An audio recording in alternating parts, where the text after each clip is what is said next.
Now, be drawn from them. Curiosities Infernales by P.L. Jacob, produced by Carlo Traverso, Christine Direct, and the PG Online, distributed by proofreaders, from images generously made available by the Bibliothèque Nationale de France. Simon Goulart, sending his brother Jean Goulart a volume of his treasure of admirable and memorable stories, said, "These are pieces related and strung together roughly, to which I have added almost nothing of my own, so as to leave you, and every other indulgent reader, free to meditate on the fruit that may, and should." Curiosities Infernals by P.L. Jacob. Bibliophile devils, good angels, fairies, elves, gnous, and sprites, familiar spirits possessed and enchanted, revenants, lamies, lemures, lemures, prodigious and magical vampires, speaking animals, ominous, presages of war, birth, death, etc. 1886. As for our work, there have always been believers and unbelievers. The ignorant, says Baudinot, think that everything they hear told about sorcerers and magicians is impossible. God appears in various forms near and far to uphold his justice against the stubborn hearts of so many who regard him askew. Likewise, he testifies in diverse ways his grace to those who revere him with pure affection. Atheists and those who mock scholars do not want to confess what they see, refusing to state the cause, so as not to seem ignorant. The foolish and curious want to try it. Note 1. In the preface of his Demonomania.org, sorcerers and magicians laugh it off for two main reasons. One, to dispel the opinion that they are among them, the other to establish, by this means, the reign of Satan. Kroll, Beganular all, Reich, Bandero, Elwer, Alwerhu, Gayunron, Eshun, and Dauerlfren. Infernal Curiosities. The Devil's Eye. There are several, says Lois Guyon. 1. Who are incredulous of our time, who do not want to believe that there are demons or evil spirits that inhabit certain houses which are the cause that no one can frequent them, or through deserts that mislead travelers. Necessary for anyone engaged in trade between Lop and Sanchion, or the Tangath province, to travel through these deserts, despite their preference to avoid them due to the dangers and great difficulties they present, and also in other places. What gave me an opportunity to write about these demons is that reading Mark Paul's book, Venetian from the Eastern Indies, he writes about a desert called Lop, located within the borders of Great Turkey between the cities of Lop and Sanchion, which one could not pass in 25 or 30 days, and because it is NSCGW. It is an admirable thing that in this desert one avoids day and night various illusions and phantasms of evil spirits, by means of which those who pass through it are not obliged to go astray from the group and leave company. Otherwise, because of mountains and valleys, they immediately lose sight of their companions, and they call them by their own names, feigning the voice of some from the group, and thus diverting and distracting them from their true path, leading them to perdition so much that one does not know what becomes of them. Sometimes one also hears in the air sounds and accords of musical instruments, and most often drums and tambourines, and for these reasons this desert is very dangerous and perilous to cross. Note 1. Various lessons. Lyon, 1610, 3 vols. In 12, Volduer 2, p. 300, and following. Behold what he left written, Mark Paul, who was there and lived in the year 1250.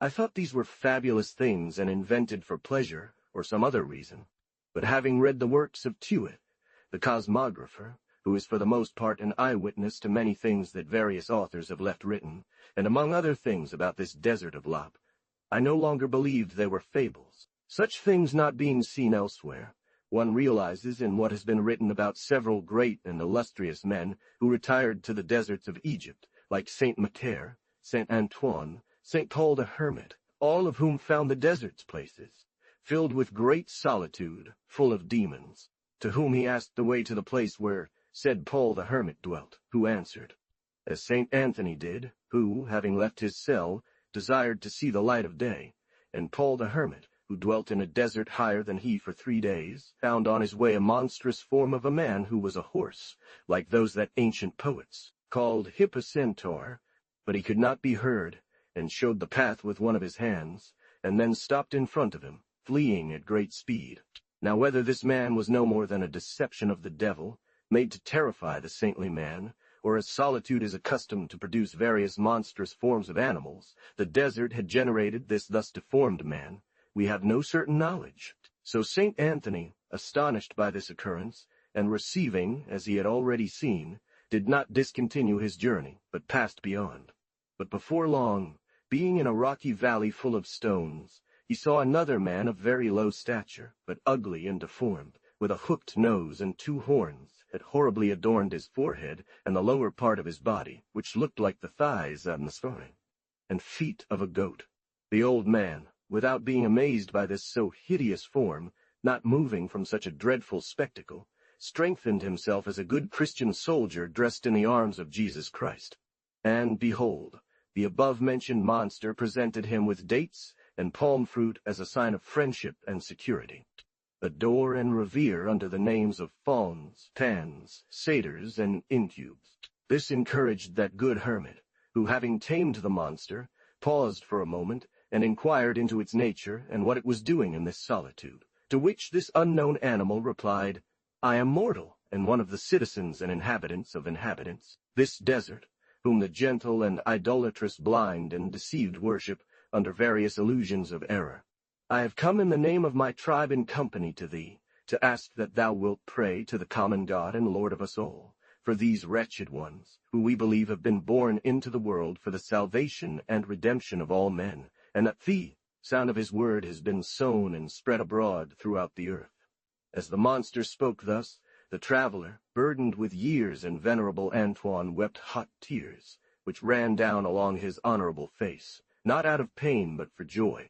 In Ireland one may hear and see wicked spirits among the mountains, and though some say these are only false visions arising from the habits of the inhabitants, who use vaporing meats and drinks, such as bread made from dried fish meat, and their strong beers, I have myself assuredly known Anglo-Irish who have lived there for several years, living civilly and delicately, who have told of wicked spirits in the mountains that molest passers-by by day and night, with their ways, and cause them fear.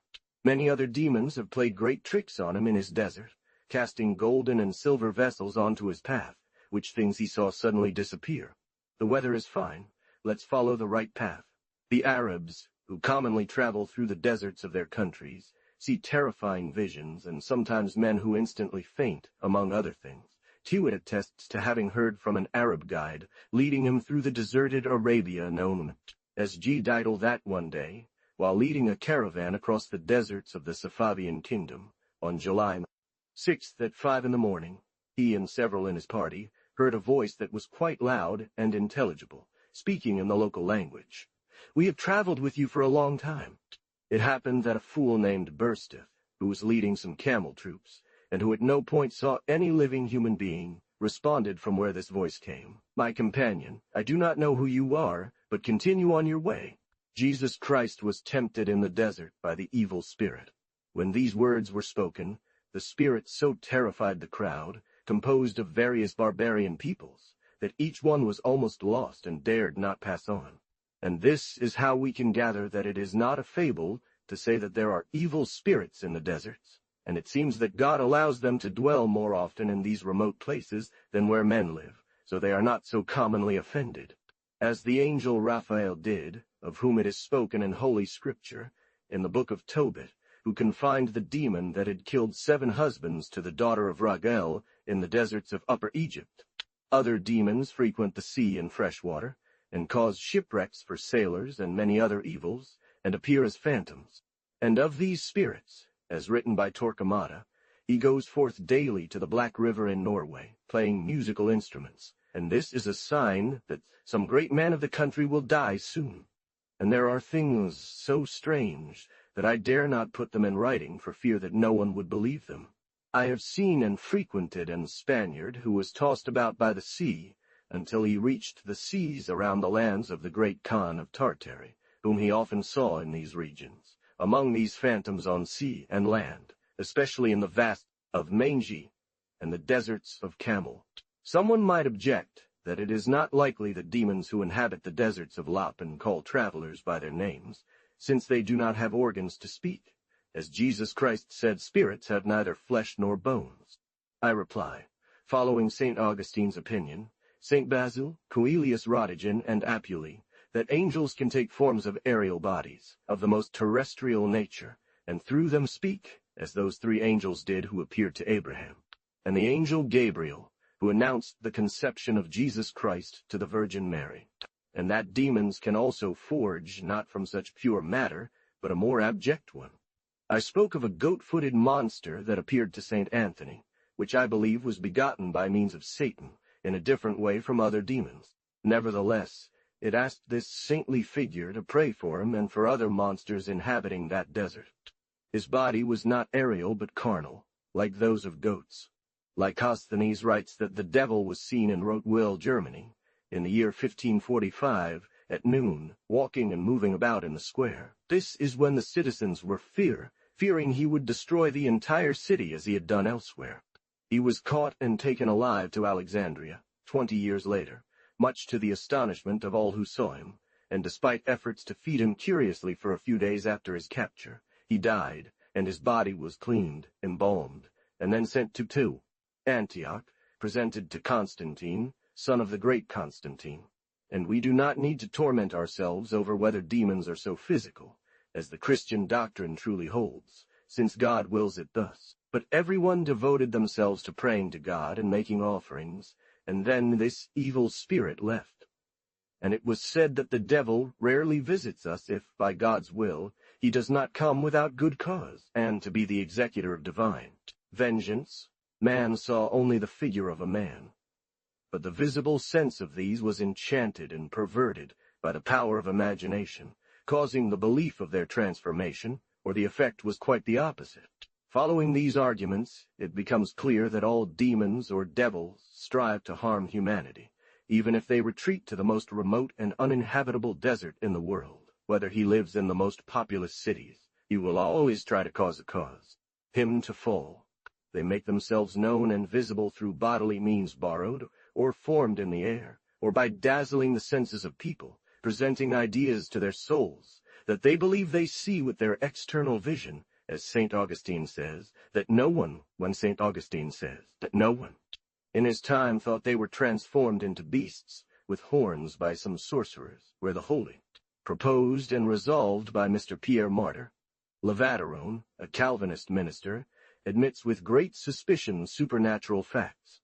His work is preceded by several chapters where he recounts seemingly wonderful events that he considers to be deceptions. Their titles are, Note 1, 3 books on spirit appearances, phantoms, wonders, etc., composed by Louis Lavater, along with 3 questions. Geneva, Far. Perrin, 1571, in 12. Ch. 2. I. Melancholic and senseless people imprint many things in their imagination that do not exist. Fearful people persuade themselves to see and hear many terrible things that are nothing. The third. Ch. Those with poor vision and hearing imagine many things that do not exist. IV. Ch. Many people disguise themselves so that those they address to think they have seen and heard spirits. Or v.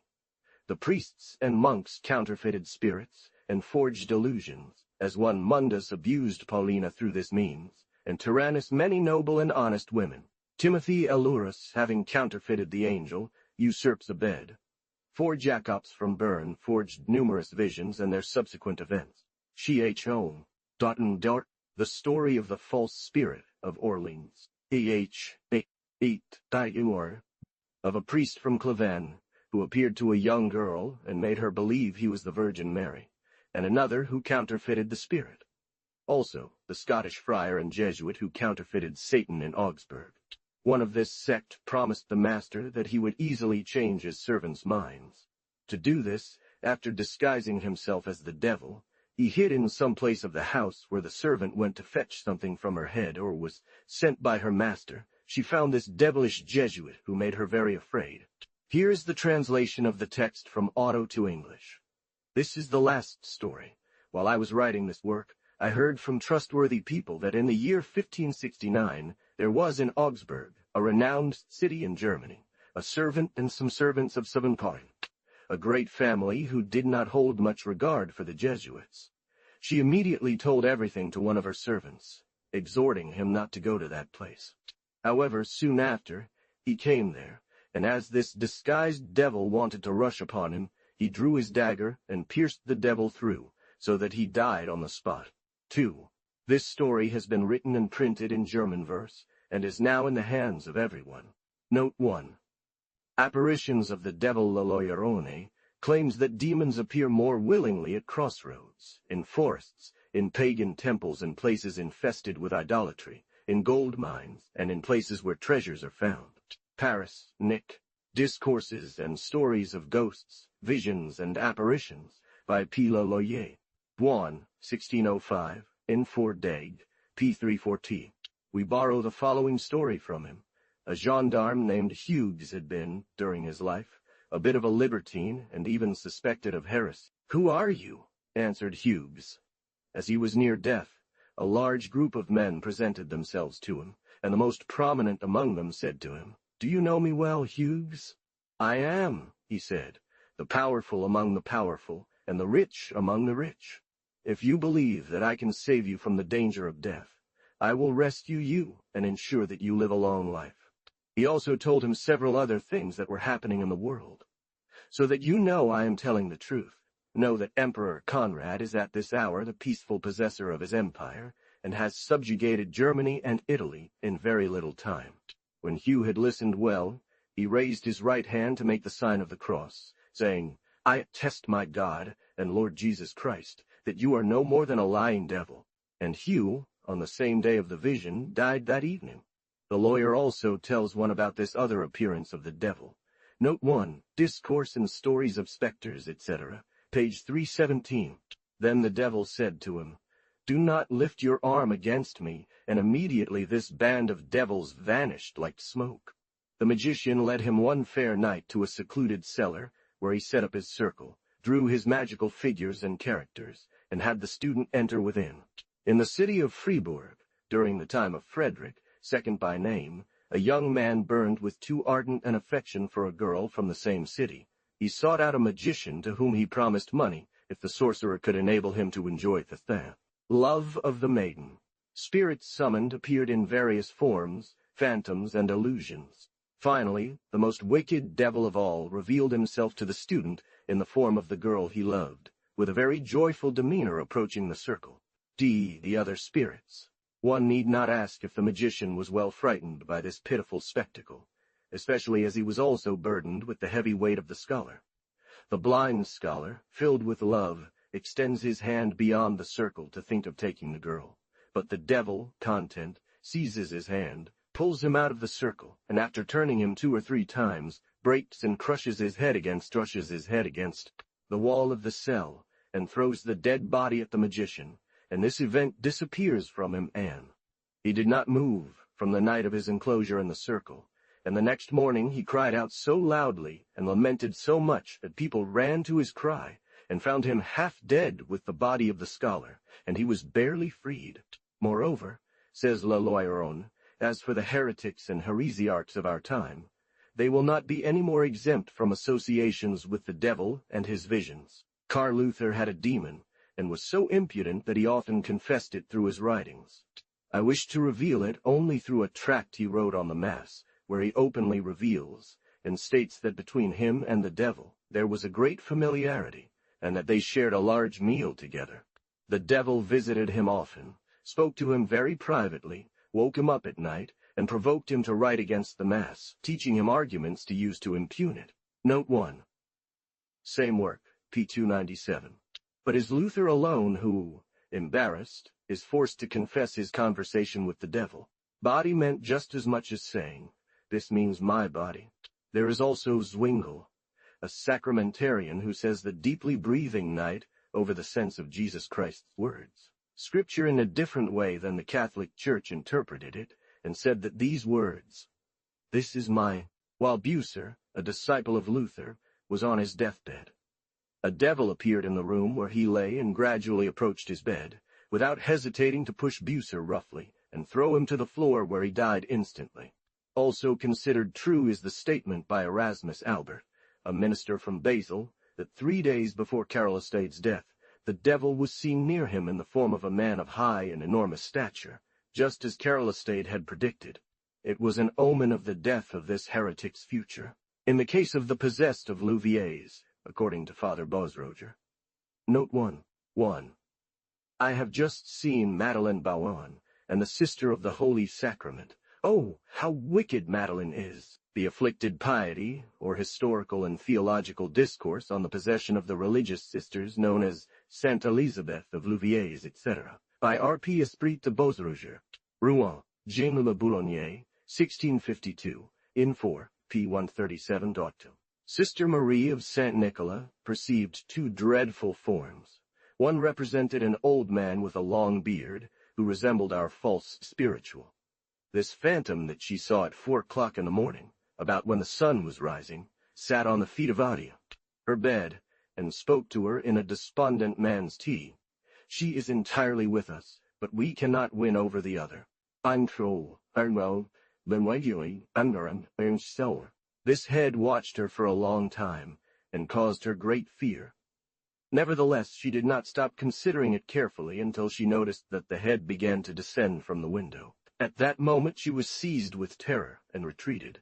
This spectre forced Sister Mary of St. Nicholas to invoke God by making the sign of the cross, and immediately she was delivered from this phantom. The other was only a large and very black head that this girl saw in broad daylight at the window of a loft which overlooked the place where she was working. But immediately regaining her courage, she went into the loft where the form had appeared, but found nothing there, except some time later when she saw some ropes unraveling by themselves in the same place. Often the furniture was overturned, and terrible noises were heard. According to the same author, in the same Cassoone, Note 1, The Afflicted Pity, p. 421, Thought 1.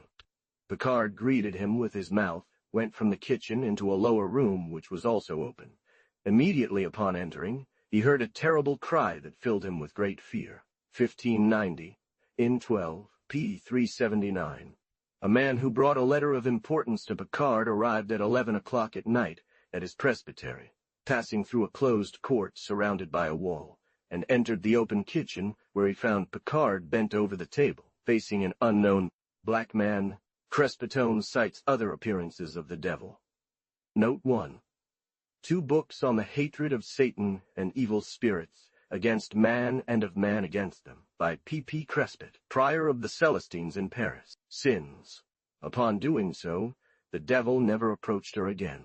Or the good Father Caesarius in his examples speaks quite differently of a priest's concubine, who, seeing that her unchaste lover had despaired and killed himself, went to become a nun, or, since she had not confessed her sins entirely, was plagued by an incubus devil every night, for which she sought relief by making a general confession of all her wrong. I cannot omit, he adds, what I find in the archives of this monastery where I reside, that a good religious full of faith 1504, seeing that the devil was mixing himself among the flashes of thunder, entered the church where the religious were, assembled to pray to God, and that he wanted to turn everything upside down and profane the things dead. But among all the stories of which I have ever heard or seen, says Jean d'Escoresone, this one is worthy of wonder, which happened not long ago in Rome. Cated to God, constantly presented himself armed with the sign of the cross, and commanded in the name of the crucifix for Satan to desist and leave the house of God, at whose voice he was forced to obey and retire without any offense, ting some greater villainy against his father. He answered that he had had a few words with his father, and that he had resolved to play him a bad turn. A young man, native of Gaby, in a poor house, and from very poor parents, being furious, of bad condition, and of evil life conversation, he insulted his father and made him several contumelies, to whom he had dedicated himself, and immediately set out to go to Rome with the intention of commit. He met the devil on the way, who had the face of a cruel man, unkempt beard and hair, worn and tattered clothes. He asked him in a company the cause of his anger and sadness. So the night having fallen, they retired to an inn and lay down together. Then the devil replied that such misfortune had befallen him, and thus he asked him to take him as a companion, so that together they might avenge themselves on those who had wronged them. But the unfortunate companion seized the poor young man's throat, who was sleeping soundly, and strangled him, had he not awoken and prayed to God. Thus it happened that this cruel and furious one vanished, and on leaving, astonished the entire room with such noise and violence that the beams, roof, and walls were all shattered. Alexander wrote down all these things. When I was studying law at the Academy of Wittenberg, said Godelman. 1. Quoted by Goulart, the young man, terrified by this spectacle and nearly dead, repented his wicked life and deeds, and being enlightened by a better spirit, became an enemy of vices, spent his life away from popular tumults, and served as a good example. The servant opened the door and asked who he wanted. To speak to your master, he replied. 2. I often told my professors that one day, a certain person dressed in strange attire knocked rudely on the door of a great theologian, who was then reading in the same academy and died in 1516. The theologian had him enter, and at that moment the stranger proposed several questions about the controversies surrounding religious matters. Having given a prompt answer, the theologian was confronted with even more difficult questions by the stranger.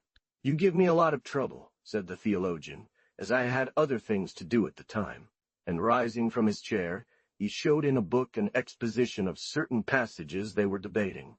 In this argument, he noticed that the stranger had feathers and claws instead of fingers. He added, You will not devour us all. Listen to the sentence spoken against you, showing the passage from the 3rd chapter of Genesis. Note 1. Jean-Georges Godelman, Doctor of Law in Rostock, in the treatise, The evil spirit, all confused, despiteful and roaring, disappeared with great noise, leaving a putrid odor within the place, so that he felt it for several days afterwards, and shed ink behind the stove. Note 2. De Magie, Beneficis, Lamis, etc., Book 1, Chapter 3, Aurum, Agide, Treasure of Admirable and Memorable Stories of Our Time, collected from various authors, memories, and opinions from various places. Paris, 1600, 2 vols. At first, the sick person remained mute, but recovering his spirits, he answered. The same author provides another story to Goulart. In the town of Freiburg in Massenet, the devil appeared in human form to a certain sick person, showing him a book and urging him to count the sins he remembered, so that he could mark them in the staff. Book. Warren. It is well said, I will uncover my sins in order, but right above in large letters, the seed of the woman will crush the head of the serpent. Hearing this condemnation, the devil fled, leaving the house filled with an extreme stench. Goulart borrows this from Job Finsel 1. Note 1. Job Finsel, in the first book of miracles, of the world. Laurent Tour, a pastor in a certain Saxon town, seeing some days before Easter to confer with certain people of the place, according to custom, on various cases and scruples of conscience, Satan appeared to him in human form and begged him to allow him to communicate with him. Upon this he began to pour out horrible blasphemies against the Savior, a terrifying gaze, having black beard and a long robe. Tour resisted him, and refuted him by formal testimonies gathered from Holy Scripture, that this miserable spirit, all confused, leaving the infected place with an unbearable stench, vanished away. Thomas asked him where he was going.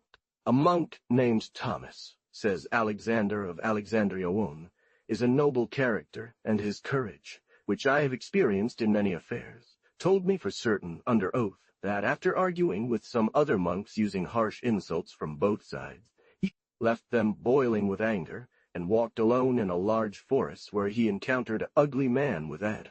I have lost my horse, he replied, and I am looking for it in these nearby fields. Upon this they walked together to find the horse, and they ended up near a deep stream. The monk began to take off his shoes to cross the stream, but the other pressed him to ride on his shoulders, promising to help him cross. So astonished, he began to invoke God for help. Thomas grabbed the horse by its bridle and charged atop it through the embrace. But lowering his eyes to look at the horse, he discovered that its hoofs were monstrous and completely strange. At this cry, the confused enemy threw down his charge and groaned in an horrible manner, disappearing with such noise and extraordinary rigidity that he uprooting a great oak nearby and breaking all its branches. Thomas remained for some time as if half dead on the ground, then getting up, he realized that it was only by the grace of God that this cruel adversary had not killed him body and soul. Note 1. From the 4th book, chapter 19 of his Days of Glory, cited in Goulart, Treasure of Wonderful Stories, Volume 1, p. 535.1. Veer 1 reports the story of a woman carried off by the devil. Those present were immediately astonished to see this woman carried aloft, which they observed from outside the village for some time, as she hung in the air. Note 1. Histories, disputes, and speeches on the illusions and impostures of devils, magicians, infames, sorcerers, and poisoners, all contained in 5 books, translated from Latin by Jean Veer, undated, c. 1570-77. She then fell to the ground, and was later found dead in a field. In the year 1551, during the Pentecost festivals near Megalopoli, joining Wildstadt, as people were enjoying drinking and reveling, a woman who was part of their company usually referred to the devil in her curses, who, in front of everyone, lifted her up through the door and carried her off into the air. According to Texteron, there was one who, having drunk too much, exclaimed, in a fit of madness, that he could not have a soul since he had not seen it. His companion bought him for the price of a pot of wine, and resold him for 1/3 of the current, an unknown price to someone who just seized and carried him away, visibly taking the first seller by great surprise to everyone. Note 1. In his treatise on the nature of wine, Book 1, Chapter 13, cited by Goulart, Treasure of Amazing Stories, Volume 3, p. 67, Crespitone cites other examples of devilish abductions. He testifies that a great usurer, seeing recently that the villages were at a good price, chestnut tree and threw him down, breaking his neck. Note 1. On the Haven of Satan, p. 379, another who had lost his money gambling, after he had blasphemed the name of God and the Virgin Mary, was visibly carried off by the devil, to whom he had vowed himself. Chassanianon reports that Jean-François Picus, Count of La Mirande, testified to having spoken with several who, having been deceived by false hope in coming events, were afterwards so tormented by the devil, with whom they had made a certain agreement, that they considered themselves fortunate to have their lives spared. But he could not execute it, being hindered by another more hideous spectacle of his own person. He said that in his time there was a certain magician, who promised to a too curious and foolish prince to represent to him as on a stage the siege of Troy, and to show him Achilles and Hector fighting as they did, for he was carried off body and soul by a devil, and has never been seen since. Note 1. In his latest work, Note 1, Lawyer Roney also recounts the story of a devil drowning an Anabaptist. Histoire des Jugements de Dieu, Book 1, Chapter 2, cited by Goulart in Trésor des Histoires Admirables, Volume Stage, page 718. Discours et Histoires de Spectres, etc., p. 332. O often smashed his head against the water, that he left him dead and suffocated in the basin. In Poland, he says, a leader and prince of Anabaptists invited members of his sect to his baptism, assuring them they would see wonders. The invited guests were present at the baptism, but as soon as the Anabaptist who was to be baptized placed his foot in the basin of water, immediately, not the Holy Spirit who does not assist heretics, but the spirit of the north, which is the devil, visibly appeared before everyone, seized the Anabaptist by the hair, lifted him into the air, and sent. We also read that the bailiff of Macon, a magician, was taken away, as J. Discourissone says, by devils at dinner time, and he was led in a circle around the city of Macon, in the presence of many people, where he cried out 3 times, "Help me! Citizens, help me!" The entire city was astounded, and he became a perpetual companion of the devils, as Hugo of Cluny fully describes. A warrior traveling through the Margraviate of Brandenburg, as Simon Goularton reports according to J. Virtu, feeling ill and stopping at an inn, bailed out his money to pay his hostess. A few days later, after he had recovered, he demanded his money back from this woman, who had already decided with her husband to keep it, which she refused, accusing him of doing her wrong. On the contrary, the passing traveler became very angry, accusing his hostess of disloyalty and theft.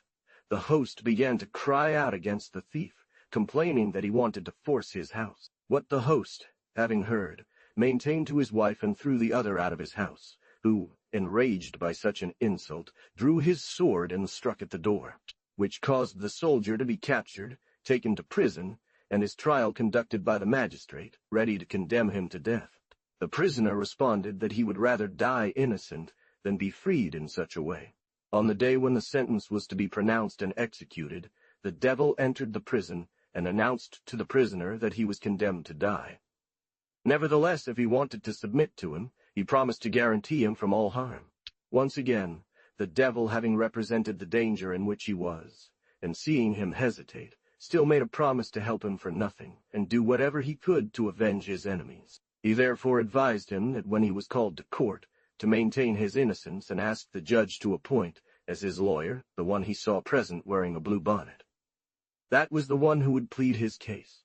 The prisoner accepted the offer, and the next day, brought before the court of justice, hearing the accusation from his parties and the advice of the judge, he requested, according to custom in those places, to have a lawyer who argued his rights, which was granted to him. The host, on the other hand, defended himself, no less impudently, giving himself to the devil, and praying that he might win if it were indeed as he had taken it. This skilled doctor in laws began to plead, and subtlety maintain his case, arguing that he had been falsely accused, and therefore wrongly judged, that the host held his money, and forced him, even recounting how the whole affair had transpired, and declared the place where the money had been hidden.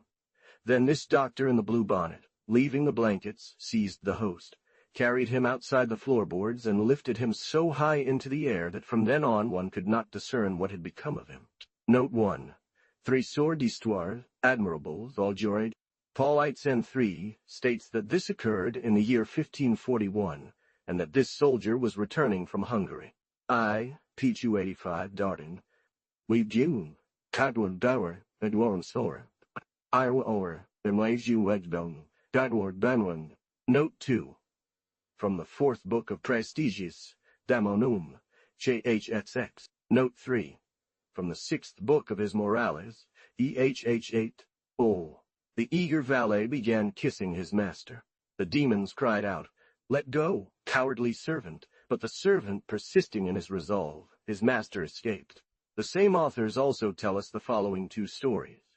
Another gentleman, accustomed to give himself over to demons, going at night through the country with a valet, was ambushed by a band of cunning spirits who wanted to take him by force. In Saxony, a young woman very rich promised marriage to a handsome but poor young man. He, foreseeing that the wealth and lightness of the sex could easily change this girl's mind, openly revealed what he thought. What happened?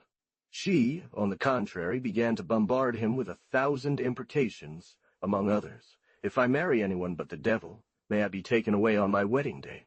After some time, the fickle one became engaged to another, no longer caring for this one, who gently advised her more than once about her promise and her terrible imprecation. She shook her head at such admonitions, and prepared to marry the second. But on the wedding day, when parents, allies, and friends were in high spirits, the bride-to-be, awakened by her conscience, appeared sadder than usual. Here arrives in the court of the loggias where the feast was taking place, 2 men on horseback, who were led up to join the table, and after dinner, as they began to dance, one of them, following the custom of the country to honor strangers present at me, such feasts, was asked to lead the bride in dance.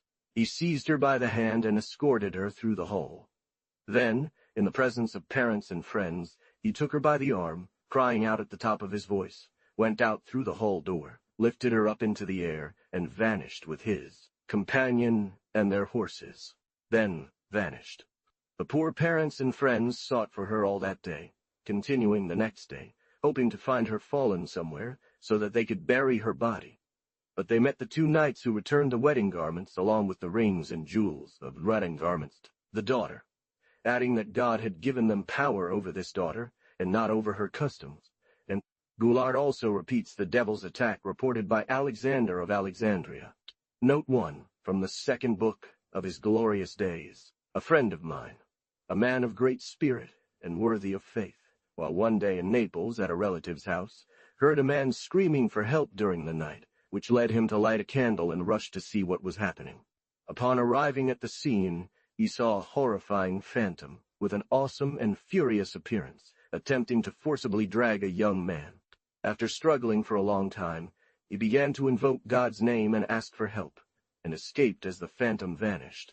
The poor wretch cried out and defended himself, but when he saw the phantom approaching suddenly, he ran towards it, grabbed it by the hand, and seized its cloak as tightly as possible. My friend took that young man back to his home, trying to get rid of him gently and send him away. But he could not obtain this point, for the young man was so stunned that one could not reassure him, constantly trembling from the fear he had of such a hideous encounter. Upon this, he left the house and encountered the hangman mentioned above. Having finally regained his senses, he confessed to having led until then a very bad life, being a contemner of God, rebellious against his father and mother, to whom he had said and done so many unbearable insults and outrages that they had cursed him. Guillerton also tells other stories of abductions by the devil according to various authors. Note 1. Treasure of Amazing Stories. I, p. 538. Bauer. He tried desperately to grab his rider for stability, but the retiré fainted. A doctor from the Heidelberg Academy had ordered a certain servant of his not to take a trip back to his homeland, but upon the servant's return to Heidelberg, he encountered a retiree riding a large horse that suddenly threw him, leaving him hanging on to the animal for dear life. The servant was carried high in the air by the horse, and eventually thrown near a bridge outside the city, where he lay motionless for several hours. Eventually regaining consciousness and learning that he was close to home, he gathered his strength, returned to his lodging, and spent an entire 6 months confined to his bed before being able to stand again. The gentleman made him his stable hand. Near Torge in Saxony, a gentleman out for a walk in the countryside encountered a man who greeted him and offered his services. The stable boy was as dishonest as they come. One day, while the master had to take a little walk further away, he left his horses in the care of the boy, especially a prized horse, which the boy managed to steal by taking it up a very high tower. When the master returned, his horse, recognizing him from the window, began to whinny. The master was astounded, and asked who had housed his horse in such a lofty stable. The good stable boy replied that he did so with the intention of keeping it safe, so that it would not get lost, and that he had carefully carried out his master's command. It took great effort to rope the poor animal and bring it down from the tower. "You are too tightly bound," replied the servant. "I cannot get you out of here." But as the master pleads, the servant finally says, "I will get you out of captivity, on the condition that you do not make any hand signals to think yourself secured." After some of the gentleman's horses had been stolen, deliberating to take him to court, the stable boy said to his master, "Save yourself," showing him a sack from which he pulled several iron shoes torn off the horses' hooves to slow down their journey against their master, who eventually catches and imprisons him, asking his stable boy for help. Agreeing, he grasps him with chains, handcuffs, and manacles, and takes him away by air. This miserable master, utterly despairing to see himself in such a new campaign, begins to cry out, "Eternal God, where am I being taken?" All of a sudden the servant, that is, Satan, lets him fall into a marsh. Then, on their way to the lodging, he made the maiden aware of the state and place where her husband was, so that she might be freed and delivered. Des Corazona relates that on Mount Etna, not far from the island of Lupari, a mountain known as the Mouth of Hell, God manifested the torment of the damned. It has been burning for such a long time that everything remains intact, just as hell would be if it were as entire as all of Italy. It would be consumed. One hears cries and complaints, and evil spirits cause great noise and stir up great storms at sea near this mountain. In our time, a priest, after his death, was found on the way by his friends, who said he was damned and that he was going to this mountain, and suddenly he was carried by him to a city quite far away. Not long ago, a Sicilian ship landed there, carrying a guardian priest of this land with his companion. The devil told him that he would follow him to do something that God had ordered. And when he arrived there, the evil spirit led him to the bishop's tomb in that place, who had been dead for 3 months. In half an hour, the religious man was brought back to the ship, and related what he had seen. And he commanded him to strip off his episcopal garments, and said to him afterward, These garments shall be yours, and the body shall be mine, as is his soul. To verify this, the captain of the ship set sail towards that city. The tomb was opened, and they found that the body was not there, and those who had dressed him after his death recognized the aforementioned episcopal garments. A good man, and a great preacher from Italy wrote this down, who knew these people. The viceroy of Sicily sent him one evening to a monastery for some herbs. At the same time, while the cure was continuing, there was in Sicily a young man given to all kinds of pleasure, games, and profligacy. On his way, he suddenly vanished into the air and was never seen again. He then threw his wife's belt, which he had taken to play with, onto the ship. A little later, a ship passed by these mountains, and there was a voice calling twice the captain of the ship. When he did not respond a third time, they heard that if he did not stop, he would sink the ship. I.F. Metamorphoses of the Devil.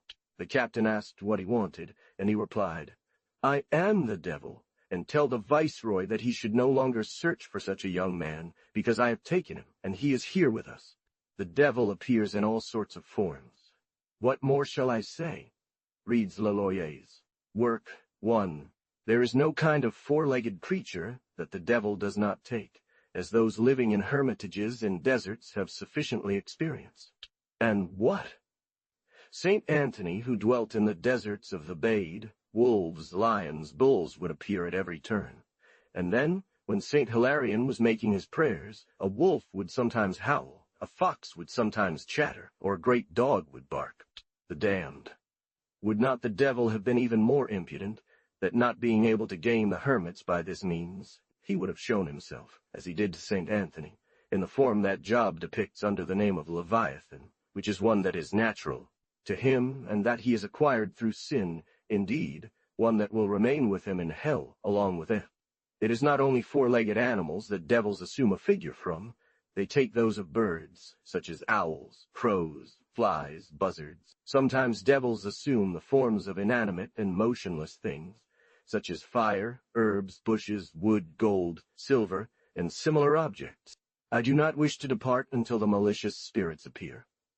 They do not maintain any proportion because they are enormously large and small, like they are fat and gaunt at the extremes. I have heard, said John Weir, cited by Guillerton, that the devil tormented for several years the nuns of Hesamont in Newmege. One day he entered through a whirlwind into their dormitory, where he began to play the lute and harp with such a melodious tune that the nuns' feet itched to dance. Then he took the form of a dog, leaping onto the bed of a suspicious sinner they call Mute. The devil appears to sorcerers in synagogues only as a goat, Scaliger. Other strange cases have occurred, as well in another convent near Cologne, where the devil appeared in the guise of dogs and hid under the robes of the nuns, doing shameful and dirty tricks, just as he did in Hensberg in the Duchy of Cleves in the form of cats. Evil spirits, Dom Calmet, one says, also sometimes appear in the form of a lion, dog, cat, or some other animal, such as a bull, horse, or crow. So-called sorcerers and witches tell that at the Sabbath they see him in various different forms. Men, animals, birds, one says. And in Scripture, when he is blamed against the Israelites for sacrificing to demons, the word refers to goats. It is a marvelous thing that the devil appears in this form. Note 1. Scaligerana, Groningen, P. Smith, 1669, in 12. Second part, article. Azazel. The devils, he says further one, only address themselves to the weak. They would not dare address me, that is, kill them all. Bawa, Uragior, Omu. Note 1. Same work, article devil. Sometimes the devil appears in the form of a borrowed dead body. The husband was annoyed by the expenses he incurred in providing for his wife's health, no longer being able to afford it. I cannot, says La Loirone, for verity the devils take dead bodies and make them move, as if they were alive, bring a more recent story than this one. He therefore went to a sorcerer, who assured him that he would deliver his wife from the devils which possessed her. Those who have collected the history of our time from the demon of Laon say that one of the devils who was in her body, called Baltazo, took the dead body of a hanged man in the plain of Arlon to deceive the husband of the demoniac and the devil's bubbles. Fraud was discovered in this way. After dinner, the innkeeper went to find the schoolmaster of Vervin in the local church, where he was performing exorcisms on the demoniac. He did not keep the promise he had made with the sorcerer, and repeated during dinner that Baltazzo would heal his wife if he allowed him to be alone with her. The devil Baltazzo was hired by the sorcerer, and led them to the inn where they all had dinner, during which it was noticed that Baltazzo did not drink. About half an hour later, the innkeeper, who had withdrawn, brought Baltazzo into the church, where the spirit of Beelzebub, which possessed the woman, immediately called out his name and spoke a few words to him. Since then, Baltazzo left the church, vanished, and it is unknown what became of him. Note 1. Discourses and stories about specters, visions, etc. p. 244. The schoolmaster, who saw all this, conjured Beelzebub and forced him to confess that Baltazzo was a devil who had taken the body of a dead man, and that if the demonic presence had been left alone, it would have carried her off in body and soul. The example of Nicole Aubry, the demon of Laon, is more than sufficient to prove what I say, adds Laloyer. He followed her everywhere she went without leaving her. For before the devil entered her body, he appeared to her in the form of her suddenly deceased father, commanding her to say some masses for his soul and to carry candles on her travels. It could be expected from the answers the demoness gave to the devil, resisting him as much as she could.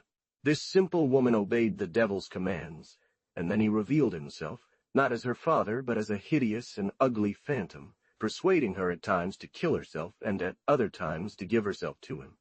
I wish to make use of the story of the demoness of Laon, attested by solemn acts of public figures, just as if it were older.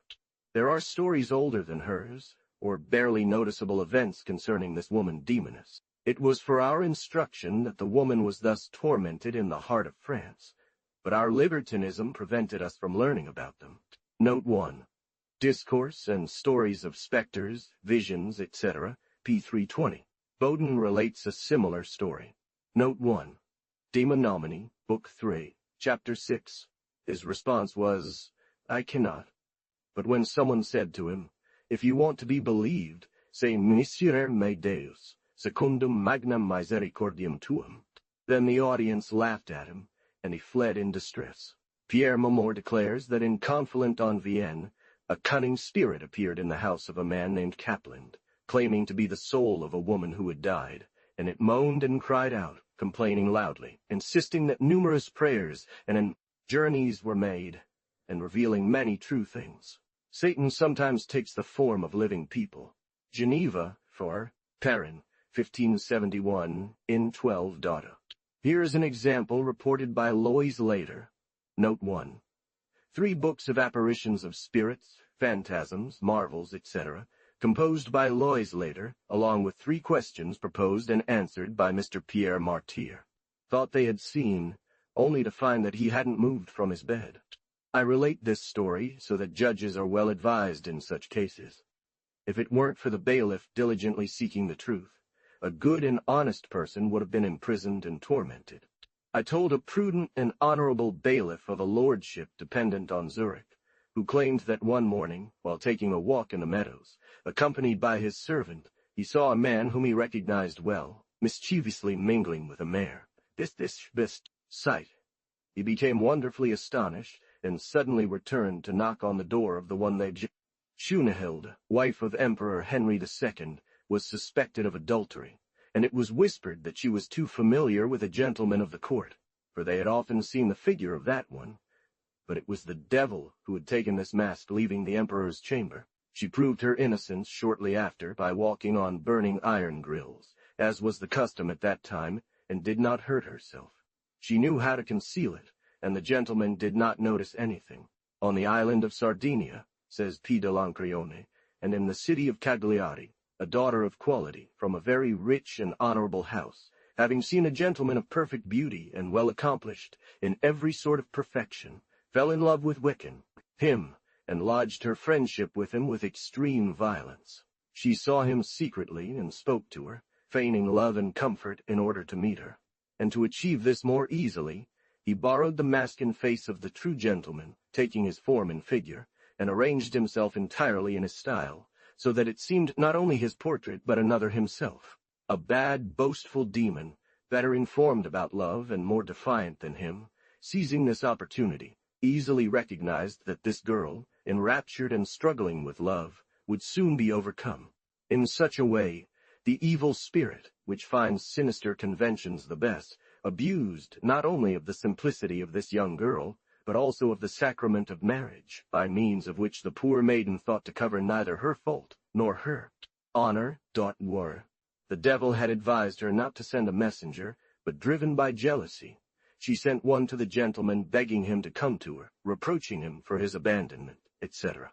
It happened that her mother gave her something holy that she wore out of devotion, which served as an antidote against the demon and against her love, confusing his entrances and disturbing her comforts. So, having secretly married him, adding misfortune to misfortune, as many people usually attach themselves together to better fit some abominable deed like this one, they enjoyed their love for a few months, during which this falsely contented girl hid her love as much as possible. The gentleman, astonished, told her that she had been deceived and established that he was absent at the time of the supposed marriage. The young woman then recognized the work of the devil and retired to a monastery for the rest of her life. Note 1. Picture of the inconstancy of evil angels, p. 218. Vir 1 recounts this story of a young servant girl of a noble religious woman, to whom the devil sought to play a cruel trick, and this was done to drive this young girl into despair, and to resolve to strangle her. Then he disappeared, causing such terror in her that she fainted. Having reached a stream, he took the oil she was carrying, so that she could more easily cross the plank, and invited her to go to a certain place he named. But she refused, saying, "What do you want me to do among these marshes and ponds?" A farmer had promised her marriage, but she fell in love with another, which caused this one to be so grieved that, having walked about a half-league from the convent, she met the devil in the form of a young man, who began to chat with her, familiarly, revealing all the secrets of the farmer to her, and the things he had said to his new friend. Her mistress, having been warned, had her brought back to the convent in a stretcher. Since then, she married this peasant, and regained her first health. The same author 1 reports this singular story of a demon's transformation. She became ill, and as if transported by understanding, was agitated in a strange manner in her mind, and sometimes complained of being miserably tormented by the evil one, who wanted to oust her from there and carry her out through the window. Note 1. Histoires des impostures des diables, p. 1096, Porto. The wife of a merchant who lived 2 or 3 leagues from Wittenberg, in Silesia, used to, he said, receive a particular friend while her husband was away on business. Having said this, the pie disappeared, and never returned since. So it happened while the lady was in the fields that the lover came to see his dame. After he had well drunk and eaten, he did his duty, as it seemed to him, and appeared at the end in the form of a pie mounted on the buffet, which took hold of the woman in this manner. This is your lover. Boulez reports this singular adventure that occurred in Laon. Note 1. Note 1. Paris, Nick. Chesneau, 1578, in 4 days. The treasure and complete history of the triumphant victory of the body of God over the angry spirit of Beelzebub, obtained in Laon in the year 1566 by Balois, and the Despinois, repelling the stench, raised his right hand in front and exclaimed, "Oh, sir, our master, what have you given him?" Then this doctor, without communicating with the Catholic, seizing this open opportunity, pulled from his gibbet a small glass vial containing a liquor so red that at the candle it appeared black, and threw it into her mouth. His body became rigid like a log, without any movement or sensation, and he fell onto his hand, which had just become unbearably foul, of which he later ate with his left hand, while holding his right behind his back, filling the entire room with this stench. This doctor, greatly astonished, judged it to be a convulsion. To rouse the patient, he made her rub and beat her hands while crying, "Nicole, Nicole, you must drink." And he withdrew another bottle filled with white liquid, which he said was our life water, with the essence of rosemary to bring the patient back and stop the convulsion. Foul. However, a black beast with a reverence similar to that of a filth scavenger, also at Vrevens, had been shown another kind of large fly, towards which, by its effects, one judged it to be this master fly Beelzebub. The black beast that shortly after Fly Beals was called the devious devil appeared and moved on the bed and on the hand of the aforementioned Datoi. Spinoids in the place of the above-mentioned foul liquor dispersed. Nevertheless, this doctor, saying it to be filth fallen from heaven onto the bed, shook, but in vain, to make others fall. V. Signs of demonic possession. And seeing that he could not excite the patient, and having been caught for throwing into her mouth that foul liquor, took a candle and left. Such events are often wonders and predictions of things to come. Although there may be some natural causes of madness, or mania, as Melanchthon says in one of his letters, it is certain that devils enter into certain people, and cause them to act in a frenzied and tormented manner, whether with or without natural causes. For sometimes the sick are healed by remedies that are not natural. Note 1. Cited by Goulart, Trésor des Histoires Admirables, Vol. 2, I, p. 142. 12 years ago, a woman from Saxony, who could neither read nor write, was possessed by the devil. Her torment ceased. She spoke in Greek and Latin, the words meaning that great anxiety would be among the people. This, doctor of medicine, Rouen, Cha. Dr. Isiwan gives as conjectural signs of possession. Note 1. Traité des marques des possédés, et la preuve de la véritable possession des religieuses de Louvain, by P.M. Osmond, 1644, in 4 degree. First degree. To have the opinion of being possessed. Second degree. To live a bad life. Third degree. To live outside of any society. Fourth degree. Long illnesses, unusual symptoms, excessive sleep, vomiting strange substances. Fifth degree. Blaspheming God's name, and often having the devil in one's mouth. Making a pact with the devil. Seventh degree. Being under the influence of several spirits. Eighth degree. Having something frightening and horrible on one's face. Growing tired of living and despairing. 10th degree. Becoming furious, committing acts of violence. 11th degree. Making cries and screams like beasts. Amsterdam. Abraham Wolfgang, 1694, in 12, p. 314, questioned Ardma. Note 1. History of the Devils of Laudun, or the possession of the Ursuline nuns, and the condemnation and tortures of Urbain Grandier, priest of the same city. We find in a story about the possessed of Laudun the questions posed to the University of Montpellier by Santerre, a priest and promoter of the diocese and bishopric of Nimes, regarding the signs of possession, and the wise responses of that university. Ein, bend. If the body's fold, bend, and movement, with the head occasionally touching the sole of the feet, along with other strange contortions and postures, are a good sign of possession? Answer. N.S. after prolonged experience and habit. Hence, such actions are only done by the force of nature. Question. Mimes and jumpers make such strange movements, and bend, fold in so many ways, that one must believe there is no posture that men or women could not achieve through serious study or long practice. Open of legs, thighs, and other parts of the body due to the stretching of nerves, muscles, and tendue. If the speed of head movement from front to back, against the back and chest, is an infallible mark of possession? Answer.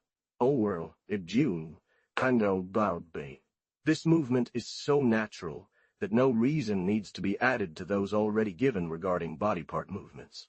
Question. If a sudden swelling of the tongue, throat, and face, and a sudden change in color are certain marks of possession? One for me, or teaser, one were down, then were two, and Alanin. Answer. Ew, bending, our sheep day, then one were below before. The swelling of the throat may proceed from repressed breath, and that of the other parts from melancholic vapors often seen wandering throughout the body. The swelling and chest agitation by interruption are effects of inspiration or expiration, ordinary actions of respiration, from which no possession can be inferred. Hence it follows that this sign of possession is not acceptable. Question. Al-war. Answer. If the stupid and dazed feeling, or lack of feeling, to the point of being pinched and bitten without complaining, without moving, and even without changing color, are certain signs of possession. Our sure, and what soon, and transure, small pieces of flesh that have no feeling, although the surrounding areas are sensitive, which often happens due to a previous illness. Therefore, this effect is unnecessary for possession. Question. The young Lacedaemonian who allowed a fox he had stolen to eat his flesh, without pretending to feel it, and those who were flogged in front of the altar of Diana until death without raising an eyebrow, show that determination can endure pinpricks, without crying out. Moreover, it is certain that in the human body there are some people with certain occult. Answer. If the immobility of the whole body which arrives is said to be possessed by the command of their exorcists, during and amidst their strongest agitations, is a unique sign of true diabolical possession? Question.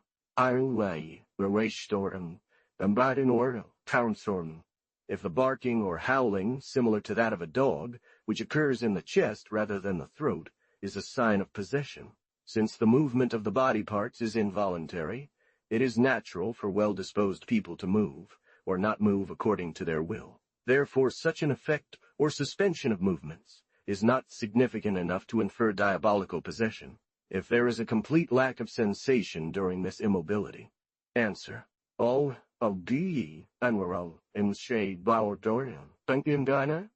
There are even several who form words and voices in their stomachs, which seem rather to come from elsewhere than from the person forming them in this way, and these people are called engastronomies or engastriloques. Given such an effect is natural, as Pasquier observes in chapter 38 of his Researches, by the example of a certain jester named Constantine.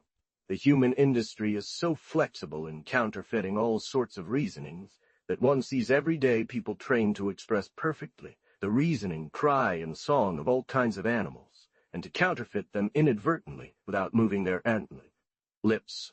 Doer. Question. Answer. Moral. Wine. Then wigs you on assurance. Is fixation on some object, without moving the eye in any direction, a good mark of possession? Kanwar, issue, and learns obey, obey, wide. Question. The movement of the eye is voluntary, like that of other parts of the body, and it is natural to move it or keep it fixed. Therefore there is nothing significant about this. If the answers you supposedly possess in French to some questions asked in Latin are a sign of possession, answer. Unwell, canwell, being what you in where's, appearing to be saying that devils hear the questions asked in Latin, and always respond in French, and in the natural language of whoever is being passed off as an enthusiast. Question. We say it is certain that hearing and speaking languages one has not learned are supernatural things, which could suggest they are done through the ministry of the devil or some other superior cause, but merely answering a few questions is entirely suspicious. A long exercise, or people with whom one is in communication, could contribute to such answers. Therefore, such an effect cannot conclude the presence of a demon, especially if the questions do not contain several words and speeches. Is vomiting things as they were swallowed a sign of possession? Answer. Thus, in true possessed individuals, the devil can do the same. Delrio, Bowden, and other authors say that by sorcery, sorcerers sometimes make people vomit nails, pins, and other strange objects through the work of the devil. Question. But to vomit things as they were swallowed is natural, since there are people with weak stomachs who keep what they have swallowed for several hours, then regurgitate it just as they took it, and diarrhea expels food through the anus, taken by the mouth. Are pinpricks in various parts of the body without any blood a certain sign of possession? Answer. Therefore, there is nothing extraordinary about it. Note 1. J. Boulois Swan recounts how 26 demons left the body of Nicole, the possessed one from Laon. This must refer to the composition of the melancholic temperament, whose blood is so coarse that it cannot flow out through such small wounds, and for this reason, even when several are pierced, in their veins and natural vessels, with the surgeons and natural vessels, but the surgeons' lance, they do not yield any drop as experience shows. Paris, Nick. Chesneau, 1578, in for Degidata. The entire and complete history of the triumphant victory of the body of God over the wicked spirit of Beelzebub, obtained in Laon in the year 1566, by J. Balois. Despite all the conjurations, Beelzebub declared loudly that he would not leave her. At 2 o'clock in the afternoon, Nicole, possessed by the devil, was brought to the aforementioned church where the conjurations were performed as before by the said Mata. After dinner, returning to the conspirators, Mata asked them how many had left. He answered 26. Now, said Mata, you and all your followers must leave like the others. He replied, no, I will not leave here, but if you want to take me to Saint Restitute, we will leave there. It is enough that they have left 26. Then Mata asked for a clear sign of how they had left.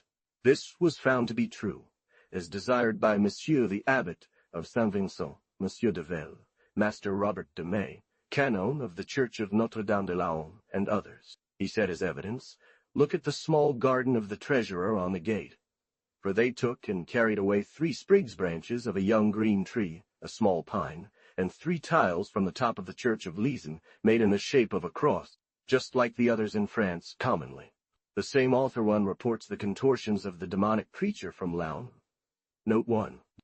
The entire history and triumphant victory of the body of God over the evil spirit of Beelzebub, etc., p. 187, of a man, so that the guards, even in the air with her at times, struggled to hold her, and as soon as the Reverend Bishop placed the Holy Host before her eyes, telling her, depart, enemy of God, strength of 8 or 10 men, she stiffened and slumped into the air more than 6 feet, or the height, and although they leaned as heavily as they could to keep her from escaping, they were only able to master her almost as if she had not escaped, and she was torn from their hands without showing any sign of being heated up.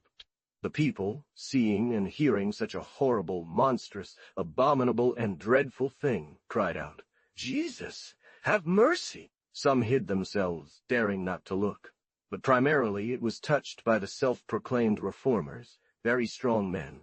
Others, recognizing the cruel rage of this excessive, indescribable, and incredible torment, wept bitterly, lamenting, Jesus, have mercy!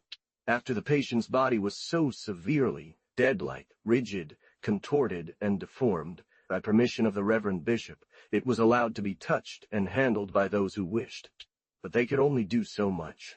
Specifically, François Santerre, Christophe Pasquot, Grégion de la Roche, Marquette, Jean Douglas, in order, open her eyes and mouth, scission for a long time, repeating it up to 7 or 8 times. The fourth fact is that several times a day they testify to great transports of fury and rage, during which they claim to be demons, without offending anyone or even touching the priest's fingers when they put them in their mouths at the height of eye.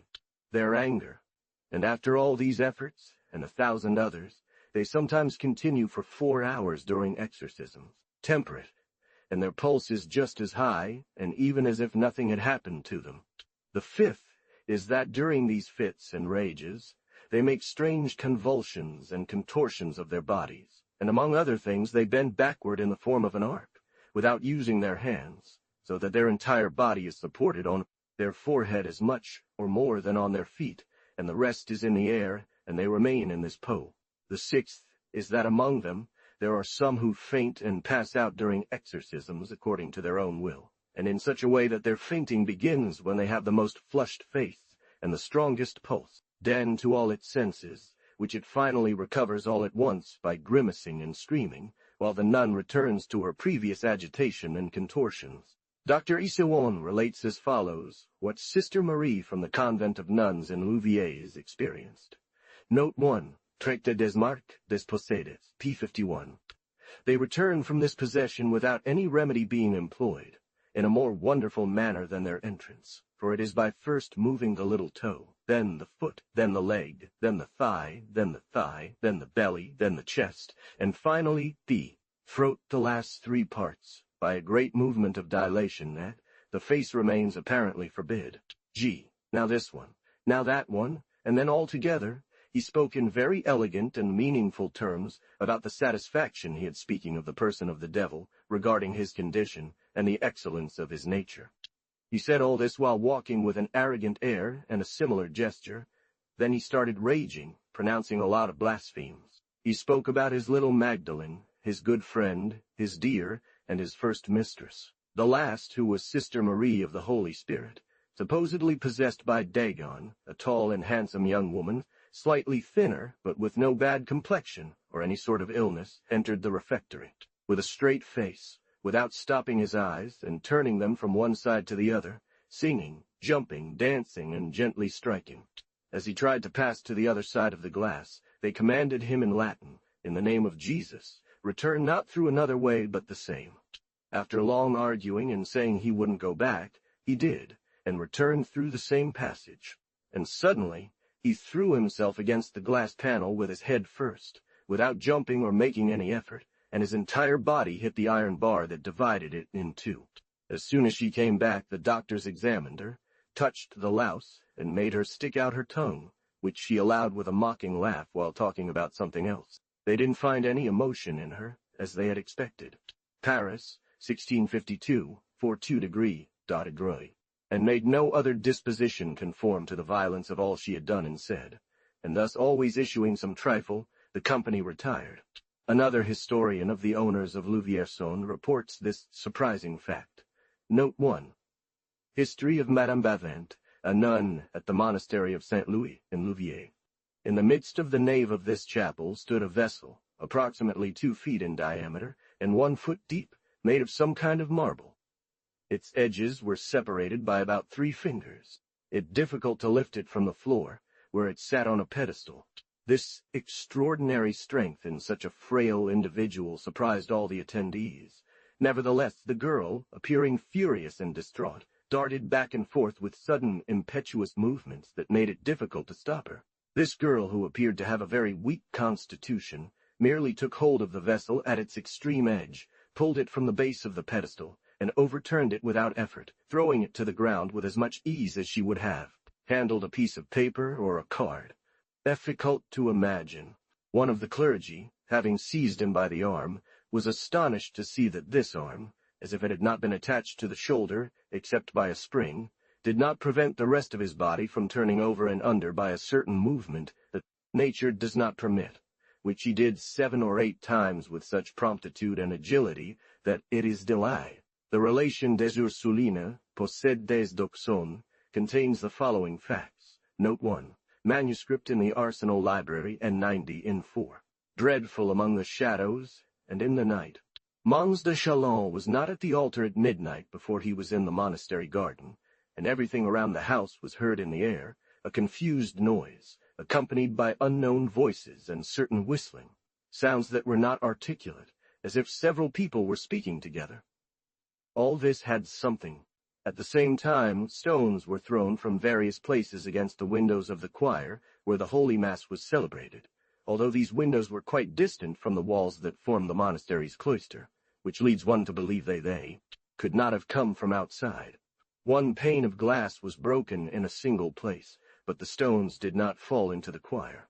This noise was heard by several people both inside and outside, and the sentinel on the citadel of the city on this side, as he declared the following day, gave the alarm. The same nuns in this city heard this noise, and remained terrified. Monsignor the Bishop of Chalons, at the altar, could not prevent himself from suspecting something extraordinary was happening in the house, that demons or sorcerers were making some efforts at that very moment to drive him away from where he was by secret imprecations and internal exorcisms. They believed that their monastery trembled beneath their feet, and in this state of consternation and confusion, they were compelled to take refuge in prayer. At the same time, faint voices, like those of people complaining and asking for help, were heard in the garden. It was nearly an hour after midnight, and the weather and darkness were intense. 2 ecclesiastics were sent to verify that it was so, and had difficulty reassuring herself. The other also had blood on her face, but she was not injured. And they found Margaret Constance and Denise Lamy in the monastery's garden, one climbing a tree, and the other lying at the base of the steps to enter the choir. They were free and in control of their reason, but nevertheless disoriented, especially the latter, who was very pale and without color, and whose face was bloodied as if she were frightened. The house doors were tightly closed, and the garden walls were elevated to a height of 10 or 12 feet. The same day, after noon, Monsignor, the Bishop of Chalons, Having intended to exorcise Denise Lammy after sending her to seek him, and having not been encountered, he commanded her internally to come find him in the chapel of St. Anne, where he was. It was a quite surprising sight to see the demon's prompt obedience to this command, which had only been conceived in the depths of thought, for about a quarter of an hour later, one heard a violent knocking at the chapel door, as if someone were extremely hurried, and when the door was opened, they saw this girl enter suddenly, jumping and bounding.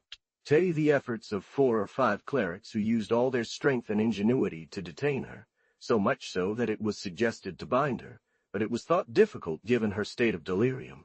Into the chapel, her face completely changed, and very different from her natural state, with flushed cheeks, sparkling eyes, an aggressive expression, and in such violent agitation that it was difficult to stop her, refusing to allow anyone to wrap her. The stole around her body, which she ripped off and threw into the air with extreme violence, despite being in the midst of his agitation once more. They then ordered it to make him scratch it, which was done at once. They commanded the demon to stop the itch in one of his arms, which it did immediately with less resistance and effort than before. After being instructed to make the girl completely insensible to pain, she claimed to be in that state, boldly presenting her arm for them to pierce and burn as desired. Indeed, the exorcist, emboldened by previous experiences, took a long needle and plunged it entirely between her nail and flesh, which she openly mocked, stating she felt nothing at all.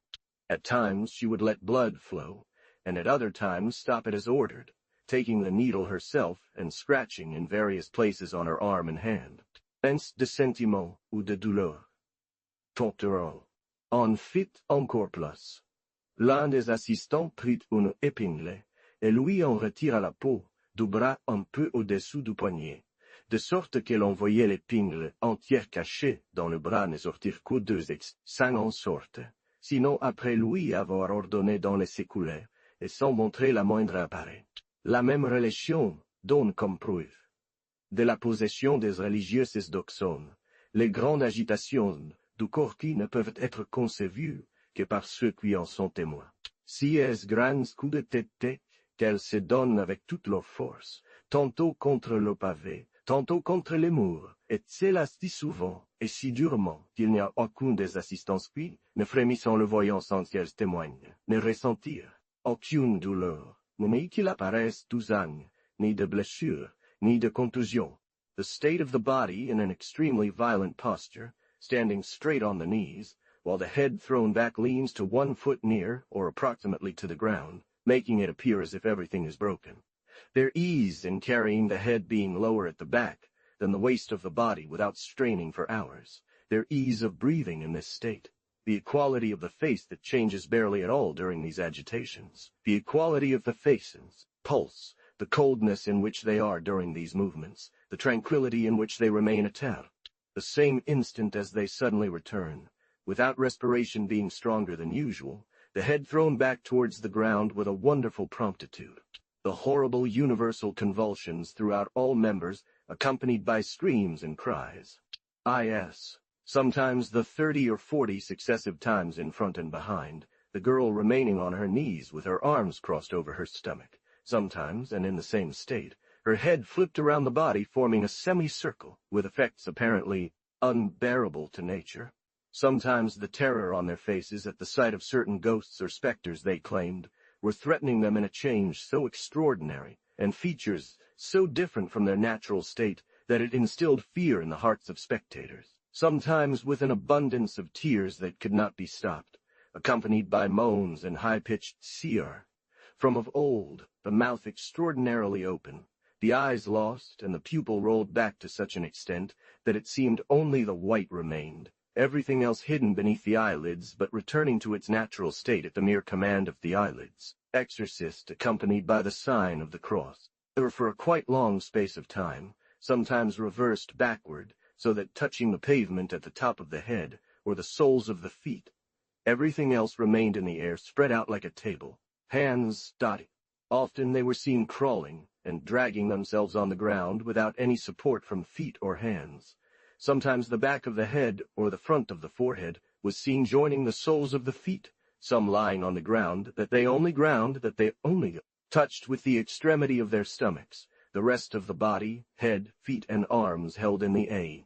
It is customary for them to kiss the ground while kneeling, with their face turned backward, so that the top of their head touches the sole of their feet, arms crossed over their chest, and in this position make a sign of the cross with their tongue.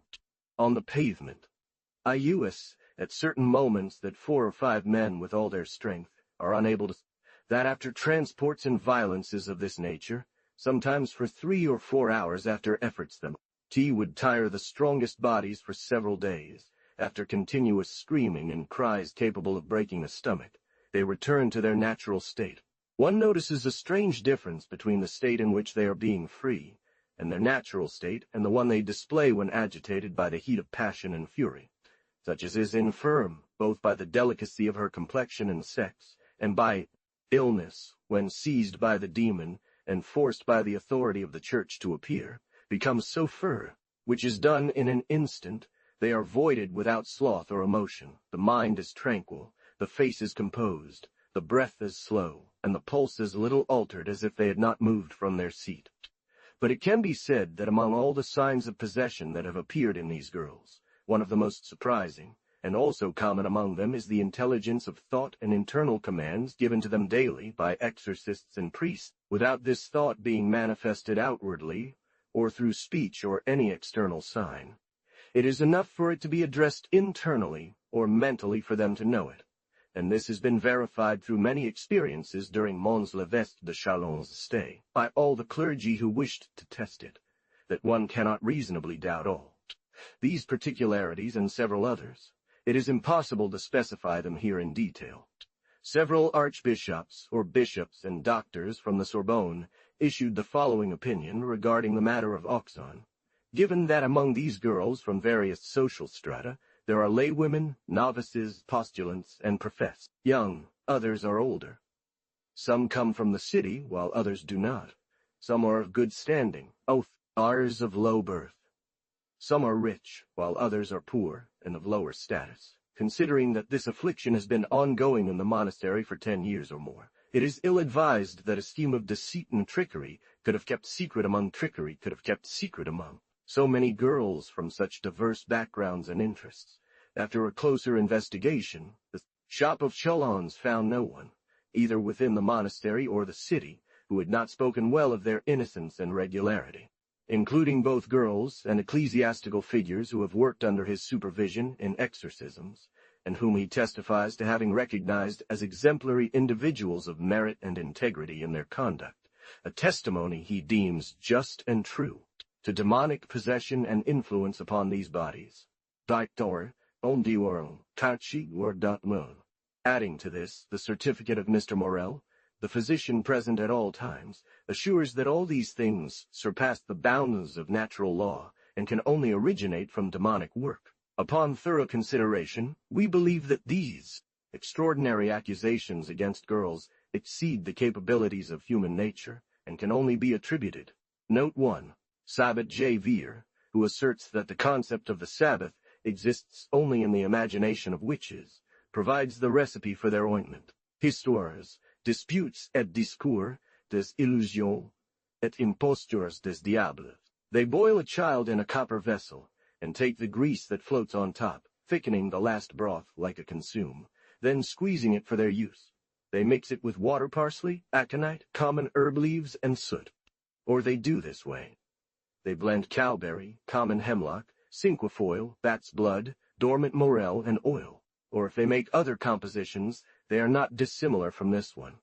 They anoint all parts of the body with this ointment, having rubbed them beforehand until they turn red, for the purpose of attracting heat and relaxing what was tightened by cold. Thus do they believe to be carried from night to the clarity of the moon, through the air at banquets, music, dances, and embraces with the most desirable young men. And to that end, so that the flesh is relished and the pores of the skin are opened, they mix in grease or oil.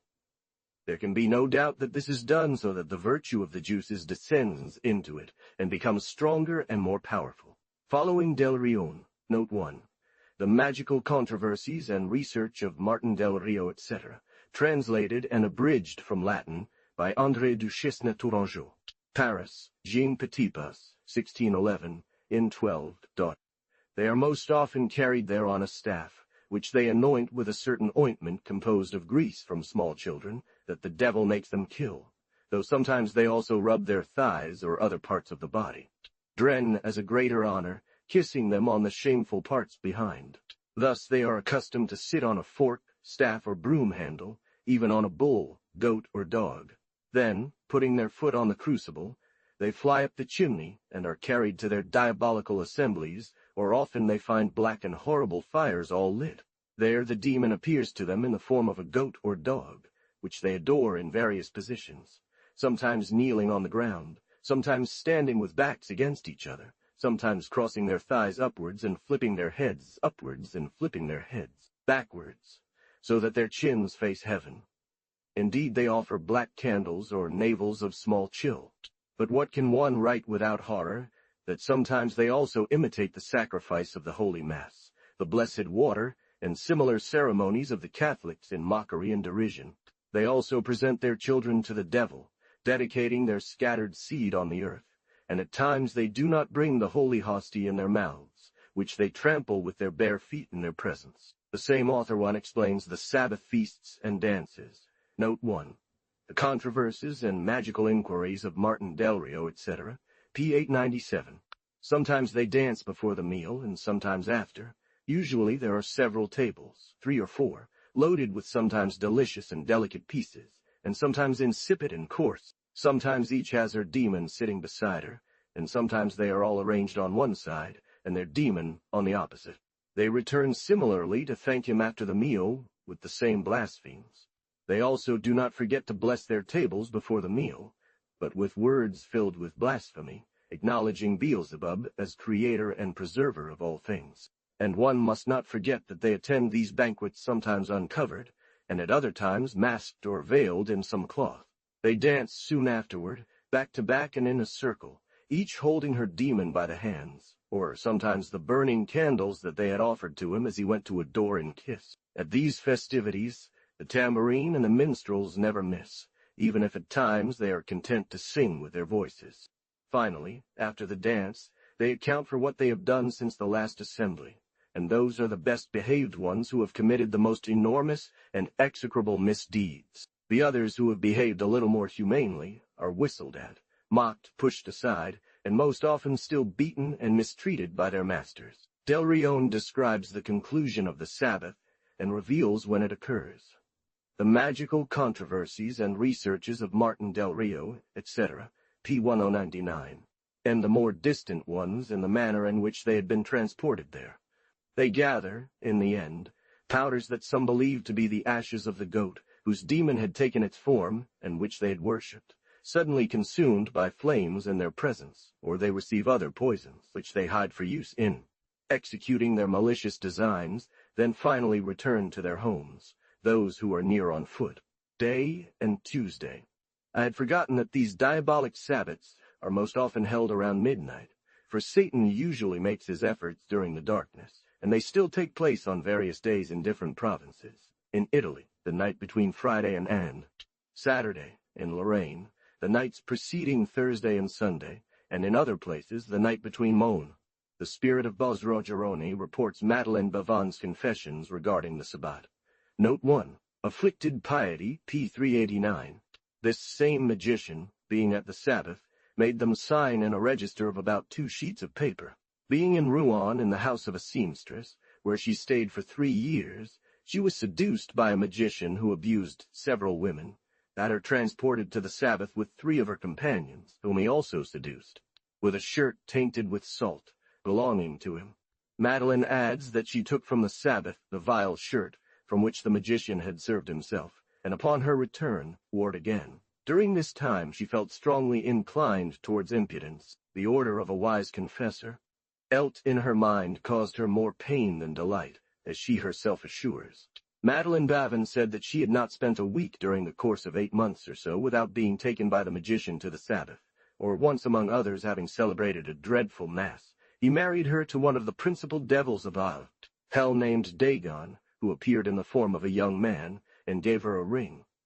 After this accursed marriage, the said pretended young man put the ring on her finger, and then they separated, each on their side, with a promise made by this young man that he would not be long without seeing her again, as indeed he did the very next day, as he has done many times during several years, often having his carnal company, which accepting the pleasure she after. Madeline Bavin said one that she had seen 3 or 4 times women sorcerers giving birth at the Sabbat, after which their children were placed on the altar, where they remained alive during the celebration of their abominable mass. Finished, all the attendees, including the aforementioned Bavin, and the mothers themselves mercilessly. Bavin participated in these slaughters with Picard, and performed malevolent deeds on the children, she reported, with the intent of whoever was presiding over the Sabbat. As she did not know who to apply them to, she passed them on to the first ones she found at the Sabbat, slaughtered these poor little children, ripping them apart, and after each had taken the most important parts, such as the hearts and others, to make charms, spells, and enchantments, they buried the rest. She confesses to having adored the Sabbath goat, which resembled a half-man and half-goat, and these goat adorations are always done with the intention of profaning the most holy sacrament of the Eucharist. While they slept thus, devils would offer them banquets, dances, and all kinds of pastimes through imagination. She admits having several times adored other devils, referring her intentions to those that magicians generally have. Hers, in particular, had no other purpose than carnality. Returning to sorcerers and witches, when they wanted to summon these spirits to them, Louis Lavaterone says, they would use an ointment that caused deep sleep. Then they would lie down in bed, where they would fall into such a deep sleep that they would fall into such a deep sleep, could not be awakened, neither by piercing them with needles nor by burning them. But since devils have such great power, nothing prevents them from sometimes taking men and carrying them off into some forest where they show them such sights. Note 1. 3 Books of Apparitions, etc., p. 297. But in addition to being thorny, they are also extremely cruel, as they enter houses in the form of dogs or cats and kill or despoil young children. There was once a man who, having suddenly come across these things, was unexpectedly carried away from his home to a very pleasant place, where after seeing dances all night and making a great feast, everything had vanished by morning, and he found it vanished by morning, himself surrounded by thickets and gorse. Paul Griaud, an Italian who lived in the year 1537, in his first book, De Sortilegiis, testifies, as Crespitone says, that there was a poor man from Sabine, living near Rome, who was persuaded by his wife to use some ointments like her, to be transported with other sorcerers. While this transport was effected by the virtue of Greece and certain words spoken, and not by the virtue of the devil, he found himself in the county of Benevento, under a great oak tree, where an infinite number of sorcerers were gathered, drinking and eating according to his advice, and he joined them. He turned home on foot, begging for his bread. He also accused his wife, who had been burned.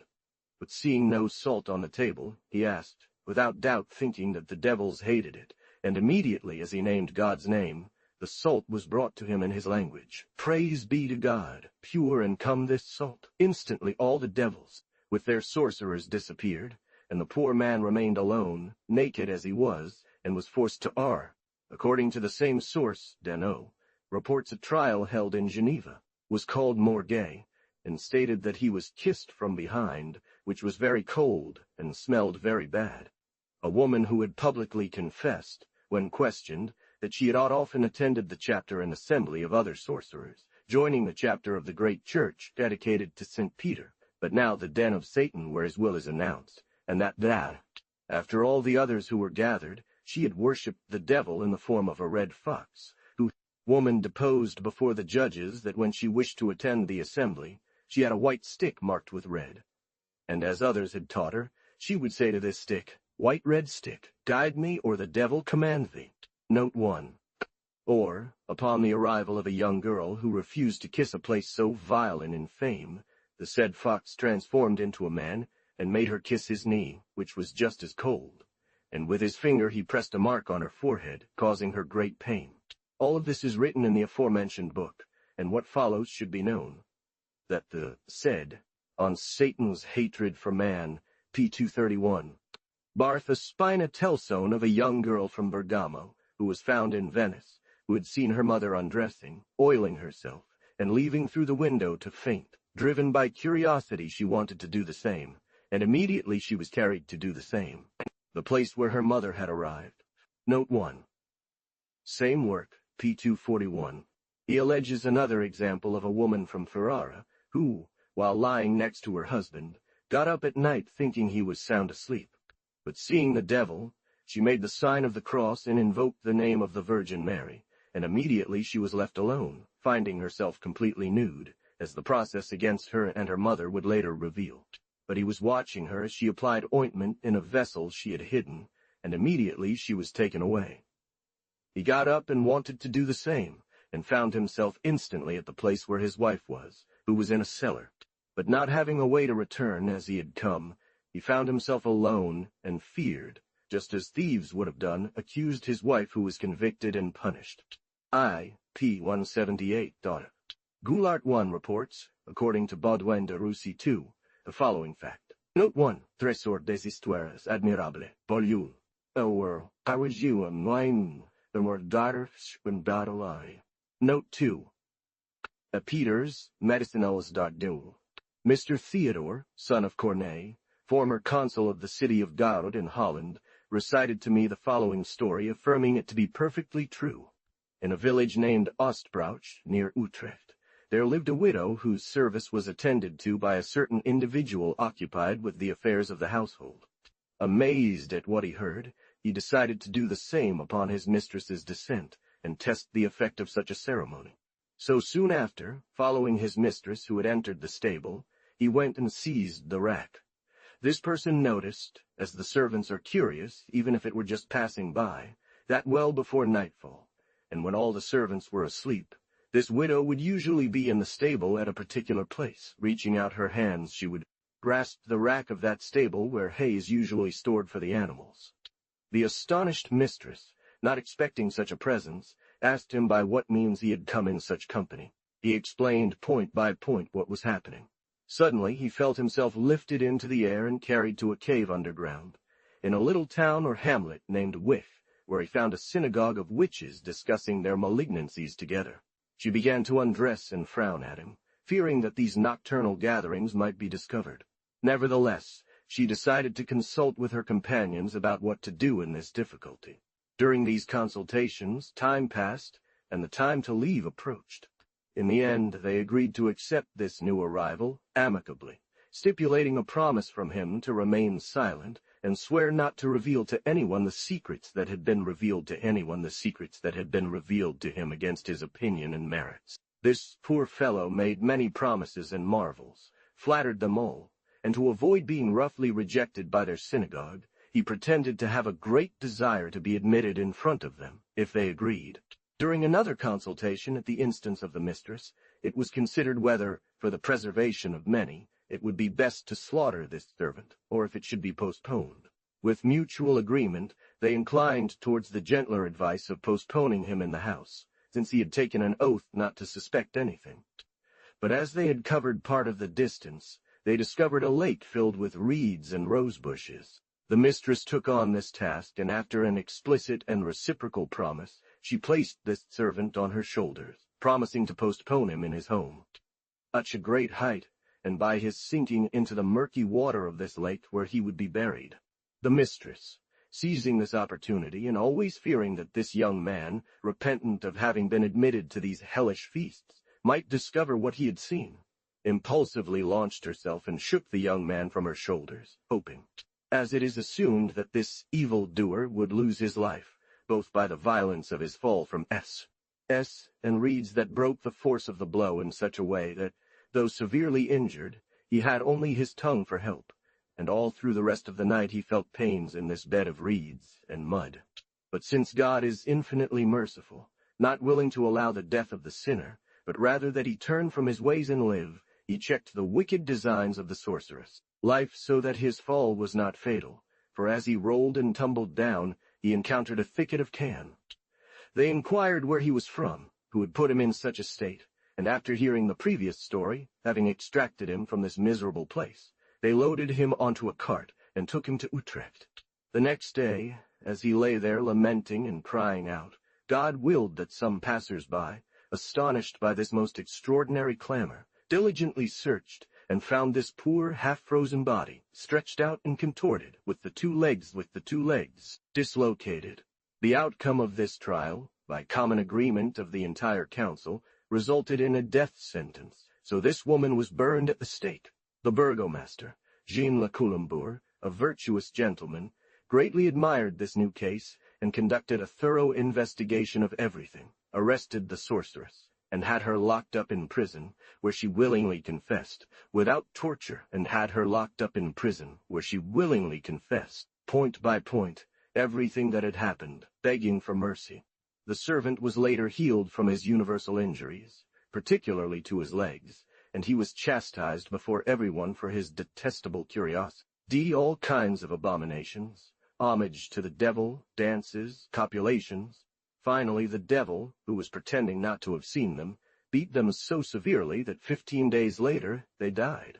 Bodinoni reports, according to Silvestre Reras, that in Italy, in the city of Como, the official and the inquisitor of the faith, having a great number of sorcerers in prison, and unable to believe the strange things they said, wanted to prove them, and were led to the synagogue by one of the sorcerers, and standing a little apart, they witnessed. Note 1. Demonomania. Preface. Tion with them after making them renounce God and their religion.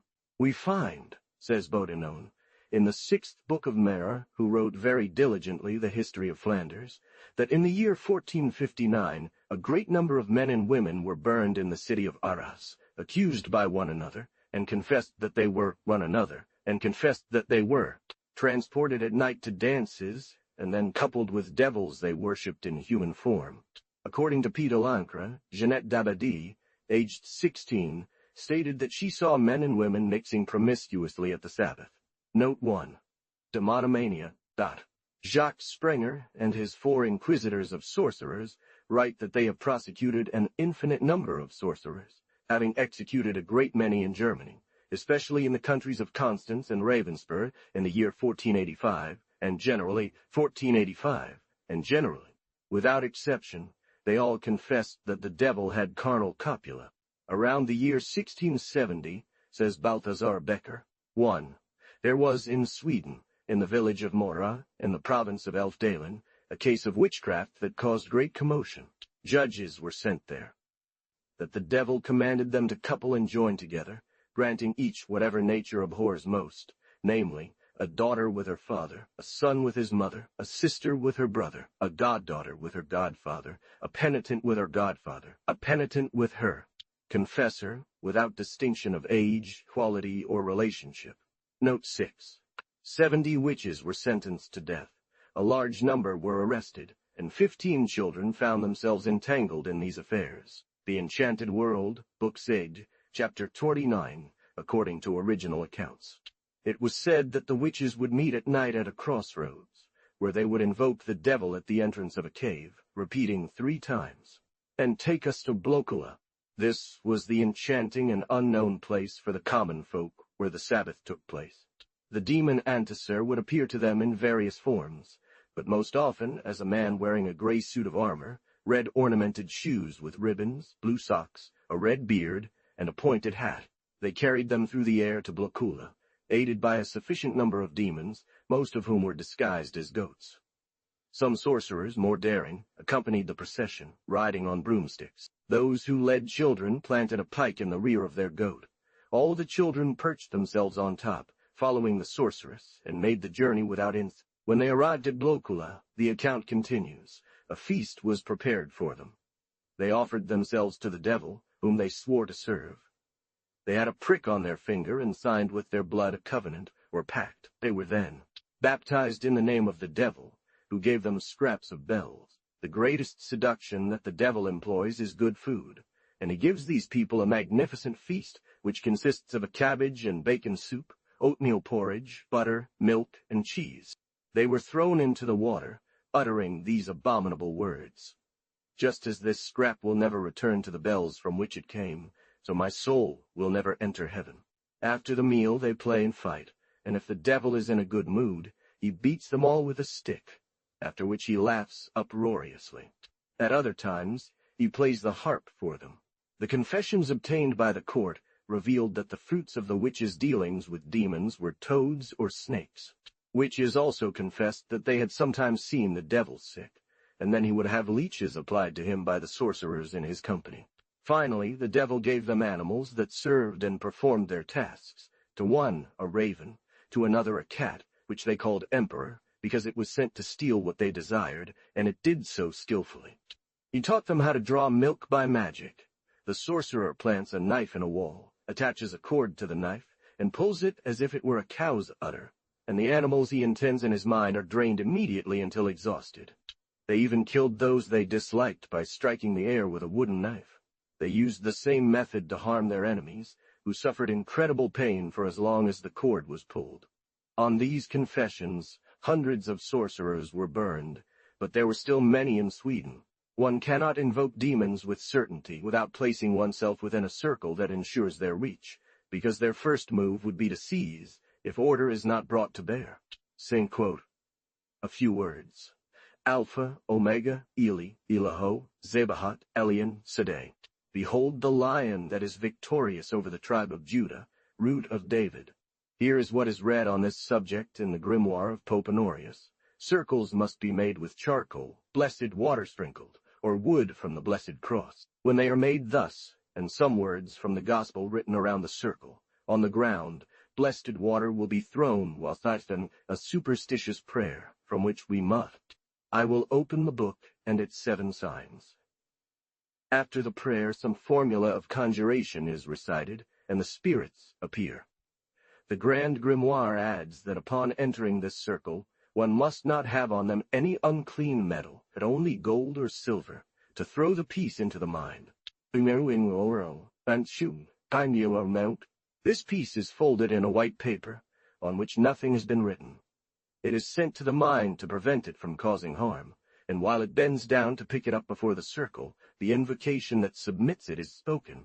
The Red Dragon recommends the same precautions.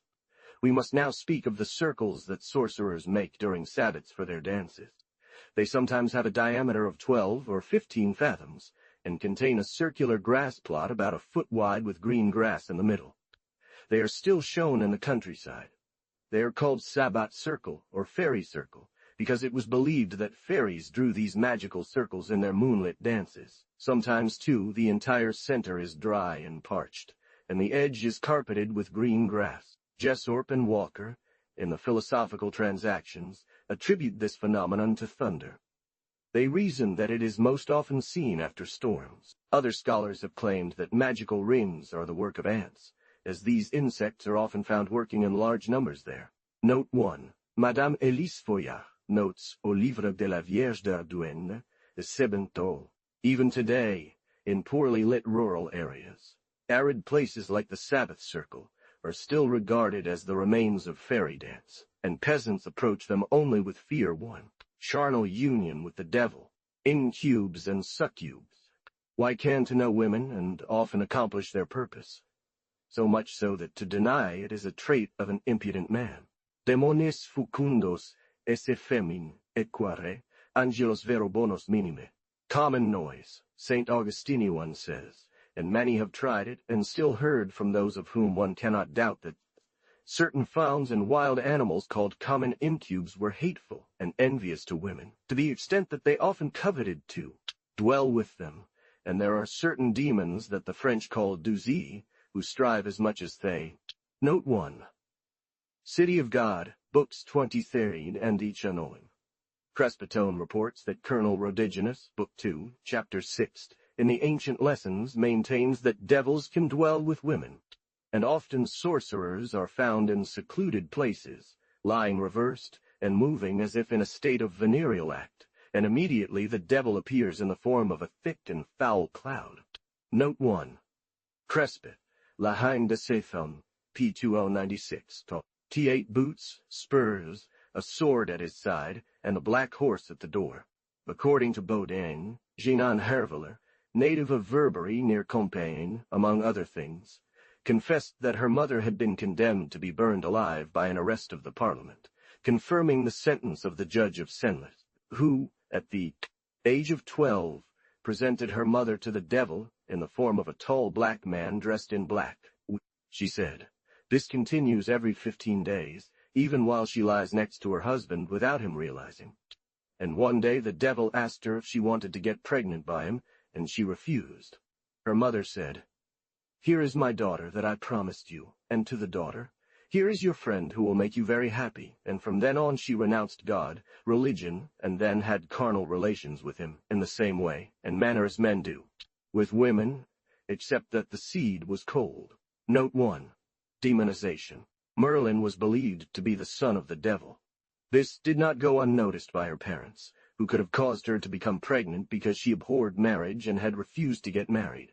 "I think," said Laloye, "that it is not such an incredible thing that he was born of a sorceress, for on the same island towards the kingdom of Scotland, in the country of Marie, there was a girl who became pregnant by the devil's deed. They pressed her to reveal who had gotten her pregnant. She confessed that it was the devil who would sleep with her every night in the form of a handsome young man. The parents were not satisfied with the daughter's answer, so they searched her chamber at night with torches. The monster seemed reluctant to leave the bed, and they called in the priest to exorcise it. It was when they noticed at the girl's side a very horrible monster, with no human form. Finally the monster left, but with such a din and crash that it damaged the furniture in the room, and as it exited, it exposed the roof and covering of the house. 3 days later, Hector Boyce said that the witch had born a monster, the most hideous ever seen in Scotland, which the midwives suffocated. She set out on the morrow, and while in the forest of Wolmer, a demon in the form of the lover named Guillaume approached her and ravished her. This only added to the woman's illness, and this marvel occurred. "I once read," said the same person, "in Thomas Walsingham, an Englishman, that on the night of a Pentecost festival, a woman from the country and parish of Kenghesla, in the diocese of Winchester, named Jane, was in a dream, not so much warned, but pressed and urged to go find a young man who was speaking sweet nothings to her. She believed this illness to have been caused by the lover, who justified himself and showed that it was impossible for him to have been in the forest at the same time she complained, thereby revealing the truth about the incubus demon. The house where the woman lay became so filled with a foul stench that no one could endure it. And 3 days later she died with very pale lips, a black belly, and Note 1. Same work, p. 340. With great difficulty, 8 men carried her to the ground as she weighed heavily. The gentleman, drawing his sword, took this young woman in his arms and crossed the forest without meeting anyone. Goulart relates this singular story according to a character, he says, very worthy of faith. In the year 1602, a French gentleman found himself near a forest when he saw a girl, wounded and disheveled, emerge from it asking for support and protection against thieves who had killed her companions and intended to violate her. He brought her to an inn where she refused to eat or drink until urged by the gentleman. The young woman then pleaded with her savior to let her share his room. After some difficulty he agreed, and 2 beds were set up. The gentleman lay down in his own bed, but about an hour later the damsel undressed herself near the other bed, feigning to believe that the gentleman was sleeping, and began to uncover herself, looking at herself in various parts. The gentleman, driven by an infamous passion fueled by the unjust gaze of a mask that appeared to him and seemed to be the most beautiful ever presented to his eyes, of a very cautious enemy, forgetting the reverence for God and the salvation of his soul, rose from his bed, went to the chamber of the maiden who received him, and spent the night together. When morning came, the poor wretch returned to his bed and fell asleep. The maiden rose and disappeared without saluting the gentleman, neither host nor hostess. The gentleman awoke and called for her, but she was not to be found. He waited until around noon. Unable to get any news, he mounted his horse and continued his journey. Only halfway out of the city did he notice, at the end of a bare field, a horseman on foot with his bridle down and his weapons drawn. The gentleman, who was a good soldier, stood firm and bravely repulsed the attack of this covered enemy, who, retreating a little, raised his visor. Then the poor gentleman saw the face of the damsel, with whom he had spent the previous night, telling her in explicit terms that he had been in the company of the devil, that his resistance was vain, and that he could not deny it. The gentleman invoked the help of God. Satan disappeared. Guyon also relates the story of some people who had dealings with the devil. Note 1. The gentleman turned and went back to his home, where, desolate, he got into bed, confessed what had happened to him before several notable people, and died a few days later, hoping in the mercy of God. Diverse lessons, Baldur Tor. 2, p. 56. She fell into such a strange illness that all her entrails fell out, and could not be cured by any medical artifice. In his latest book on human conception and generation, Rufa testifies that in his time, a harlot had an encounter with a cunning spirit in the form of a man, and suddenly her belly swelled up, making her believe she was pregnant. In the region of Limousin, around the year 1580, a young gentleman returning from hunting rabbits at sunset encountered on his path a spirit transformed into a beautiful woman, whom he believed to be genuine. Allured by her, he had an encounter with her, and suddenly felt seized by such great heat throughout his body that he died 3 days later, persistently declaring until his death that this heat came from this copulation, and saw no other explanation, and that immediately after the act of love this woman vanished. They changed locations, went away swearing to go elsewhere, and since then I have heard that they are no longer pregnant and were relieved by much smoke and vomiting that came out of their bodies. They are said to still be alive. We saw 2 women from the town of Chambéry, who said they were mother and daughter, claiming that the devil had forcibly and violently had his way with them, causing their bellies to greatly swell, touching and examining them, and finding them as such. They were considered insensible for speaking such things. The air was troubled, the clouds dark and thick, and the sun had lost its brightness, which they suspected was due to Satan's malice amidst all this turmoil, a thought that brought despair to these poor people. According to Crespitone, Hector Boadius, a Scottish historian, in the final part of Book the 8th of his Scottish history, relates that in 1486, some Scottish sailors navigating to Flanders were suddenly attacked by a terrifying storm that surrounded them, making them think they would sink into the ocean.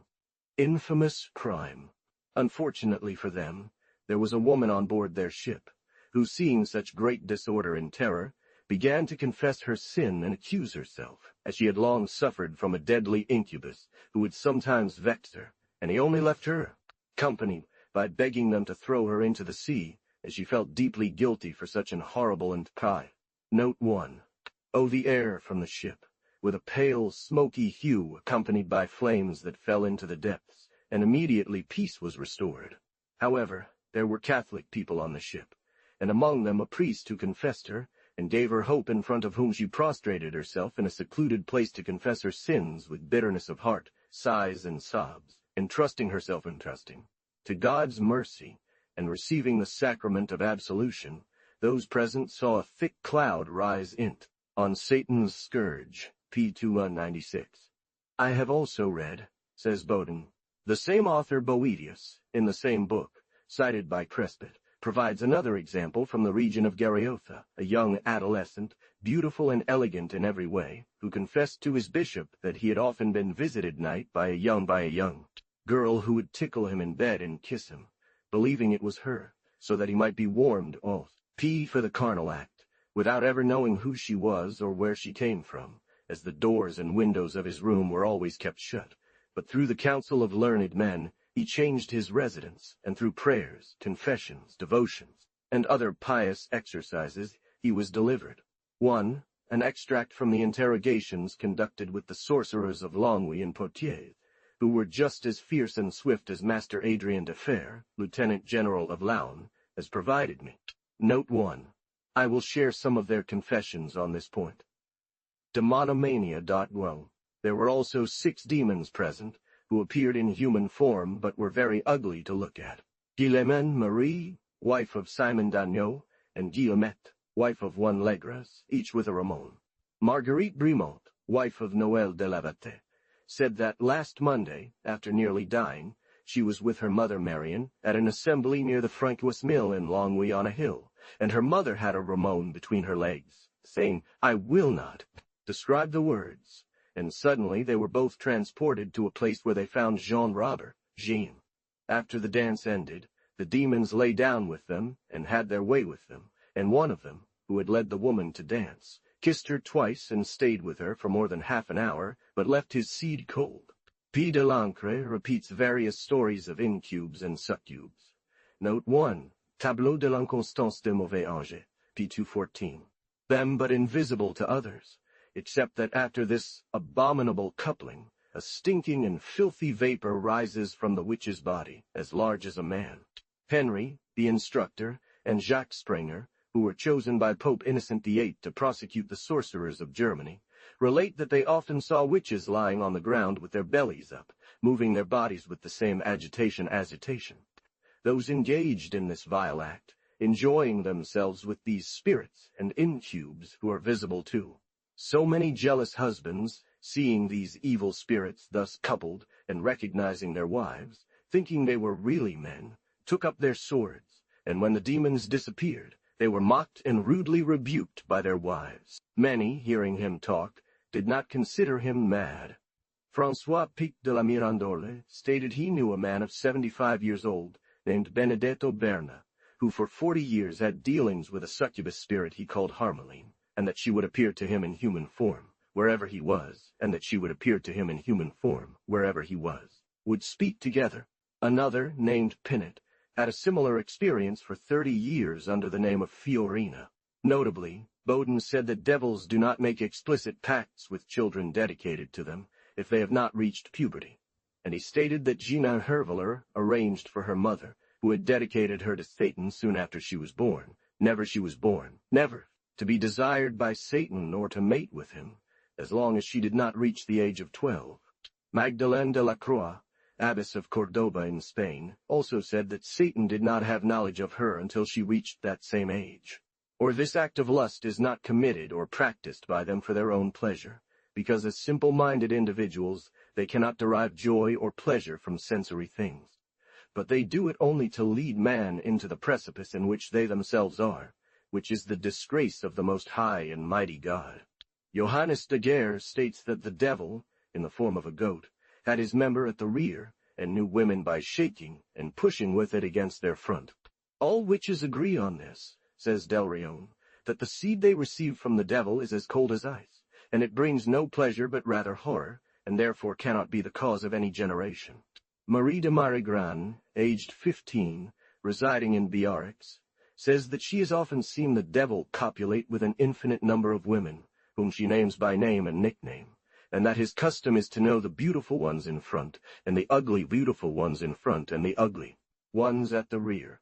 I reply that the demon, wishing to deceive a woman under the species and figure of some man without her realizing he is a demon, imitates as best he can everything required in the coupling of man and woman, and thus puts himself to the test if he wants generation to follow, which rarely happens by employing all that is necessary for generation, eking a prolific seed, which he retains and casts with such great speed that vital spirits do not evaporate. On the contrary, when they couple with those who are not ignorant that it is a demon, he most often ejaculates an imaginary and cold seed, from which I naively confess that nothing can come. But when he has no intention of conceiving, then he uses something similar to seed, hot with fear that his imposture might be discovered, and also tempers the body he has taken, lest by his touch he should instill fear, horror, or dread. Note 1. Les Controversies et Recherches Magiques, p. 187.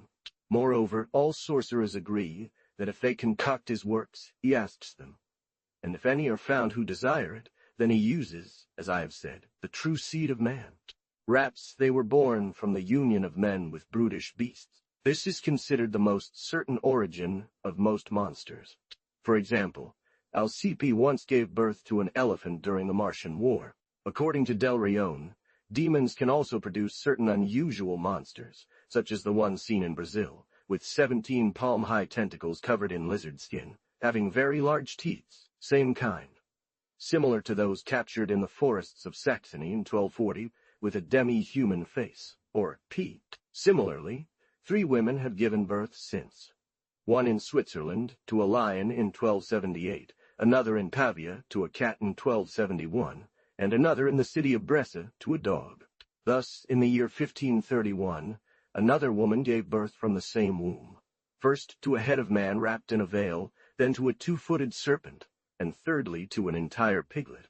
In these allegorical examples, I believe it must be said that it is the demon, disguised as such beasts, who has caused these women to become pregnant.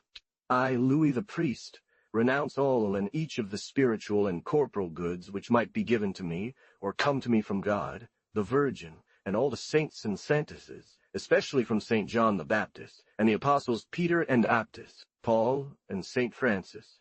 And I give you, Lucifer, as I see it, and I vow to be before you, I offer myself, along with all the good works I will do, except for the value and fruit of the sacraments, in respect to those to whom I shall administer them, and in this way I have administered them. Signed these things and attest to them. Lucifer, on his part, made the following commitment regarding Louis Gaufridi. I, Lucifer, promise under my seal to you, my lord Louis Gaufridi, priest, to give you power and strength to enchant by breath all women and girls that you desire, faith of which I have signed, Lucifer, unscented and continued for 30 years and more, usually sleeping with him. Following but unknown, Magdalene de la Croix, native of Cordoba in Spain, an abbess of a monastery, suspecting herself of the religious sisters, and fearing fire if accused, wanted to prevent it to obtain pardon from the Pope, and confesses that from pardon from the Pope. The age of 12, a malicious spirit, in the form of a black Moor, solicited her honor, to which she see. Note 1. Demonomania. By which means, being within the church, she was raised high, and when the religious sisters communicated after the consecration, the host came up to her, in sight of the other sisters who held her holy, and even the priest who then found himself enthroned, without an host. One sees at Molsheim, says Dom Calmentone, in the chapel of St. Ignatius in the Church of the Fathers. Reduced to despair, he resolved to offer himself to the devil, if that bad spirit would or could give him good money, for he suspected that it would only provide him with false and bad money. He told Michel to come back to him the next day. Jesuits a famous inscription, which contains the story of a young German gentleman named Michel Louis, from the family of Bubenhoren, who, having been sent quite young by his parents to the court of the Duke of Lorraine to learn French, lost all his money at cards. As he was occupied with this thought, suddenly he saw a young man of his own age appear before him, well-built, well-dressed, who asked him the subject of his worry and presented him with a handful of money, saying that he should try if it were good. Michel returned to find his companions still playing, regained all the money he had lost, and won all his companions' money. Then he returned to find his demon, who demanded as recompense 3 drops of his blood, which he received in a gland shell. Offering a feather to Michael, he bade him write down what the demon dictated. He dictated some unknown terms, which he had written on 2 different pieces of paper. One remained in the demon's power, and the other was placed on Michael's arm at the same place from where the demon had drawn blood.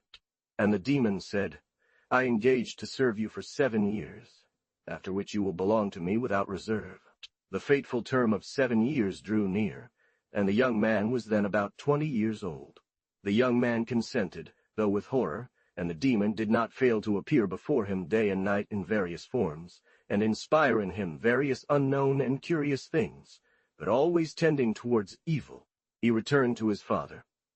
The demon which he had given himself over to inspired him to poison his father and mother, set fire to their castle, and kill him. He attempted to commit all these crimes. God did not permit them to succeed, the gun with which he wanted to kill himself misfiring twice. Increasingly anxious, he revealed his wretched state to some of his father's servants, and begged them for some help. At that very time the demon seized him, turned his whole body backward, and barely missed breaking his bones. But soon he withdrew, and fled to the island, from where he was brought back to Molsheim by his brother, a canon of Würzburg, who turned him over to the care of the fathers of the society. His mother, who was of the Suenfeld heresy, and had dedicated her son to it, finding no aid in her sect against the demon which possessed or obsessed him, was forced to hand him over to some religious people. It was then that the demon made the most violent efforts against him, appearing to him in the form of ferocious animals. One day, among others, the demon took the form of a wild and hairy man and threw down a document or pact different from the true one he had extorted from the young man, in an attempt to lure him away under this false guise from those who were guarding him and to prevent him from making his general confession. The young man made a profession of the Catholic and Orthodox faith, renounced the demon, and received Holy Communion. Finally, on October 20th, 1603, they agreed to meet at the chapel of St. Ignatius, where the true document containing the pact with the demon was brought. Then, letting out horrible cries, he said he saw two goats of immense size, with their front feet up, holding each of their claws one of the scrolls or pacts on either side. Only the second pact, still in the demon's power, remained. But as soon as the exorcisms began and the name of St. Ignatius was invoked, the two goats fled, and he emerged from the young man's left arm or hand almost painlessly, and without leaving a scar, the pact falling at the feet of the exorcist. The exorcisms were resumed, St. Ignatius was invoked, and it was promised to say a mass in honor of the saint. At the same time, a large, misshapen stork, poorly made, appeared and dropped the second scroll from its beak, which was found on the beak. Altar. New edition, Paris, de Bustaine, 1751, 2 Algian 12. Oh, I'm, but one, or. Note 2. There were in all 10 letters, most Greek, but which will form no sense. They were seen at Molsheim on the picture representing this miracle. And as you are bored, the ancients spoke much of certain demons who showed themselves particularly about noon to those with whom they had contracted familiarity. Note 1. History of Spectres, Book 3, THH 4, p. 198. These demons visit those to whom they attach themselves, in the form of men or beasts, or by entrapping themselves within a character, cipher, file, or well an empty and hollow ring. They are known, adds the lawyer, to magicians who use them, and, to my great regret, I am compelled to say that their use is all too common. Honestly, the last text provided appears to be already in English, not auto-translated from another language. Here it is, unchanged, Hansdorff in his latest. The physician was happy in the healing of the sick, and amassed a great number of excuses for his practices, to such an extent that he left to his children the sum of 26,000 valid escus. Viator is an example of the 8th commandment, cited by Gullertone, who says, "A doctor of medicine forgot so miserably that he treated a pact with the enemy of our salvation, whom he had conjured and imprisoned in a glass from which this seducing and familiar spirit answered him. Just before his death, as he began to think about his conscience, he fell into such fury that all his words were to invoke the devil and vomit horrible blasphemies against the Holy Spirit. He gave up his soul in this unfortunate state." Note 1. Tresor des Histoires, Admirable, T2, p. 624. Note 2. From Book 6, Chapter 21 of His Great Days. Gullertone reports, according to Alexander of Alexandria II, the story of a prisoner who, having called upon the devil for help, visited hell. The lord of a villa in the principality of Sulmona, in the kingdom of Naples, was avarice and proud in his governance, to such an extent that his poor subjects could not subsist, but were strangely greedy for him. Another good man, though poor and despised, severely beat a hunting dog belonging to this lord, who, grievously irritated by the death of his dog, had this poor man seized and imprisoned in a cell. After a few days, the guards who diligently kept all the doors closed, coming to open them, as is their custom to give him some bread, found their prisoner missing from his cell. The seekers searched everywhere, unable to notice any trace or sign of escape, and eventually brought this marvel back to their lord, who at first dismissed it and threatened them, but after hearing the truth, was no less astonished than they were. 3 days after this alarm, all the doors to the prisons and cells were locked as before, yet the same prisoner, without anyone's knowledge, appeared confined once again in his previous cell, looking and acting like a lost man. He demanded that he be taken immediately before this lord, whom he had something of great importance to tell. Conducted there, he recounted that he had been to hell. The occasion was that, unable to bear the rigor of his imprisonment, defeated by despair, fearing death, and lacking good counsel, he had called upon Satan for help, who freed him from this captivity. And horrible miseries, stench-filled and terrifying sieges, kings, princes, and great oppressors plunged into dark abysses. What a frightful vision appeared to him in his dark and terrible prison, where they had made an agreement, following which he was freed and dragged out without suffering any less torment, then precipitated into underground places wonderfully hollow. as if at the bottom of the earth, where he saw the prisons of the wicked, their torments, darkness, there they were burned in an ardent fire, with unbearably cruel tortures. He had seen popes, cardinals, and other prelates, magnificently attired, as well as other kinds of people in various groups, afflicted with distinct tortures in deep pits. They were constantly tormented. While recognizing several of his acquaintance, including one of his dearest old friends who had acknowledged him and inquired about his condition, the prisoner recounted that their country was under the control of a ruthless master.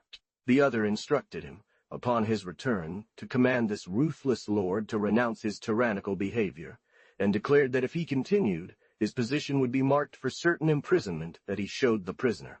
And so this person told the prisoner, in order for the lord we are speaking of to trust your report, tell him that he should remember the secret council, and the matter we discussed together when we bore arms in a certain war, under the leaders in a certain war, named. Nay, to be so bravely deciphered by a poor subject of his, who represented them as if he had read them in a book. Then he revealed to him by the menu this secret, their agreement, the mutual words and promises, which the prisoner recounted distinctly one after another, in their order, to that lord, who was marvelously astonished at this message, striking with this message, wonder as it had been hardly possible for things committed solely to him, and never discovered to anyone. And scarlet was nothing but burning fire trickling down. It is said that the prisoner, having inquired about the other with whom he discussed in hell, whether it was possible and true that so many people he saw dressed so magnificently, a continuous fire, pressed by torments and indescribable tortures, and that all this attire of gold, since he wanted to see if this was so, he approached to touch this scarlet thing. The other had exhorted him to leave it alone.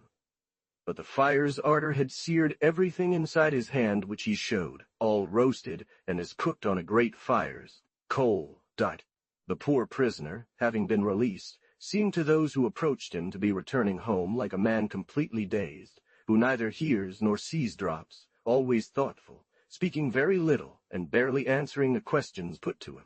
He lived for very few days after this return, and with much difficulty he could manage his small affairs, so bewildered was he. His face, moreover, had become so hideous, his gaze so ugly and wild after this journey, that hardly could his wife and children recognize him. And recognizing him, there were only cries and tears, contemplating such a change in him. Note 1.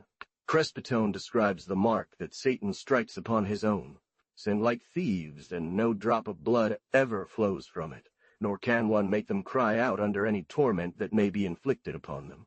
It often happens that through the ministries of these demons, some sorcerers have been seen to have 2 pupils in each eye, or others have the portrait of a horse in one and 2 pupils in the other. On Satan's hate, p. 244, so that it may be known that these are not dreams. It is quite evident that the mark of Satan on sorcerers is like leprosy. For any pricking or stinging, the place remains insensitive, and it is where they are truly proven to be professional sorcerers that such a mark appears, as they do not feel the pricking either.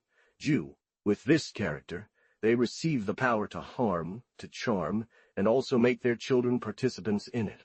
Whether covertly or explicitly, they consent to the oath and alliance that their fathers made with the devils, or what mothers dedicated, or consecrated their children to the demons from whom they are not only born, but also conceived, and this was done to serve as a mark and character of the alliance made with them.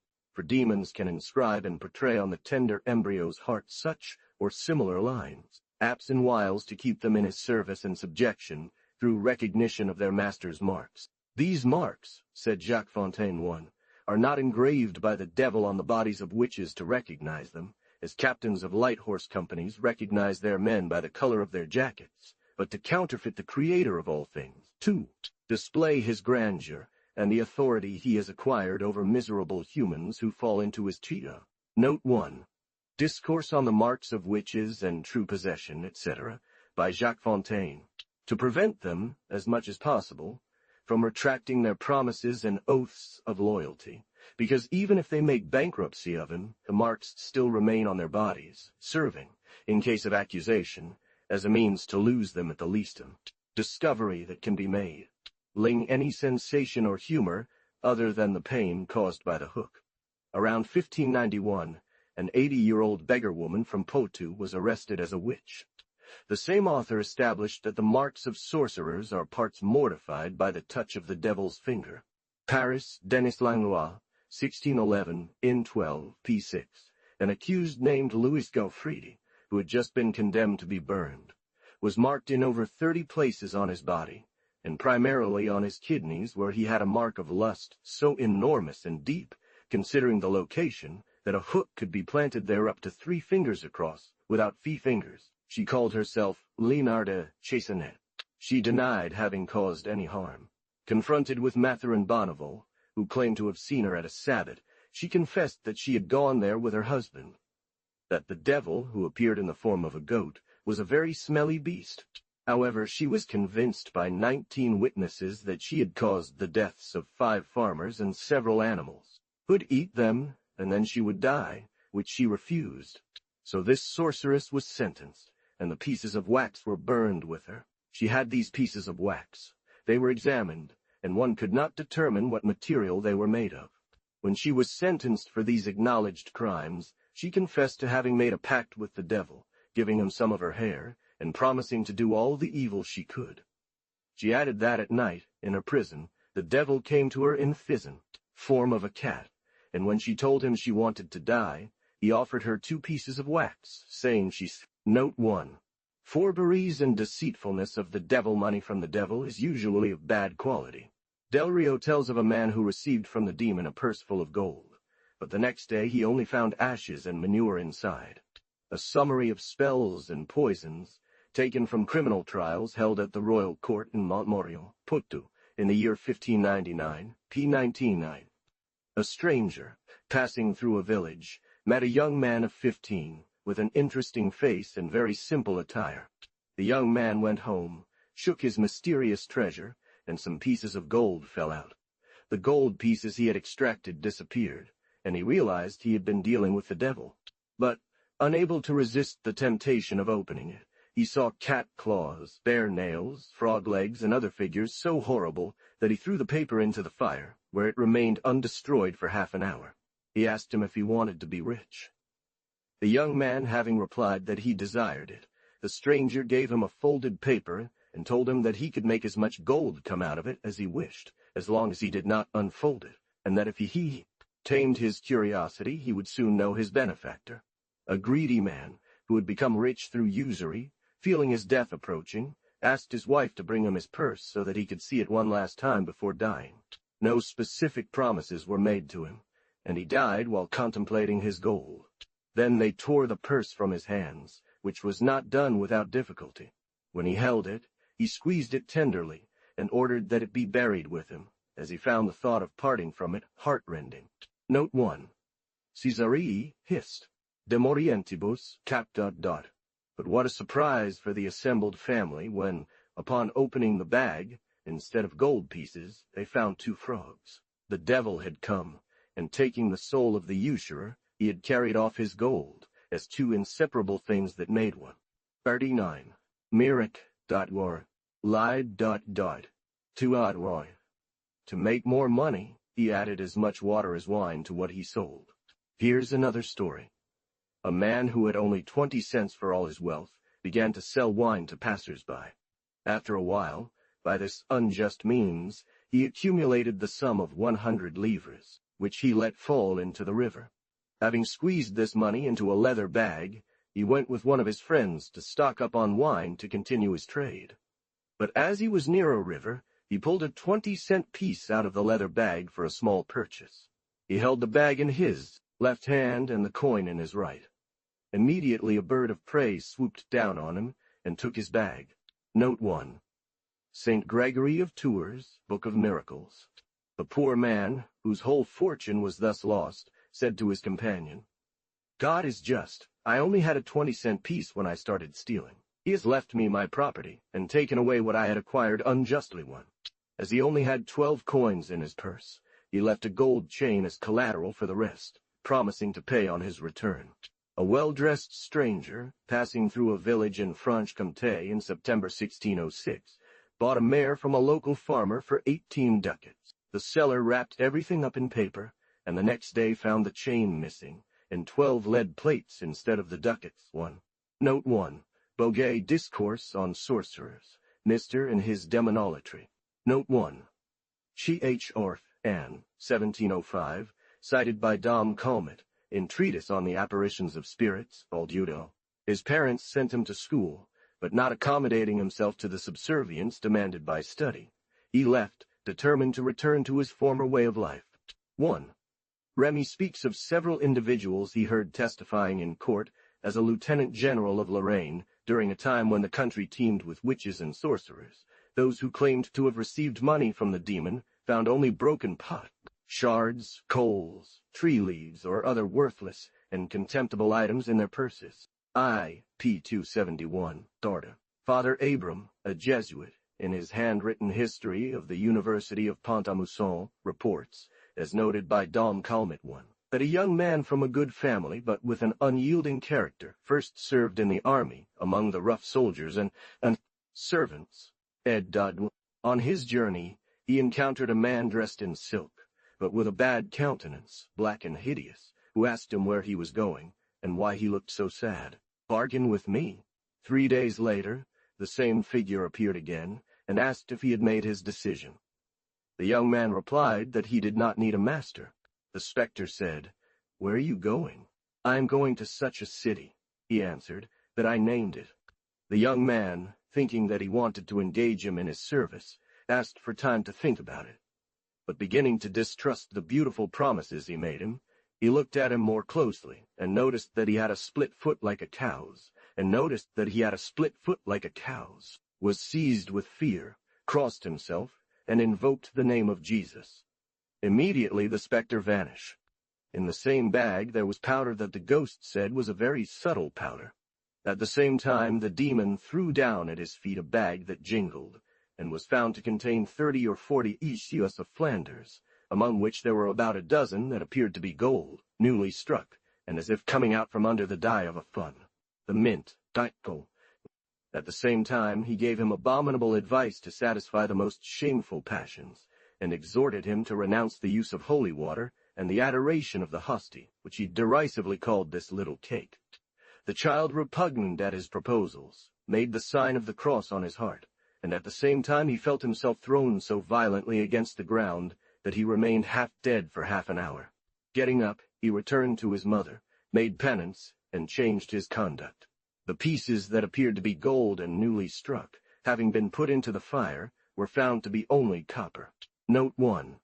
Treatise on the Appearances of Spirits, Vol. I, p. 2072. Satan sometimes engages in acts of piety. Satan responded that he wanted to consider it. This called into doubt the foundation of his religion and made Satan the judge. Bowden 1 states that in the year 1559, on the 17th day of December, at the village of Loan, in the Count of Juliers, the priest dared to question the devil, who was holding a girl captive, regarding whether the Mass was valid, and why he was valid, and why he was, forcing and compelling the girl to suddenly attend Mass when the bell was rung. Jean de Sarisper, in his Polycratic Book 2, Chapter 26, speaking about his clever interrogations, says, "Evil spirits are so cunning that they feign, with great care, that they do not act by force but of their own free will. They have wrapped them up with themselves in the same crime of sacrilege and the penalty of damnation." Note 1. Demonomany, Book 3, last chapter.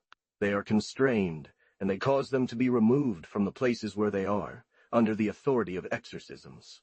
And in order not to be so closely watched, they perform exorcisms in the name of the Lord, or in faith of the Holy Trinity, by virtue of the incarnation and passion, then suggest these to men, and obey the exorcists until that, Herod, predicting the signal of her liberation at the end of the Mass. Janvier relates, continues Bodinon, that he saw a demon-possessed girl in Germany, who, when questioned by an exorcist, Satan responded that it was necessary for the girl to go on pilgrimage to Marcadour, a town some leagues distant, that at every 3 steps she would kneel and say Mass on the altar of St. Anne, and that she would be delivered. What was done, and at the end of Mass she and the priest saw a white ghost, and thus she was delivered. Note 1. Demonomania, Book 3, last chapter. We have seen another example, said Bodinon, of Philip Wasselic, a monk from Cologne in the Abbey of Cruchten, who was besieged by a demon in the year 1550. Note 1. Demonomania, Book 3, last chapter.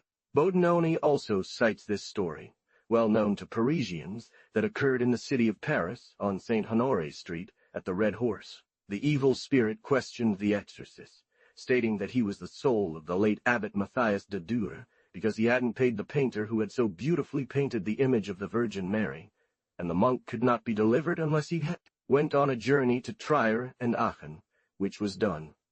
And having obeyed, the monk was freed. A passer-by had taken his niece into his home, seeing her orphaned. But you must say some masses and go on a pilgrimage to Our Lady of Virtue, and they will go straight to heaven. One day, while the daughter was praying at her father's grave in Saint-Gervais, Satan appeared to her alone, in the form of a tall and black man, taking her hand and saying, "My friend, fear not, your father and mother are well." She did as she was commanded. The daughter asked this careful spirit about his identity, and he answered that he was Satan, to which she was not surprised. He then told her she needed to go on a pilgrimage to St. James. She replied, "I would not dare travel so far." What she did to please him and get rid of him. Satan continued to bother her, speaking casually to her alone, saying, "You are very cruel." She would not even put her scissors near me for love. But after that he asked her for a gift, even some of her hair, which she gave him a lock of. A few days later, he tried to persuade her to jump into the water, threatening her with a rope from a well. But she screamed so much that he gave up. One day, her uncle wanted to take revenge and was beaten so badly that he remained sick in bed for over 4 days. Another time, Satan tried to force himself upon her and know her carnally, and for her resistance she was beaten until she bled. Indeed, Satan, seeing that the girl responded to nothing, nor did anything for him, seized her and threw her to the ground, and from then on she did not speak. Among those who witnessed this girl was a man named Choinen, secretary to the Bishop of Valence, who told her that there was no better way to chase away the devil than by not responding to anything he said, even though he commanded her to pray to God, which she never did except to blaspheme, and always associate him with his creatures in derision. Mr. Amiot, the Bishop of Auxerre, and the parish priest were unable to provide a remedy for this. Note 1. From the third book of Demonomanie, cited in Goulart's Trésor des Histoires Admirables. Res. Tense, and that one should abandon dissolute behavior in clothes, and denouncing God's judgment, admitting that it had been commanded by the sovereign to proclaim, despite their great reluctance, sinners be brought back to the right path. These demons raged wherever they passed, spewing an infinite number of insults against the church, talking only about apparitions of good and bad angels. A loud whistle, and sometimes cried out, "Free! Free!" scattering gold and silver coins from the squat. Goulart relates, according to Hugues Horst, that in the year 1584, in the Margraviate of Brandenburg, more than 80 people possessed by demons were seen, who spoke remarkable things, recognized and named those they had never seen before. These individuals, some who had died long ago, were noticed, wandering about while crying out for repent. In the province of Carthage, said Goulart, 1. When the evil spirit wants to terrify the locals, it threatens them with hurricanes. 2. Indeed, sometimes it creates such strange storms that they uproot houses. Oviedo recounts that once, while passing over a mountain on solid land in India, he witnessed a terrifying spectacle. This mountain, he said, was entirely covered with great and small trees, piled thick upon each other, extending more than 3/4 of a league, and many had been torn up by the roots, and stood as erect as any of the rest. Summer of West India, Chapter 2. Note 1. Treasure of Amazing Stories, Vol. 0772. Such a terrifying sight that just to look at it struck fear into all who beheld it, judging it to be most certainly a diabolic, rather than a natural work. Note 2. Hurricanes. Erasmus reports in his epistles this story collected by an anonymous author. Note 1. Amazing Stories extracted from several famous authors. Paris, Jean de Bordeaux, 1571, 2 volumes, 18 mo. p. 336. But this is more than true, for once upon a time Schiltach, 8 leagues from Freiburg, it was nearly completely destroyed in 1533, the Thursday before Easter. Suddenly, he heard the same signal even higher, so he climbed back up to follow and catch the thief if he happened upon him. But when he got there he saw nothing, hearing the whistle clearly by the fireplace. And as this happened, here's how it was truly recorded before the magistrate, as I heard it recited to Henry Glarian. The devil, signaling by whistling from some house, caused a hosteler standing on its roof to believe it was a thief and climb up, but he found no one there. This made him think it was some illusion or diabolical trick, so he encouraged his companions and summoned the clergy. Here, 2 priests arrived who performed exorcisms and adjurations. He responded and frankly confessed who he was, and when asked for what purpose he had come, he did not hesitate to answer that it was to burn the entire aforementioned city. The church people pleaded with him and threatened him, but he said he was not afraid of their words or threats, as one of them was a scoundrel, and both were thieves. Shortly after, he took a woman by the chimney who had been his companion for 14 years, even though she went to confession every year and received the sacraments, and gave her a pot of fire, ordering her to scatter it. A strange case. She scattered it, and in an instant the whole city was burned and reduced to ashes, through the work of the devil, assisted by this sorceress's ministry, who herself met with a similar end. It was every bit a struggle to prevent a castle built of hewn stone, and sufficiently far from the town, from being consumed by this fire. Camerariusson adds regarding the diabolical fire in Siltach, or Schiltach, that the fire fell here and there on the houses, appearing as flaming bullets, and when some ran to help extinguish their neighbors' fires, they were immediately recalled to save their own homes. I heard the details of this terrible visitation from the very mouth of the local priest and other trustworthy inhabitants who had been witnesses to everything. The priest told me that this evil and cruel spirit counterfeited in nature the songs, chirps, and melodies of various birds. Several who were keeping company with me became astonished at seeing that this priest had a crown of various colors encircling his long hair, which he wore in the antique style, a barrel ring around his head. He claimed that one day this same spirit asked them if they had ever heard a raven call. That on top of this enemy had croaked so horribly that everyone remained so stunned that if this infernal cacophony had continued for even a little longer, they would all have been paralyzed with fear. Moreover, this old man affirmed, not without blushing, that often this enemy of salvation would reveal to him and the other men who accompanied him all the secret sins committed by them, so precisely that everyone was compelled to leave the place and retreat to their homes. So confused were they. Note 1. In his historical meditations, Ch.L.T. Thorthief, cited by Goulart in his Treasure of Amazing Stories. One day, said Flodort historian, born in Epernay in 894, and who wrote the history of the Church of Reims, one day, Saint Remy, Archbishop of Reims, was absorbed in prayer in a church in his beloved city. He thanked God for having rescued the fairest souls of his diocese from the wiles of the demon, when one came to announce that the whole town was on fire. Today one can still see, embedded in the stones of the western portal of Saint Remy in Reims, the stone where the very clear prints of Saint Remy's irritated foot are visible. The saint armed himself with his cross and chasuble like a warrior with his sword and armor, and flew to meet the enemy. Then the sheep became a lion. Anger rose to the face of the saint, who stamped on the church's stone slabs with terrible force and cried out, "Satan, I recognize you. Therefore I have not yet finished with your wickedness." As soon as he took a few steps, he caught sight of clusters of flames that devoured, with a fury nothing could stop, the wooden houses from which the city was built, and the thatched roofs covering these houses. At the sight of the saint, the fire seemed to pale and diminish. Remy, who knew the enemy he was up against, made the sign of the cross, and the fire retreated. As the saint advanced, making the sign of the cross, the fire let go and fled, as if fascinated by the bishop's power. It seemed like a sentient being that understood its weakness. Sometimes it would rise up. It would regain courage. It sought to surround the saint in a cloak of fire, to blind him, to reduce him to ashes. But always a dreadful sign of the cross appeared to thwart the attacks and stop the tricks. The force of retreating successively releasing all the houses it had captured. The fire fell at the bishop's feet like a tamed animal. He let himself be taken and led at the saint's will, outside the city, into the fosses that still fortify Reims. There, Remy opened a door leading to a subterranean passage.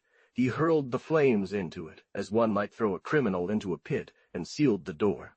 Under threat of anathema, under penalty of bodily ruin and the death of the soul, he forbade anyone from opening that door again. An imprudent, curious, or perhaps skeptical person tried to defy the prohibition and partially open the pit, observes. But he emerged engulfed in flames that devoured him, only for them to return into the hole, bound by the saint's still living will. Behold the demon of the fire. Behold as It's just as beautiful as in Homeron. Guizot, in the preface to Flodor's translation, describes an epic battle as beautiful as Achilles against Dante. The river is a demigod, fire a demon. Note 1. Mr. Didron, History of the Devil. Me there. Upon saying this, he leaves his home and enters the temple where the church pastor is preaching, whom he listens to for some time with great attention. Goularton reports, according to Gaudelmantu, a story illustrating the dangerous consequences of imprecations. A gentleman having invited some friends and the time for the sumptuous feast having come, feeling frustrated by the excuses of his guests, falls into rage and begins to say, "Since no man deigns to be in my house, let all the devils go." While he's there, men on horseback of high stature, completely black, enter the courtyard of the house, commanding the valet of this gentleman to go tell his master that his guests have arrived. The servant, terrified, ran to the temple and warned his master, who, greatly astonished, sought advice from the pastor. After finishing his sermon, the pastor advised that everyone in the family leave the house immediately. So it was done at once, but in their haste, these people left a small child sleeping in the cradle inside. The guests, that is, the devils, began to move the tables, scream, peer through the windows, appearing as bears, wolves, cats, and terrifying men with glasses full of wine, fish roasted and boiled meat in their hands. As neighbors, the gentleman, the pastor, and others watched this spectacle in great fear. The poor father started screaming, "Alas, where is my child?" He had barely finished when one of these black guests carried the baby to the windows in his arms, and the monster terrified everyone on the street. The desperate gentleman, in despair, turns to his most trusted servant and says, "My friend, what shall I do? By his favor and help, I will bring you the child." The servant replies, "Sir, I will give my life to God, and in his name I will enter the house." "Amen," says the master. "God go with you, assist and strengthen you."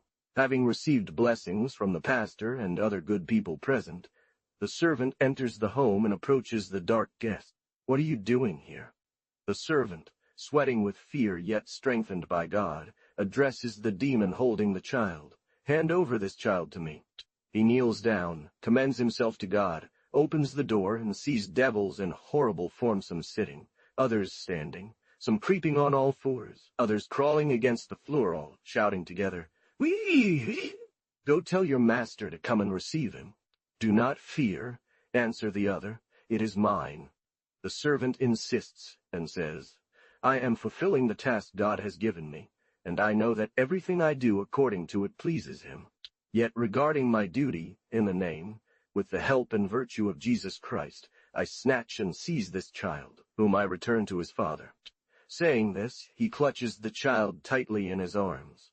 The black hosts only respond with dreadful screams, and these words, "Be gone, wretched one, be gone, scoundrel.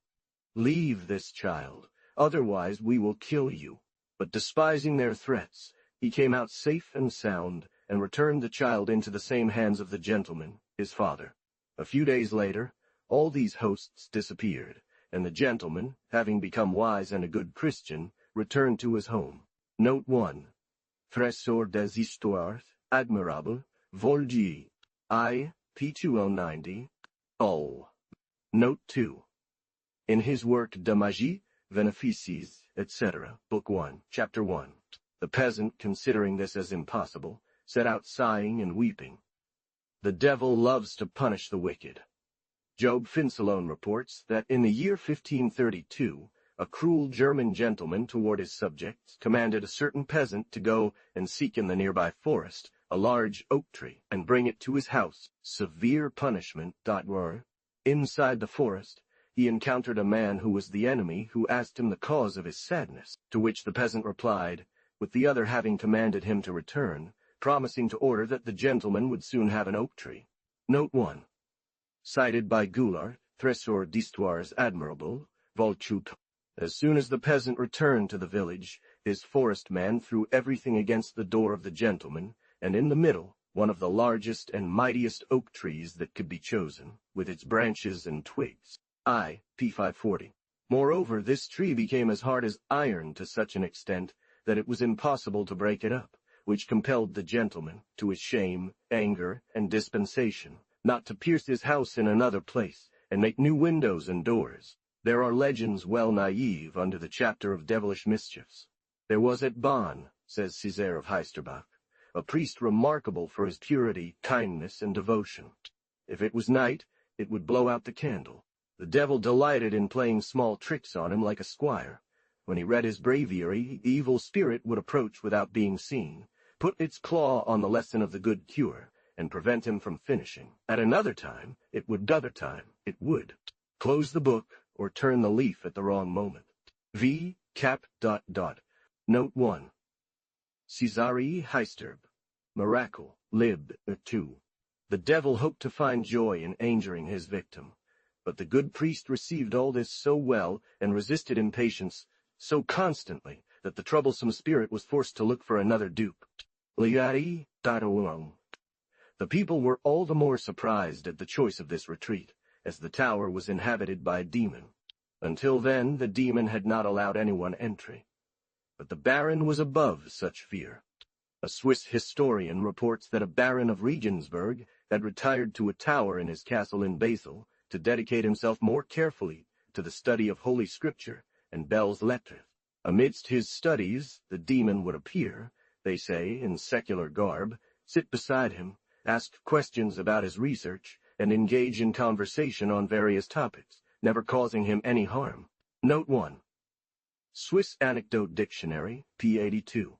The historian, in his naivety, adds that if the baron had wanted to exploit this demon methodically, he would have gained many useful clarifications. 1. Cassian speaks of several spirits, or demons of a similar nature, who took pleasure in deceiving passers-by, leading them astray from their path, and sending them down false roads all for malicious entertainment. 1. Note 1. Cassian's Collation, 7, cap. 32. A minstrel had a familiar demon who played with him, and took delight in tricking him. 1. In the morning he would wake him by pulling the covers, no matter how cold it was, and when the minstrel slept too soundly, his demon would carry him out of bed and place him in the middle of the room. Note 1. Guillaume de Paris, Part 2, Principe, cap. 8. Pline writes about some young men who were shorn by the devil. Note 1. Pliny, Lib. de Epist. It. Epist. While these young people slept, familiar spirits dressed in white entered their rooms, sat on their beds, neatly cut their hair, and left after scattering it on the floor. Arg. 7. Good angels the Jews, with the exception of the Sadducees, acknowledged and honored angels whom they saw as we do, as spiritual substances, intelligent beings, and the first in dignity among creatures. They nevertheless reproached God for giving Adam too much authority. God upheld the excellence of his work, because man was to praise it on earth, as angels praised it in heaven. The rabbins, who placed the creation of angels on the second day, add that having been called to God's counsel when he wanted to form man, their opinions were divided, and that God created Adam unaware of them, to avoid their murmurs. She then asked them if they knew the names of all the creatures. They replied that they did not. And Adam, appearing immediately, recited them all without hesitation, which confused them. Holy Scripture sometimes preserves for demons the name of angels, but dark angels, fallen angels, or evil angels. Their leader is called the Great Dragon and the Old Serpent, because of the form he took to tempt the woman. It is the worship rendered to secondary gods that St. Paul condemned. Note 1. Bergier, Theological Dictionary. Zoroaster taught the existence of an infinite number of angels, or mediating spirits, to whom he attributed not only the power of intercession subordinate to God's continuous providence, but also an absolute power like that which pagans attributed to their gods. Note 2. Colossians 2:20. Muslims believe that each person has two guardian angels, one writing down their good deeds and the other their evil ones.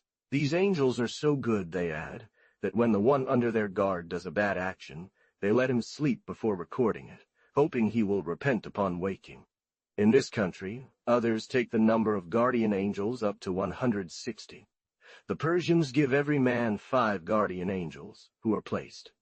The first on his right to write his good deeds, the second on his left for writing his bad actions, the third in front of him to guide him, the fourth behind, to protect him from the demons, and the fifth before his forehead to keep his mind raised towards the prophet.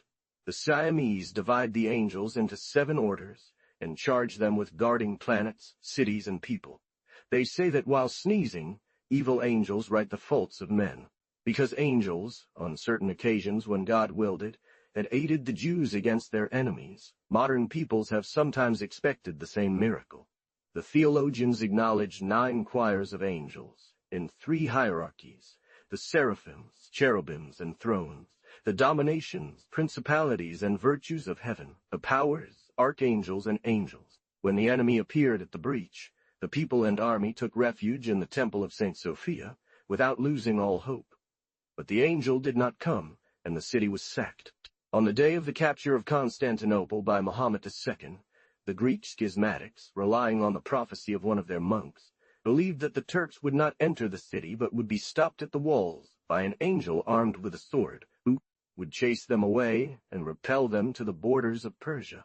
Cardan relates that one day in Milan, all at once the rumor spread that there was an angel in the air above the city. He rushed and saw, along with 2,000 people gathered, an angel flying among the clouds, armed with a long sword and his wings spread out.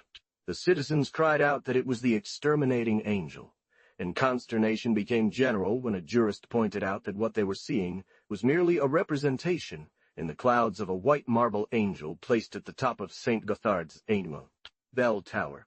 In his speeches to his friends, he once calls him man, at other times angel. Many doubted, said Louis Guyon, whether the angels otherwise called intelligences, which are composed of incorporeal substances, have human bodies, as it is written in the 10th chapter of Acts, regarding the vision of an angel sent to Cornelius, and who spoke to him. Moyse similarly calls indifferently now angels, now men, those who appeared to Abraham, dressed in human bodies, and as is also found in several other passages of the Holy Scripture. Note 1. Diverses Lessons, T2, P9. And regarding their garments, the Holy Scripture states that they are usually white and glowing.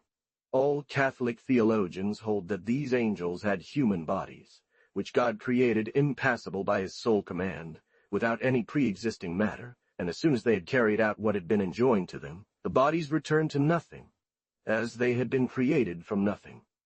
They say the same thing about the angels who were sent to testify to the resurrection of Jesus Christ.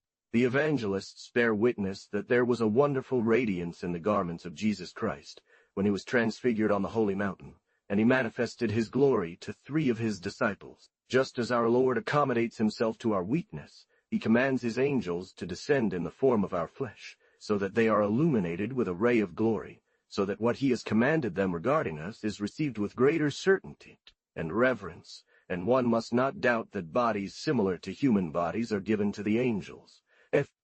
Immediately their garments become nothing, and they are restored to their original nature, and at all times they have been free from any human infirmities while they were seen in the form of a man.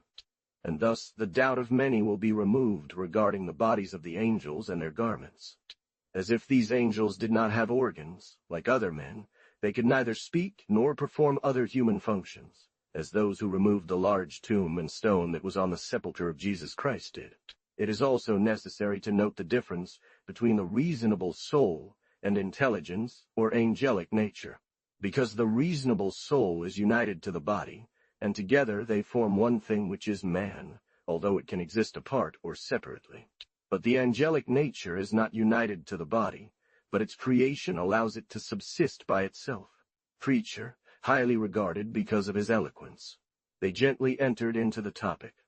But having heard various proposals against the majesty and truth of the Son of God, upon leaving the sermon, he followed the preacher. Nevertheless, extraordinarily for a short time, and very rarely indeed does God create, when he pleases, a human body from nothing for his angels, who then return to nothing.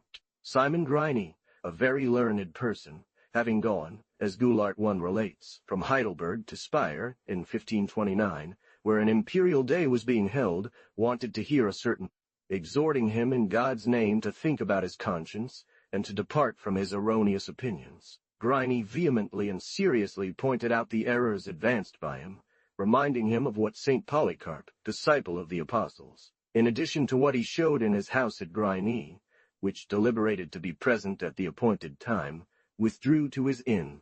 The preacher remained brief, feigning a desire for a more particular conference, as if he had haste to withdraw, asking Griney for his name, nickname, lodging, and inviting him to come see him the next day, to discuss at length, expressing his fondness for Griney's friendship, adding that the public would greatly benefit from this conference. On top of this, Dr. Philip, sitting at table near Griney, came out of the crowd, and found an honorable old man, beautiful of face, from the Roman king, would arrive at the inn to take Griney prisoner. But the preacher, irritated by the censure that had been passed on him, built in his mind a prison, a gallows and death for Griney, whom, after having spoken with several notable figures, he related the words he had addressed to this preacher. The old man gave orders to Griney to immediately leave Speyer, urging Philip not to delay any further, and on this the old man disappeared. Suddenly we crossed the great square with Griney in the middle of us, and went straight to the Rhine, where Griney quickly passed with his servant in a skiff. Dr. Philippe, who tells the story in his Commentaire sur le Prophète Daniel, chapter 10, adjusts these words. I returned to the company, commanding them to leave the table and relate what the old man had told me. Seeing him saved, we returned to the inn, where they told us that immediately after our departure, the sergeants had come to seek Griney. Note 1. Treasure of Wonderful Stories, Valduro. I. p. 130. I. p. 129. André Hansdorff tells the following story about an angel's appearance to a poor woman. Note 1. In his Theatre d'Exemples, cited by Goulart in his Treasure of Wonderful Stories, Vol. As she emerged from her home, she encountered an honorable man who greeted her gently, and, after some conversation, asked if she thought there would be food near the fountain. The woman replied, "Nothing is impossible for God." In the year 1539, at the beginning of June, a virtuous widow, burdened with 2 sons, in the land of Saxe, having nothing to live on during a severe famine, dressed herself and her 2 sons in their best clothes, and set out towards a certain fountain to pray to God that he would have mercy on them and relieve their suffering. If he did not find it difficult to feed the children of Israel in the desert for 40 years, why would it be more difficult to sustain me and my family with water? She returned home, aware of the effect of this promise. Saying these words, with great courage and an assured expression, this figure, whom I believe to have been a holy angel, told her, "Behold, since you have such unwavering faith, return home. There you will find 3 sacks of flour."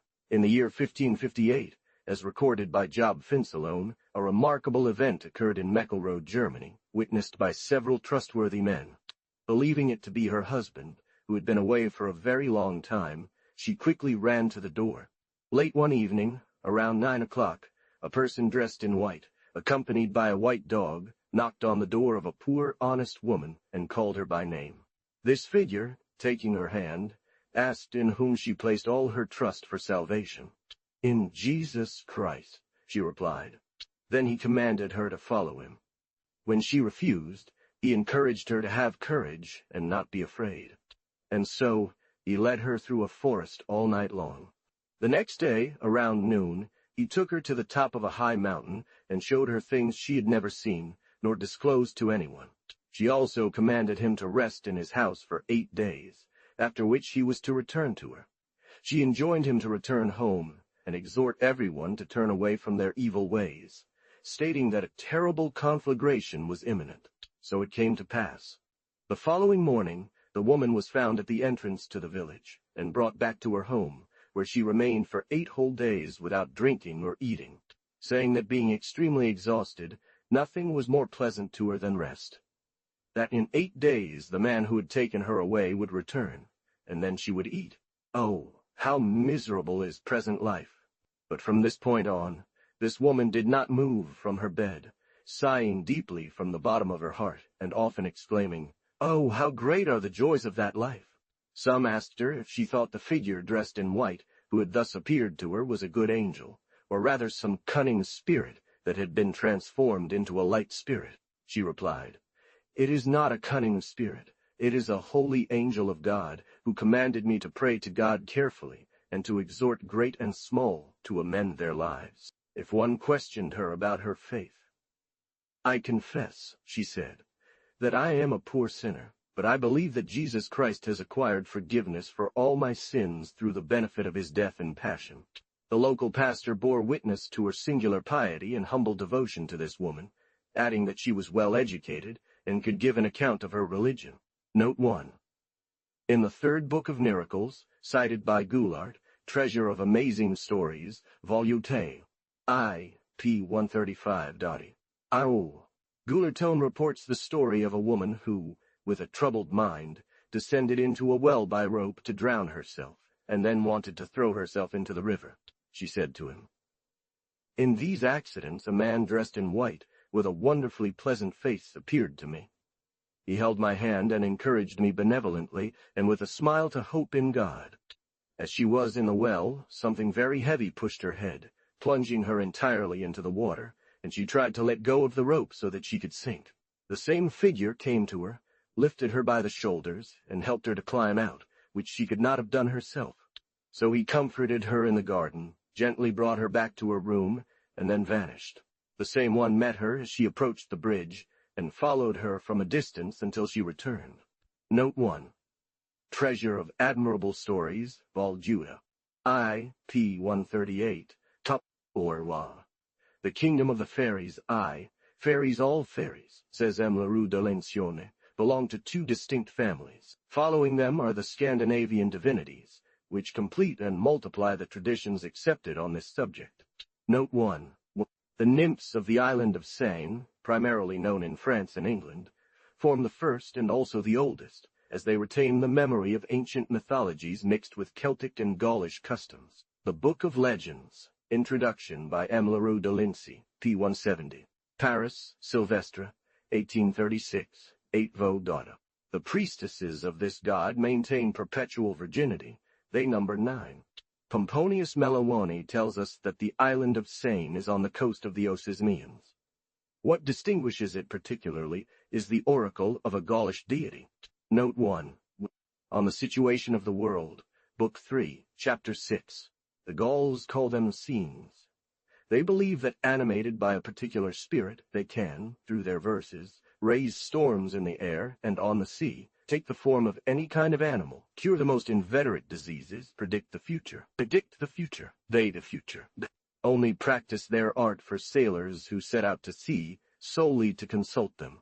Lied infinitely these fantastic creatures. Such are, according to M. Leroux de Lancy 1, the first among all the fairies we find in France, and whose memory, preserved in our oldest popular traditions, has been perpetuated in the songs of our troubadours and in our chivalric romances. It in our chivalric romances blends with the beliefs that paganism had left behind among us, and these 2 elements combined, multiply p.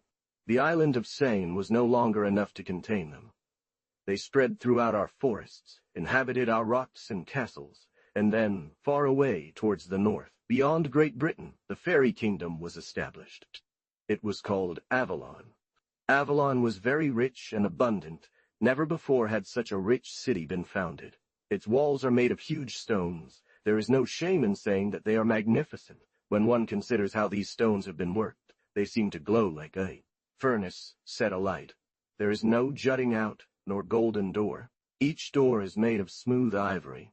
The main tower was so perfectly proportioned, there were no stone foundations.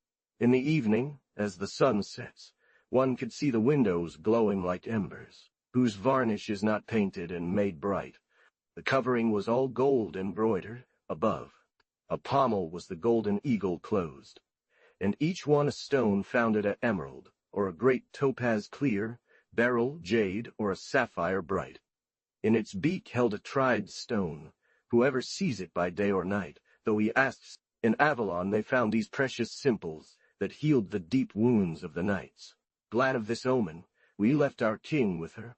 It is there Arthur was carried after the terrible battle at Cublin. We laid him down there on a bed of gold, said the bard Taliesin, in The Life of Merlin, by Geoffrey of Monmouth. Morgan le Fay, after long considering his wounds, promised to heal them.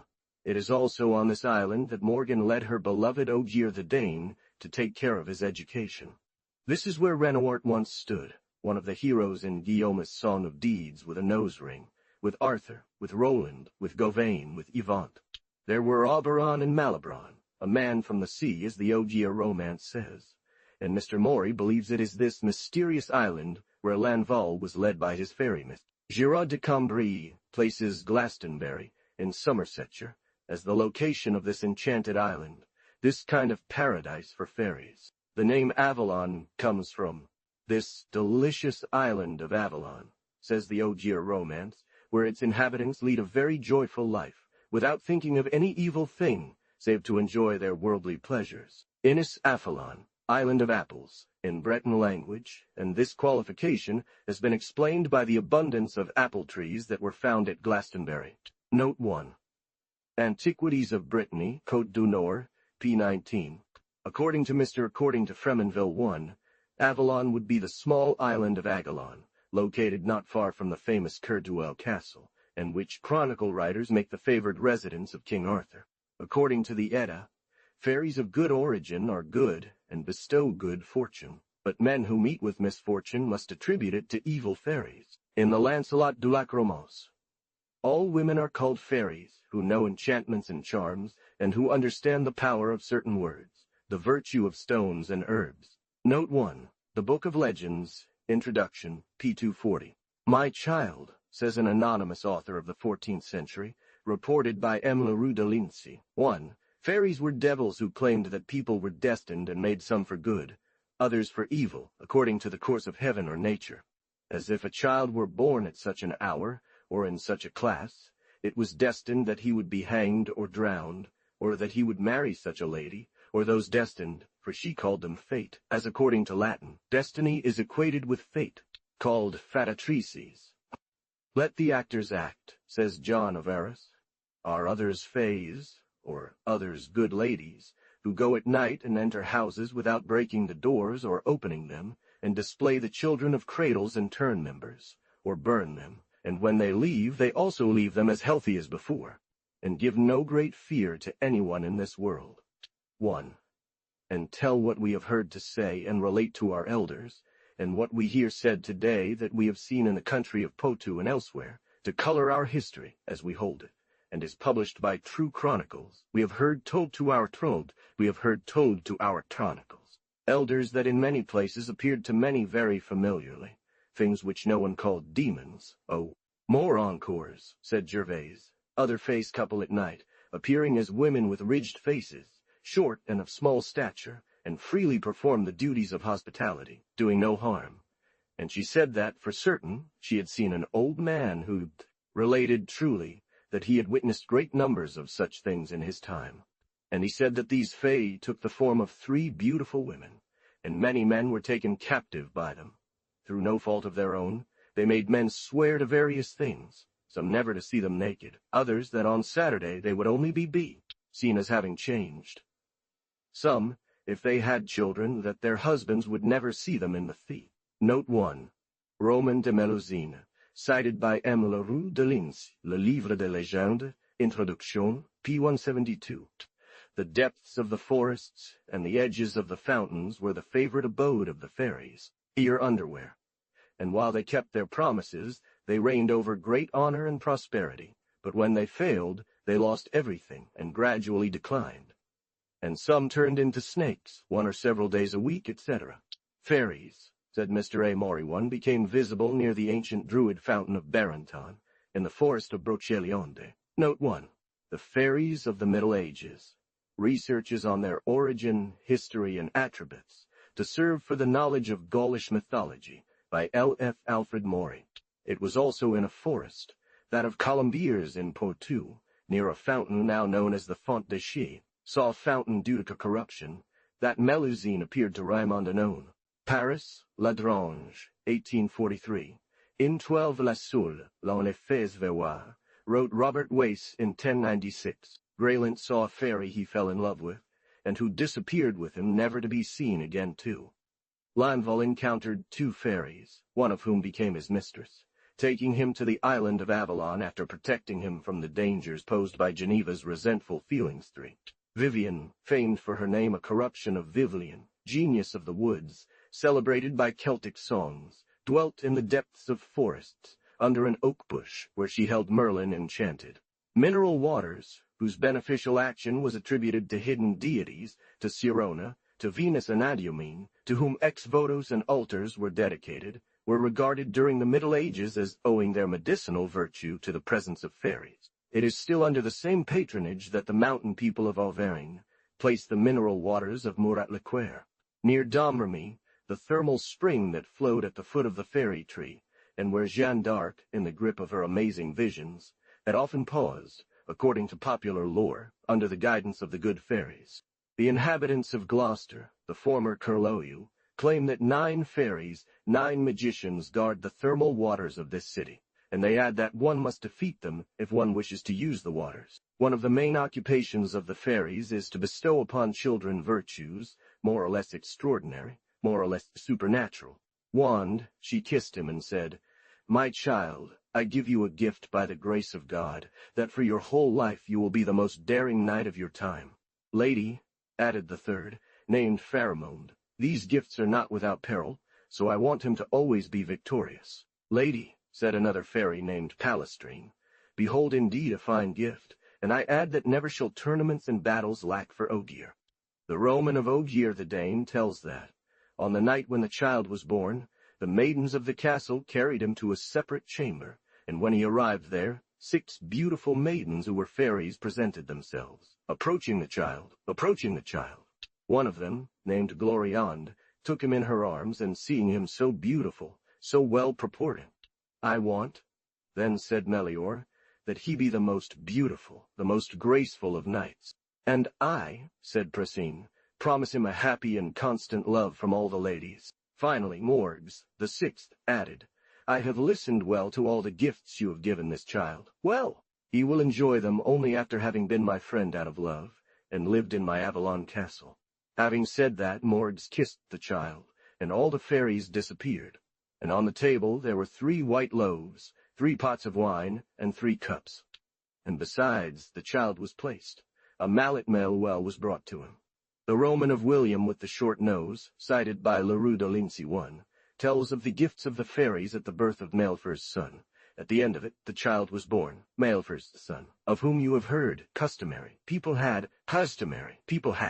In truth, in Provence and other kingdoms, tables were set and seats arranged. Before the ladies it was unveiled, and each one wanted to see and observe whether it was a son or a daughter, in right form. And after the baptism, the time passed, and the moon shone bright. One took him at once, without delay, and another fairy went to light a fire. The third placed him in a little bed. The sea was calm, and much did it please to look. Now we must tell of the child, what adventure God wants to show. Then 3 fairies came to review the child, and then they went to rest for the night. Then they sat down at the table for supper. They found enough bread, meat, and clear wine. After eating, they began to talk. One to another said, "We must give to this child and make a beautiful gift. For an assault he must not be armed. A car that cannot be affrighted nor led astray by any, ours, nor lions, nor serpents, nor dogs, shall ever poison it. Yet still I pray, if something happens and it gets into the sea, its ships shall not sink. Do not disturb or burden it. Speak to its companions." The mistress replied, "First I want to decide what rank and title we shall give him. If he comes of age, let him learn to bear arms, be bold and brave in battle, Constantine, who did much to arouse doubt, shall hold these children, but only for a time. Time, kings and lords of Greece by the sea, those from Venice shall be made Christians. And at the third hour she says, Lady, you spoke well, I will give it to him if you command it. The others say, Do as you wish, but be sure that he is not corrupted. I want him to be loved by ladies, and joyfully and honorably received by maidens. And I wish for him to be a well-educated scholar in the art of courtly love and in learning, through which he becomes imprisoned in a strong castle, or confined in a tower, that he may leave after 3 days have passed. From the third fee was of immense valor to the child, gentle and courageous, courteous and wise, a beautiful speaker. Dogs and birds leave no trace on any day, and whoever knows better is an archer. X kingdoms will still bring honor. To that extent do all three rise without delay. The days open, and they see the light. Then they go on, having made no stay. The child commands God the Creator. Note 1. These places were famous, one must think, and many of our provinces have consecrated the memory of this belief in the naming of fairy caves that carry some isolated or underground. Often, says Naru de Lancione, and primarily in Brittany, instead of waiting for fees, one went to meet them, and one carried the child to places known to serve as abode for these divinities. The Book of Legends, Introduction, p. 180. The fragment of the novel. The Lord of the Mountain entrusted his son to Bryant, a knight whom he loved. Brune de la Montagne that has come down to us relates this usage. Butor, Baron of the Mountain, having married a young woman, though old, had a son, whom he resolved to have carried to the fountain where fairies come to rest. He said to his mother, He has fairy places in the steppes of Champagne, and also in the Roche Griffin, and if you believe that he also has them in Germany, and in the forest of Bercelant, beneath the mountain, and not only in Spain, but all those fairy places belong to Arthur of Brittany Dante. And this one set out with a troop of vassals. They approached, and when they saw the child, Here's a newborn, said one of them. Certainly, replied the most beautiful one, who seemed to command the other two. I am sure he is not more than a week old. Come, we must baptize him, and endow him with great virtues. They left the child by the forest of Broceliande, and the lady fairies did not delay in going there. They were very graceful, and their bodies, whiter than snow, were dressed in robes of the same color. A golden crown shone on their heads. I give him beauty and grace, said the second. I want it said that his godmothers have been generous. I also want him to be victorious in tournaments and battles, she continued. Master, if you find something better, give it to him. Madam, replied the master, you have little sense to dare give so much to this little one before me, and I want that in his youth he has a friend indifferent to his wishes. Also, I want to apply myself to serve and help him in all his undertakings. And even though by your power he is noble, generous, beautiful, and courteous, he will have difficulty in love. Thus I command it. Madam, added the third, do not get angry if I show courtesy to this child, for he comes from high lineage, and I know no nobler.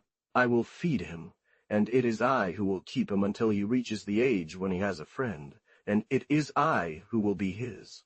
I beg you, madam, replied the third, let me have this child. I can make him very happy. I see, said the mistress, that you love this child very much, but for that I will not change my gift. No, she answered, I want my words to come true, and he will, despite you both, experience the most vile love that has ever been felt. After speaking thus, the three fairies disappeared. The knights took the child back to the mountain castle, where soon a fairy appeared as his nurse. The fairies also assisted, says M. Moriwan, at the birth of Isaiah the Sad. Scandinavian Volas, or Valas, would also predict the destiny of children born in large families. They attended difficult births and aided with incantations Galdrar during labor. Around the fairy rock, in the Reedier's Canton, farmers still believe in fairies who, they say, take care of young children, predicting their future fate. They descend into houses through chimneys and re-emerge to leave. Fairies often wanted to be invited too. For a long time, during the layers of their women's pregnancies, Bretons served a meal in a room adjacent to that of the laboring woman, meant for fairies, whom they feared would take offense. Note 1. The fairies in the Middle Ages. The Fees were invited at the birth of Oberon. They endowed him liberally with the rarest gifts. Only one was overlooked, and to avenge the insult done to her, she condemned Oberon never to surpass the size of a dwarf. Note 2. Memoirs de Men de la Pile, in Volgiu Oberon, 2 of the new series of Memoirs des Antiquaires de France, p. 95. Rio, the Juron, Belwine, or Works. Note 3. Bergman, Icelandic Poems, p. 159. Grenville Piggott. A Manual of Scandinavian Mythology, p. 353. London, 1839. Darrow's World. Don't you only to maintain. Time daughter or Blindwood Davies, or Olin, that's your whole. Note 4. In antiquity. At the birth of children from wealthy families, due to similar beliefs, one would set up a bed for Juno Lucina in the atrium. These sacrifices were offered on a stone named the Fadas Lausa. In the legend of Saint Armentières, composed around the year 1300 by a Provençal gentleman named Raymond, there is mention of sacrifices made to Fairy Esterelle, who made women fertile. In 7 years you will stand on your feet, or you will die in 3 days. The fairies liked to corrupt young lords, as evidenced by this Breton song reported by Mr. de la Villemarquand. The Corrigan was sitting by a fountain and painting her blonde hair. She painted it with a golden comb. "You are very bold to disturb my water," said the Corrigan. "You will marry me right away or without." One Melusine bribed Ramondin to escape the cruel fate predicted by his mother Pressin. The charming Melusine became every Saturday a serpent from head to foot. Note 1. Beauty, said Mr. Morion, it is true, is one of the advantages they have retained. This beauty is almost proverbial in the poetry of the Middle Ages. But to these charms are joined certain secret peculiarities, some terrible faults. They have, in short, something strange in their conduct and person. The fairy, who, according to the legend, is the source of the Harrow family, had a deer's foot from which she derived her name, and was herself only a succube demon. The fairies of the Middle Ages, p. 53, are repeated by 15 echoes, the ships into the abyss. The name Lady of the Lake, says the same author, gives rise to several fairies, to the Sibyl of the Roman of Perce Forest, to Viviane, who raised the famous Lancelot, also called the Lake in the northern traditions. The water spirits, the Nixes of Germany, lure mortals to the depths of the waters they have seduced, or those who, following the example of Hylas, imprudently venture onto the shores they inhabit. These ladies of the lake are daughters of the Merweib Nixies, who, on the banks of the Danube, prophesy in the Nibelungen about the future of the warrior Hagen. They descend from this Rhine siren, who, at the entrance to the chasm where the fatal Hade, treasure of the Nibelungs, had been precipitated, drew mortals to her by the harmony of her songs, which in France, a Provençal legend tells similarly how a fairy lured Brinken beneath the liquid plain and transported him to her crystal palace. This fairy had a green-gray hair, reminiscent of that given by the inhabitants of Thuringia to the Nixie of the Salzone Lake too, or that attributed by the Slavs to their Rousel history. Melusine is represented to us in the same way, combing her long hair, while her tail moves in a basin. On curtly. These Rusalkas, like the Ondines of Magdeburg IV, like the Corrigans of Brittany, often come to the surface of the waters to comb their brilliant hair. The Fairy Mythology, Valjoer, T. 287. Note 2.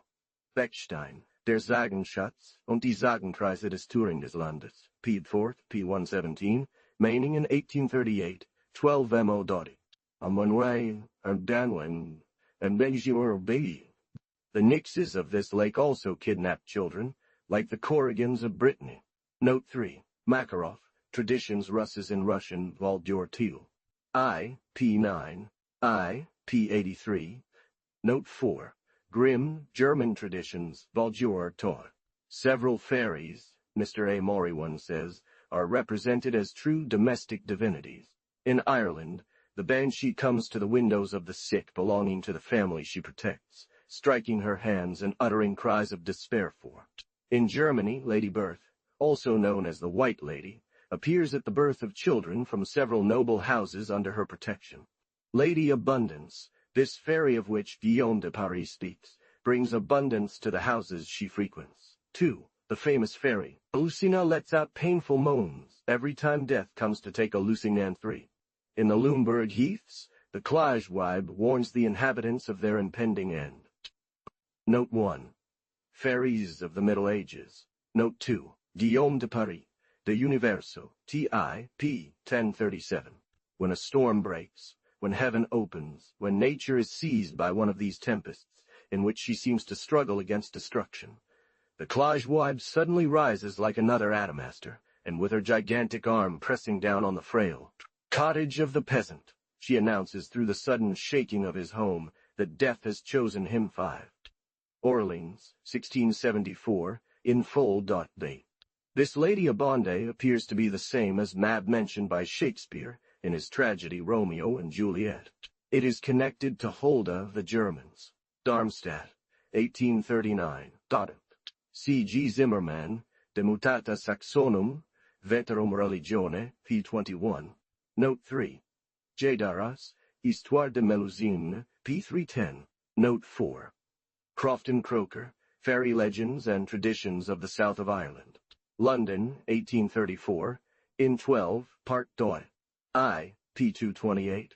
Part 2, p. 10. Note 5. Spiel's Archive. 297.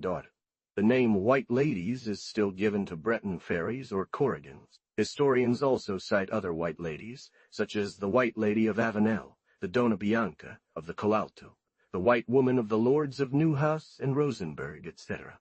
They know the future, command nature's agents, and can transform into any form they desire. In the blink of an eye, the Corrigans can transport themselves from one end of the world to the other. They are usually dressed in white, which has earned them their nickname. Every year, upon the return of spring, they celebrate a great night festival. Under the moonlight, they attend a mysterious feast, then disappear with the first rays of dawn. The Breton peasants claim that they are high French princesses who refused to embrace Christianity when the apostles arrived. Note 1. See the introduction to Popular Tales of the Ancient Bretons by M. de la Villemarque, P.X.L. and An Feudal Fairies of the Middle Ages by M. Alfred Maury, p. 39. They have also been called White Ladies, says Riefenbergone, other beings of malicious nature who were not particularly devoted to a specific race. Such were the Widowiven of Friesland, of whom Cornel van Kempen, Schott, T. van Brussel, and Desna Rauches write. During the time of Emperor Lothair, in 830, as said by one of these writers, many specters infested Frisia, particularly the White Ladies or Nymphs of the ancients. Note 1. Conversational Dictionary, article White Ladies. They dwelt in underground caves and surprised travelers lost at night, shepherds guarding their flocks, or newly delivered women and their children, whom they took to their lairs, from which many strange noises, wailings, imperfect words, and all sorts of musical sounds were heard. She rocks the cradles of newborns. The Hague, Ambrian, or Cayeta, is a fairy of the White Ladies class, who inhabits the territory of Gaye in the kingdom of Naples and worries both the minds of grown-ups and those of children. As with most white women, the intentions of the house spirit are always benevolent. She is interested in births, happy and unfortunate events, and the death of all family members that she protects. It is primarily during sleeping hours that she begins to walk through the rooms of the house, but she still returns there a few times during the day. Thus, when one hears the creaking of a door, shutter, or piece of furniture, and the air rustles slightly, one is convinced it is the announcement of the house. A few, more fortunate or deceitful individuals claim to have seen the fairy, describing her great size, solemn face, white robe, and flowing veil.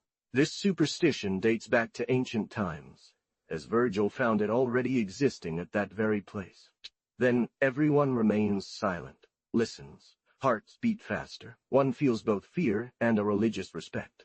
Work is suspended, and one waits until the beautiful Ambrienne has had time to complete her inspection, which one assumes she has come to do. 2. Elves. The Alfs, or elves, are in the northern lands the geniuses of air and earth. They bear some resemblance to fairies. Ellen Koenig, sung by Goethe. Their king Oberon, immortalized by Wieland, is the king of alders. Note 1. H. Sexes. We have evidence of this in what is known about the loves of some of their women with mere mortals. They form a people like other peoples, living in castles, houses, cottages. They are poor or rich, happy or sad, sleep and wake, and have all the other affections that belong to humanity. Torpheus, a Danish historian who lived in the 17th century, cited by M. Leroux de Lenciona in the preface to his edition of Hrolf's saga, reports the opinion of an Icelandic priest named Einar Guzmund regarding elves. "I am convinced," he said, that they exist truly and are God's creatures, that they marry as we do and produce children of Bot. Paris, 1836, 8 Vodora. The Book of Legends, Introduction, p. 159. According to Mr. A. Moriowen, following Mr. Crofton Croker II, among the northern peoples, we distinguish the Dunelfen, who correspond to the ancient nymphs Monticolae, Castellides, the Feldalfen, who are Naiades and Hamadryades, the Montalfen or Orcades. Note 1. Aur. Les Fées du Moyen Âge, p. 73. Note 2. Fairy legends and traditions of the south of Ireland. Agile, subtle, daring, always clever, they possess precious and superhuman qualities. Thus, those who live beneath the earth and guard the metals are renowned for their great skill in forging weapons. London, 1834, 12 Mo. Mr. Leroux de Lenciona describes elves as having large heads, short legs, and long arms. When standing, they do not rise above the grass of the fields. Those who dwell on the water love music greatly and possess remarkable talents in this field.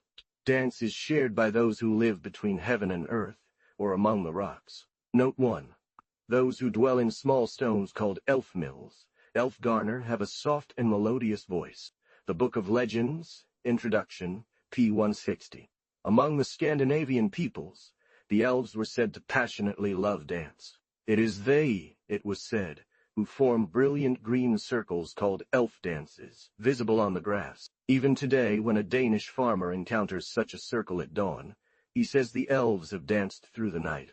Not everyone sees the elf dances. Young men should especially avoid them. Their women are young, beautiful, and of an attractive appearance, but behind they are hollow and empty. This gift is especially shared with children born on Sunday. But the elves can bestow this knowledge upon their protégés by giving them a book in which they learn to read the future.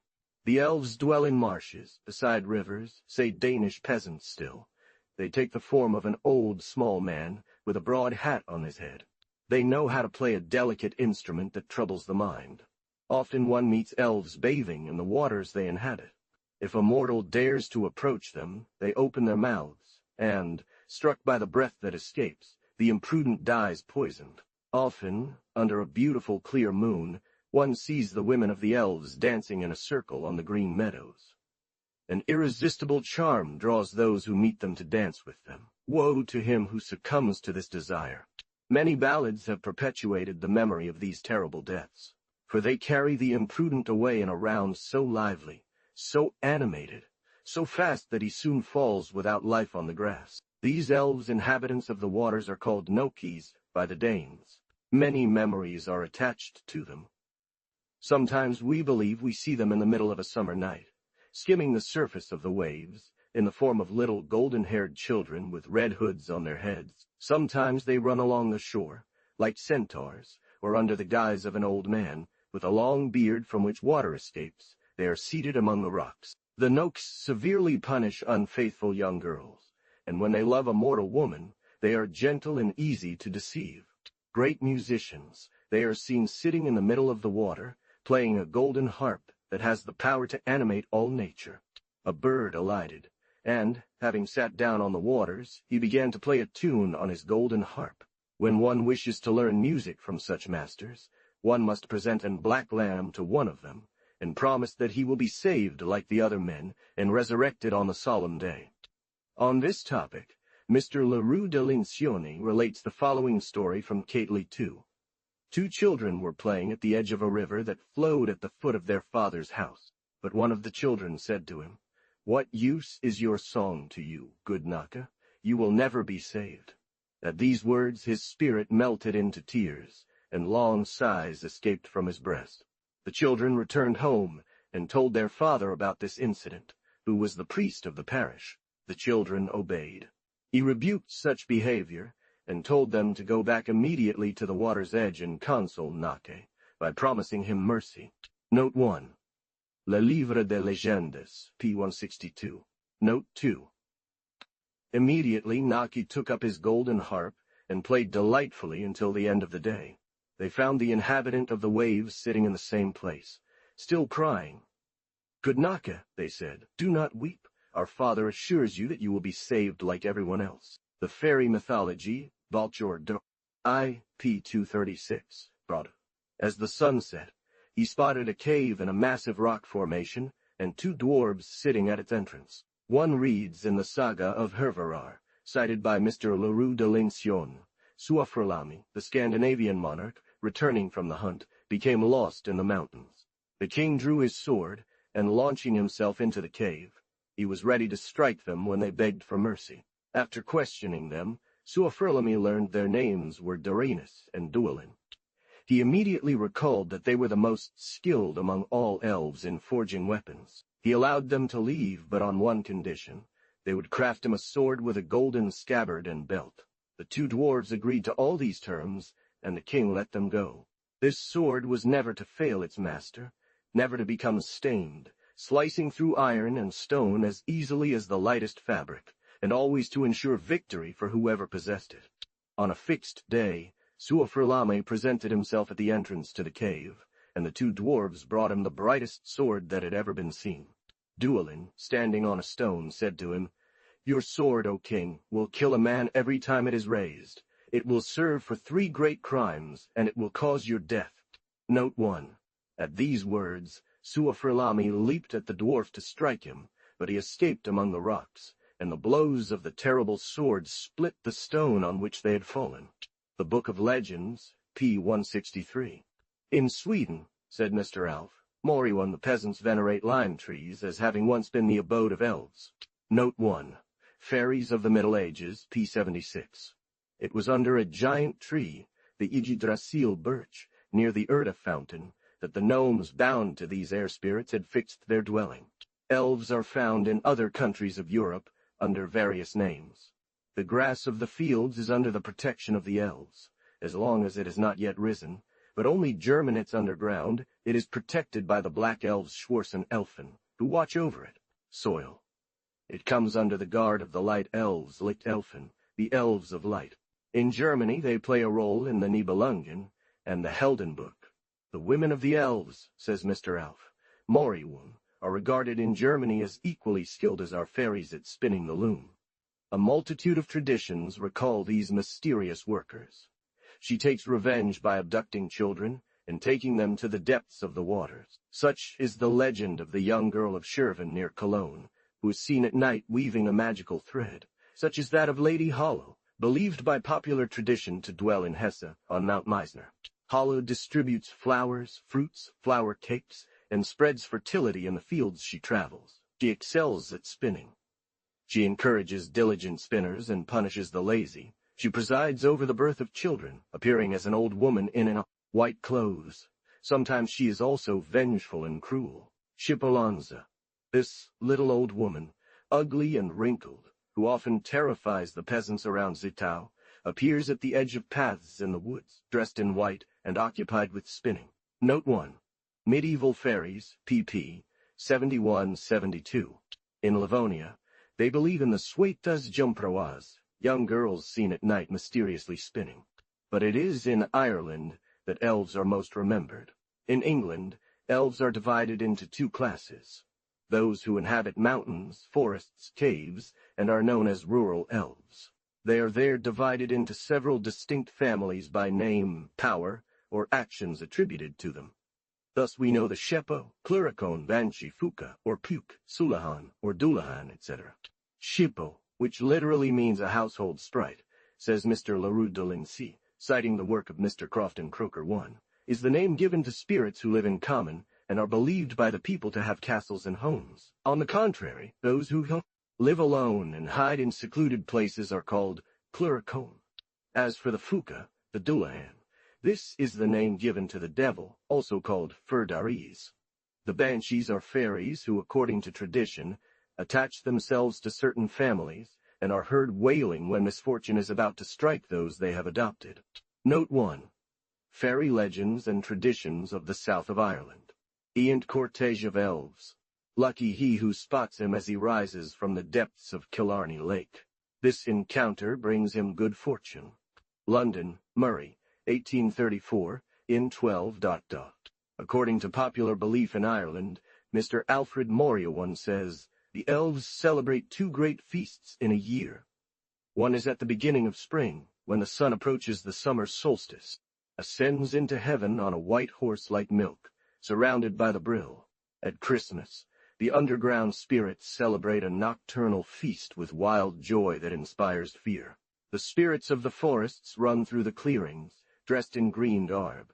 The ear then distinguishes the stamping of horses, the bellowing of wild oxen. When the people hear this uproar, they say it is the warrior, the furious hunters, de swoethende heer, die woethenden jäger. On the island of Moen, this noise is called the gronjet. In Sweden, it is known as Odin's hunt. The will-o'-the-wisp, according to our peasants, Mr. Leroux de Lincione adds, maintains some connection with the Norwegian elves. In Brittany, under the names of Gorils, Gories, or Creans, the elves have taken refuge in the monuments of Karnak, near Quiberon. You, who travel at this hour near Karnak, beware. There, as is known, in a vast, arid plain where not a tree nor plant grows, stand some 12 to 1500 stones, of which the tallest can be 18 to 20 feet high. Ask the Bretons about these stones, and they will tell you. This is an old camp of Caesar. These stones were an army. They were brought here by the Gorils, a race of small men standing a foot tall, but strong as giants. Circle around these stones. Beware. The Gorils will seize you, force you to turn for a long time until the first light of dawn. Then they will disappear. And you will be dead. Note 1. But as with these, this beauty is often deceiving. The Book of Legends, p. 167. Finally, according to Mr. Morey, the wives of elves and dwarves remind one by their beauty and the whiteness of their garments of French fairies. Note 1. These charming eyes and delicate features change in the sunlight to cavernous eyes, hollow cheeks. This golden, silky hair gives way to a bare forehead, barely adorned with a few white hairs. The Fairy Tales of Medieval Age, p. 93. Troubled nature eye, possessed. Demonic Gulertone reports, according to Weirtu, several stories of demonic possession. Antoine Benevenius, in the 8th chapter of the Book of Hidden Causes of Diseases, writes that he saw a young woman aged 16, whose hands would inexplicably retract. When questioned about what had happened to her, she confessed not to remember anything. What she recommenced so often and persistently that her illness gradually abated, and she was no longer relieved. At her terrifying cry, her abdomen swelled so violently that she was thought to be 8 months pregnant. Finally, she lost her breath and, unable to stay still, tormented herself in her bed, sometimes placing her feet on her neck as if attempting to toot on her neck as if attempting to perform the Kolbuta type of exercise. But, he said, in investigating the causes of this disease, we came to believe that it resulted from a maternal suffocation and malicious vapors rising upward to the detriment of the heart and brain. In my presence, she repeatedly demonstrated such vomiting, which led me to suspect that she was possessed by an evil spirit, enchanting the eyes of the spectators while manipulating these objects, since we heard him making predictions and other things that transcend human intelligence. Nevertheless, after making every effort to relieve her with medication, which was ineffective, she became more furious, glared, and finally vomited long, curved iron spikes, needle-like pieces of glass embedded in wax and intertwined with hair, along with a portion of her breakfast, so large that no ordinary man could have swallowed it whole. Note 1. Treasure of Admirable Stories, Vol. Judoc. I. p. 143. Note 2. Illusions and Deceptions of the Devils. Minor Claff, a gentleman residing at the castle of Buitenbroche, located in the Duchy of Juliers, had a servant named Guillaume, who for 14 years had been tormented and possessed by the devil. Sometimes, as he began to act strangely, it was at the instigation of this malicious spirit that he asked Bartholomew Pavin, the priest of Saint Gerard, to be his confessor. Upon his arrival to play his small part, he could not do anything but maintain a silent demeanor. Since this demon had his throat puffed up, his face disfigured, and there was fear that he might suffocate. Judith, Clath's wife, an honest matron, along with everyone in the house, began to pray to God. Ecock 8 days previously when he fell ill. When asked about the cause of his illness, he answered that he had encountered a woman near Campfuse who blew in his face, and that all his misfortune did not come from there. Nevertheless, after he recovered, he denied that what he had said was true.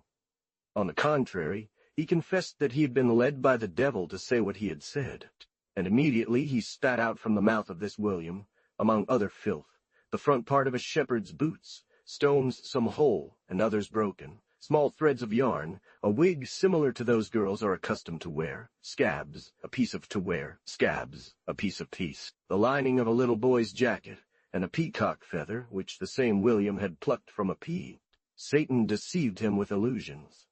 The more he added, the less credible it became that all these wondrous matters had not originated within his belly, but had been forced down his throat by the devil, as everyone watched him vomit.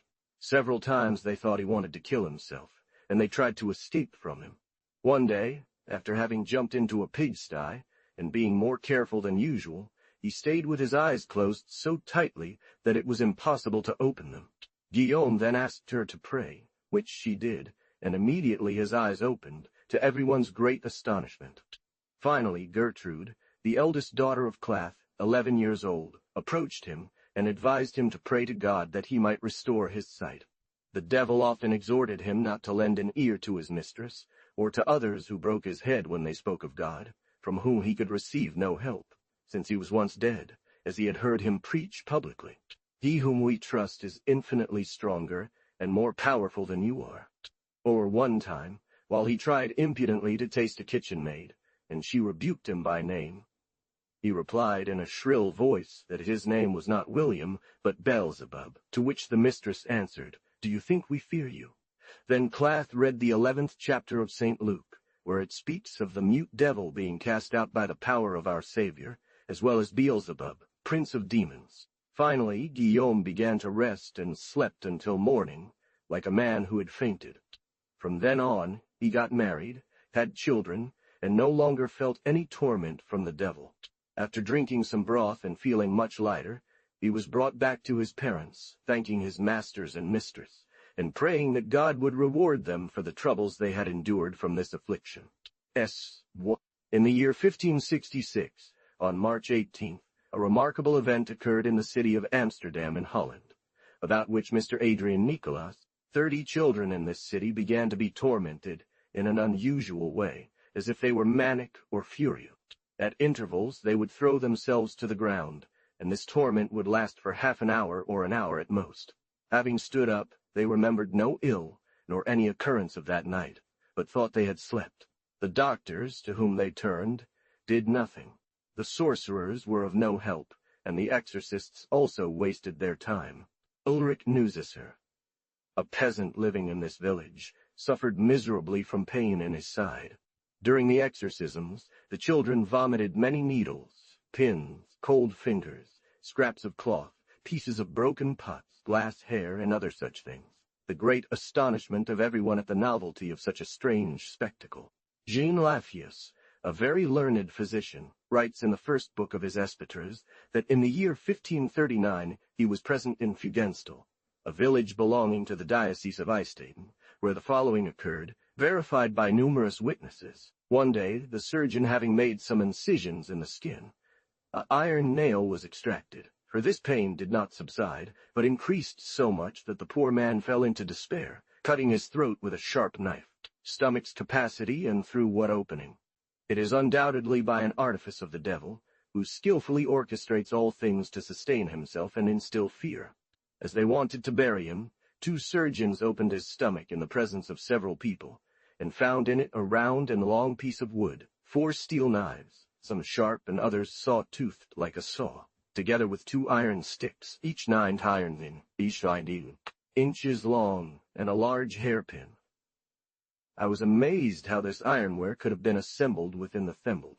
Antoine Luquet, a knight of the Order of the Fleece, a person of great reputation throughout Flanders, and a counselor to the Private Council of Brabant, besides 3 legitimate children, had a bastard who married in Bruges. But in her agitations, she was not much concerned with her body. Shortly after the wedding, she began to be miserably troubled by a malicious spirit, to such an extent that wherever she was, even among ladies and damsels, she would suddenly be dragged and pulled around, often thrown from one corner to another, despite those present trying to hold her back and stop her. During these events she became pregnant, and the malicious spirit continued to torment her. Everyone thought that this evil had been caused to her by a woman once maintained by her husband, a young man of handsome stature, robust and disposed. As the delivery term approached, there was only one woman present, who was immediately sent for a midwife. However, it was advised that this woman, of whom I speak, entered the room and acted as the midwife, causing the poor maiden to be so distraught that her heart nearly failed. The following day, upon waking, the mother found an infant swaddled and lying in the bed, which she nursed twice. Upon regaining composure, she found herself relieved of her burden. Nevertheless, no child appeared, leaving everyone confused. Shortly after falling asleep again, the baby was taken from her side and has not been seen since. It was rumored that some magical characters were found on pieces of paper inside the door. A little in front of their access, and during it, they pushed from their mouths a foul breath that sometimes lasted for several hours. Goularton reports, according to Weir, the monstrous and innumerable convulsions that occurred among the nuns at the convent of Kentorp on the coast of March near Hamon. Some were more tormented than others, and some less so. In their distress, no one could maintain a clear mind to hear and recognize those around them, although due to the contractions of the tongue and the parts serving respiration, they could not speak during the attack. But what was common among them was that as soon as one became tormented, the others, separated in various rooms, also became tormented by simply hearing the noise. After Else and her mother had been brushed, some of the inhabitants of Hamon began to be troubled by evil spirits. The pastor of the church called 5 of them into his home to instruct and strengthen them against the deceptions of the enemy. Having sent for a fortune-teller who told them they had been poisoned by their cook named Else Commence, the devil seized this opportunity and began to torment them more intensely than before, inciting them to bite each other, struggle, and throw themselves on the ground. They started mocking the pastor and naming certain women in the area, saying they wanted to go visit them, riding on goats that would carry them there. Immediately one of them mounted a ladder, proclaiming that he was going, and would be brought there. The dwarfs of the convent at Nazareth, in Cologne, said the same author. Another, getting into a crouching position, completely bent forward and then rolled towards the door of the room, which he suddenly opened and leaped through, falling from the top to the bottom of the stairs without harm. One were almost troubled as much as those of Kentorp. During this disgrace, their eyes remained closed, opening shamefully and as if they had endured some great suffering. Having endured various storms over a long period of time, they were even more horrendous in 1564, as they lay prostrate on the ground and seemed to seek human companionship.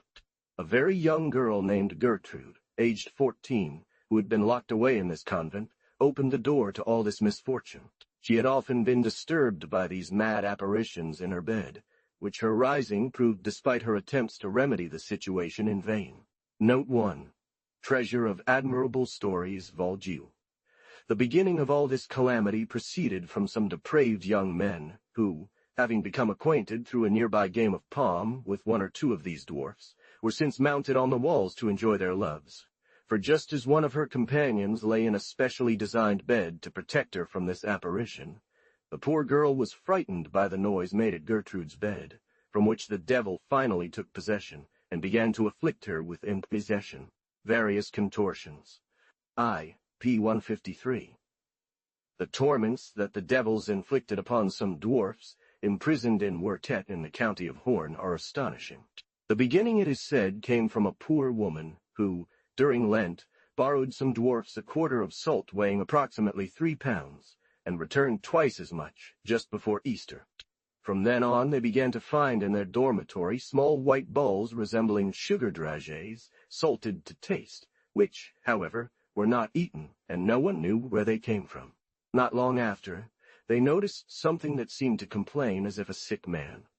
They also heard once someone admonishing some dwarfs to get up and come to the aid of one of theirs. If sometimes they wanted to urinate in their chamber pot, it was suddenly taken away from them so much that they wasted their strength. Sometimes they were pulled by the feet, dragged quite far, and so tickled by the plants that they would be amazed at laughing. Part of the flesh was torn off some of them, while others had it returned to them behind the legs, arms, and face. Some thus tormented vomited a great quantity of black liquid, like pitch, although before they had only eaten horseradish juice for 6 weeks without bread. This liqueur was so bitter and sharp that it raised the first skin of their mouths, and no sauce of any kind could be made to stimulate their appetite for anything else. None were lifted into the air at the height of a man, but suddenly rejected against the ground. One of them was lifted into the air, and despite the efforts of those present to prevent it, and put their hands on her, it was torn from them, then so sharply rejected against the ground that she seemed dead. Now, as some of their friends, up to 13 in number, entered this convent to rejoice with those who seemed relieved and almost healed, some of them immediately fell backward off the table where they were, unable to speak or recognize anyone, while others lay stretched out like dead people, arms and legs sprawled. But rising afterward, as if from a deep sleep, she left the refectory without any harm. Some walked with their legs together as if they had no feet, and it seemed that they were being dragged behind like in a loose sack. Others climbed the trees like cats, and slid down comfortably from their bodies. Immediately carried to her bed, the wound was seen to be livid and black, but she nevertheless recovered.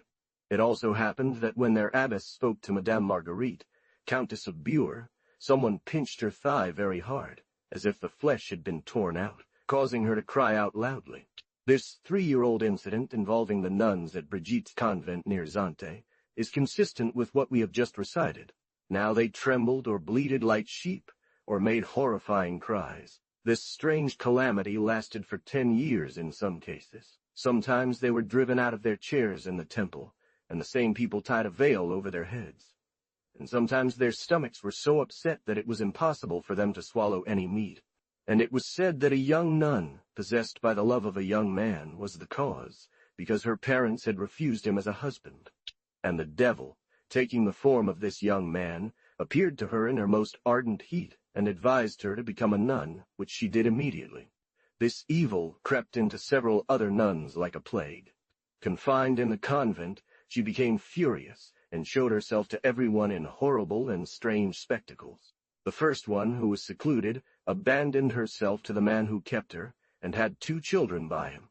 Thus Satan, both within and without the convent, made his abominable efforts.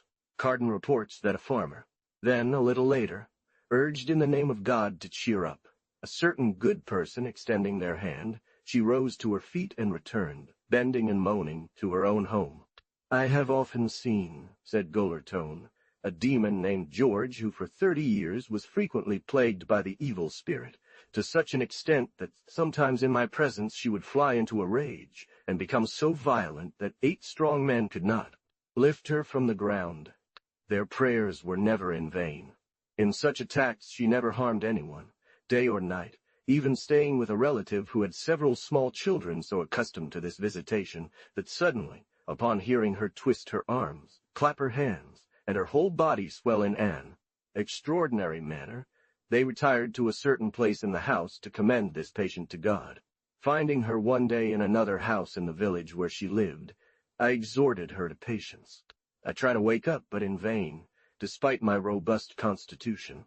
She began to roar in a strange way, and with remarkable speed she launched her left hand at me, gripping both my fists tightly, as if I had been bound with strong ropes. She caused me no harm, and did not touch me with her right hand.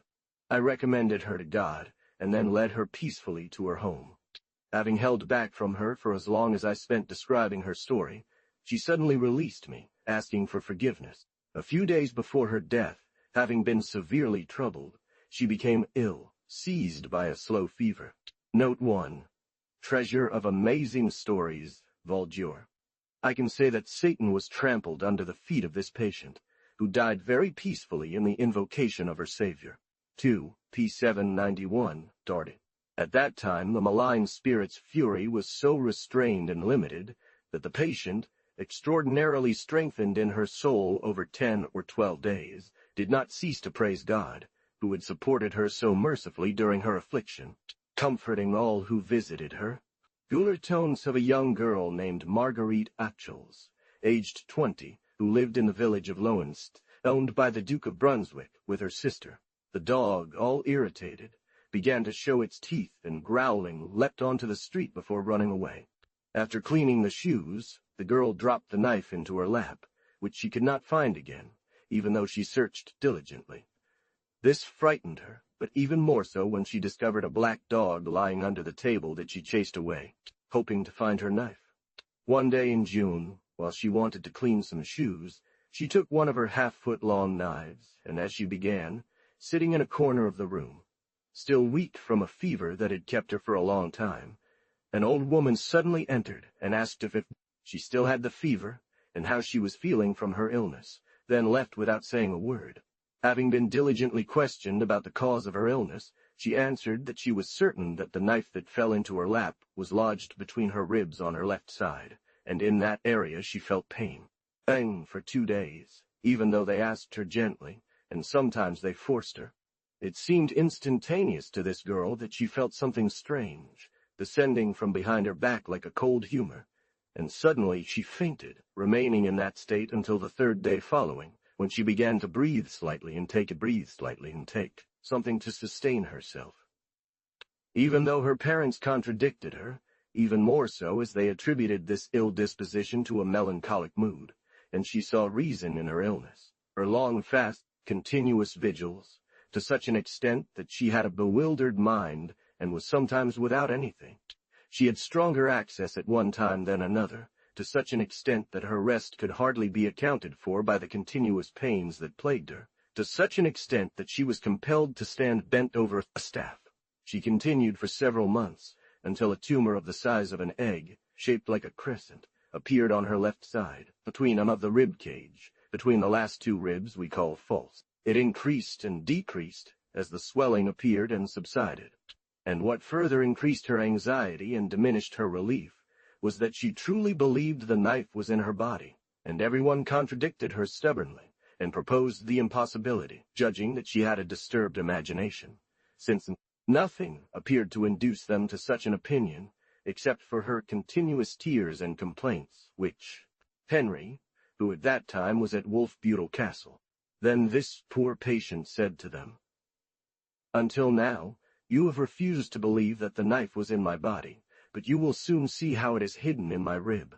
The surgeon came on the 4th day of July, asked the priest to console, instruct, and encourage the girl, and also to be on guard with regard to her answers. Thus, on the 31st of June, after approximately 13 months of this affliction, so great an abundance of pus came from the ulcer that had formed in that part, that the swelling began to decrease, and then appeared the tip of the knife that the girl desired to pull out. But her parents always hindered her, who sent for the surgeon of Duke. She consented to be governed by the surgeon, not without an opinion that sudden death would follow. The surgeon, seeing the tip of the knife that appeared under the ribs, held it with his instruments, and found it similar to the other, which was still in the sheath, and quite worn off near the middle of the blade. From then on the ulcer was healed by the surgeon. Note 1. Treasure of Admirable Stories, Vol. I. P. 155. Some who took these pieces of money from her hands found them to be genuine coins, and still keep them. Melanchthonona, cited by Goulart II, reports that there was a girl in the Marquisate of Brandenburg, who, when she pulled hairs from the garment of some person, these hairs immediately changed into coins of the country, which this girl hid with an horrifying crackling of her teeth. Note 1. In his epistles. In any case, this girl was very troubled at times, but after a few months she was completely healed and has lived since in good health. Prayers were often made for her, and one specifically abstained from all other ceremonies. And Note 2. treasure of admirable stories. Beijun, Benwo, Kando, Picture Nor, Bengondi. I, p. 143. De cite justitium monedi et non temnere, divos. I've heard, the same author reports at the same Placioni, that in Italy there was a woman very stupid, possessed by the devil, who inquired through Lazarus Bonami, a character assisted by his disciples, suddenly answered. Note 1. Cited by Goulart, Tresor des Histoires admirables occult. She added that this was the best and most worthy verse that Virgil ever wrote. Go away and do not return here to tempt me. A certain Louise Maillat, a little demoness who lived in 1598, lost the use of her limbs. She was found possessed by 5 demons named Wolf, Cat, Dog, Jolie, Griffin. All these demons, having left the young woman's body, performed several circles around the hearth and disappeared. 2 of these demons first emerged from her mouth in the form of balls, about the size of a fist. The first was red like fire, the second, which was the cat, came out entirely black. The others left with less violence. One Kaiwai. It was known that it was Francoise Secretin who had caused these devils to be swallowed by this little girl in a piece of bread the color of manure. Note 1. Mr. Garanet hissed. De la magie en France, p. 162. Sorcery, it is said, Goulart. Dado Vigier, from Rejuan Town, the Dadon Adar. One states, according to Vigenère. This is common knowledge from their confession. 2. That if sorcerers cure, that is, undo the spell a maleficent man and by themselves or others, their companions cast a spell on someone else, they must pass on the spell to someone else. Indeed, I saw a sorcerer from Auvergne imprisoned in Paris in 1569, who sometimes healed animals and humans. He was found in possession of a large book filled with hairs from horses, cows, and other animals, all colors. So he was dressed in an old cloak made of 1,000 pieces. When he cast the lot to kill a horse, people came to him, and he healed it by bringing hair. Then he gave the lot to another and did not take any money, for otherwise, as he said, he would not have healed it. One day, having given the lot to the horse of a gentleman, people came to him. He healed the horse and gave the lot to the stable boy. They returned so that he might heal the man. He replied that they had asked the gentleman which he would rather lose, his man or his horse. While the gentleman deliberated, his man died, and the sorcerer was captured. If he heals a woman, the illness will fall on a man. He noted that the devil always wants to gain in exchange. If the sorcerer removes the spell from a horse, he will put it on another horse that is worth more. If he uncharms an old man, he will charm a young boy. What if the sorcerer does not give the spell to another? He risks his life. Briefly, if Satan apparently heals the body, he kills the soul. Note 1. Tresor des Histoires admirables vol doctor. T. p. 826. Al. Lorne. Bangalore. Note 2. Annotation on the statue of Esculape, 2nd volume of Philostrate. I will give you a few examples, said Bodinon.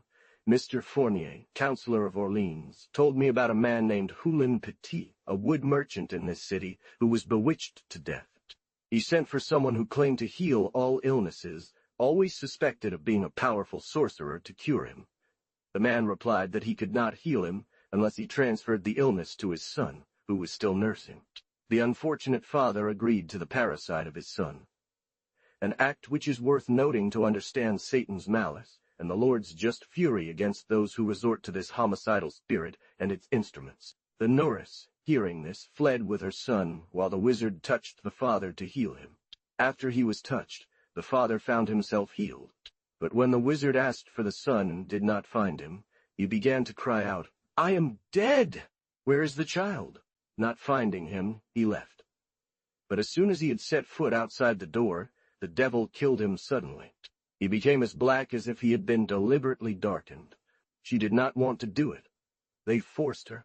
She exclaimed, "I am dead!" Note 1. Demonomania, Book 3, Chapter 2. I also learned that at the trial of a sorceress accused of enchanting her neighbor in the city of Nantes, the judges ordered her to touch the person who was enchanted. This is a common practice among German judges, and even in the imperial chamber. It often happens. She was sentenced to be burned at the stake while still alive.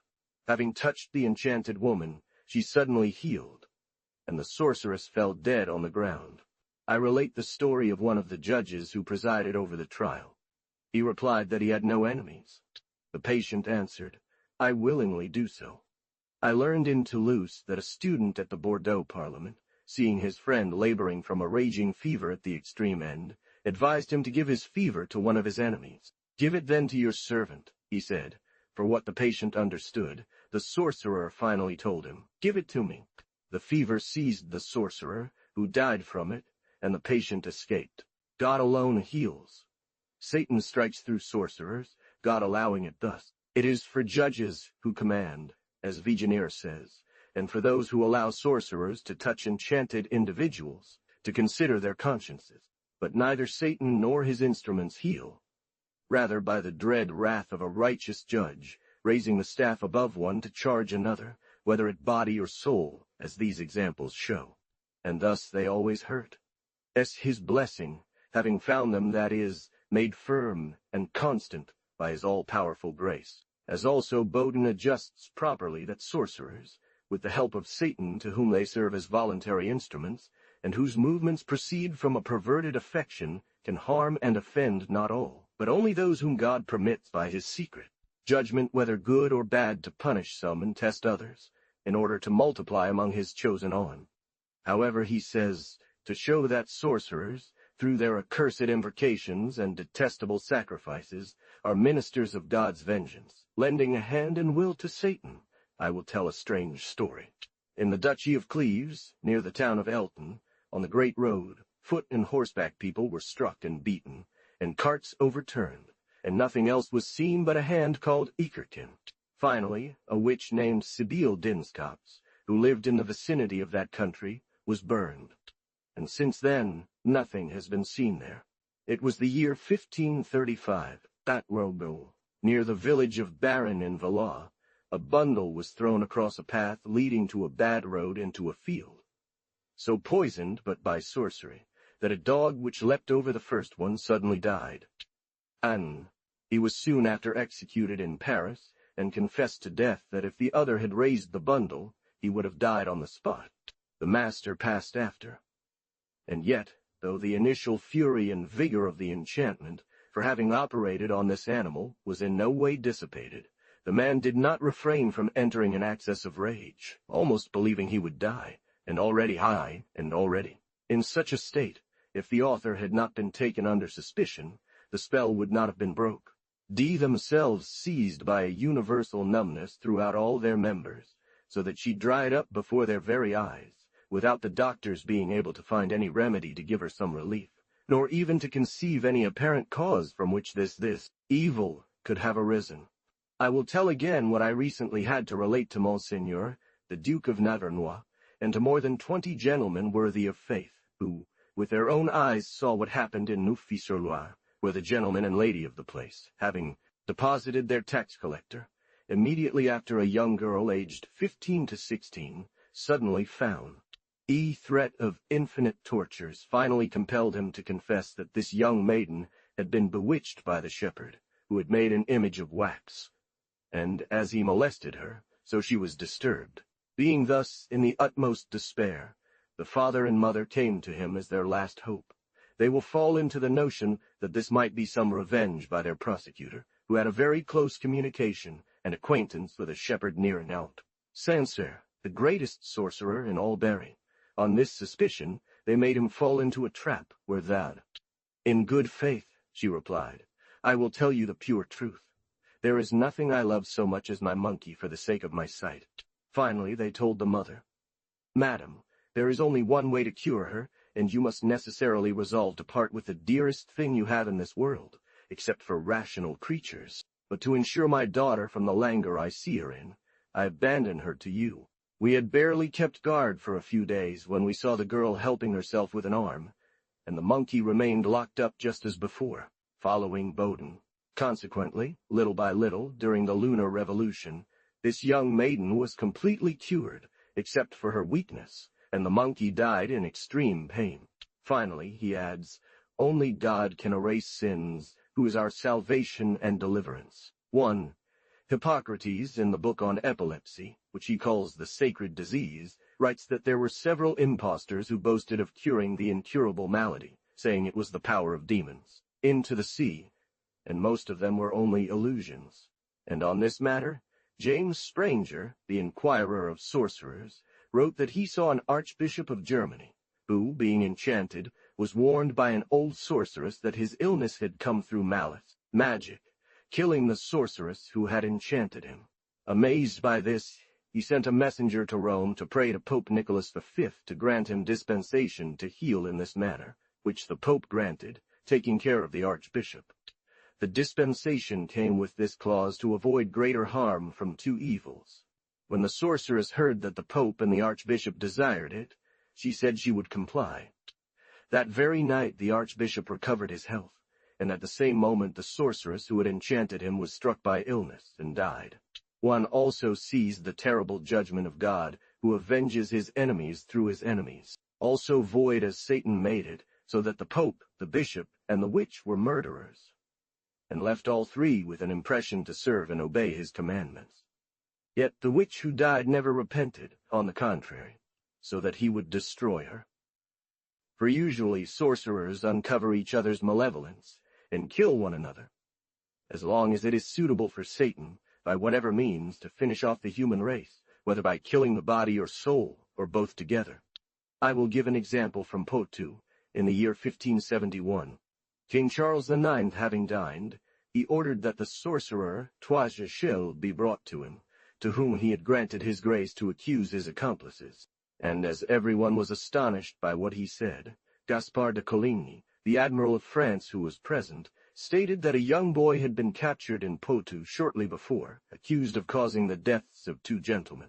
He confessed before the king, in the presence of several great lords, the manner of transporting sorcerers, the dances, the sacrifices made to Satan, the debauchery with devils in human and female forms, and that each one took powder to cause the death of people, animals, and fruits. He was acquitted by the judges. He confessed that he was their servant, and that he had thrown powder into houses and on fields, saying, "Curse," etc. Having found some of these powders, and threw them onto the bed where the two gentlemen were lying, who were found dead in their beds, swollen and black. 3 Echelles later related many similar stories. Note 1. Demonomany, Book 3, Chapter 5. On Friday, May 1st, 1705, at 5 in the evening, Denis Mélanger de la Richardière, son of a lawyer at the Paris Parliament, was attacked, aged 18, by lethargy and dementia, so singular that the doctors could not explain it. He was given an emetic, and his parents took him to their house in Noisy-le-Grand, where his illness worsened, so much so that it was declared he was bewitched. They asked if he had not been involved in some dispute with a shepherd. Young Mélanges mocked the shepherd's words. He recounted that on April 18th of that year, as he rode through the village of Noisy, his horse suddenly stopped in Ferré Street, opposite the chapel, and would not move. That during this time he saw a stranger shepherd who told him, "Sir, return home, for your horse will not advance." This man, who had seemed to him about 50 years old, was of high stature, of bad physiognomy, with a black beard and hair, holding a crook in his hand, and 2 short-eared black dogs by his side. However, he couldn't make his horse move forward, and had to lead it back home by the bridle, where he fell ill. Was it the effect of impatience and anger, or had the sorcerer cast a spell on him? Mr. de la Richardière, the father, did everything in vain for his son's recovery. One day, as this young man was alone entering his room, he found his old shepherd sitting in a chair, with his crook and his 2 black dogs. This sight terrified him. He called for help, but no one but himself could see the sorcerer. He insisted that he saw him very clearly. He even added that the shepherd's name was Danis, though he didn't know who might have revealed his name. He continued to see her alone. Finally, after 8 weeks of suffering, he went to Saint-Maur, with confidence that he would be healed that day.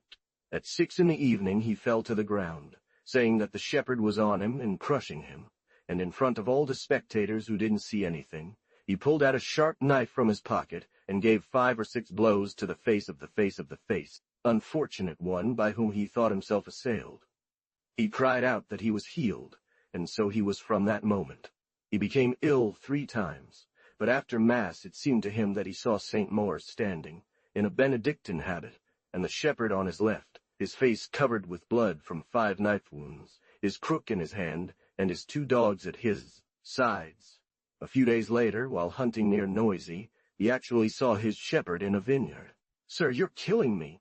This sight filled him with horror. He struck the sorcerer on the head with the butt of his gun. Chaos to the novenas that were said.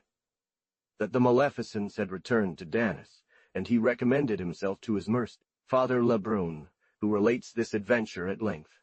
He cried out as the shepherd fled, but the next day he came to Mr. de la Richardière, threw himself at his knees, confessed that his name was Danis, that he had been a sorcerer for 20 years, afflicted him, that the spell should last for a year, that he was not cured until after 8 weeks, then, as archers pursued him, the shepherd killed his dogs, threw away his crook, changed his clothes, took refuge in Torcy, made a confession, and died after a few days. One thinks that it may well have been witchcraft.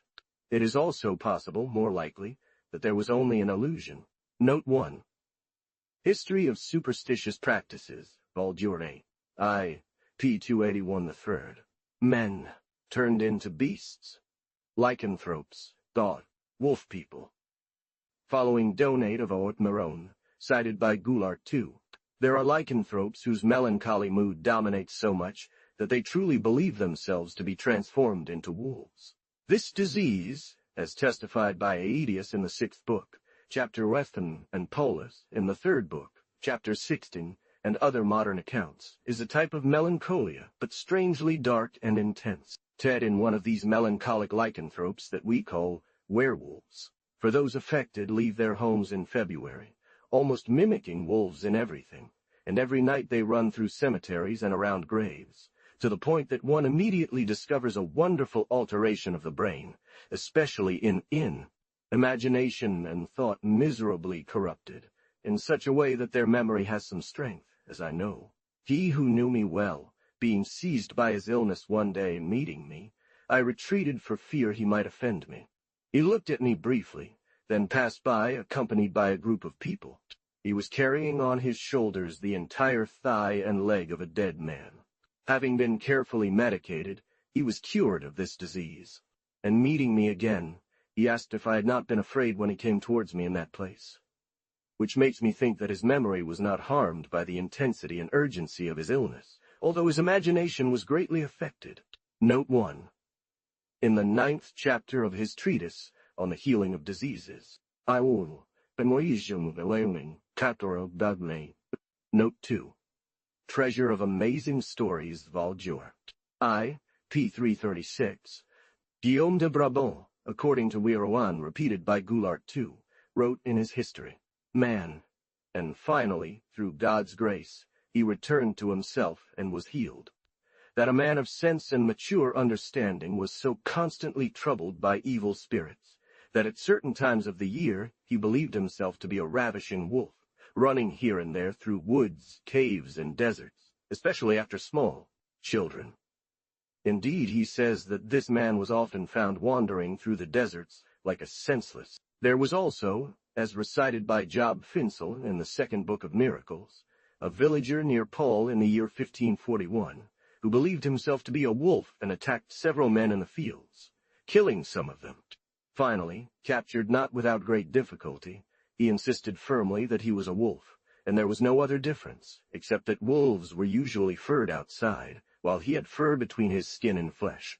Some, too inhuman and wolfish by nature, wanting to experiment the truth of facts, made several cuts on his arms and legs, then, recognizing their fault and the innocence of this melancholic person, they committed him to surgeons to heal him, but he died a few days later in their hands. Those afflicted with such a disease have eyes sunk and hollow, see only with difficulty, have a very dry tongue, are altered, and without saliva in their mouths. Pliny and others write that the brain of a bear stirs up bestial imaginations. It is even said that in our time a Spanish gentleman was fed with it, who, so troubled by the fantasy, thinking he had been transformed into a bear, fled into the mountains and deserts. Note 1. in his fourth book on delusions, Ch. 3. Note 2, Treasure of Amazing Stories, Vol. I. p. 336. Rye World. He therefore believes there should be lycanthropes who are truly and factually transformed from men into wolves, citing various examples and stories to support this. Finally, after several disputes, he maintains both types of lycanthropic conditions. As for lycanthropes, who have so damaged their imagination, says Goullerton, that besides any effective peculiarity of Satan, they appear as wolves and not men to those who see them running and causing various damages. Bowden argues that the devil can change the figure of a body into another, thanks to the great power God gives him in this elemental. Note 1. Treasure of Wonderful Stories, Vol. A. And regarding this one, at the end of this chapter, he summarizes his argument. That is, that sometimes men are turned into beasts while retaining human form and reason, whether this happens immediately through God's power, or if he gives this power to Satan, executor of his will, or most likely through his dreadful judgments. And if we confess, he says, the truth of the sacred history in Daniel, regarding the transformation of Nebuchadnezzar, and the story of Lot's wife turned to stone, it is certain that the change of man into a bull or stone is possible, consequently possible with all other animals. MB or 12th, in Livonia, and neighboring countries. They know this to be true through the confessions of those who have been imprisoned and tortured for such crimes. I. p. 338. G. Puser says, speaking of lycanthropy, as for me, I once considered the tales of this transformation of men into wolves as fables and ridiculous. But I have learned from certain signs and credible witnesses that these are not at all incredible matters, since they speak of such transformations occurring every year on the sea. Here is how they say it happens. As soon as they are on their way, behold, after Christmas Day is past, a lame boy goes through the country calling his slaves of the devil, who are in great numbers, and enjoins them to follow him. They are all changed and transformed into wolves. If they disagree or delay, at once comes a tall man with a whip made of iron chains, from whom he hastily retreats, and sometimes so fiercely strikes these miserable ones that long after the marks of the whip remain, and cause great pain to those who have been struck. They number thousands, having this whip-bearer for their conductor, after whom they walk, believing themselves to be become wolves. Out in the country, they rush upon the herds of livestock that are there, tear open and carry off what they can, cause many other damages. But it is not allowed them to touch or hurt any person. When they approach rivers, their guide splits the waters with his whip, so that they seem to open up and leave a space between them for dry passage. After 12 days, the entire group disperses, and each returns home having shed the form of a wolf, and regained that of a human. On, they show no sign of life. Note 1. Demonomany. Note 1. Les Devants, p. 1098. Baudin indeed reports several cases of lycanthropy, and men changing into beasts. This transformation, they say, occurs in this manner. The transformed individuals suddenly fall to the ground, like people suffering from incurable evil, remaining sprawled as if dead and devoid of all sensation, not moving or going anywhere, nor are they at all turned into wolves, but resemble puppets, for no matter how much they are rolled or shacked. Pierre Mamot, in a small treatise he composed about sorcery, claims to have witnessed this transformation of men into wolves while he was in Savoy. Henry of Cologne, in the treatise he wrote about Lamailles, considers this to be undeniable. Ected, sentenced, and then executed after confessing. Ulrich the blacksmith, in a small book dedicated to Emperor Sigismund, describes the debate that took place before the emperor. Transformation was genuine, and he himself claims to have seen a lycanthrope in Constance, who was accused, Convine. Several books published in Germany mention one of the greatest kings of Christianity, who recently passed away and was renowned for being one of the world's greatest sorcerers, often transforming into a wolf, human form, and the blow was known by the one who had pulled it. The time and place are justified by the confession of the culprit. I remember that the Attorney General of the King, Borden, recited to me another one that had been sent to him from the lower lands, complete with the trial records signed by the judge and clerks, about a wolf that was struck by a blow in its thigh. and has since been lying in its bed with the wound, which was torn out while it was transformed into end arms, and brought it home to his wife. Garnier, as judge and condemned by the Parliament of Dole in the form of a werewolf, raped a young girl aged 10 to 12 near the wood of Serre, in a vineyard at Chasenoy near Dole, a quarter league away, and there he had killed her, murdered her with his hands that resembled paws, as well as his teeth, eating the flesh from her thighs among devil, and to have, in the same way, a month later, taken another girl and killed her to eat her, if 3 people had not stopped him, as he confessed, and 15 days after strangling a 10-year-old child at the vineyard of Gredisons, and eating his flesh, from the thighs, legs, and belly, and for having assumed the form of a man rather than a wolf. He killed another boy aged 12 to 13 years old in the woods of the village of Poraus, with intent to eat him, if one had not stopped him. He was sentenced to be burned alive, and the sentence carried out. At the Parliament of Besançon, the accused were Pierre Burgot and Michel Verdun, who confessed having renounced God and sworn to serve the intended to eat him, had it not been for the peasants who chased him.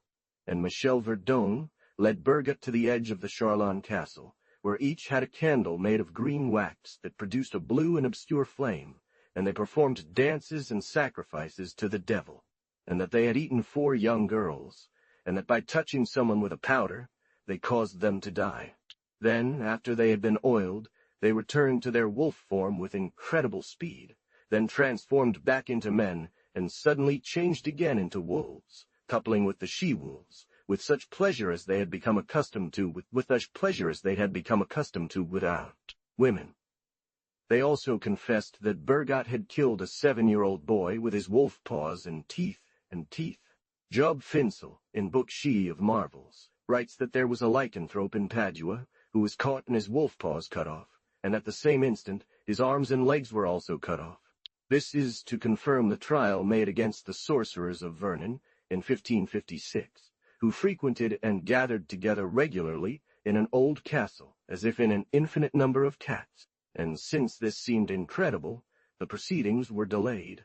He found 4 or 5 men who resolved to remain there that night, or they were assailed by the multitude of cats, and one of the men was killed, the others badly marked, and nevertheless several cats who were afterwards found in their fur, trapped, and seriously wounded. Eerie, they accused the one who had hit them, who told the judges the time and place where he had been assailed by the cats, and that he had hurt them.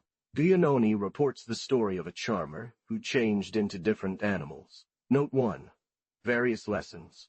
But the 5 inquisitors who were experienced in such cases have written that there were 3 sorcerers near Strasbourg who assailed a farmer as if they were 3 great cats, and while defending themselves, he wounded and drove away the cats, were found sick in bed in the form of seriously injured women at that very moment, and on this inquit his future predictions. Oceum, his courtiers nevertheless introduced him into the emperor's chamber, where he performed many admirable feats, among other things, transforming himself into a horse, which caused such great fear in the emperor that he ordered him banished and refused to inquire about it. No one persuaded Ferdinand, the first emperor of that name, to bring before him a Polish enchantress and magician in the city of Nuremberg, to learn the outcome of his dispute with the Turk regarding the kingdom of Hungary. And not only did he use divination, but also performed many wonderful things, and although His Majesty the King did not want tea, 60 was also sued for the same reason. One should no longer doubt, adds the same author, if Lucius Apulilius were a Platonist sorcerer, and if he had been transformed into a donkey, especially since he was sued in front of the proconsul of Africa during the time of Emperor Antoninus Pius, in the year 150 A.D., just as Apollonius of Tyana, long before him, under Domitian in the year. And more than 3 years later, this rumor persisted until the time of St. Augustine, who was African, wrote about it, and confirmed it. Likewise, during his time, the father of a Prestantius was transformed into a horse, as the aforementioned St. Augustine assured. Soon after, a unique heir, whom she had had from her other husband, died. His father having died, he quickly spent most of his wealth using magical arts, and to escape poverty, he pursued marriage with Pudentilla, a rich widowed woman for a long time, and persisted until she agreed. These past events led people to conjecture that he had seduced Prudential by magical art, as many illustrious persons could not be induced to marry for the sake of obtaining the property of the aforesaid son. It was also said that the great and profound knowledge which he possessed in resolving difficult questions surpassed that of other men, because he had a familiar demon or devil. Moreover, he was seen to perform many wonderful things, such as becoming invisible, transforming himself into a horse or bird, piercing his body with a sword without injury, and similar acts. Finally, he was accused by a Sicilian Aemilianus, a censor, before Claudius Maximus, proconsul of Africa, who was said to be a Christian, but no condemnation was found against him. Or, St. Augustine considers him entirely convinced that he had been transformed into a donkey, having read about it in certain authentic and credible authors. And as he was from the same country, this transformation occurred to him in Thessaly, before he fell under the spell of magic, by means of a sorceress who sold him. To cover up his deed, since the rumor had spread so widely and plausibly, he composed a book entitled, "After some years of serving her as a donkey, she recovered him, retaining the same strength and mannerisms of eating and braying as other donkeys, yet his reasonable soul remained entire and sound, as he himself attests. The Golden Ass," interwoven with numerous fables and discourses to demonstrate the vices of men in his time, which he had either read or witnessed being performed during his transformation, alongside various trials and tribulations he endured. "Whatever it may be," said St. Augustine in the foreword, City of God, Book 8, chapters the 17 and 18. There were certain witch women in the Alps during his time who offered travelers a kind of cheese to eat, and suddenly they would transform into donkeys or other animals of great size, making them carry burdens to certain places. This task they would return to their human form. The Bishop of Tyre, an historian, wrote that around the year 1220, there were some Englishmen sent by their king to aid Christians fighting in the Holy Land. He went back to the sorceress, who used him until it was noticed that the donkey knelt in a church, doing things only a rational animal could do. Upon arriving at a harbor on the island of Cyprus, a sorceress transformed a young English soldier into a donkey, who, wanting to return to his shipmates, was beaten and driven away. We read, continues Louis Guyon, suspicion fell on the sorceress, who, caught by justice authorities, returned the donkey to human form after 3 years, an act which was immediately followed by his execution. I will certainly think that this man was once foolish, and that he understood well what Ammonius taught, as these transformed persons retain reason, as St. Augustine and several other authors assure us. 1.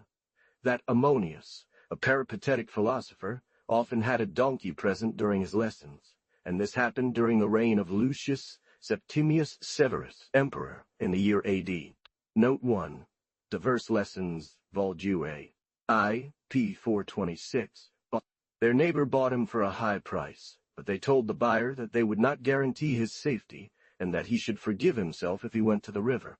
One day the ass escaped, running to the nearby lake, or diving into the water, and returned to its human form. Our Pullalius says that it regained its human shape after eating roses. Fulgo Sescrit, Book V8, Chapter 2, states that during the time of Pope Leo, who lived in the year 930, there were 2 sorceress hostesses in Germany who used to occasionally transform their guests into animals, and once they changed a young leather worker into an ass, which provided great pleasure to passers-by, without losing his reason. He saw it himself, and others who confirm it. One day, a respected Egyptian woman was brought to St. Macaire, as Dom Calmet one writes, who had been transformed into a mare by the malicious art of a magician. Her husband and everyone who saw her believed she had truly become a horse. One can still see today in Egypt donkeys that no one leads through the public square, which perform several agility tours and tricks, obeying and executing all commands, such as showing the most beautiful woman in the company, which they do, and many other things that one would not believe, as Bellon, a physician, relates in his observations. This woman remained for 3 days and 3 nights without taking any food, either suitable for humans or horses. She was shown to the local priests, who could find no cure. They led her to the cell of St. Macaire, to whom God had revealed that she was to come. His disciples wanted to send her away, thinking it was a trick. They warned the saint of her arrival and the purpose of her journey.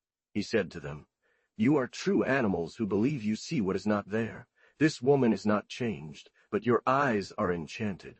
At the same time he poured blessed water over her head, and all the onlookers saw her in her original state. He had food given to her, and sent her away safe and sound with her husband. As he sent her off, he told her, "Do not leave the church, for this has befallen you because for 5 weeks you have not approached the sacraments of our Savior." Note 1. Treatise on Spiritual Appearances, Vol. Jude I, p. 102, A4. Sorcery. They call sorcery, or maleficence, all superstitious practices employed with the intent to harm humans, animals, or the fruits of the earth. There are 7 principal types of malefices employed by sorcerers. We still call the evil deeds and other unfortunate accidents caused by infernal art, and which can only be removed by supernatural power malefices. First, they plant a criminal passion in someone's heart.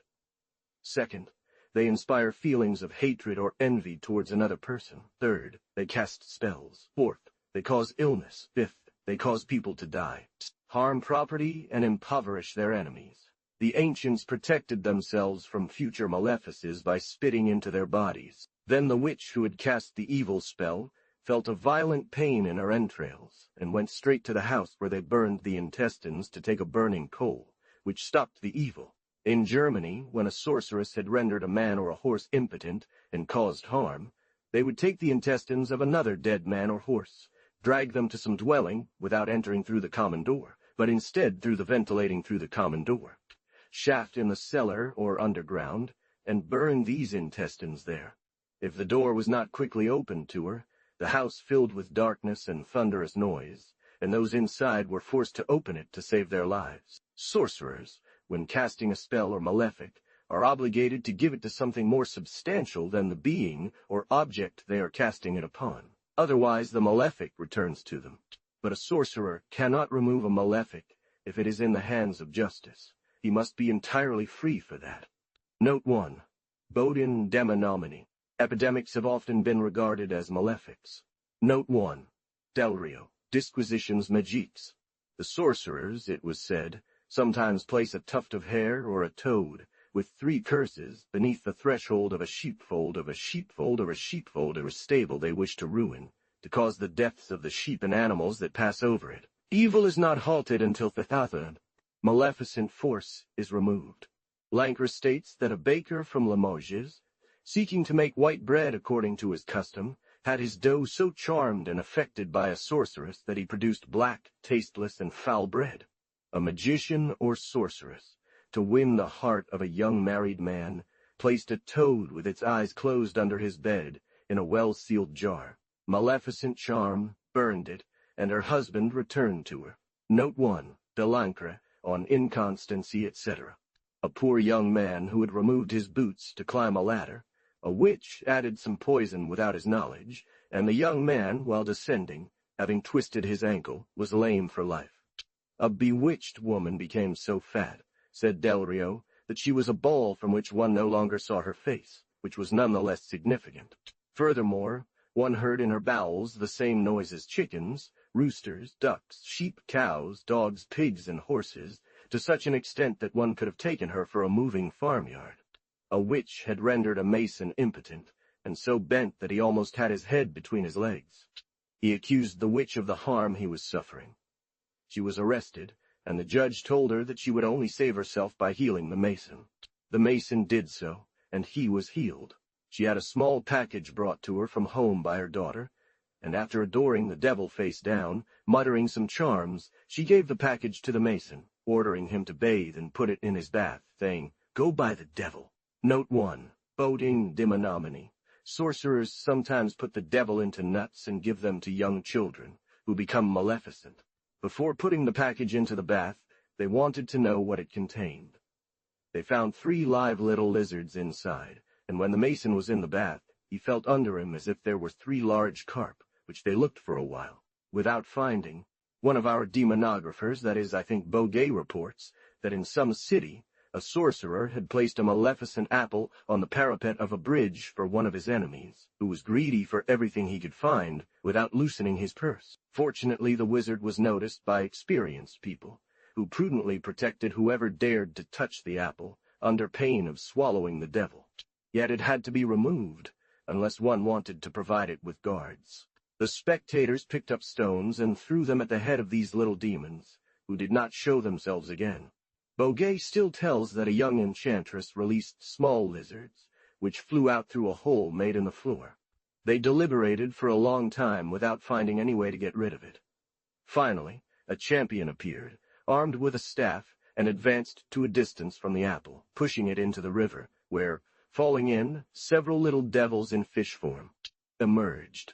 One must be very careful, says Bodenone, to distinguish spells, to judge the enormity among sorcerers, who have an explicit agreement with the devil, and those who use bindings and other spell arts. This can only be corrected by the word of God, but magistrates should certainly punish charlatans and sellers of these fumes, and banish them from the country. There are things that cannot be removed or punished by magistrates, such as the superstition of many people to avoid walking through fields, the fear of bleeding from their left nostril, or meeting a pregnant woman after dawn. But superstition is much greater in wearing paper rolls hung around the neck, or carrying a consecrated host in one's pocket, as President Gentil used to do, who was found seized by an hostie by the executioner, who hanged him at Montfaucon, and other similar superstitions that Holy Scripture calls abominations and practices of Amorites. If it is thus that pagan emperors have banished those who perform acts that terrify superstitious souls, what should Christians do towards them, or those who contravene the spirits, as was done in Orleans and Bern? However much pursuit has been made, it remains unpunished. Now, this is double impiety in the person of priests. There is no doubt that they deserve death, just as those in Bern were executed, and in such cases one should weep at the crucifixes, as was done at Muret near Toulouse, and in Picardy, and in the city of Orleans, at Saint-Pierre-de-Pillay. And this impiety is much greater when the priest makes a pact with Satan, and turns a sacrifice into an abominable sorcery. For all theologians agree that the priest does not consecrate, unless he has intention to consecrate, even if he utters the sacramental words. Note 1. Damonomini, Book 4, Chr. 4.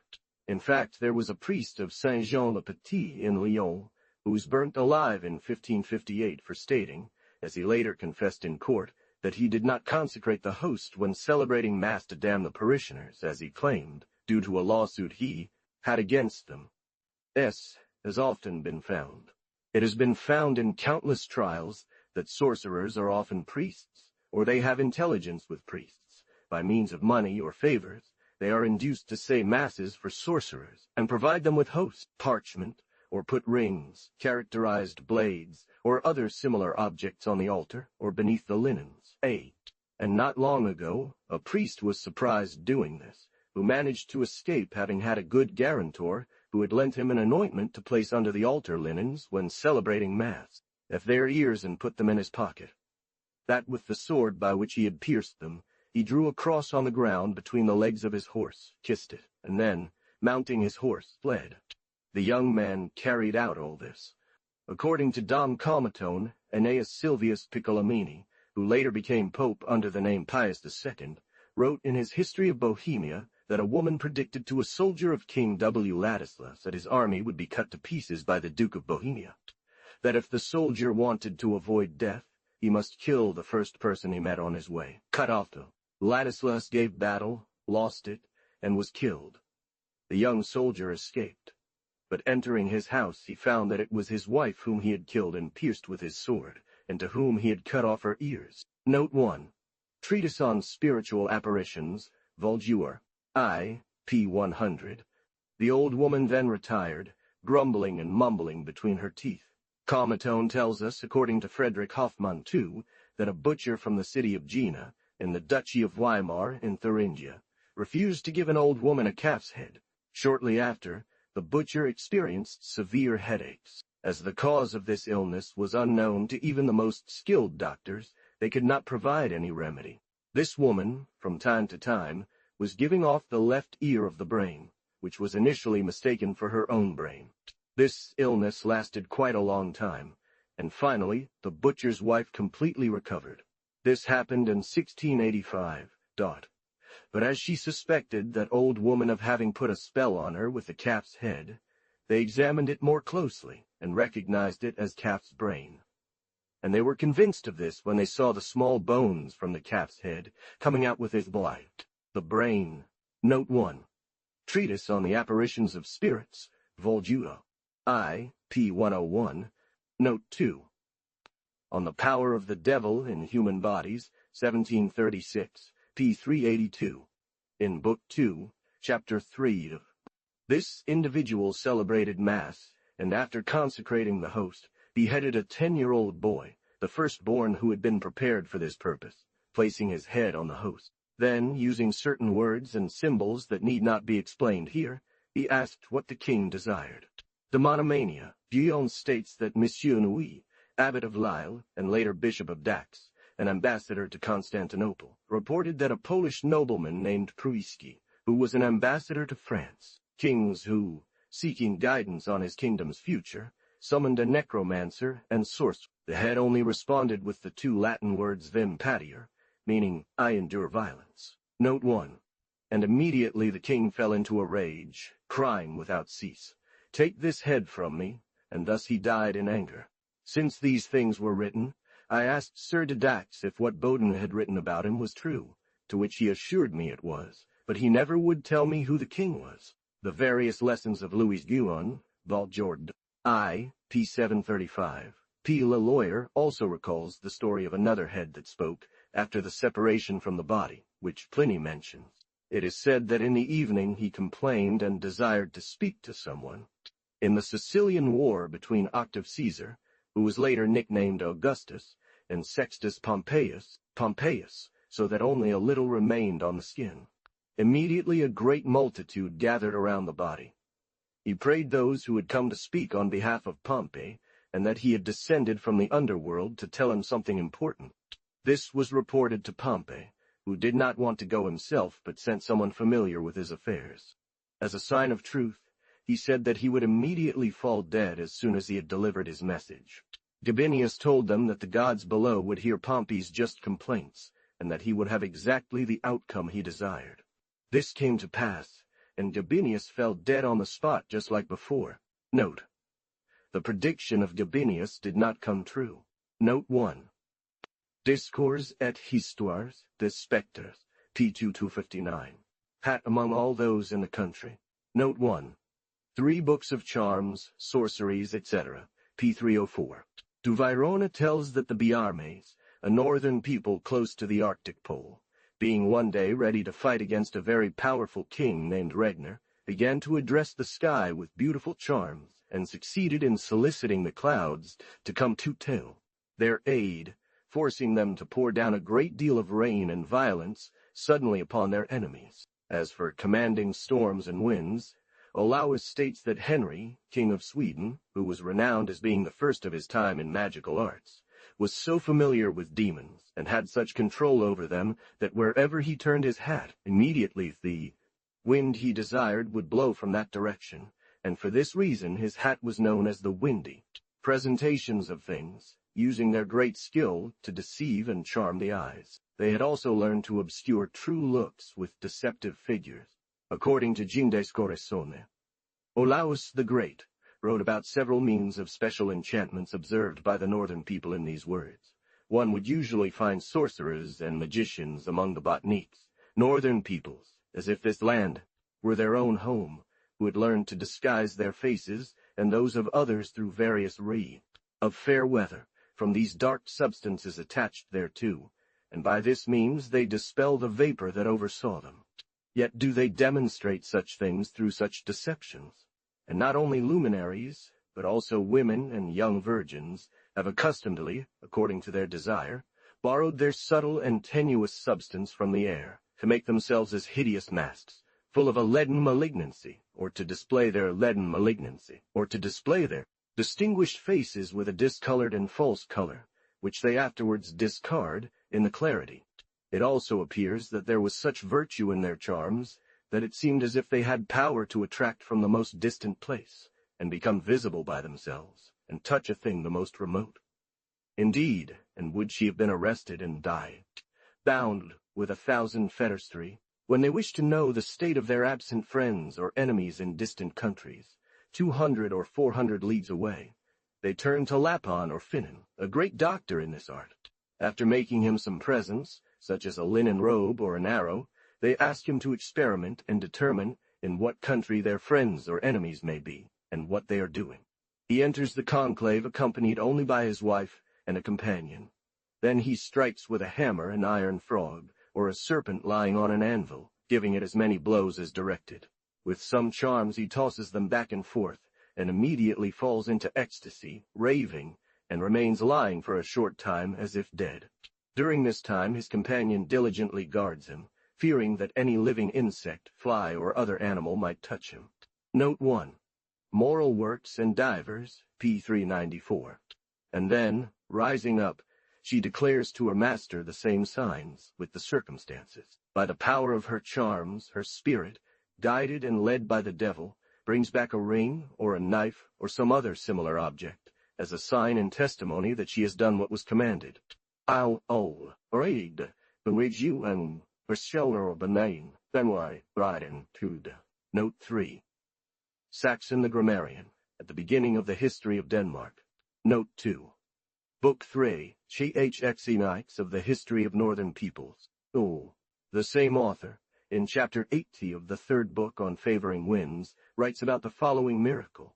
Outside the prow to avoid rocks, nor secure their feet in the ship to lower the sails, nor even secure it at the stern to steer the rudder. The Finns sometimes used to be accustomed, among other errors of their race, to sell a wind to those who traded in their harbors when they were hindered by the contrary storm of winds.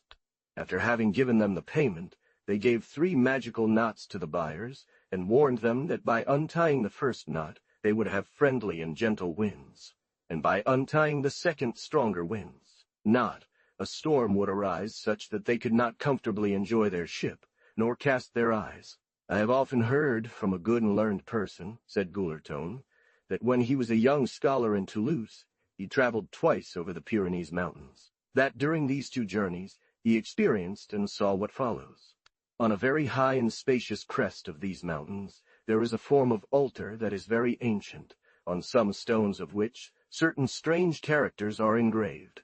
Around and not far from that altar, during those voyages, shepherds and peasants gathered, exhorting and praying to that person and several others, both scholars and of various conditions, not to touch the altar at all.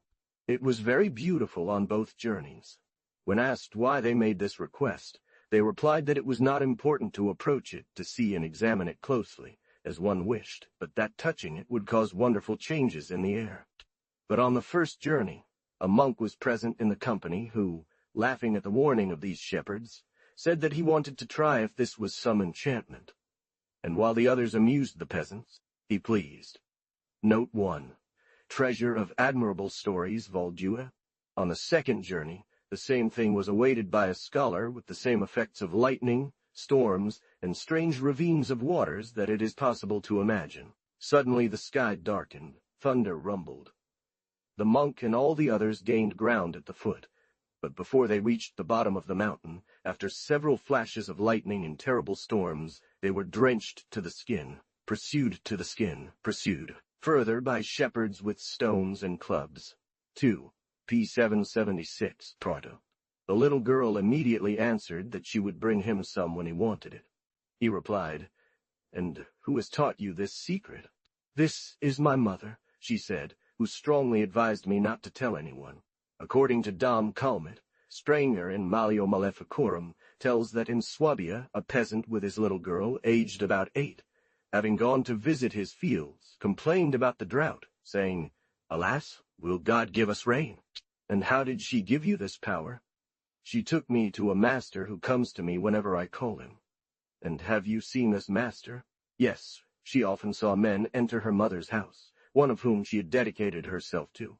After this dialogue, the father asked her how she would make it rain only on her field. The father, convinced that his wife was a witch, accused her before the judges, who condemned her to be burned. The daughter was baptized and dedicated to God, but then she lost the power to make it rain at will. She asked for a little water. He took her to a nearby stream, and as soon as the girl named the water after the man her mother had dedicated her to, abundant rain fell on the field. Note 1. Treatise on Spirit Appearances, Vol. I. p. 156.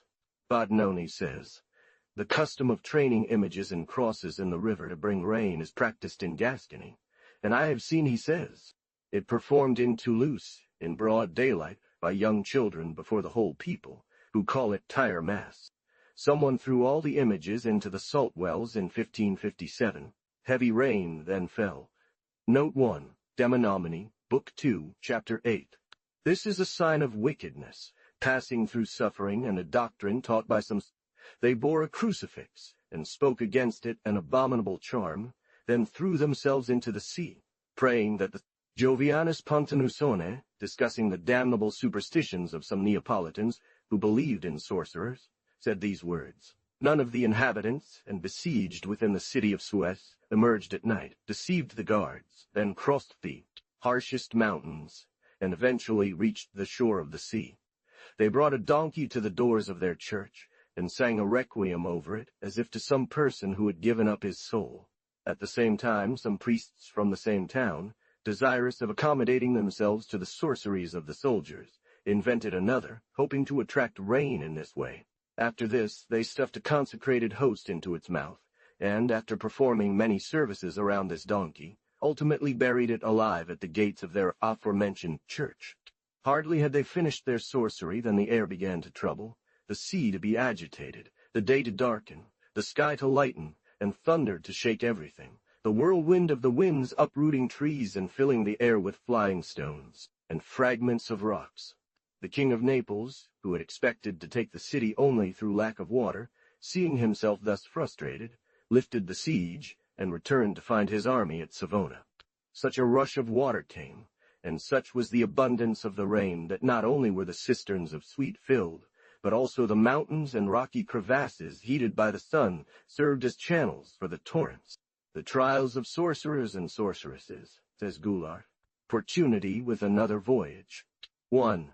Causing various storms and tempests by their sorcery, offer countless strange examples of this. I have assured the trustworthy character that some sorcerers from Denmark performed a terrible spell to prevent the Princess of Denmark from being taken by sea to the King of Scotland, to whom she was engaged, so that the fleet transporting her was several times in danger of shipwreck, and driven far off course, or forced to wait for a convenient Note 1. Treasure of Amazing Stories, Vol. 2, p. 1052, Tara. When this conjuration was finally discovered, justice was done to the sorcerers, who declared that evil spirits had confessed to them that the piety of the princess and some good companions who accompanied her, invocation of the name of God, had made all their efforts futile. Note 1. By Jacques of Autun, Capuchin preacher, the scrutinizing infidels and the ignorant believers, etc. Jacques d'Autun reports a supernatural storm accompanied by severe earthquakes in Languedoc, caused by sorcerers in 1668. But Lyon John Jess, 1674, in 4° pp.I. According to the difference in insects. At 3 in the afternoon on the 11th of June, he said, a whirlwind of wind so violent that it uprooted trees and shook houses around Langon arose. This furious storm seemed to calm down with a rather moderate rain, which soon mixed with hail as big as chicken eggs, and what amazed the curious observers, who gathered several pieces, was the teeth. They were spiky and pointed as if purposely shaped for that form. Others resembled large lemicons with their shells, heads, necks, and horns sticking out. One could see in others frogs and toads so well carved that it seemed a sculptor had worked on them. But what surprised even more in this spectacle of horror was that the hail changed its shape AC. Fingers, others were shaped like stars with 3 or 5 points. Finally, in some place, as at the port of Sainte Marie, fell ice of such prodigious size that animals and men struck by it expired on the spot, which the demon probably intended to represent, for one sees serpents or ice, in the form of serpents, as long as a half-foot. Certainly the ice that made all Egypt tremble, which St. Augustine attributes to the operation of demons, was not so terrifying. Pieces of this fatal meteorite were found representing a human hand with 2 or 3 distinct. A white hair was found in all the chips of hail that were opened, and in all the white hair was of the same length. The Spanish Torquemada thus writes the biography of a famous medieval witch. "No one speaks," he says, "of a certain woman named Agaberte, daughter of a giant called Vagnoste, who lived in the northern lands, and she was a great enchantress. Thus she took any form she desired, just as the authors describe Urgande the Unknown. The power of her enchantments was so varied that she was almost never seen in her own form. Sometimes she was an old woman, with many wrinkles who seemed incapable of moving, or else a poor sickly woman without strength, that she appeared to touch the clouds with her head, and according to what she was doing, the world thought that in an instant she could darken the sun, the moon, and the stars, level the mountains, overturn them, uproot trees, dry up rivers, and do other such things so easily that it seemed she held all the devils bound and subject to her will. Magicians and fortune-tellers use a sort of curse to uncover thieves and evil deeds. This is the superstition. We warn those whose details might offend that they are taken from grimoires. They take clear water. They gather as many small stones as there are suspected people. They boil them in this water. They bury them under the threshold of the door through which the thief or witch must pass. Are inscribed Christus vincit, Christus regnat, Christus imperat. One ensures that each stone is given the name of one of those to be suspected. All this is removed from the doorstep at sunrise. If the stone representing the guilty party is hot, it's already an indication. Then the thief betrays himself with a loud cry. Andal is cypress wood, and says certain prescribed words for this purpose. Note 1. But since the devil is cunning, one must not content oneself with that. So one recites the 7 penitential psalms, along with the litany of the saints. Then one pronounces the exorcism prayers against the thief or sorceress. In a circle. One nails a triangular iron nail onto this name, to be hammered in with a hammer whose H. Thou art righteous, O Lord, and thy judgments are just. The branch is placed on the table while repeating 3 times a certain prayer that ends with these words. May the witch or wizard be anathema, and we safe. Note 1. As with the first one, it is inconvenient. If it is a witch, and one only wants to remove the evil spell by casting it back on her who threw it, one takes, on Saturday before sunrise, a branch of dogwood from the previous year, and says the following prayer. I cut you, branch of this year, in the name of him whom I want to harm, as I harm you. To the holy words of the sign of the cross one adds, Droch mirok, Eseneroth, Betubarok, Astmaroth, intermingling them with crosses. Note 2. Wierus, Deprestig, Den, Lib.e. V. Capi. V. Bowden and Delancre report that in 1536, in Casal, Piedmont, it was observed that a witch named Androgina entered homes, and soon after deaths occurred. It was an ointment with which they would grease the door locks. Those who touched these locks died within a few days. She was captured and handed over to the judges. She confessed that 40 witches, her companions, had conjured the evil with. Note 1. Demonomania, Book 4, Ch. 4. Tableau de l'Inconstance, etc., Book 2, Disc. It was said that in the 17th century, in the forest of Bondy, 2 old oaks were enchanted. IV. The same thing happened in Geneva in 1563, adds Delancre, so they brought the plague there, which lasted for more than 7 years. 170 witches were executed in Rome for a similar case, under the consulship of Claudius Marcellus and Valerius Flaccus, but sorcery not being yet well recognized, they were simply taken then for poisoners. In the hollow of one of these oaks, there was always seen a little dog of dazzling whiteness. She seemed to be asleep, and only woke up when a passerby approached, but she was so agile that no one could catch her. If one wanted to surprise her, she would take a few steps back, and as soon as they moved away, she would return to her place stubbornly. In the 14th century, it was also said that witches certainly held Sabbaths under the 2 oaks. Stones and balls hit her without hurting her. Finally, in the country, people believed it was a demon, or one of the dogs of the great hunter, or King Arthur, or the favorite hound of Saint Hubert, or finally the dog from Montargis, who the assassination of his master in the forest of Bondi, revealed the murderer, and avenged the homicide. A boy aged 10 to 12, whose parents lived on the edge of the forest, usually made small faggots at a distance from there. One evening, when he did not return, his father, having taken his lantern and rifle, went with his eldest son to the woods. The night was dark. Despite the lantern, the two lumberjacks kept colliding with trees at every moment, getting entangled in brambles, retracing their steps, and constantly getting lost. "This is strange," said the father finally. "It only takes an hour to cross the forest, and we've been walking for 2 hours without finding the oaks. We must have passed them." Just then, a whirlwind shook the forest. They raised their eyes and saw, at 20 paces distance, the 2 oaks. Them. They thought they could sense impalpable beings wandering around them. The woodcutter, exhausted from fatigue, advised his son to sit down for a moment. But his son was no longer there. They walked in that direction, but as they advanced, it seemed that the oaks were moving further away. The forest seemed to have no end. Whistling sounds could be heard from all sides, as if the wood was full of snakes, rolling under their feet.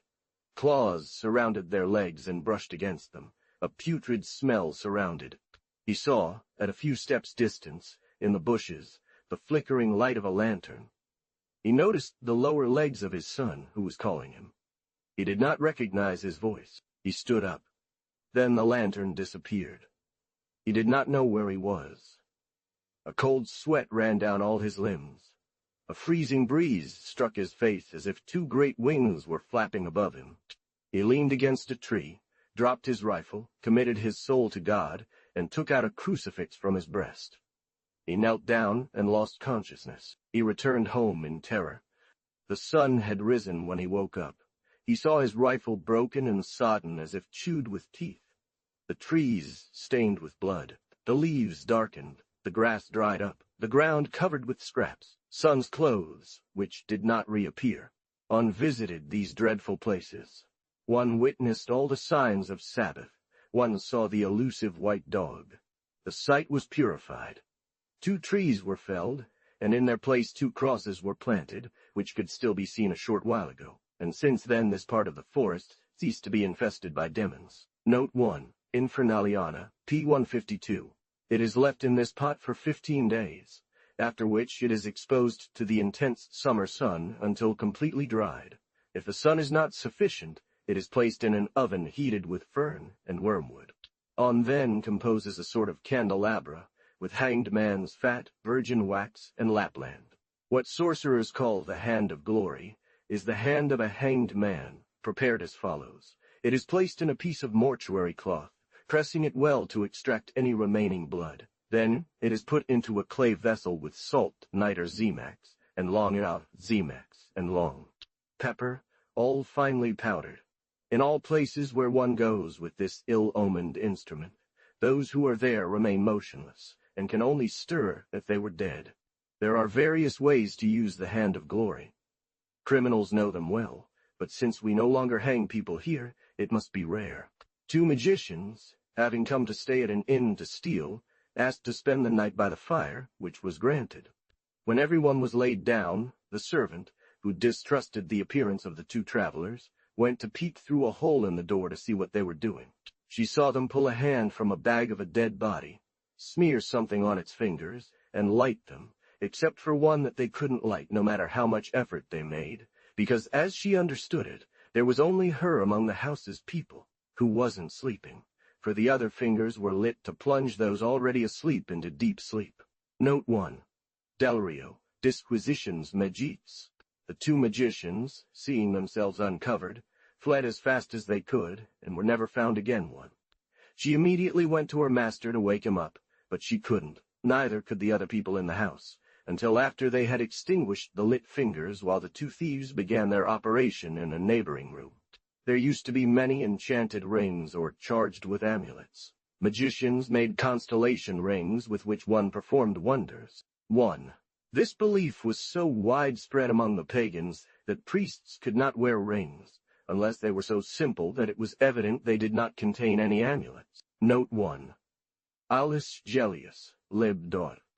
X. Capi. Sci. Magic rings also became of some use among Christians, and even many superstitions clung to the simple wedding ring.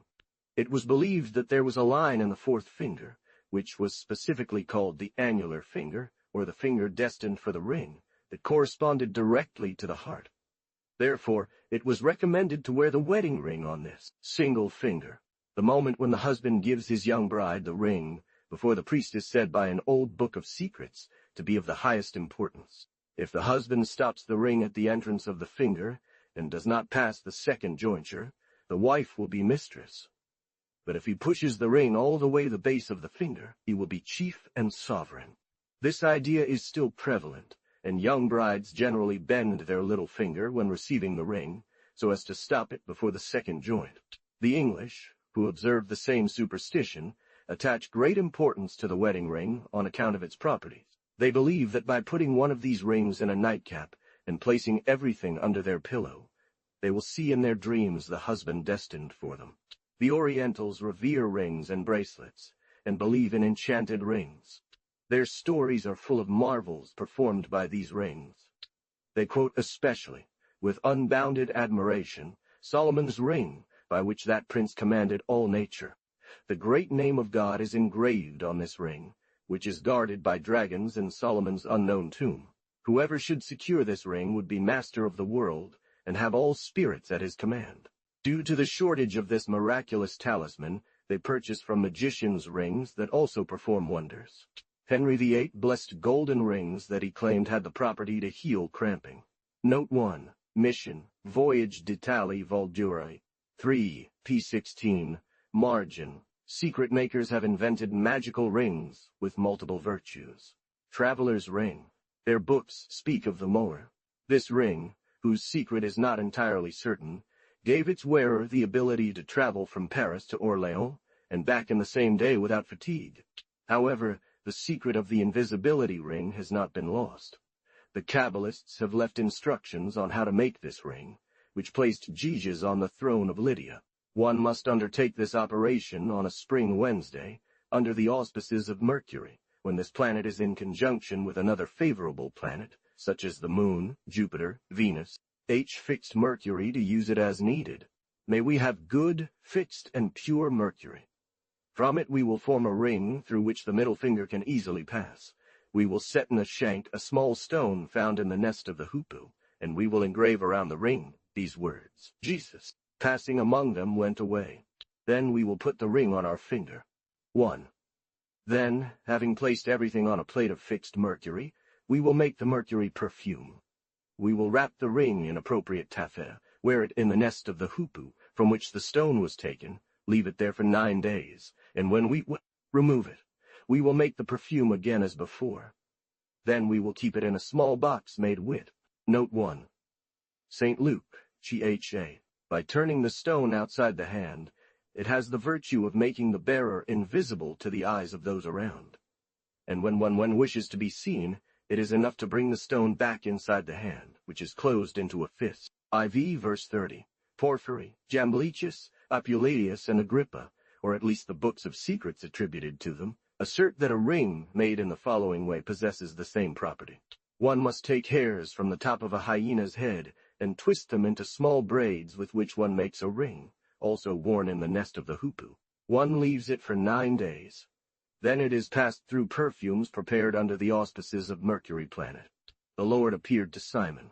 It is used like the other ring, except that it is absolutely removed from the finger when one no longer wishes to be invisible. If, on the other hand, one wishes to take precautions against the effect of these Kabbalist rings, one will have a ring made of refined and purified lead. One will set in the shank the eye of a weasel that has only given birth once. Around the edge, one will engrave the following words.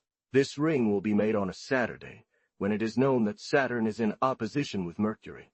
Those who devised these rings reason about the antipathy they assumed between the materials that compose them. It will be wrapped in a piece of funeral linen that had enveloped a dead body. It will be left there for 9 days. Then, having removed it, one will perform 3 times the perfume of Saturn and use it. Note 1. Little Albert, Dinway. Warn wool. Nothing is more antipathetic to the hyena than the weasel, and Saturn almost always retrogrades with Mercury. Or, when they meet in the house of some signs of the zodiac, it is always a hostile aspect and an ill-omened one. You can create other rings under the influence of planets, and imbue them with virtues through wonderful stones and herbs. But in these characters, herbs gathered, constellations, and charms, the devil seeps in, as the lawyer says, or it is simply the demon of gross imposture. Those who observe the hours of the stars, he adds, only observe the hours of demons who preside over stones, herbs, and even the stars themselves. And it is true that neither saints nor honest hearts engage in these superstitions. Amulets are certain superstitious remedies worn on one's person or attached around the neck to protect against illness or danger. The Greeks called them phylacteries, while the Orientals named them talismans. These were fickle images, a scarab for the Egyptians, pieces of parchment, copper, tin, silver, or even particular stones on which certain characters or hieroglyphs were traced. Since this superstition arose from an excessive attachment to life and a childish fear of anything that could harm, Christianity only managed to destroy it among believers. From the earliest centuries of the Church, the fathers and councils defended these pagan practices. They represented amulets as a remainder of idolatry and the trust placed in supposed genies governing the world. Amur, Canwell, Bejun, Bemora. Note 1. Bergier, Theological Dictionary. The Curiosités, too, reported numerous passages from the Fathers on this subject, as well as canons from several councils. Note 2. Treatise on Superstitions, Valjevi, ch. 1. Human laws also condemned the use of amulets. The Emperor Constantine opposed the use of amulets and charms for healing illnesses. Note 1. See Ammian Marcellinus, lib. This law, reported by Ammian Marcellinus, was enforced so strictly that Valentinian punished an elderly woman with death who used enchanted words to alleviate fever, and he had a young man's head cut off for touching a certain piece of marble while pronouncing 7 letters of the alphabet to cure stomach aches. The 16th, Axinoids, and P. Lebrun, live. The 3rd, Ch2, however, since protections were needed for misguided minds, which always formed the largest group, a way was found to circumvent the law. Talismans and amulets were made from paper pieces inscribed with verses from the Holy Scripture.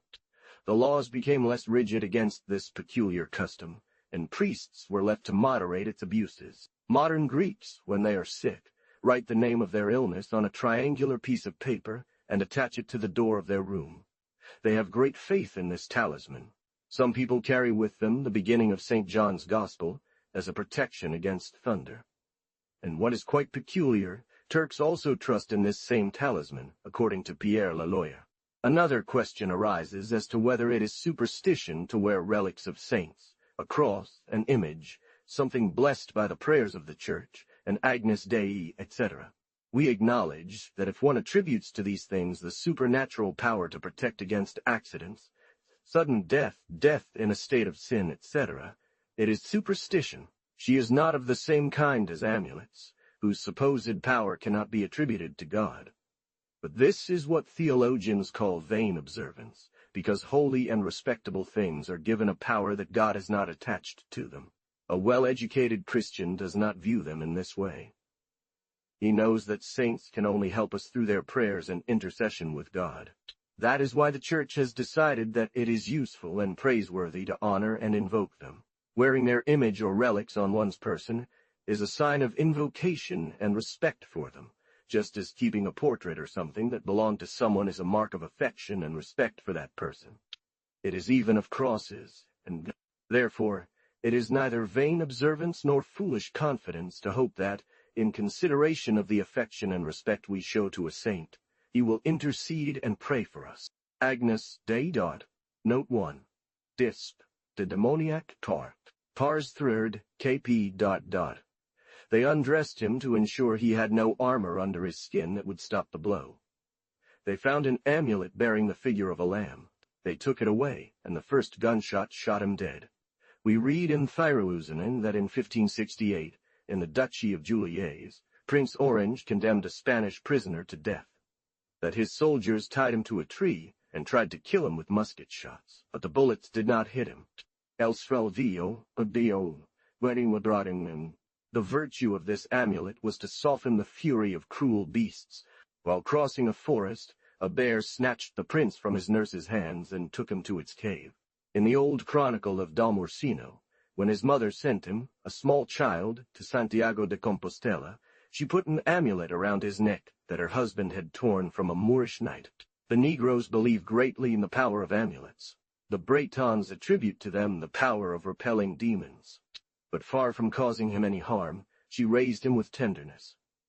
He later became very famous under the name of Dom Orsino, which he owed to the bear, his wild nurse, and he was recognized by his father, whom legend says he succeeded on the throne of Navarre. In Finisterre, when a child is taken for baptism, a piece of black bread is put around his neck to ward off spells and evil that old witches might cast upon him. A man-at-arms, seeing her mount and dismount the edge of the stream to find a passage, drew his sword and made a small bridge over which she passed and ran further. Shortly afterwards she was seen returning, and the same man-at-arms made another bridge with his sword. The beast crossed a second time and returned to the mouth of the sleeper, where it entered. Helenon tells that a soldier named Gontran, in the service of Henry, Archbishop of Reims, having fallen asleep in the open country after dinner, as he slept with his mouth open, those who accompanied him and were awake saw a white creature like a small weasel emerge from his mouth, which went straight to a stream not far away. He woke up then, and when asked if he had not dreamed during his sleep, he replied that he felt tired and heavy, having run a long distance and passed twice over a steel bridge. But what is wonderful is that he followed the path taken by the weasel. He dug at the foot of a small hill and unearthed a treasure that his soul had seen in a dream. World of Spirits 1. Nature of spirits. There are, says a magic manuscript tome, several kinds of spirits of different orders and different powers. The devil, says Wierus, often uses these machinations to deceive men and make them believe that the soul, though invisible, is corporeal and dies with the body. A deception by the devil. Nymphs reside in waters. The terrestrial ones are gnomes who are guardians of hidden treasures. Sylphs live in the air. Salamanders dwell in the region of fire. It should be noted that all these spirits are under the dominion of the 7 planets. Note 1. Operations of the 7 planet spirits. Manuscript from the Arsenal Library, N70, P1. For Taiapioni, the bodies of spirits are air. For resolution, so from this point, he says, we must conclude that the bodies of spirits, when they wish to appear, are made of air. And as water congregates into ice and sometimes hardens and becomes crystal, so the air from which spirits envelop themselves thickens into a visible body. Note 1. Tracte de l'apparition des esprits, etc., by F. N. Tayapid. Paris, Author June. If air is insufficient, they can remain among something like steam or water to give them color, as we see happening in the rainbow that appears in the clouds, which, as the poet says in the 4th book of the Aeneid, Hulliot, 1617, in 12, p. 186, from the bright sun on the opposite side, 1,000 diverse colors are carried. It is true that they buy and sell, but not out of necessity. Rather, in order to manifest themselves to us through certain arguments, they cause us to hear the will of God. It is not good to attribute to angelic spirits, both good and bad, life members such as lungs, heart, and liver, for they do not wear bodies to vitalize them, but only to make themselves visible and use them as instruments. Louis Vives, in the 1st book, On the Truth of the Christian Religion, writes, according to the same author one, that in newly discovered lands there is nothing so common as spirits who appear around noon, both in cities and fields, speaking to men, commanding or prohibiting something, tormenting them, filling them with dread, and even striking them. Selves to men in any visible form, it does not repulse that separated souls do not thus appear either, all by the permission of God and his will. Olaus Magnus, Archbishop of Uppsala, writes in the 2nd book of his History of the Northern Peoples, chapter 3, that there are spirits in Ireland who appear in the form of men that one has known, to whom those from the land lay their hands before, learning anything about the death of those they touch.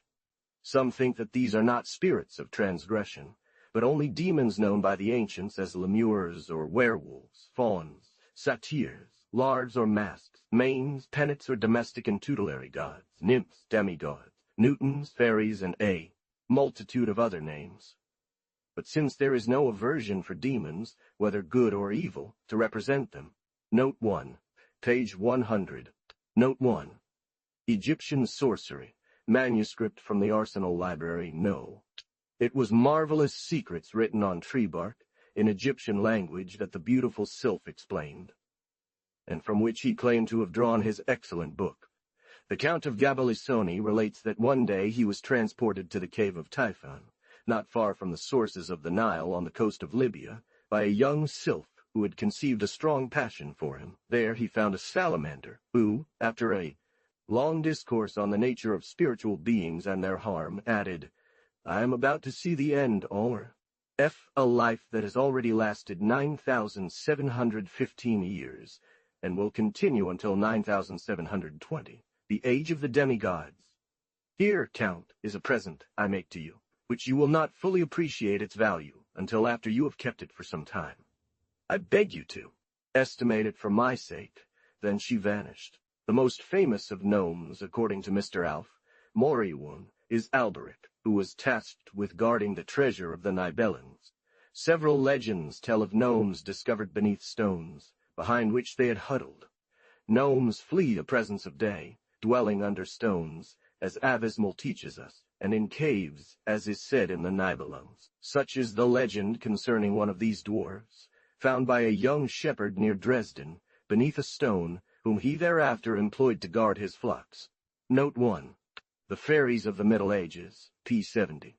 If there are any spirits of giants in the world, they generally manifest as dwarves. In all northern regions, beliefs regarding elves are associated with those regarding gnomes, says Mr. A. Moriwan. The elves, the nits, the trolls are represented to us as being taller than children. The burstuck, the K2 only reach a few inches in height. Legends about these singular beings are very numerous in Germany. They represent them as the genies of the earth and soil. But besides the dwarves properly said, the dwergs or dwarfs and the bergmenschen, all the spirit people share this characteristic of smallness. In Brittany, the same is true for the fairies or korrigans. Note 1. 1,000 stories, 1,000 Märchen tell how farmers and peasants discovered them, hidden under a mound of earth in the shadow of a blade of grass tree. The fairy tales of the Middle Ages, p. 80. Our June and Wadinum and Court. Note 2. Berstuck, Maskrop, and Kolka are the names given to dwarves among the Wendes. Cf. Mash, Obotritisha Alterthumer, the 3rd, 39. Whole region, Kandlin Turtle. The dwarves are called in Danish, Diverge. In German, Zwerg. In Old High German, Dwerch. In Flemish, Dwerg. In the Faroe Islands, Drorg. In Scottish, Dwerg. And in English, Dwarf. Note 3. See, for example, in Kately, The Legend of Rykist, Voldur, I, p. 24, Owl, and Aurora. According to Breton beliefs, there exist fairy-like genies of pygmy size, endowed with magical powers and prophetic knowledge. They are called Nice Kobold in Germany, Brownie in Scotland, Cluricone in Ireland. Elves, Mr. A. Moriwan states, often attach themselves to a man or a family, and according to the regions, they have been given different names in this case. But far from being white and ethereal like them, they are black, hairy, and stocky. Their hands are equipped with cat claws, and their feet with goat horns. They have wrinkled faces, kinked hair, small hollow eyes that sparkle like coal, a horse and clapton like coal, a horse and broken voice due to age. The pastor of Helvetia still makes them a libation of milk. Tomtu in Sweden, Niskadronge in Denmark and Norway, Duende, Trasco in Spain, Luton Goblin or Follet in France, Hobgoblin Puck, Robin Goodfellow, Robin Hood in England, Pucka in Wales. Note 1. The Middle Age fairies, p. 76. In Switzerland, familiar genies are attached to the care of flocks. They are called servants. The Cluricone distinguishes itself from elves because it is always encountered alone. He is hated for his evil disposition, and his name is used as an expression of contempt. It is sometimes possible by threats or seduction to subdue him as a It appears in the form of a little old man, with a wrinkled forehead and antique costume. He wears a dark green garment with wide buttons. His head is covered by a hat with turned-up edges. He fears man, and when the latter surprises him, he cannot escape. Sometimes he has two bags, one containing then a copper coin. The leprechaun generally knows, like the dwarfs, the places where treasures are buried, and, like the Breton dwarfs, he is depicted with a leather bag around his waist, in which there is always a shell. In several places, servants are called drolls, a word which is a corruption of troll. The leprechaun likes to dance and smoke. He usually attaches himself to a family as long as there is a member left. He has great respect for the master of the house, and falls into violent fits of anger when food is forgotten. Trolls are, in some legends, true domestic genies. In Vendée, less complacent, they only enjoy pulling their manes too. In Perche, similar beliefs exist. Servants tend to the animals and sometimes walk with an invisible hand over the horse's back one. However, in general, the care of all these peculiar beings is only half-hearted. They are content with little but still expect to be paid for their efforts. 3. Note 1. Fret. Chroniques Percherons, tome I, p. 67. Note 2. A de la Villagile. Notice Sur Chavagnon Paillet, p. 30. The author of Petit Albert relates the story of one of these invisible grooms who, in a castle, had been trilling horses for 6 years. Memoirs des Antiquaires de France, Nouvelle Série, tome 6. Note 3. According to Shakespeare, Midsummer Night's Dream, Acta 2, Robin Goodfellow is tasked with sweeping the house at midnight, grinding mustard, but if care isn't taken to leave him a cup of cream and duck milk, the next day the soup is burned, the fire cannot ignite. Don Comatone relates certain peculiar incidents he attributes to fairies. Note 1. Treatise on Spirit Apparitions, Valdemar. I, p. 246, Klein 1. The younger had a freedman named Mark, a man of letters, who slept in the same bed as his younger brother. He thought he saw a person sitting on the same bed, cutting his hair from the top of his head. Upon waking, he found himself shaven, and his hair scattered on the floor in the middle of the room. What else could this be but the work of a sprite? Note 1. Pliny, L. 7, Epist. Dotty. Not long after, the same thing happened to a young boy who was sleeping with several others in a boarding house. He saw two men dressed in white enter through the window, cut his hair while he slept, and then leave in the same way through the window. Upon waking up, he found his hair scattered on the floor. Heidekind, which might be translated country genius. Heide means vast countryside, kind means child. 27 etc. Tritheme, in his Chronicle of Hersagione, under the year 1130, tells that in the diocese of Hildesheim in Saxony, there was for a long time seen a spirit called in German. It would appear sometimes in one form, sometimes in another, and at times without appearing, it would perform several things that proved both its presence and power. He sometimes gave important advice to the powers. Often he was seen in the bishop's kitchen helping the cooks and performing various tasks. He went even further in his fury against the kitchen officers and other officers of the prince. A young kitchen boy who had become familiar with him insulted him. So he warned the head cook, but it was ignored. However, the spirit took cruel revenge. This young boy, having fallen asleep in the kitchen, was smothered by the spirit, dismembered by the spirit, dismembered, and cooked. The matter became so serious that censure had to be used against him, and exorcisms forced him to leave the country. Note 1. Kron. Beersog. Adam Tour. 1130. Olaus Magnus states that in Sweden and the northern countries they once saw familiar spirits that served individuals in the form of men or women. These genies, they do not succeed. A New Journey from the Northern Countries, printed in Amsterdam in 1708, says that the people of Iceland are almost all witches, that they have familiar demons they call trolls, who serve them as valets, warning them of accidents or illnesses that may befall them. They wake them to go fishing when it is fine, and if they go without the advice of Father Verdane relates, according to an ancient manuscript legend, that a woman named Lupa had for 13 years a familiar demon who served her as a maid, and who led her into many secret excesses and treated her subjects inhumaniously. Note 1. Treatise on Spirit Apparitions, Valgioro. God granted her grace to recognize her fault and repent through the intercession of St. Francis of Assisi and St. Anthony of Padua, in whom she always had a particular devotion. p. 252.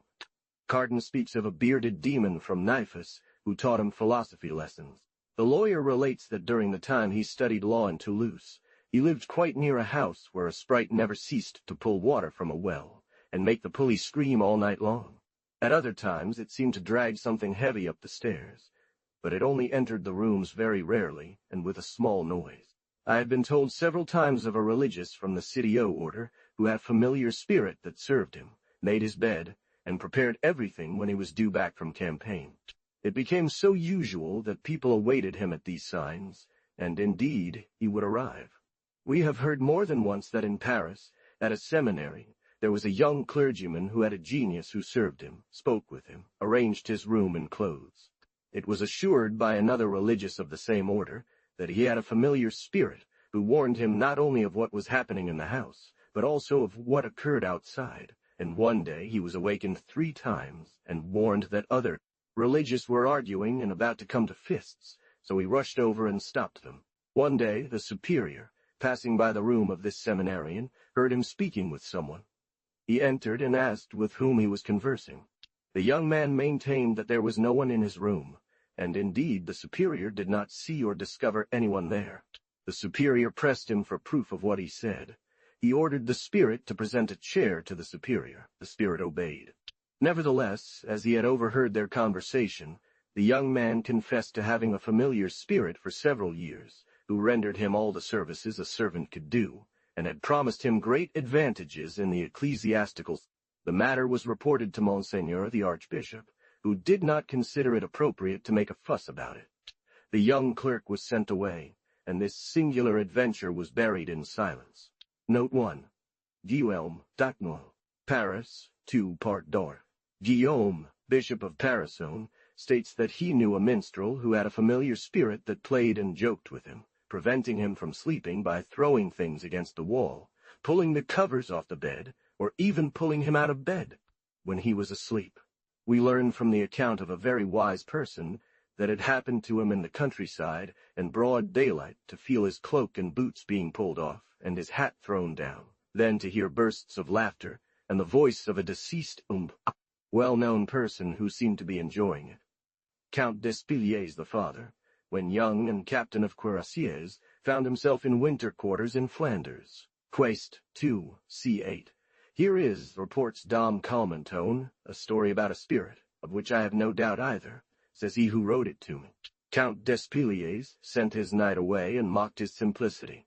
One of his knights one day pleaded with him to change his host, saying that every night an unseen spirit returned to his chamber and kept him from sleeping. After a few days, the same knight came back asking for the same thing, and the captain, as a response, wanted to beat him with a stick, which he avoided only through prompt flight. Finally, he returned a 3rd time, insisting to his captain that he could not resist any longer, and would be forced to desert unless he was changed to another lodgings. Despiliers, knowing his knight to be a brave soldier and a wise man, promised under oath, "I want to sleep with you this night and see what happens." At 10 in the evening, the captain went to his knight's lodging, placed his pistols in good order on the table, lay down fully clothed, his sword by his side, near his soldier, in a bed without curtains. At midnight, he heard something enter the room, and in an instant turned the bed upside down, locking the captain and soldier beneath the mattress and straw. Despiliers had all the difficulty in the world freeing himself, retrieving his sword and pistols, and returned home, greatly confused. The horseman was changed lodging at once, and slept peacefully with a new host. Mr. Despiliers told this adventure to anyone who cared to listen. He was an intrepid man who had never known what it was to retreat. His son confirmed this very same adventure to me recently, having learned it from his father. He died Marshal of the armies of Emperor Charles VI, and Governor of the fortress of Segedin. Note 1. Treatise on Spirit Appearances, Vol. Juewe. I, p. 267, Dorda. The 3rd.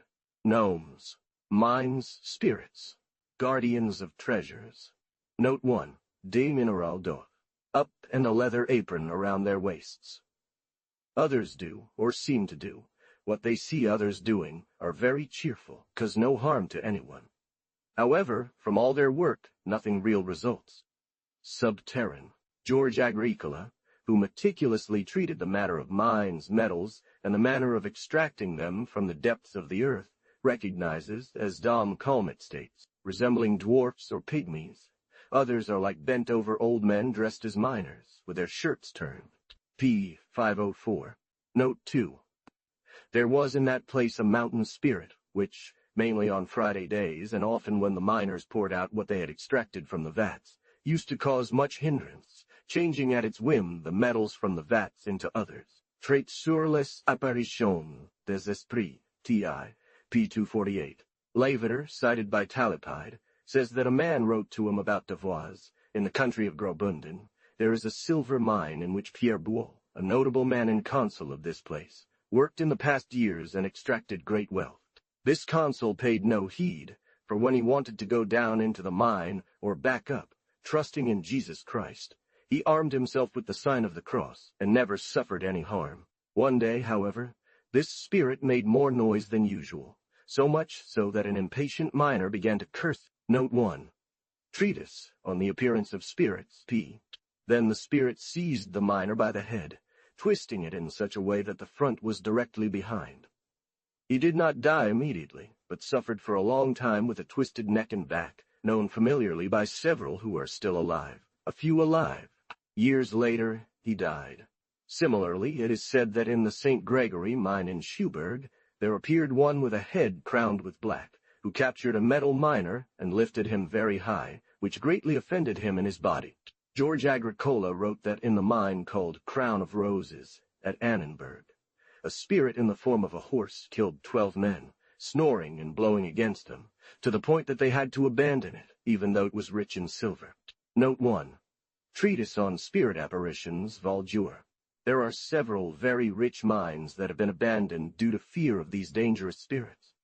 Oleus Magnus, as cited by Calmet 1, states that in mines, especially those of silver where greater profit is expected, 6 types of demons are seen working in various forms to break rocks, pull buckets, turn wheels, and sometimes burst into laughter, and perform various jests. However, all this is only to deceive miners, crushing them under rocks, or exposing them to the greatest dangers to make them utter blasphemes or swear against God.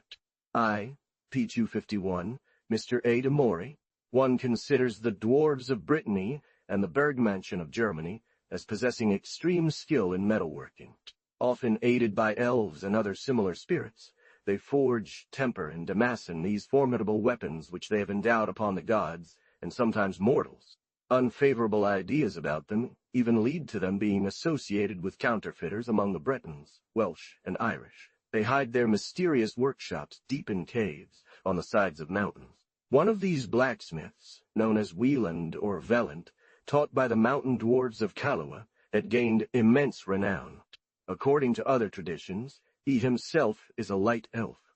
His name spread from Scandinavia to France, changing to Gallant, who forged Durendal, Charlemagne's sword, and Merveilleuse, the sword of Dulin of Mayence. The Vilkina saga tells us that the mother of this famous Wieland was an elf, and his father a Vade giant. Thus, elves in numerous circumstances see their history intertwined with that of the dwarves. The Irish Cluricone is also a blacksmith, and the peasant often hears the sound of his hammer ringing from the mountains. The Edda also speaks of the elves' extreme skill in metalworking. It was they who forged Gungnir, Odin's sword, who made Sifa her golden hair, and Freya her golden chain. In the city of Greifswald and its surroundings, Mr. Alfred Maury one adds, it is a widespread tradition among the people that once, at an era no longer determinable, the land was inhabited by a great number of dwarves. The path they took when leaving is unknown, but it is believed that they retreated into the mountains. A Prussian legend tells how the dwarves who lived in Dardesheim were chased away by a blacksmith, and how they have not been seen since. In the Erzgebirge, a similar tradition states that dwarves were driven away by the establishment of forges. In Hards, the same legend exists. The people of North Jutland say that trolls left Vendisel and never returned. Note 1. Medieval Fairies, pp. 91-92. But he was just as indifferent as philosopher Athenodorus, who dared to live alone in an Athens house that was deserted and uninhabited due to a spirit.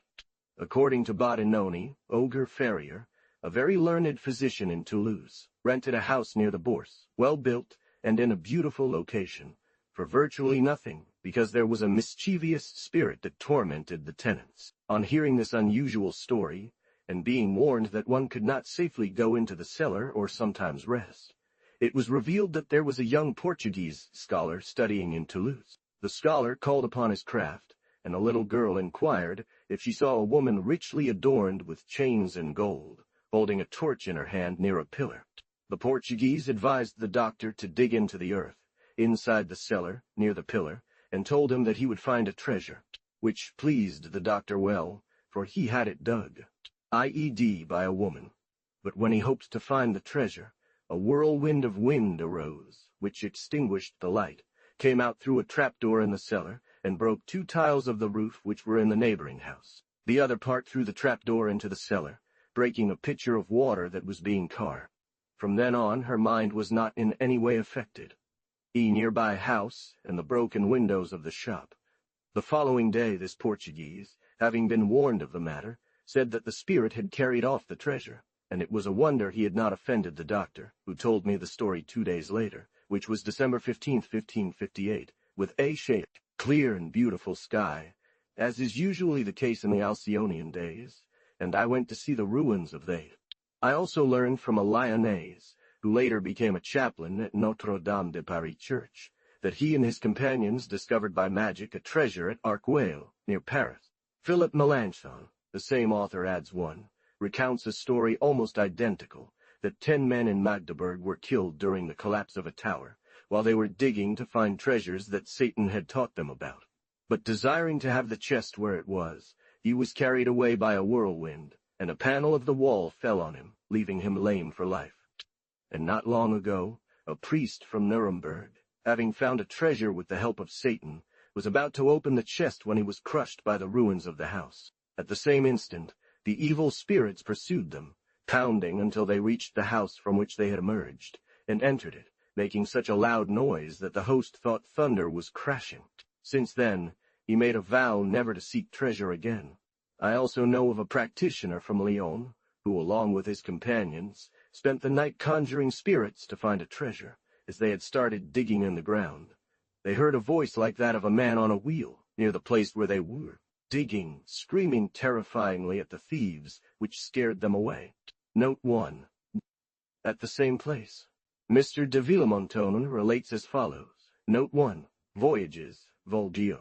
iChap.rom. 22 near Naples, we finding ourselves on the seashore, joining a mountain where one descends into the cave known as the King Salars. He warned by me not to enter. We entered that cave with a lit torch, and walked until we reached the entrance of certain pits, where our guide stopped, refusing to go further. But scoffing at my admonitions, each took his torch to descend. When I asked him the reason for this, he replied that that entry was very dangerous, and that those who dared to go farther never returned to tell others. Thus he said it happened about 6 years ago. He related the story at the beginning of 1589 to the abbot of the Abbey of Margolin, a Frenchman and a German, who upon arriving at this pit where, what I saw, I let them enter, not wanting to go with them, but waiting for them at the entrance. But immediately I proved the contrary and was absolved completely. However, seeing that they did not return, I immediately suspected they were dead, so returning to Naples, I told this to several people, until finally it came to the knowledge of the parents of the prior, who had me declared a prisoner, alleging against me that I had let them in, or at least warned them of the trouble. A few days later it was discovered that these 3 were magicians, who had attempted to descend into this pit to search for treasure. In 1530, Jean d'Escorre said, the devil showed a priest, through a crystal, some treasures in the city of Nuremberg. This had happened to them more than once. Dom Calmet reports that 2 very enlightened and wise religious consulted him about an incident that occurred in Orbe, a village in Alsace, near the Abbey of Paris. 2 men from this place said they had seen in their garden a chest emerge from the earth, which they presumed to be filled with money, and that when they tried to seize it, it retreated and hid again beneath the earth. Thus, as the priest sought it within a fosse before the city, having taken a friend of his as a spectator, and just as he began to see a chest at the bottom of the cave, near which there lay a black dog, he entered, and instantly was smothered, and swallowed up in the earth, which fell upon him, and refilled the cave.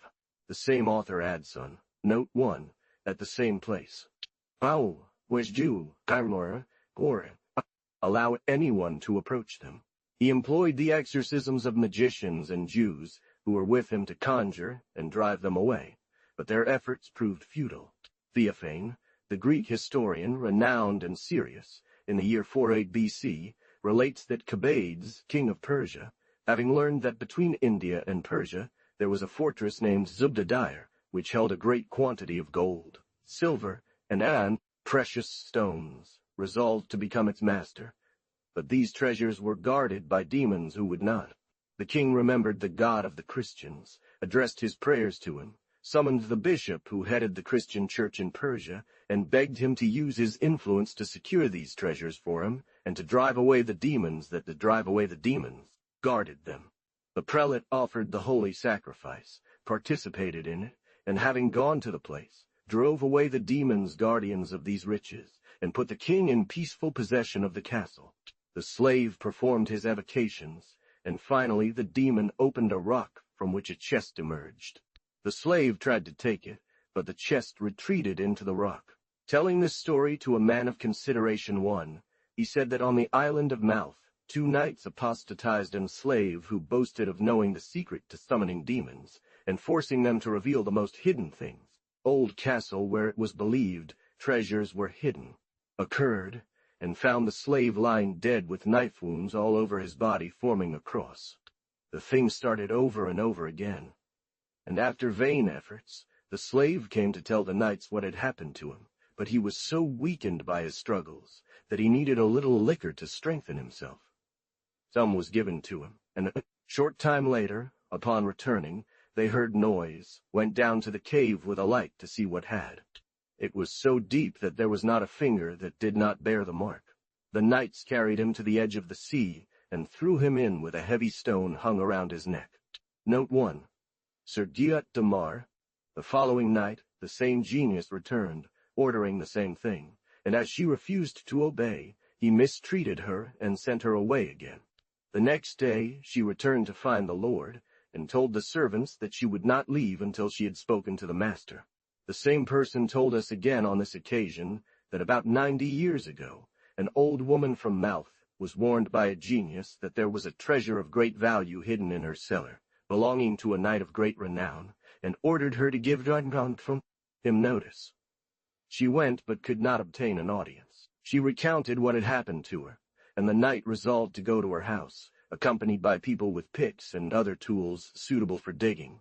They dug, and soon a great quantity of water emerged from the place where they were digging, forcing them to abandon their endeavor.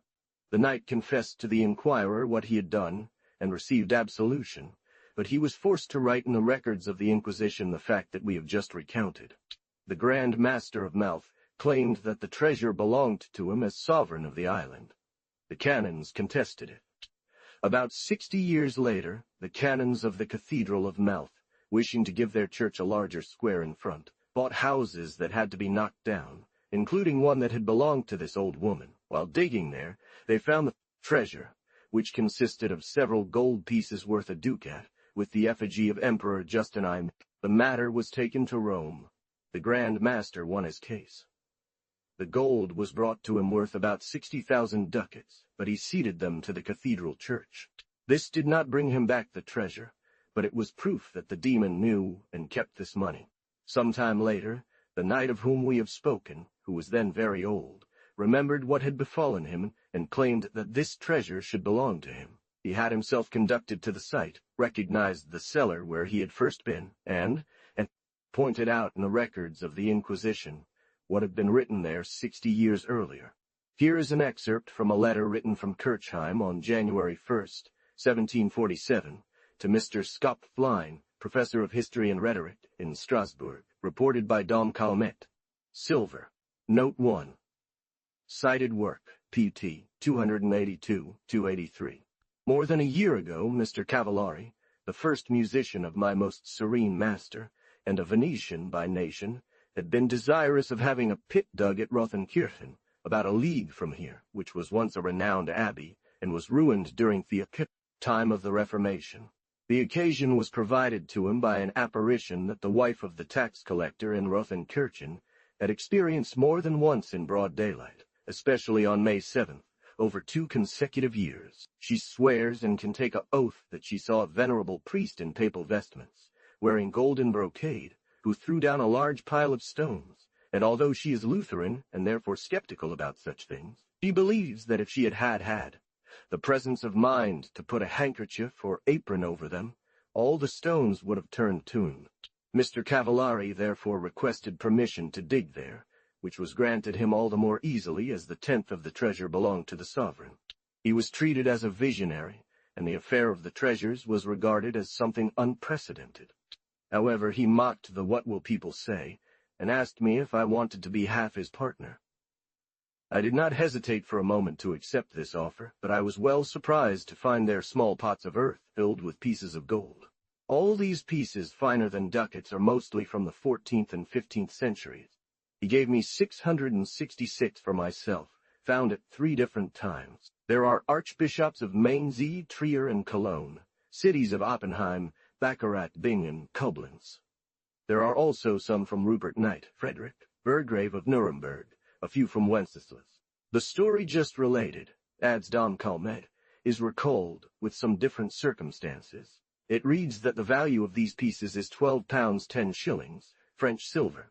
The lottery was to be drawn publicly on February 1st, 1750. Each ticket cost 6 livres, French silver. These treasures, either through a flood of water they caused, or through flames they made appear around monuments containing these bodies and treasures. Note 1. Work cited Valdure, Bartolin, in his book The Cause of the Contempt for Death, What the Ancient Danes Did, Book 2, Chapter 2, relates, according to Dom Calmet 1, that the riches hidden in tombs of great men of this land were guarded by the main spirits of those who owned them, and these mains or demons instilled fear into the hearts of those who sought to Saint p. 284 Ofu, familiar, spirits, life, through preceding dreams and visions that warned them against vices and inconveniences. Plutarch, in the book he wrote on Socrates' Daemon, holds, according to Bodenon, as a very certain thing the association of spirits with humans, and says that Socrates, considered the greatest good man of Greece, often told his friends that he felt the constant presence of a spirit that always deterred him from doing evil and avoiding danger. Plutarch's speech is long, and each person will believe what they choose, but I can assure you that in 1580 I heard from a still living individual that there was a spirit that constantly assisted them. 37. Though this person told me that they believed the spirit had accompanied them their entire. However, he had never seen it clearly as he did from the age of 37. What happened to him, as he said, a year earlier, continued to pray to God with all his heart morning and night for him to send his good angel to guide him in all his heart, morning in all his head, in all his actions. And he often said these verses from Psalm 143. After prayer, he spent some time contemplating God's works, sometimes sitting alone for 2 or 3 hours, meditating and pondering, and seeking in his spirit, and reading the Bible to find which of all the religions, debated on every side, was the true one. Note 1. Demonomania, Book 1, Chapter 2. Teach me how I should do it, to perfectly fulfill your will, for you are my true whole God. Let your gracious spirit guide and lead me on the right path. He followed this counsel, offering his soul to God. He blasphemed those who pray to God that he sustains them in their opinion, and continuing this prayer, and reading the Holy Scriptures, he found in Philo, Hebrew, in the Book of Sacrifices, and whole man can offer to God, is to purify himself by him. Among other things, it seemed to him that he heard God's voice while sleeping, who told him, I will save your soul. It is I who appeared to you before. Since then, he began, as he told me, having dreams and visions full of instruction. sometimes to correct a vice, sometimes another, sometimes to guard against danger, sometimes to guard against danger, sometimes to be resolute in a difficulty, then in another. Things, but also of human affairs. Since then, every morning, at 3 or 4 o'clock, the spirit would knock at his door. He would sometimes get up and open the door, but saw no one. Every morning his mind continued to wander, and if he did not wake up, it would strike again and keep him awake until he rose.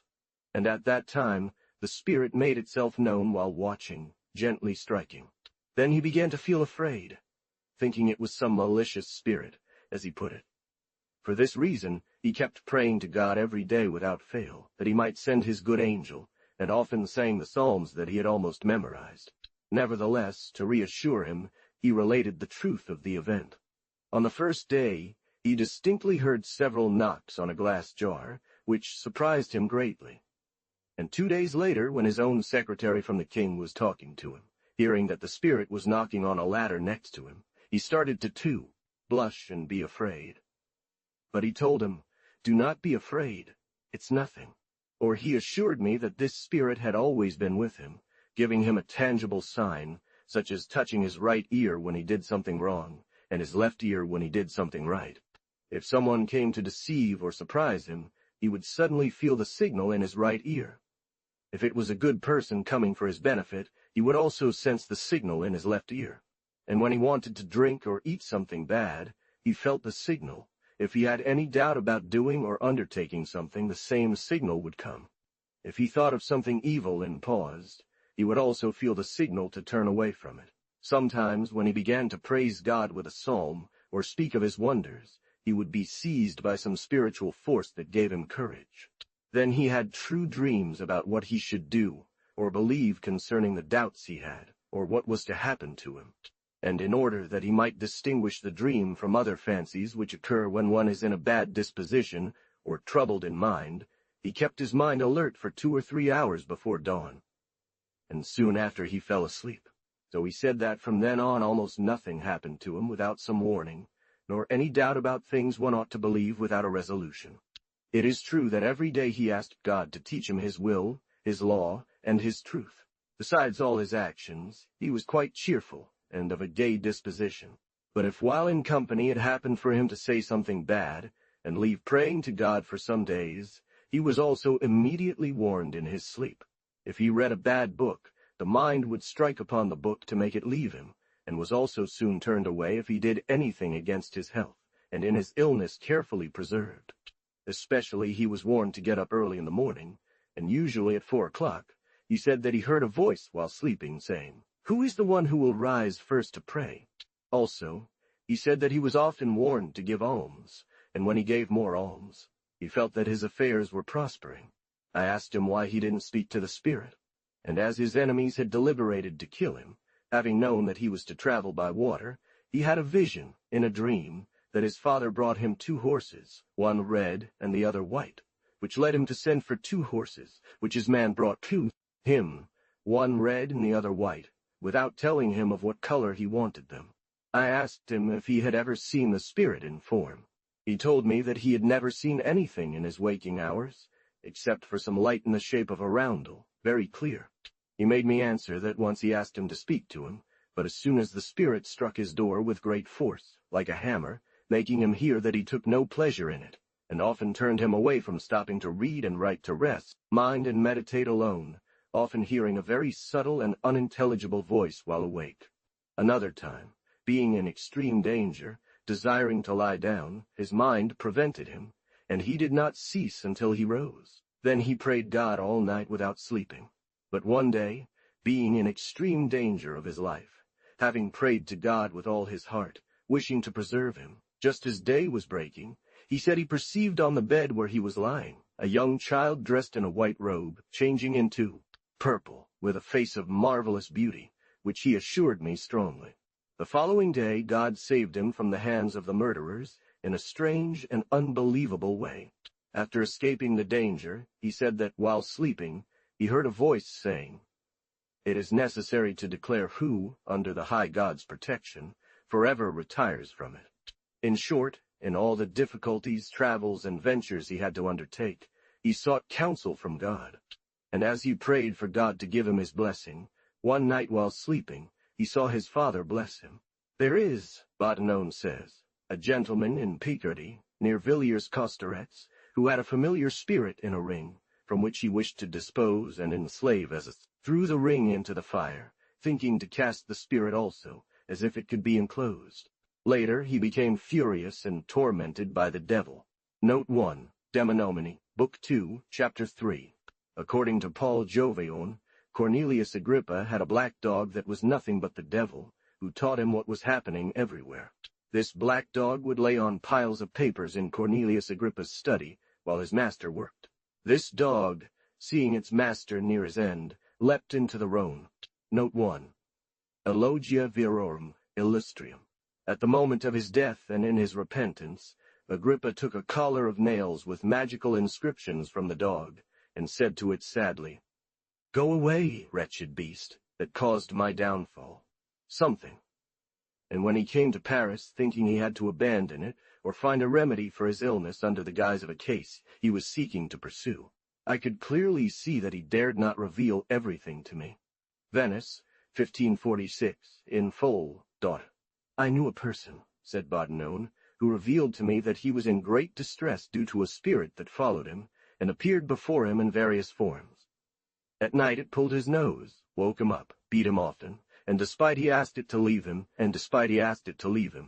alone it refused, and it tormented him continuously, saying, "Command me!" He asking what gain he had gotten from submitting to such a master, he told me that he thought he could attain wealth and honor, and know hidden things, but that his mind was always abused, that for every truth he would tell 3 lies, and he had never known himself enriched by a double, nor made to enjoy the one he loved, principal cause that led him to invoke him, and that he had not taught him the virtues of plants, nor of stones, nor secret sciences as he had hoped, and that he only spoke to him of avenging his enemies. I told him it was easy for him to free himself from such a master, and immediately upon his arrival, that he should call upon the name of God for help, and dedicate himself to serving God with a good heart. Since then, I have not seen the character, nor do I know if he repented. Trésor des histoires, admirable, volgiver tu. I, p. 46, et cu.o, and o. Note 1. Demonomany, Book 2, Chapter 3. Prodiges Prodiges Celestes in the year 1500, as Gullertone states, following Conrad Licosthenestuo, who had collected all these accounts from Job Finsel, Mark Freitsch, and several others, was seen in Alsace near Saverne. Note 1. Note 2. De Prodigiis et Ostentis. In the same year, on May 26th, a fiery dragon of horrifying appearance, roughly the size of a cow and 12 feet long, flew towards the bridge across the Russ River in Lucerne, Switzerland. In 1503, in the Duchy of Bavaria, near a small town called Vilsock, a crowned dragon spewing flames was seen. Over the city of Milan, during broad daylight with a clear, calm sky, several extraordinarily bright stars were observed. In the beginning of January 1514, around 8 in the morning, in the Duchy of Wittenberg, 3 suns were seen in the sky. The middle one was much larger than the others. All 3 bore the figure of a long sword, luminous in color, and marked with blood, with its points extending far forward. This occurred on the 12th day of the month. The next day, over the city of Rothville, a sun showed a terrible face, surrounded by rings of various colors. 2 days before, and on March 17th following, 3 suns and 3 moons were seen, also on January 11th and March 19th. James Stopel, physician of Memmingen, made a lengthy discourse and prognosis regarding these successive appearances, followed by great disturbances, notably in Swabia. In the year 1520, the citizens of Wissembourg, a town located on the Rhine, one day heard in broad daylight a strange hissing in the air, a terrible clattering of weapons, and the sound of people fighting and crying like in a pitched battle. This caused great terror, and everyone took up arms, thinking that the city was besieged and that enemies were at the gates. When Emperor Charles V was crowned in the city of Aachen, the sun was surrounded by a large circle, accompanied by an arch in the sky. In the town of Erfurt, 3 suns were seen. In addition, there appeared a blazing arrow, terrible to look at because of its size and length. As this arrow descended towards the earth, it caused great destruction. Then rising back into the air, it took on the form of a circle. In his latest collection, Marvels of Our Time, Job Finsel notes that in the year 1523, a Hungarian peasant, on a journey with his chariot, was surprised by nightfall and forced to stay in the countryside to wait for dawn. One was tall and robust, the other was smaller and wore a crown on his head. After sleeping for some time, he woke up, got down from the chariot to take a walk, and looking up, saw in the sky the appearance of two fighting princes with swords in their hands, one against the other. The taller prince lowered his weapon and killed the smaller one, then having removed the crown from him, threw it to the ground so forcefully that it was shattered into various pieces. 3 years later, Ladislaus, king of Hungary, was killed in battle by the Turks. In 1525, near the death of Frederick, the Elector of Saxony, known as the Sage, the sun was seen crowned with a great circular circle, resembling in color the celestial arc. In the month of August in the same year, the sun appeared for a few days as a large ball of fire lit up with colors other than its usual ones. This was soon followed by a peasant rebellion in Germany. In 1528, around mid-May, in the city of Zurich, 4 parhelias surrounded by 2 complete circles, and the sun encircled by 4 small circles were seen. This was a large cross nicknamed St. Andrew, which was a bleached and hideous. In the same year, during the siege and eventual capture of Utrecht by the Burgundians, a portentous sign appeared in the sky, causing its inhabitants to be marvelously astonished. On the 7th day of February 1536, around midnight, 2 armed men were seen in the sky, running towards each other with swords in hand. One man was carrying on his left arm a roundel depicting an eagle and the words Regnabo, meaning, I will reign, Regnabo, meaning, I will reign. The man with the eagle defeated the other. The other had a large shield with a star and crescent moon, and the inscription Regnavi, meaning, I have reigned. In 1537, on the 1st day of February, an eagle flying in the air was seen in Italy, carrying a bottle in its right foot and a serpent coiled in its left, followed by an innumerable number of pigeons. At the same time, a Burgundian cross of various colors was also visible in the sky. Person or building. 15 days ago, a star of wonderful size was seen in Franconia, between Papenburg and the forest of Thuringia, which gradually lowered itself into the shape of a large white circle, from which shortly afterwards emerged whirling winds and tufts of fire that fell to the ground, melting the points of pipes, irons, and horse bits, without harming any. Immediately the sky opened as if on fire, and it was seen for about an hour. On the 29th day of March, 1545, around 8 in the morning, a thunderbolt struck near Krakow after such an impetuous thunder that all Poland was shaken. Immediately 3 blood-red crosses appeared in the sky, between which stood a man armed with every kind of weapon, who, with a burning sword, fought against an army, which he defeated, and above this a terrible dragon appeared which swallowed up him. This victorious man. This second spectacle lasted for half an hour in front of all those who wanted to see it. Some clouds then arose that covered these appearances. Then 3 arcs appeared in the sky with their usual colors, on the highest of which was the form of an angel, as it is depicted as a young man with wings on his shoulders, holding a sun in one hand and a moon in the other. Easily heard the noise. One day in October 1547, around 7 o'clock in the morning, the form of a bier of sorrow was seen in the country of Saxony, covered with a black cloth, adorned with a red cross, them carrying a trumpet from which they began to play so loudly that the inhabitants of the country. In the midst of these events, a man armed to the teeth, with a terrible expression, appeared, and cutting off part of the cloth with his sword, then opening the rest with his 2 hands.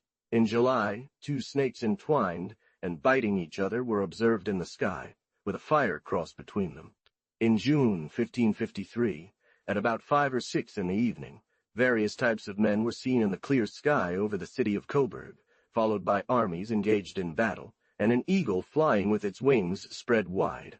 In the same year, Duke George, Prince of Anhalt, an excellent theologian, passed away. On the night of his death, a blue cross appeared in the sky over the city of Wittenberg.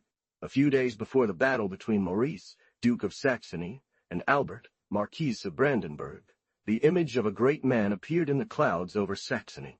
From the body of this man, who appeared naked, began to flow blood drop by drop, then sparks of fire emerged from it, and eventually he disappeared little by little. On the 15th day of January 1556, near the mountains that encircle the city of Augsburg on one side, the sky opened up and seemed to split apart, causing everyone to be marvelously astounded, especially because of the pitiful events immediately followed. For on the same day, the messenger from Augsburg killed a certain captain at the city gates with a single gunshot. The next day, the wife of a sword maker, believing she was making a great profit, killed a merchant in her house. Immediately after, her servant killed herself with a knife. A day later, in a dispute, a butcher was knocked to the ground and killed by a single sword stroke, and 2 villages were completely burned down. On the 15th day of the same month, the forest guard of St. Catherine's was pierced and found dead from a gunshot. The following night, several were killed in the streets, and on the 17th day an Orfever's servant, driven to despair, drowned himself. In various days and months of the same year 1556, other appearances were noted. As in February, armies on foot and horse fighting fiercely were seen in the... Towards the end, a voice was heard crying, "Woe, woe to the church!" In September, near 9 o'clock at night, on a small town called Kustrin in the Marquisate of Brandenburg, countless flashes of fire leaping from the sky, and in the middle, 2 large burning chevrons were observed. Wolfgang Strach, from Nuremberg, writes that in 1556, over a Hungarian city he calls Babacha, on the 6th day of October, just before sunrise, the apparition of 2 naked boys fighting in the air with swords in their hands and shields at their hands and shields at their hands. Arms was seen. At the same time and place, the rainbow with its usual colors, and at its ends 2 suns were seen. He who bore on his shield a double eagle, so fiercely on the other, whose shield bore a crescent, it seemed that the wretched body fell from heaven to earth. Not far from Augsburg, in the sky, the fight of a bear against a lion was seen in December of the same year. And at Wittenberg in Saxony, on the 6th day of that month, 3 suns and a tortuous cloud marked with blue and red spread out in an arc, the sun appearing pale and sad between the rays. This vortex was followed by severe mortality in the country. Des Ruissona reports that in 1558, Easter Eve, a whirlwind rose from the earth in the midland of Raoul, in Normandy, so powerful that it dragged everything into its path. Finally rising into the air, a column streaked with red and blue appeared, which accompanied and stopped in the air. However, one could see flashes and spears being thrown at this column, without seeing those who launched them. And at the top of the vortex, on the column, one heard birds of various kinds circling. Jean Pitt has immortalized this prodigy with a long series of verses, of which these express the story clearly. Note 1. Unseen Curiosities. We once saw a mixed cross in red, and no distinction of morals was sacred or profane. After considering the clouds, Gaffer alone comes to the consideration of rain, in which one can read nothing but through a third species of reading, that is by hieroglyphs, and of this type is the rain of blood or red color that fell in Switzerland in 1534, which formed crosses on people's clothes. These water drops did not only form crosses on clothes, but also on stones and flour, an assured consequence, says Gaffarel, that there was something divine. Snow, hail, and ice, continues the same author, sometimes bear very strange characters, and whose reading is not to be scorned. The fathers, both chosen and ordinary, along with boys, men, dark-sexed temples and garments, from the highest Caesar's hall to narrow villages and harsh rural paths, were able to see a liquid sign drawn down from heaven.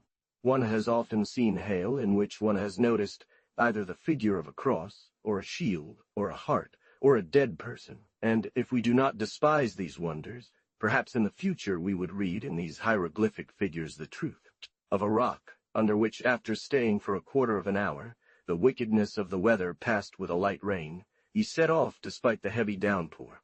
That they bore the image of a helmet, others a shield, and others a sword. But as he took notice that this storm was formed according to his advice differently from the common one, he stopped to observe it, took one, and at the same time saw a terrifying wonder.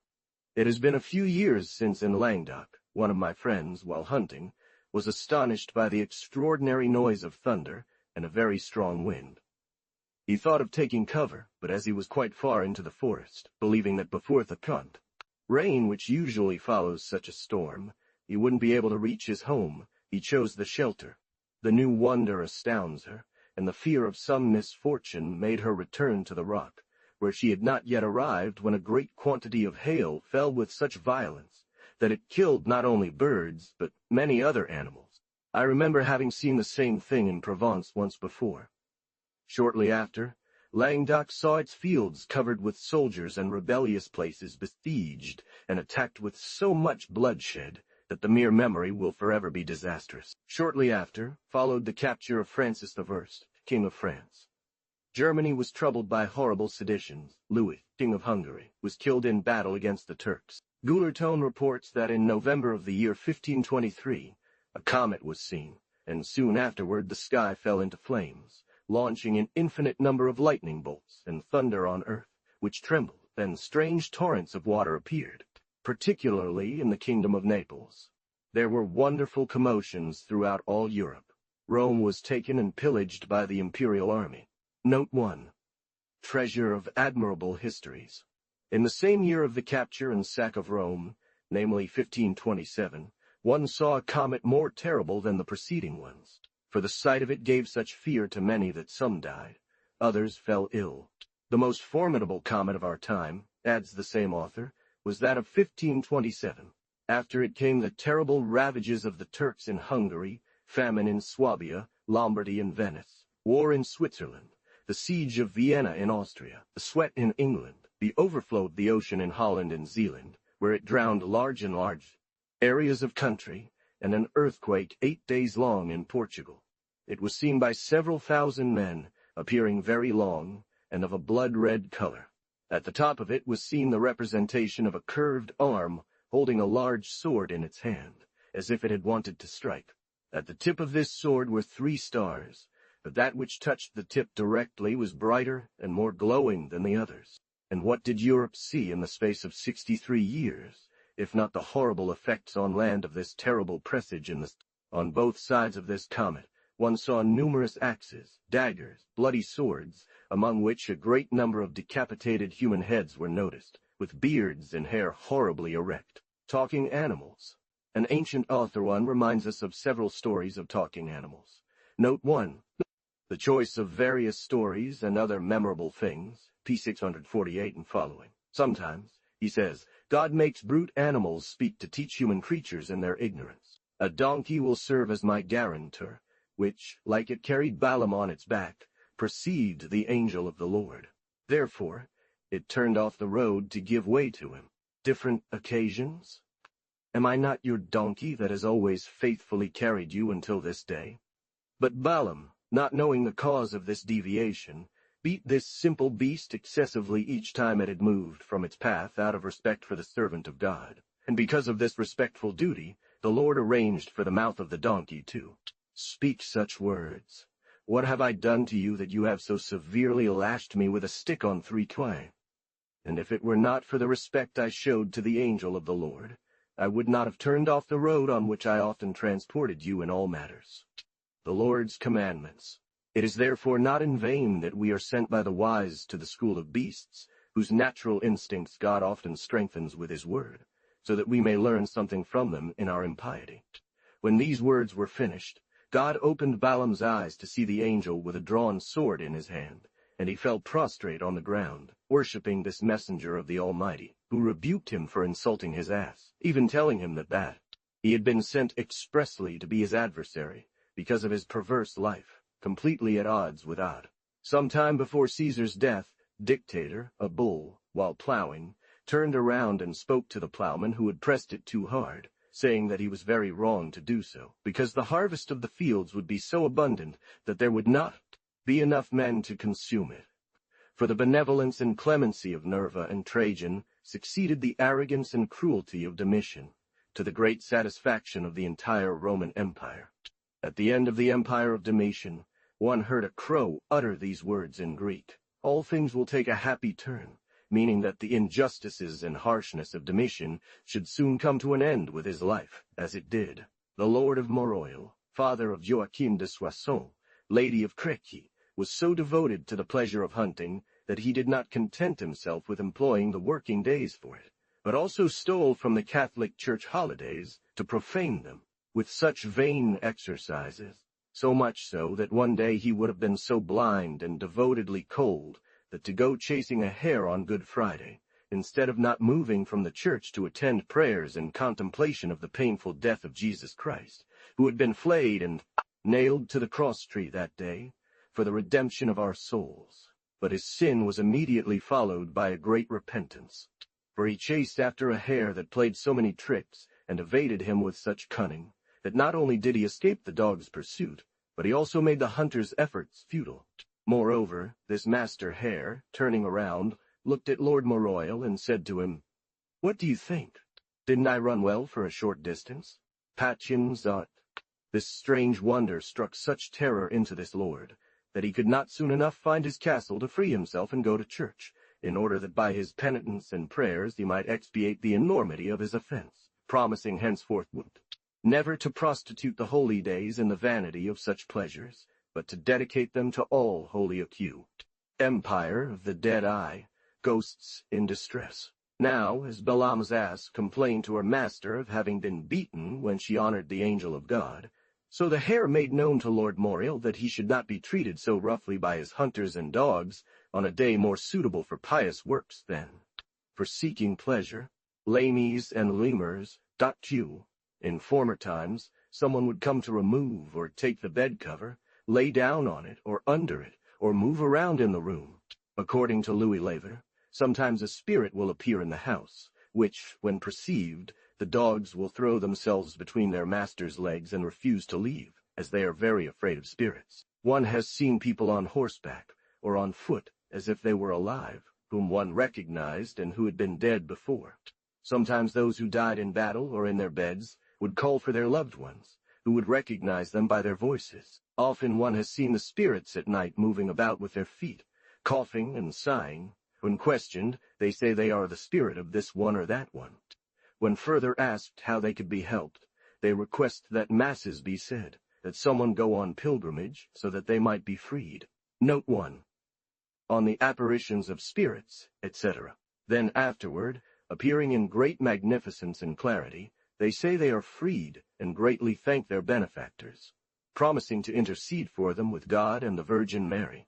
The man who resembled the husband approached the hearth, greeted his wife, asked her not to be startled, stating that he had come to give her a task. Melanchthon, as stated by the same author in his treatise on the soul, wrote that he himself had several visions and encountered several worthy people who claimed to have spoken to spirits. In his book titled Examen Ordinandorum, he relates having a sister of his father who, after her husband's death, was pregnant and sitting by the fire when two men entered her house. Such, while the other was of very tall stature, dressed as a cordelier. Upon this, he ordered the cordelier to retire into the chamber. But since she was seized with astonishment, he assured her that she would suffer no harm. So she touched him, and although his hand did not become powerless, he scorched her so much that she remained bound up afterward. Having done this, he called the courtier, and both disappeared.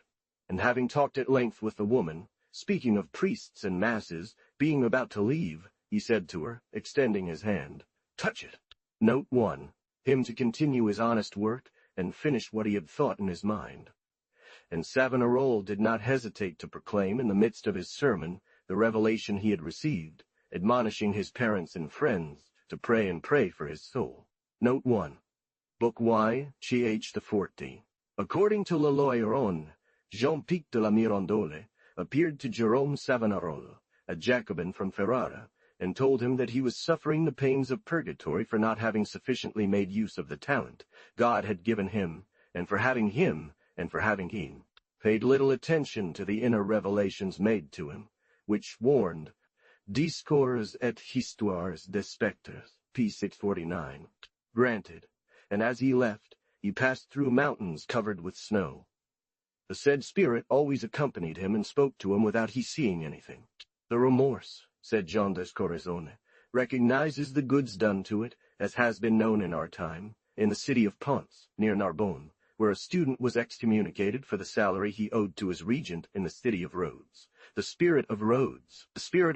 This student spoke to his friend, asking him to go to Rhodes to seek absolution, which his companion, and since the path was covered with snow, the spirit cleared the snow for him and showed him the way.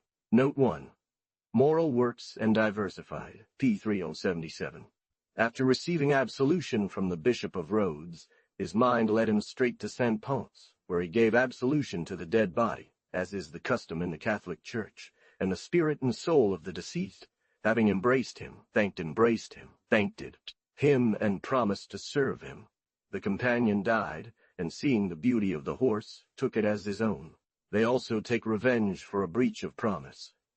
To the deeds of Charles the Great we read, according to Chorus 1, that one of his captains asked a companion if, should he die in battle, he would give a fine horse he owned as alms for his soul. For this, he suddenly died. 12 days later, the deceased appeared to him, lamenting that, through not having given the horse as alms for his soul, he had remained 12 days in suffering, and that he would bear this punishment. Note 1. Moral Works and Diversified, p. 377. The ancients believed that the souls of the murdered often pursued vengeance on the killers. I saw, said Boudinot, a young man in prison in the year 1590 who had killed his wife in a fit of rage and had received an interim grace, yet he complained that he had no rest, being beaten every night by her, as he said. We read in Plutarch that Pausanias, king of Sparta, while in Constantinople, was presented with a young maiden. One night, entering her chamber, she extinguished the light, which startled Pausanias and made him think someone wanted to kill him in the darkness. From then on, Pausanias was incessantly tormented by a spirit until his death, which resembled, as he said, the maiden. Note 1. Demonomania, Book 2, Chapter 3. According to Tailepiano, if a brigand approaches the body he has killed, the dead will begin to foam, sweat, and give some other sign. Plato, in the 9th book of his Laws, says that the souls of those murdered pursue the souls of their murderers with fury. This is also what Lucrece asserts is true, and judges have observed it. On occasion, Marcel Ficius, in the 16th book of Immortality of Souls, chapter 5th, states that if a murderer comes upon or discovers the body of someone he has just killed, and approaches close to look and contemplate the wound, begin to flow again. When a thief sits at table, if some wine spills, the wine will not fall on one side or another, but will pierce through the table. Oh, Amorai. Note 1. Treatise on the Appearance of Spirits, p. 139. According to Jean de Corre, 1, St. Augustine in Book 2 of City of God speaks of Tiberius Gracchus, also mentioned by Sallustius in the war with Jugurtha, who was murdered while serving as a tribune of the people. After his death, his brother Caius Gracchus aspired to the same hated office, and one night, while sleeping, he saw the face of his brother, who told him that if he accepted the office, meet the same fate. Note 1. Moral Works and Divers, p. 377. Valere, in the first instance, who speaks of dreams and miracles, recounts the story of Samodes, who, arriving at a seaport by ship, found a dead man there, not from natural causes, whom he buried. In return for this act of charity, the spirit inhabiting that body spoke to him during his sleep, demonstrating that he should not board the ship in the morning if he did not wish to die. Simonides believed, and while he was at the port, he saw before his eyes the ship and all those who were with him perish. Nay, and while he was there, as Stophus and others were making much noise during supper, he fell, and everyone died in this disaster, except for Simonides. The previous day, Simonides had also received another benefit for having buried the one mentioned above, for while dining at Stophus's in the village of Sienone in Thessaly, suddenly a messenger came to him, saying that there were 2 young men at the house urgently asking to speak to him. So he left immediately and went to the house, but found no one. Lois Lavateron reports, according to Manlius in his Commonplaces, the following fact. Note 1. In his first book, Avenzoar Albamaran, a Muslim Arab physician, wrote how, while suffering from a severe eye illness, a friend who was also a physician gave him a remedy while he was sleeping. Upon waking, he found the medicine for his illness, by which he was healed. On the appearance of spirits, Voljudora, I, Chhdasu, Theodore Gaza, a learned person, had obtained as a gift from the Pope certain land. One day, while plowing in a certain place, his farmer found a bowl or urn containing bones. Upon this, a phantom appeared, and ordered him to bury the urn again, or his son would die. Since the farmer did not take this seriously, shortly after his son was killed. After a few days, the phantom returned, threatening the farmer with killing his other son if he did not bury the urn and the bones found inside. There was, John of course said, in Athens a large but very scary and dangerous house. At night one could hear a noise, like that of several irons, which first sounded distant, but then, as one approached closer, it seemed to be the noise of some manacles or irons placed on the feet of prisoners. The farmer, having thought of Soy, upon seeing his other son fall ill, told Theodore everything, who, going to the farm and to the same place from which the farmer had taken the urn, had a new pit dug in that very spot where they hid both the urn and the bones. And after this was done, the farmer's son immediately regained his health. Immediately appeared the figure of an old man, emaciated from hunger and covered in dirt, with a long beard and upright hair. He had fetters on his feet and manacles on his hands, which he made click, for even during the day, while the image was absent, if their memory of it remained in their minds, the first fear led to a longer-lasting one. And also those who dwelt therein passed miserable nights without sleep, filled with fear and horror. They fell ill, and finally died from the increasing fear. Thus the described house remained deserted and entirely abandoned to this monster. However, a sign had been posted to sell or rent it to anyone who might happen upon the fact. On these occasions, the philosopher Athenodor came to Athens. Nevertheless, he rented it with greater affection. He read the sign, understood the price, and suspecting the good intention behind it, after inquiring, he was told the truth. As evening approached, he ordered that his bed be made in the first part of the house. He asked for his writing tablets, his pen, his light, and left all his servants inside. To prevent his idle mind from imagining the horrors and fears he had been told about, he concentrated on writing, employing not only his eyes, but also his mind and hand. When night fell, he heard metal clinking. However, he did not raise his gaze or stop writing, but became more focused and lent his ear. The noise grew louder, doubled, and drew closer, so close that he could already hear it at the entrance and inside.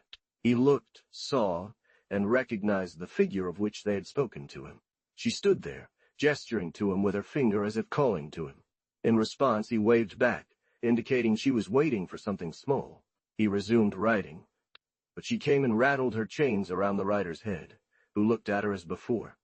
And seeing that she was signaling to him, suddenly he took his light and followed her. She was walking slowly, as if she had difficulty walking due to her shackles. And immediately upon reaching the middle of the house, she vanished, leaving the philosopher alone. He quickly collected some herbs and leaves to mark the spot where she left him. The next day he went to the magistrate, and told him to have the marked locations searched. When these were gathered together, they were publicly buried, and no evil spirit was ever again seen in the house. They found bones intertwined with chains that had been left by a body decayed in the earth, and over time had become detached from its shackles. Note 1. Moral and Diverse Works, p. 388. Gullertone reports the following story. Note 1. Treasure of Amazing Stories, Valjo.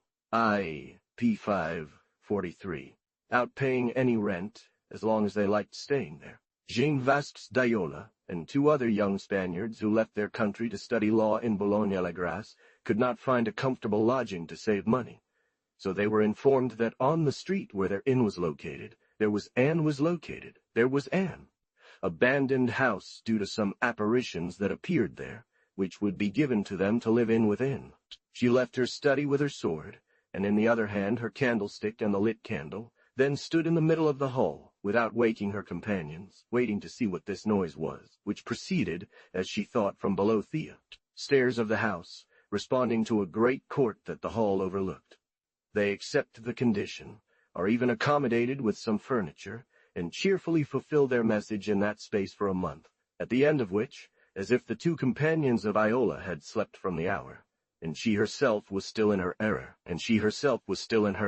study very late, hearing a great noise like several chains of iron being dragged and clashed together. On this expectation she discovered at the door of these stairs a terrifying phantom, a skeleton having nothing but bones, dragging these chains by the feet and around the body, making such a noise. The ghost stopped, and Iola, encouraged, began to conjure it, asking that it give him something to hear in a suitable manner that which it wanted.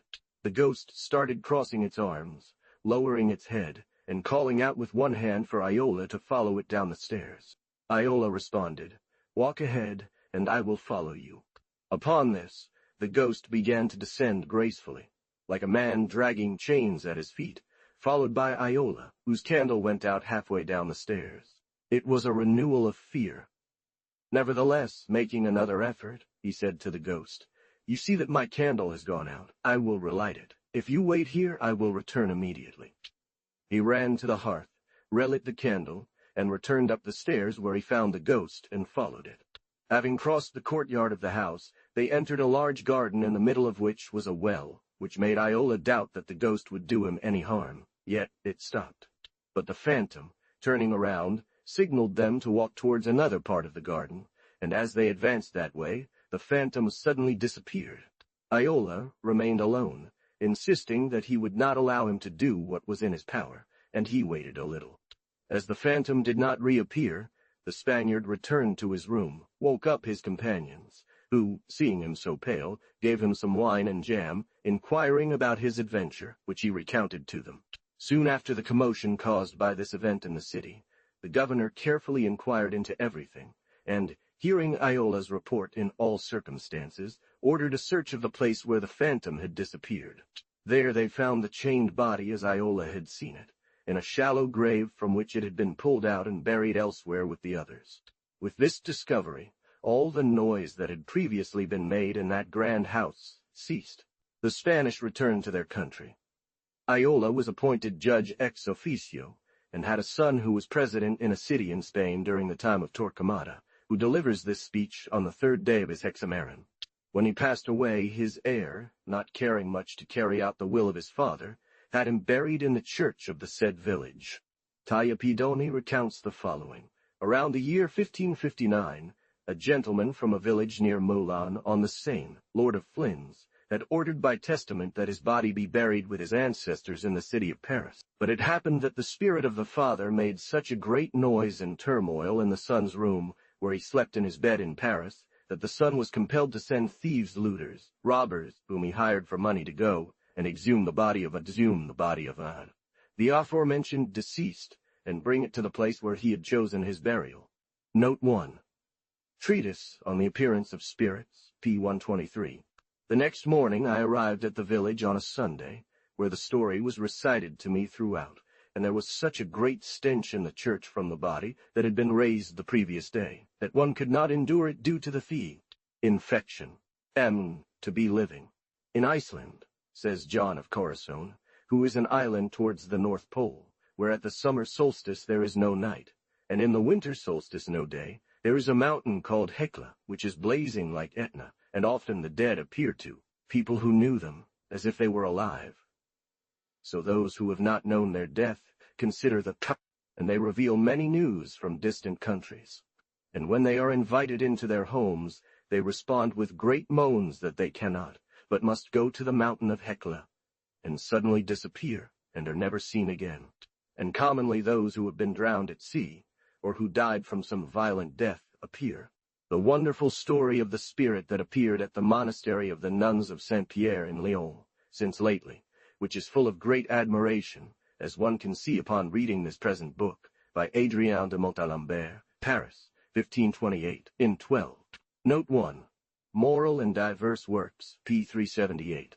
Adrien de Montalembert tells the story of Antoinette, a young nun at the Abbey of Saint-Pierre in Lyon, and of great piety, who often spoke of the abbess of the monastery, who died in repentance after a disorderly life, and recommended herself to her. Note 1. Instantly the maiden woke up, not greatly frightened, but merely dazed, wondering to herself who could have kissed her, and, bearing the signed cross, saw nothing around her. For that time, the maiden took no great notice, thinking it was merely a dream, and telling no one about it.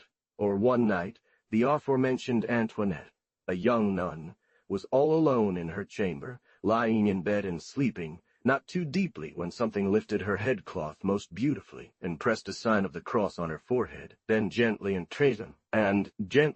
softly kissed her mouth. A few days later, she heard something around her making no sound, and as if someone were tapping small blows under her feet, similar to what would be done with the end of a staff under a tile or a doorstep. It seemed quite certain that what made this sound was something that fell deeply into the earth, and the noise it made was heard for almost 4 days in the land, always beneath the feet of the... She knew well how to comfort her, and restore her to calmness, not thinking of anything but the innocence of the maiden. I have heard it many times, and when I asked her why she was struck with such a strange sound and noise, she became sharply bewildered and, filled with terror, reported it to the good abbess, and to provide better for this, she ordered that she should sleep in a chamber next to hers, so that no one would have known how peacefully she moved, had they not heard it immediately. The poor sisters from Leens were all at a loss at first. Ignorant that it was happening, they came to the sanctuary of our Lord, and were restored to good spirits, and the maiden was diligently questioned to know what she thought of this affair. She replied that she only knew it could be true, if it were indeed the spirit of Alice, the secretarian, who often used to come to her in dreams while she slept. It provided clear evidence. Then the spirit was summoned to confirm this, and it answered that it was truly the spirit of Alice, once a secretarian. The matter seemed quite credible, since everyone had always loved the maiden so much. The abbess, seeing this, decided after consulting with herself to send for the body of the departed, and inquire first of all if she wished her body to be buried in the earth. Meanwhile, the spirit caused whispers about the maiden to spread as her body neared the abbey. She immediately gave signs that she greatly desired it. Then the good lady abbess sent someone to exhume and bring her body honestly to the abbey, and when he reached the monastery's door, he struggled much, pounding and crashing beneath the feet of the maiden. As long as the ladies performed the funeral services, he ceased not, and found no rest. And so I was shown. Many wondered why this soul thus exerted itself, whether for the pain it endured, or for the joy it felt seeing its body in its abbey, from which it had once departed. Once the service was completed, the casket containing the bones was placed in a small chapel of Notre Dame, without any other covering except a mortuary cloth. Now know, sir, that this spirit did no harm, instill fear in any creature. Rather, the ladies held it as great consolation. I will tell you a great wonder about this good soul. Yet the spirit signaled great joy when one chanted the divine service and spoke of God in the church or elsewhere. But never had it been seen that the maiden was not present, for day and night accompanied her and followed her, nor was she ever abandoned in any place where she was. I asked her, conjuring her by the name of God, to tell me immediately upon leaving her body if she still followed that young nun. The soul answered that she would never abandon her, except when she ascended to heaven to enjoy the eternal vision completely. This seemed very true, for I had asked her many times since, and heard her many times, and she was very familiar with me. Through her great matters have been decided that could not be known by any mortal creature, of which I have great admiration and wonder. The secrets of God are unfathomable and incredible to the ignorant, but those who have heard and seen such things certainly must believe them more entirely. True, in such delights he would not desire another life, but after a few days, beyond his thinking, he was compelled to die. Revenants, ghosts, shades Gullertone recalls this story according to Job Finsel II, a rich man from Halberstadt, a renowned city in Germany, usually had very fine meals, indulging in all the pleasures he could imagine, so careless of his salvation, one day he dared to utter this blasphemy among his revelers, that if he could always pass time. After his death, every day in his magnificently built house, ghosts would appear at nightfall, to the point that the servants were forced to seek residence elsewhere. This rich man appeared among other things, with a troop of banqueters in a room that had only served him during his life for feasts. It was surrounded by servants holding torches in their hands, serving on a table covered with golden cups and plates, and then clearing away. In addition, one could hear the sound of flutes, lutes, spinets, and other musical instruments. In short, all the worldly magnificence that this rich man had enjoyed in his lifetime. God permitted Satan to present such illusions to many, in order to uproot impiety from the hearts of Epicureans. Note 1. Trésor des histoires admirables, T.I., p. 539. Under le Jew. Note 2. In the second book of Merveilles de Notre Temps. Before them she was pulled alive from the tomb and resurrected. And wanting her husband to take her home, he did not want to, but under great insistence, he asked to be taken to the church of the Christians, which her parents and husband did not agree to. But she persisted in praying that they should take her there, as she wanted to be baptized and become a Christian. From Des Corrèze 1, it is told how, in the year 1555, in a small town near Damascus, in Syria named Malula, a village woman died, and remained in the tomb for 6 days. On the 7th day she began to cry from below the earth, at whose voice a great cry from below the earth, at whose voice multitude of people gathered and called her parents and husband of the deceased.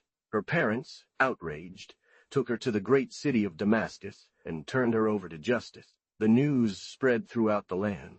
From this, an infinite number of people gathered in Damascus for this new event. She was presented to the judge of religious affairs, the Cadi, who said to her, "Insane person! Do you want to follow the damned faith of the Christians, to be condemned to eternal damnation in hell?" The Cadi responded, "And what certainty do you have of that?" To which she replied, "I want to be a Christian so as to escape the punishments you mention, for no one is saved except the Christians." At this, everyone present cried out, "So we are all damned?" She answered that she had seen all those she knew who had lived and committed sins in their lifetime, in hell. To which she replied, "Yes." Hearing this, the crowd, seething with fury, wanted to stone her, while others cried out that, as an infidel, she deserved to be burned. The Cadi said he did not agree, so that Christians would not gloat at their expense and dishonor their faith, but rather, for our glory, let us treat her as a madwoman, and send her away as such, by public decree. What had been done? At this time the good woman went to the church of the Christians, and received faith and baptism. And from that time she lived with the Christians in the Christian religion, and died in it. Being alone and fully awake, it occurred to him that his dead friend, all pale and emaciated, appeared to him as he had been in his last illness, and approached him, who, lifting his head to look at him and transfixed with fear, asked, "Who are you?" The dead made no response, undressed himself, got into the bed, and began to approach the living, it seemed to him. The other, not knowing which way to turn, gets on the final edge, and, as the deceased always approaches, he repels him. Note 1. Moral Works and Divers, p. 376. A certain Italian, as Alexander of Alexandria states 1, having buried his friend honorably after he had passed away, and on his return to Rome, the night taking him by surprise, he was forced to stop at an inn on the way, or, very tired in body and dotty, afflicted in spirit, he lay down to rest. The living had such terror of this touch that he almost passed out. He would say that when this dead person approached him in the bed, he touched one of his feet, which was so cold that no ice could compare to it. Seeing himself thus rejected, it was necessary to look at the living askance, then get dressed, rise from the bed, put on his shoes, and leave the room without appearing again. I. p. 533. Note 1. From the second book of his genius days, Ch. Nimes alone, Treasure of Amazing Stories, Vol. Witnesses to the resurrection of the flesh, they say, bodies of the deceased rising and pushing themselves partially out of the ground. Not that they see them entirely, but sometimes just hands, occasionally feet, or sometimes half the body, after which they disappear, little by little, back into the ground. Goularton reports, according to various authors summarized by Camarès Tuot, the apparitions of the dead in certain cemeteries. A dignitary, who had traveled to various places in Asia and Egypt, testified to several people having seen more than once in a certain place, near Cairo, where a large number of people gather on a certain day in March, to be. I cannot believe such wonders. Desiring to know more about them, I inquired of one of my allies and singular friends, a gentleman as accomplished in all virtues as it is possible to find, raised to great honors, and who knows almost nothing. Having traveled in the countries mentioned, with another gentleman, one of my most familiar and dear friends named Lord Alexander of Schulenburg. He told me that he had heard from several people that this appearance was a very true thing, and that it was not doubted at Cairo or other places in Egypt. I have extracted from it, towards the end, a few lines translated from Italian into Latin and now into French as follows. G. From their graves and tombs. To assure me even more, he showed me an Italian book, printed in Venice, containing various descriptions of the journeys made by the Venetian ambassadors to several places in Asia and Africa, among which is read one entitled Journey of Master Luigi Giovanni di Alessandria to the Indies. This begins on Thursday and lasts until Saturday, when all disappear.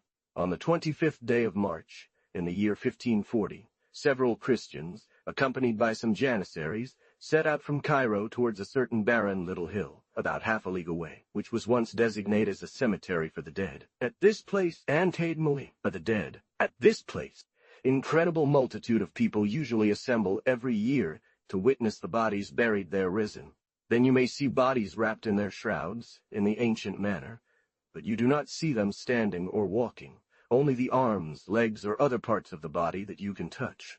If you go further away and then return immediately, you will find that these arms or other members still appear to be protruding from the ground. And the more you change your position, the more these movements become visible in diverse forms. At the same time, there are many tents stretched around the mountain. This is the report of a Venetian. He makes the same claim. Both the healthy and the sick who come here in large groups firmly believe that anyone who washes on the night before Friday with water, drawn from a nearby marsh close to it, is a cure for regaining and maintaining health. But I have not seen this miracle. In addition to this, we have the account of a Jacobin from Ulm named Felix, who traveled in these regions of the Levant and published a book in German about what he saw in Palestine and Egypt. End resolve what he pleases. Note 1. Treasure of Wonderful Stories, Vol.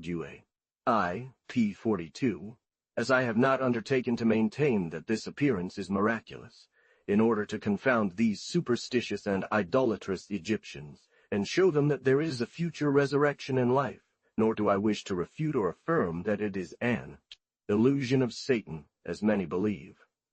Therefore, I leave the judgment to the reader, for him to think, be sure, downward down with ori, argument on a bamish tranaway. Note 2. Historical Meditations, G.H.L. Tret. I will add, said Goulart, something to this for the satisfaction of readers. Estienne Duplay, an ingenious goldsmith, a man of honest and pleasant conversation, now approximately 45 years old, who was very curious in his youth to see various countries, and has carefully considered diverse regions of Turkey and Egypt, made me a detailed account of this aforementioned apparition more than 15 years ago, and when he wanted to grasp the head of a bald child, a man from Cairo loudly exclaimed, Kali, Kali, ante matarafte, that is, leave it, you don't know that it's this. That he, Claude Rocard, an apothecary in Cably, Champagne, and 12 other Christians, having as their interpreter and guide and goldsmith from Otranto and Puglia, named Alexander Maniotti, had come into contact with several members of these resurrected people, or, since I could not convince myself that it was anything but what he told me bringing something so far, despite various other accounts, confirmed with what is read in our modern times, I would have always found it simple and true. We remained for a long time in this opposition of my ears to his eyes, until the year 1591, when he showed me the AFO, mentioned observations by Dr. Camerarius. Now you know, he said to me, that I have not told you fables. Since then we have spoken about it many times, with awe and reverence for divine wisdom. Since then, this resurrection has been shown for a few days before and after the massacre. He told me about this that a Christian, living in Egypt, had several times related the story of this appearance or resurrection, which he had learned from his grandfather and father, that their ancestors used to tell, having received it from long ago, that some hundreds of years ago, many Christians, men, women, and children, gathered on this mountain, aimed to perform some religious rituals. They were surrounded by a large number of enemies, the small mountain not having much circumference, who cut them all into pieces, covered their bodies with soil, and then retreated to Cairo. Berg in 1594. Third War. Here is the auto-translation of the text from Auto to English. Behold the outline of Etienne Duplessis' speech, confirmed and renewed by him at the end of April 1600, which I describe this story, to which nothing can prejudice what Martin dejudice, what Martin demanded. Baumgarten recounts in his Journey to Egypt, done in 1507, published by his successors, and printed in Nurum. For in the 18th chapter of the first book, he says that these appearances take place in a mosque of Turks near Cairo. There is an error in the manuscript, and it should be said hill or little hill, not on the banks of the Nile, as written by Baumgarten, but at half a league distance, as we have said.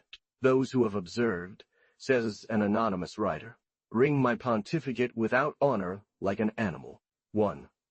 The gestures or writings about the lives of popes are authors that the Pope Benedict IX, by name, appeared after his death, wandering here and there, with a very horrible appearance, having the body of a bear, the tail of a donkey, and when asked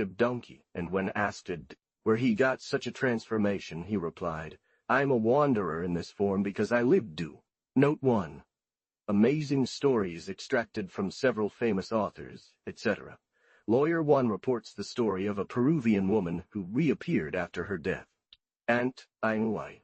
It is of Catherine, an indigenous Indian from Peru, who, spurning confession and dying unpenitently, appeared in flames, emitting great fires from her mouth and all the joints of her body, tormenting and disturbing first those in the house where she had died, to the point of throwing stones at her, and then finally appearing particularly to a serve. This Catherine confessed to being damned, and told the servant the cause. It is noted that she had an abhorrence for a burning blessed candle held by the servant, and she asked the servant to throw it on the ground and extinguish it because it increased her suffering. The letters of several Jesuits attest this true vision, and provide so many credible witnesses that one must believe something of it, and through the wonders witnessed in this century, learn not to be too incredulous about past miracles. Note 1. Discours et Histoires des Spectres, p. In the year 1534, as Taia Piedoni relates, the wife of a provost from the city of Orleans, already inclining towards Lutheranism, asked her husband to bury her after her death without any pomp or ringing of bells. The husband, who had great affection for his wife, followed her instructions, and had her buried at the Cordeliers, in the church near her father and grandfather.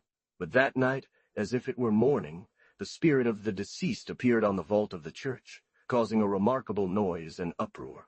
The religious community notified the parents and friends of the deceased, suspecting that this unusual sound came from her, who had been buried without solemnity. Note 1. Treatise on Spirit Appearances, p. 123. And when the people gathered at that hour, and the spirit was summoned, it declared itself damned for having embraced Luther's heresy, and ordered that her body be dug up and removed from sacred ground. And as the courtiers deliberated on this matter, they were hindered by those who held a perverse view of faith, who, to cleanse themselves, acted like the Arians towards Athanasius. Having found this book, he promptly brought it to King Ferdinand I. Everyone knows, said Alexander of Alexandria, that during the great prosperity of Ferdinand IV, King of Aragon, the city and kingdom of Naples, seeing no sign or distant prospect of war, or any fearful change, a holy man named Cataldi, who had been bishop of the Church of Tarente, nearly 1,000 years before, and whom he held as his patron, appeared one midnight in vision to a priest of that church, and cautiously advised him to search in a certain place he designated, where he would find a book written by him during his lifetime, containing many secrets, written by express command of God. The priest, not having much faith in this vision that had appeared to him several times during his rest, one day got up very early, and being alone in the church, Bishop Cataldo presented himself to him, wearing a mitre on his head, covered with an episcopal cloak, and gave the same command to the watching priest, adding threats if he did not carry out what was enjoined upon him. In fact, on the eve of war, Ferdinand died.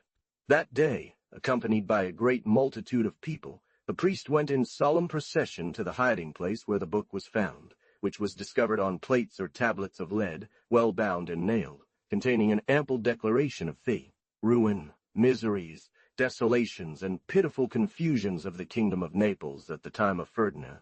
Charles VIII, King of France, invaded the Kingdom of Naples. Alfonso, son of Ferdinand, upon his accession to the crown, was forced into exile where he died. His son, Ferdinand the Young, prince of great promise and heir to the kingdom, was engulfed in war and died in his prime. Then the French and Spanish divided the kingdom, chasing Frederick Ferdinand's youngest son, causing incredible chaos and pillaging throughout the land. Finally, the Spanish entirely drove out the French. IV. p. 331, Darty. Note 1. From Book 3 of his Days of Glory, CHHEU, cited by Goulart, Treasure of Amazing Histories, Vol. 2. This deed was not declared.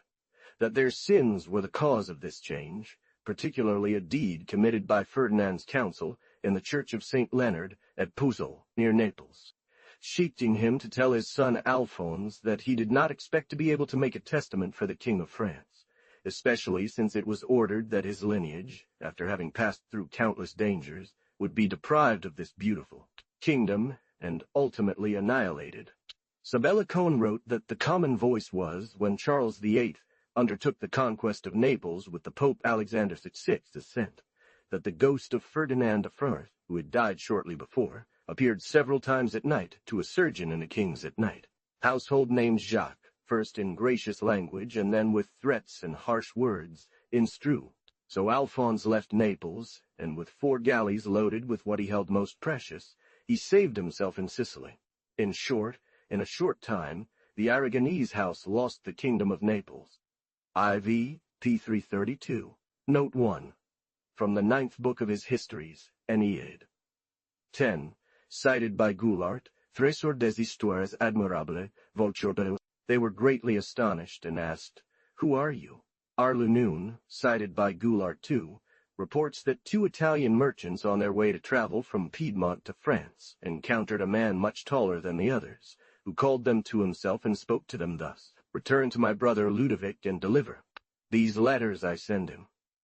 He replied, "I am Gallius' force," and suddenly vanished. They turned back towards Milan, from there to Vigevani, where Ludovic was at that time. They begged to be allowed to speak with the Duke, claiming they had letters for him from his brother. The courtiers mocked them, and since they insisted on the same thing over and over, they were imprisoned, and the question was put to them, but they consistently maintained their initial statement.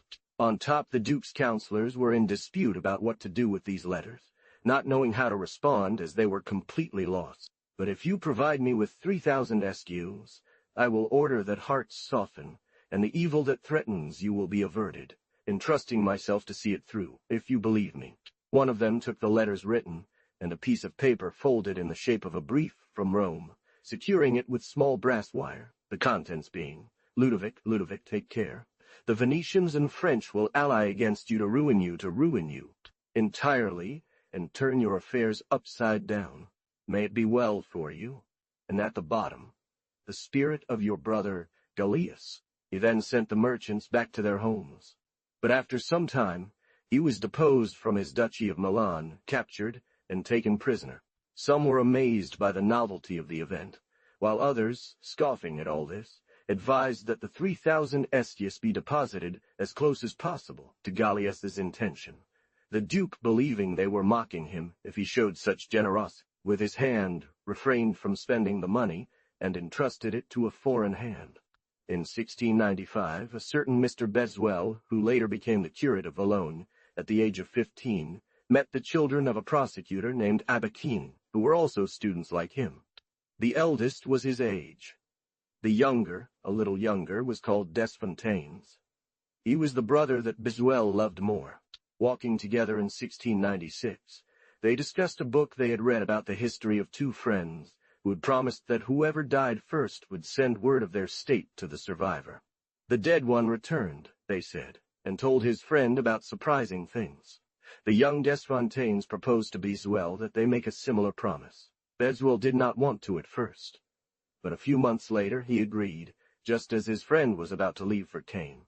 Desfontaines then left with his brother, and the 2 friends began corresponding. Desfontaines took 2 small pieces of paper from his pocket, one bearing his signature promising, in the event of death, to visit Beswell, the other with the same promise, signed by Beswell. It had been 6 weeks since Beswell had received any letters when, on July 31st, 1697, while in a meadow at 2 o'clock in the afternoon, he suddenly felt dizzy and weak, though this passed. The next day, at the same time, he experienced the same symptoms. The day after, as he was weakening, he saw his friend Desfontaines, who signaled for him to return. As he sat, he reclined on his seat. Those present noticed this movement.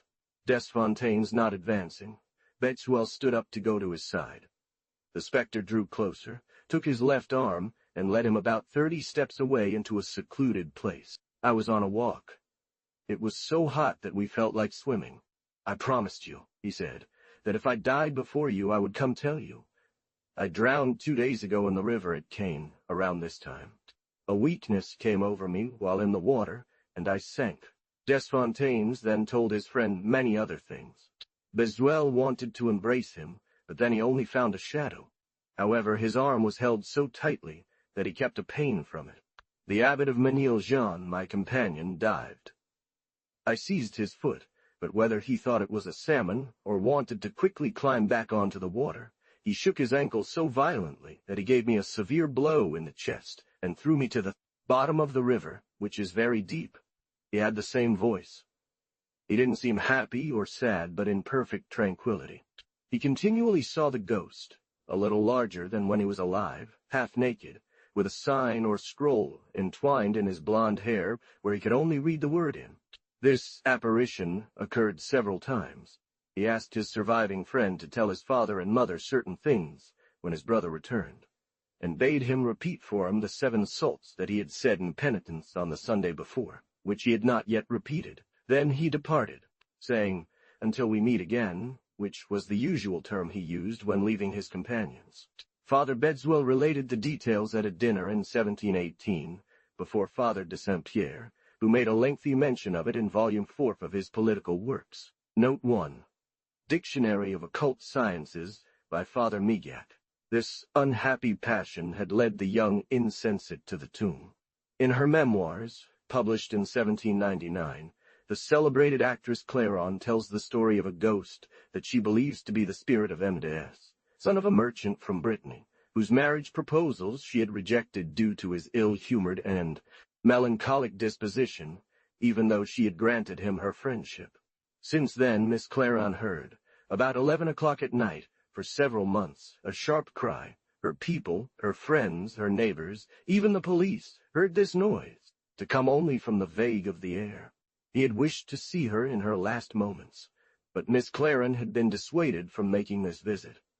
And he had cried out in despair, "She will gain nothing by it. I will pursue her as much after my death as I did during my life." These cries ceased for a time, but they were replaced, still at 11 o'clock at night, by the sound of a gunshot fired through her windows, without any damage resulting. After the explosions, a clapping of hands followed, then melodious sounds. The street was filled with spies, and this noise was heard, striking always at the same hour in the same window pane, without anyone ever being able to see from where it came. Finally, everything ceased after a little over 2.5 years. Note 1. Memories of Hippolyte Clairon, edited by Busson, p. 167. His brother-in-law, suspecting that it was him returning, said, "If you are Humbert, knocked 3 times on the wall." Indeed, only 3 knocks were heard. Usually he would hit several. The Saturday following the funeral of a notable bourgeois from Oppenheim, Burke Humbert, who died in November 1620, just before St. Martin's Day, some strange noises were heard in the house where he had lived with his first wife, as he had become a widower. He had remarried. He could also be heard at the fountain where people went to draw water, disturbing the neighborhood with repeated knocks, a groan, a whistle, or a lamentable cry. This lasted for about 6 months. After a year, and shortly after his birthday, he became heard again, louder than before. They asked him what he desired. He replied in a hoarse, low voice, "Have the priest and my children come next Saturday." The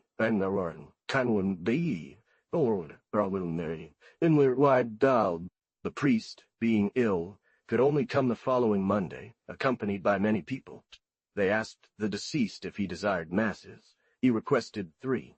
When asked why he haunted this particular house rather than another, he answered that it was due to oaths and curses. Did he receive the sacraments of the church?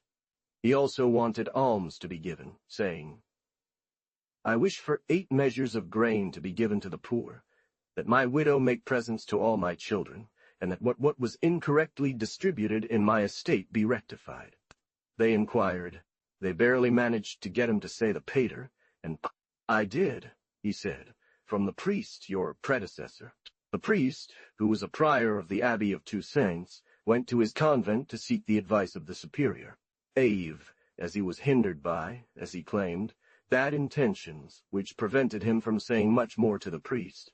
3 monks were assigned to assist him with their counsel. They arrived at the house, and told Humbert to strike the wall. He struck it gently. He did as instructed. "Go fetch a stone and hit harder," they said. Someone whispered to his neighbor as quietly as possible, "I wish he would strike 7 times, and immediately the soul struck 7 times. Note 1. Book of Wonders, 1821 edition, p. 75.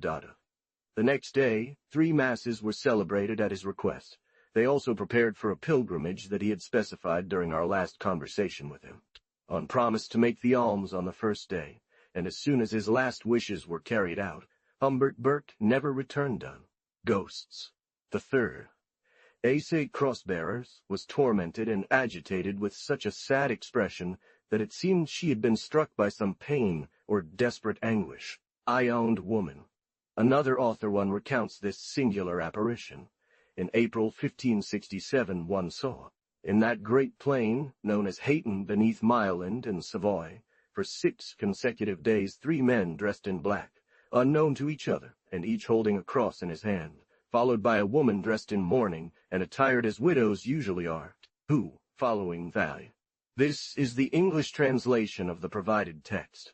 This would be nothing if a large squadron of people had not followed these mourning dresses as they marched in procession, and the attire represented more joy than the 4 mentioned above, while all this multitude was dressed in white, showing more pleasure and cheerfulness than the aforementioned. Text remains in French. Selon Job Finsel, cité par Goularton, il y a un village dans le duché de Brunswick, nommé Gehern, à 2 lieues de Blomno. The course of these leaders extended along the aforementioned countryside to another neighboring island, where they all disappeared, and nothing could be seen of them again as if there had never been any memory of it, and moreover, whenever anyone approached to see them more closely, they immediately lost sight of them. The second part of the tea. In the year 1555, a peasant emerged from this place one morning with his chariot and horses to go gather wood in the forest. He discovered at the entrance some troops of horsemen covered in black armor. Astonished by this encounter, he returns to carry the news back to the village. Then, after a moment, one of these large groups was seen to emerge from some hiding place. A tall man with a proud and formidable bearing. Both on either side dismounted from their horses, carefully reviewing their troops. Upon doing so, they both remounted. The elders of the place, accompanied by their minister or pastor, immediately set out into the countryside, followed by 100 people, both men and women, to see this cavalry, and they counted 14 distinct bands or troops, which in an instant split into 2 large ones as if to fight each other opposite. As the troops began to advance and engage in a great campaign without hesitation, this lasted until nightfall, in full view of all the peasants. From Treasure of Admirable Stories, Vol. I, p. 510. At that time, there was no talk in the Duchy of Brunswick or its surroundings about any military enterprise or assembly of retrievers, which led some to believe that such a sight was an omen of the evils that had befallen by the just judgment of God. According to Torquemada's account, Antoine Costilla, a Spanish gentleman residing in Fontaine de Ropel, one day left his well-appointed house to travel a few leagues to attend to some affairs, having taken care of them, and as night was approaching, he decided to return home.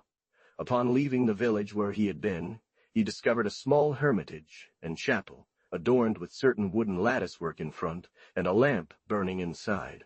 Having dismounted from his horse, he performs his devotions, then looking inside the hermitage, which seems empty to him, he perceives 3 figures emerging from beneath the earth, their heads covered. Observing them for a moment, seeing their hair shimmering, though he considered them very brave, he became afraid and remounted his horse, beginning to charge. But lifting his eyes, he discovered these people walking slightly ahead of him, seemingly accompanying him.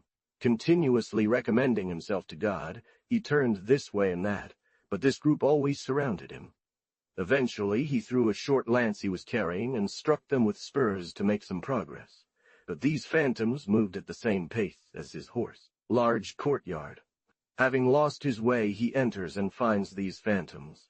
He climbs to the door of a room where his wife was, who opened at his word, and as he entered, the visions disappeared. But he appeared so confused, disheveled, and troubled, that his wife thought he had suffered some harsh treatment from his enemies on this journey. She inquired about it, but could get nothing out of him, so she sent for a great friend he had, a very learned man who came at once. Finding him as pale as a dead man, he urged him earnestly to reveal his adventure. After Castile related the story, this friend tried to resolve him, then made him supper, took him to his room, left him on his bed with a lit candle on the table, and went out to leave him in peace. "Help!" As soon as he was out of the room, Castile began to cry as loudly as he could. "Help! Save me!" Note 1.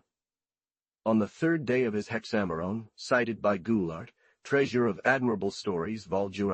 I, p. 541, when all the domestics returned to the chamber, from which he said that the 3 visions had come to him alone, and having dug the earth with their hands, they had thrown it onto his eyes, in such a way that he could not see a drop. Nevertheless, his domestics did not leave him any longer, but he was always well accompanied. Yet their assistance and vigilance could not keep him from dying on the 7th day following, without other accidents of disease. Ow, or Jeremy, and down and brain, and consumable, and shade. I, p. 547, Treasure of Admirable Stories, Voltaire. The same one reports this singular vision, note 1, on the 3rd day of his Hexameron, cited by Goulart. A Spanish knight, rich and of great authority, fell in love with a nun. The knight had 2 keys made, one to open the main gate of the church, and the other for its small door. She, agreeing to his request for free entry, advised him to have keys forged similar to those of the church doors, through which she could enter from another place to reach a designated location. Since the convent of nuns was a bit far from his village, he left in the dead of night alone, leaving his horse in a certain place, and headed towards the convent. After opening the first door, he saw that the church was open, with great light from lamps and candles, and many people singing and performing services for a sacrifice. His astonishment redoubled when among all these singers he could not recognize one of his acquaintance. Yet after observing them carefully, he approached one of the priests and asked for whom this service was being held. This astonished him.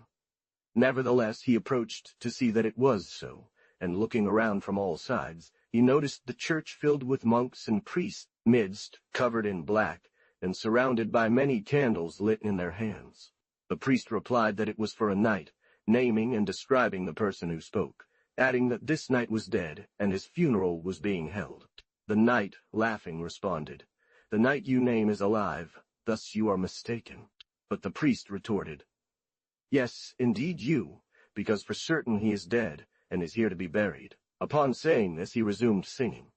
The strong knight, disappointed by this conversation, addressed another person and made the same request. This second person gave the same response, confirming what the first had said. Then, without waiting any longer, the knight, astonished, left the church, mounted his horse, and headed towards his home. He was followed and accompanied by 2 large black dogs that did not leave his side, even when he threatened them with his sword. Upon reaching his property and entering inside, his servants, seeing him completely transformed, immediately begged him to recount his adventure, which he did precisely. They then led him to his chamber, where, after finishing his story, the 2 dogs entered, fiercely attacked him, strangled and tore him apart, without any of his own people being able to rescue him. The sun being very low, they sat down on the ground, all exhausted. A friend of mine, named Gordian, a man of great virtue, told me that Alexander of Alexandria said that on his way to Arese with some other companions, they got lost on the road and entered forest, terrifying solitude. Suddenly, they heard a human voice quite close by. They approached and saw 3 gigantic and terrifying shapes of men dressed in long black robes, as if in mourning, with long hair and very long beards, who called out to them. As the 2 travelers drew nearer, the 3 ghosts became much larger than before, and one of them, appearing naked, made shameful movements and poses. What I have from my own testimony, and of which I am quite certain, I add, continues the same author. These 2 were greatly astonished by such a spectacle, and began to flee at the fastest speed possible, having crossed precipices and treacherous paths, with great difficulty reaching the cottage of a farmer, where they spent the night. While sick in Rome, and lying in bed where I was fully awake, a beautiful woman appeared to me as a phantom, which I gazed at for a long time, deep in thought, without saying a word, soliloquizing within myself if I was seeing, or truly awake, and knowing that all my senses were in their full strength, and that this phantom stood before me. I asked her who she was. She smiled and repeated the same words as if mocking me, and after looking at me for a long time, she left. Torquemadawan teaches us that Antoine de la Cueva, a Spanish knight, for reasons unknown to us, and by the permission of God, was tempted and engaged in the life of phantoms and visions, to such an extent that eventually he lost all fear of them, although he always had light in the room where he slept. One night, while in bed and reading a book, he heard noises under the bed as if someone were there.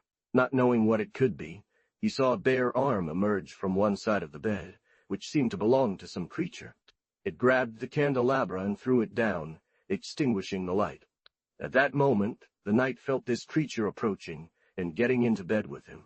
He told them about his adventure, how this death, sensing their approach, had fled from him, and he didn't know what had become of him. As recounted by Goulart, the gentleman from Voyens, a Picard, in his usual contemplations, marked his days with the sign of Taurus. As they embraced and clung to each other, they began to fight with all their strength, making so much noise that those in the house woke up and came to see what was happening, only to find the knight, who was completely soaked as if he had just come out of a bath and was on fire. One day, while at table in good company, he saw an enraged bull running towards him. Saying these words, he fell dead at the bottom of his chair. In his despair, he began to cry out, "Ah, gentlemen, this wicked animal is piercing me with its horns." Note 1. Goulart, Trésor des Histoires Admirables, Volume I, p. 547.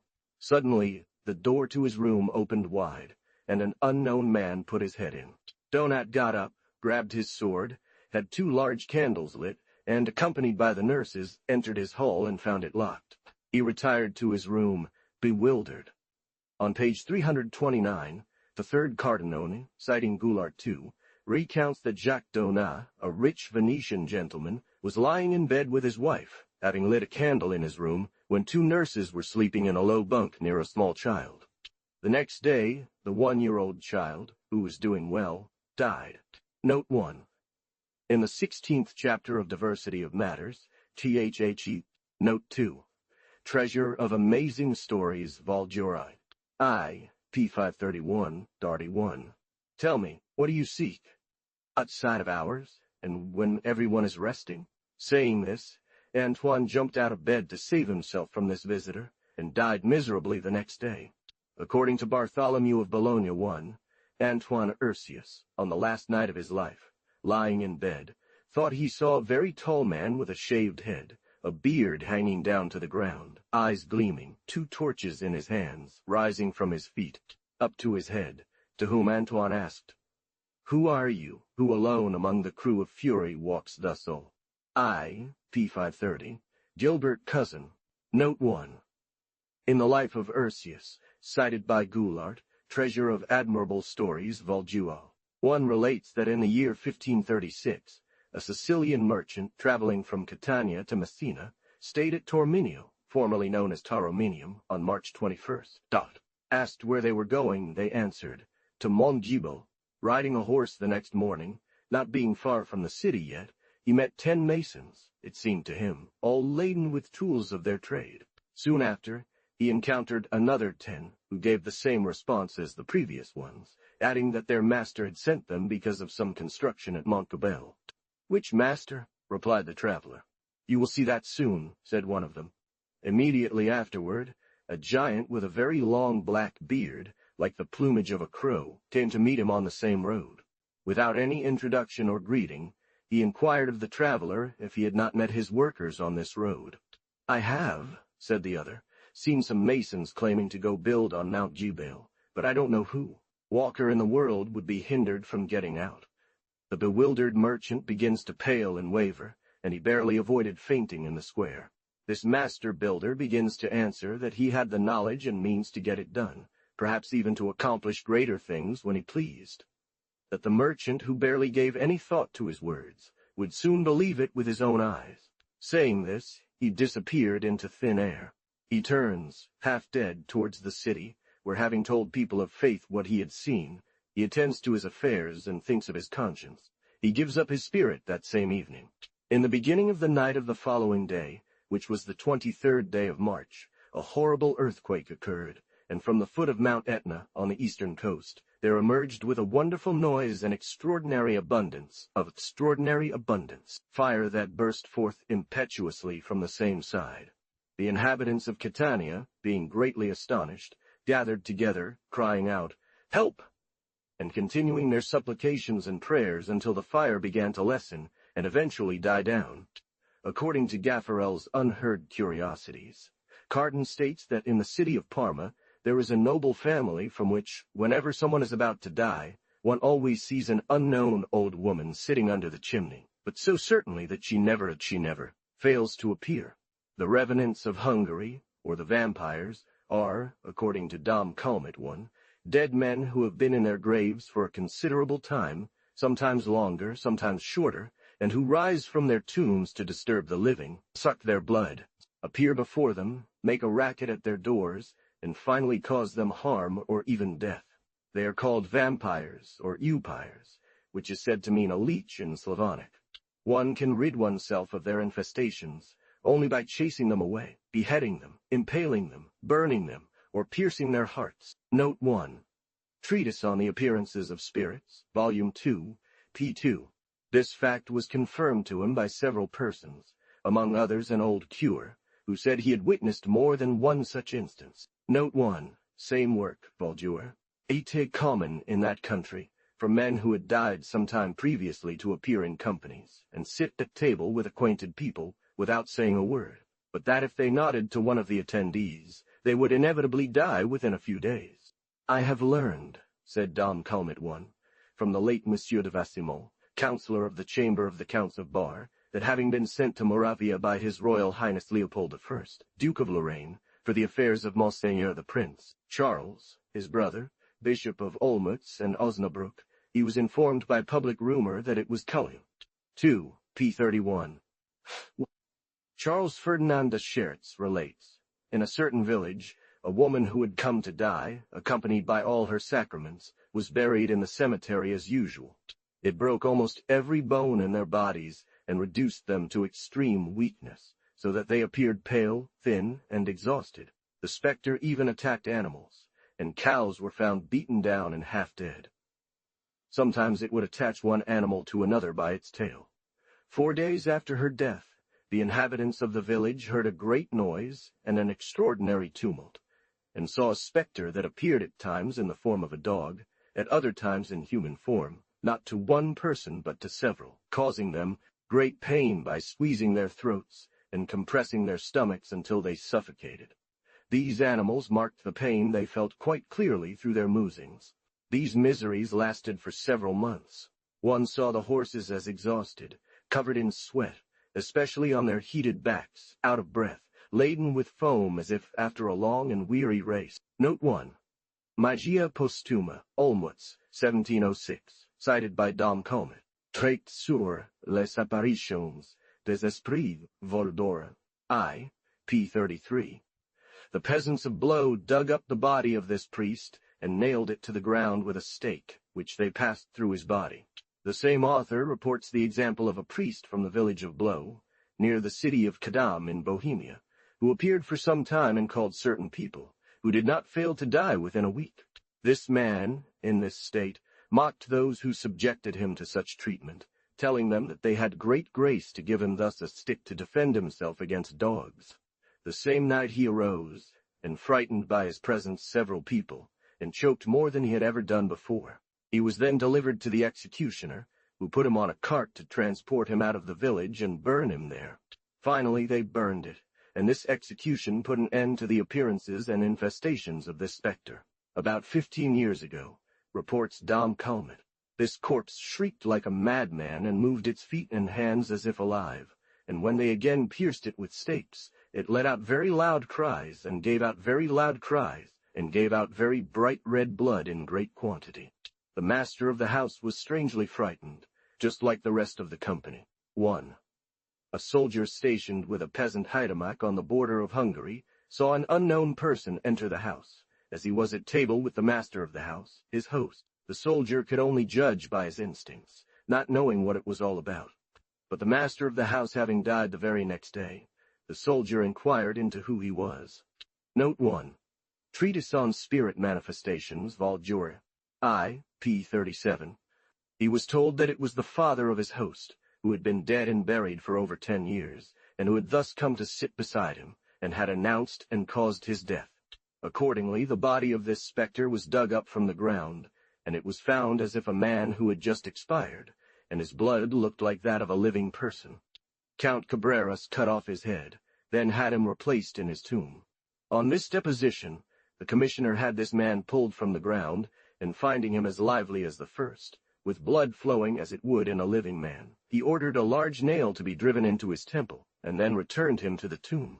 He also inquired about other similar revenants, among them a man who had been dead for over 30 years, who had returned to his house 3 times during mealtime, sucked the blood at his neck, first from his own brother, then from one of his sons, and lastly from a servant of the house.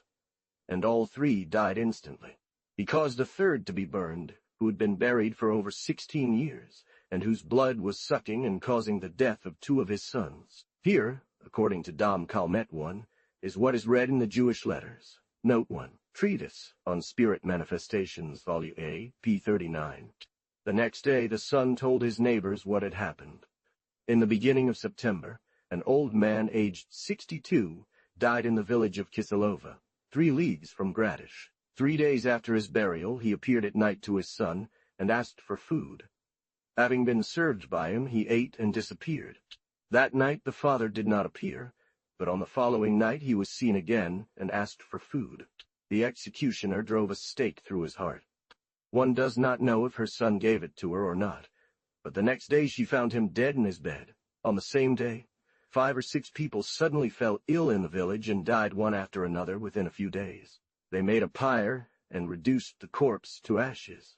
They opened all the tombs of those who had died 6 weeks earlier.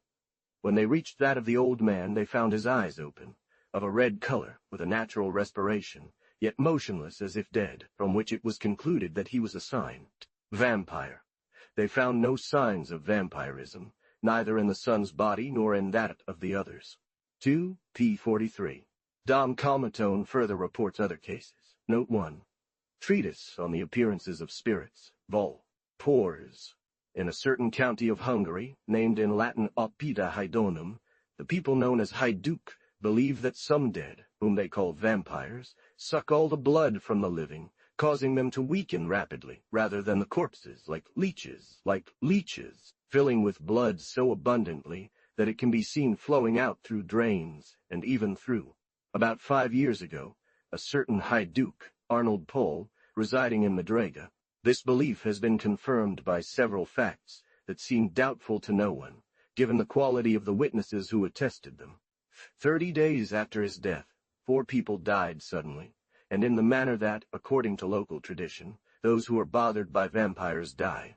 His skin was vermilion, his hair, nails, and beard had renewed themselves, and his veins were filled with fluid blood flowing from all parts of his body onto the shroud that surrounded him. Eating earth from the vampire's grave and rubbing its blood on himself, a precaution that nonetheless did not prevent him from becoming one after his death, as he was exhumed 40 days after his burial, and all signs of an arch-vampire were found on his body. One then remembered that Arnold Pol had often told of being tormented by a Turkish vampire near Kosova, and on the borders of Turkish Serbia, as they also believed that those who had been passive vampires during their lives became active after death, meaning those who had been suckled would in turn suck. But he had found a way to cure himself by the Hadawaji, or the local bailiff, in whose presence the exhumation took place, and who was an expert in vampirism, drove a strong, sharp stake through the heart of the deceased Arnold Paul, crossing his body from one side to another, which made him, they say, let out a terrible scream as if he were still alive. After this expedition, his head was cut off and everything was burned. Subsequently, the same procedure was performed on the bodies of these 4 other individuals who had died of vampirism, out of fear that they might kill others in turn. Nevertheless, all these expeditions could not prevent these fatal omens from starting again towards the end of last year, that is to say, after 5 years, and several inhabitants of the same village from unfortunately perishing. Within 3 months, 17 people of different sexes and ages died of vampirism, some without being ill, and others after 2 or 3 days of languor. From that moment she did nothing but languish, and after 3 days she died.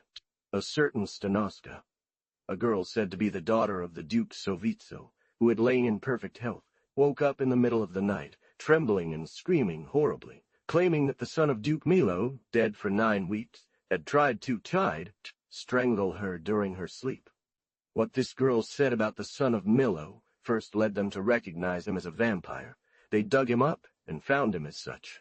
The local authorities, doctors, and surgeons examined how vampirism could have revived after the precautions taken several years earlier. Based on these clues, it was decided to exhume all those who had been dead for some time, etc. Finally, after a thorough search, it was discovered that the late Arnold Paul had not only killed the 4 individuals mentioned, but also several animals that the new vampires had feasted upon, including Milo's son. Out of approximately 40 bodies, 17 were found with the most evident signs of vampirism. Their hearts were pierced and their heads cut off, after which they were burned, and their ashes thrown into the river. All the information and actions just mentioned were carried out legally, in proper form, and attested to by several officers stationed in the country, by senior surgeons, and by the leading inhabitants of the locality.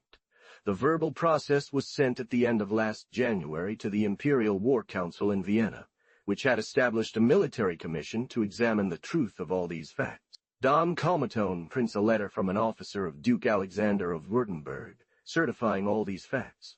Note 1. Same work, Baldur. Note that these bloodsuckers only enjoy destroying our species within their own families, and among their own relatives. P64.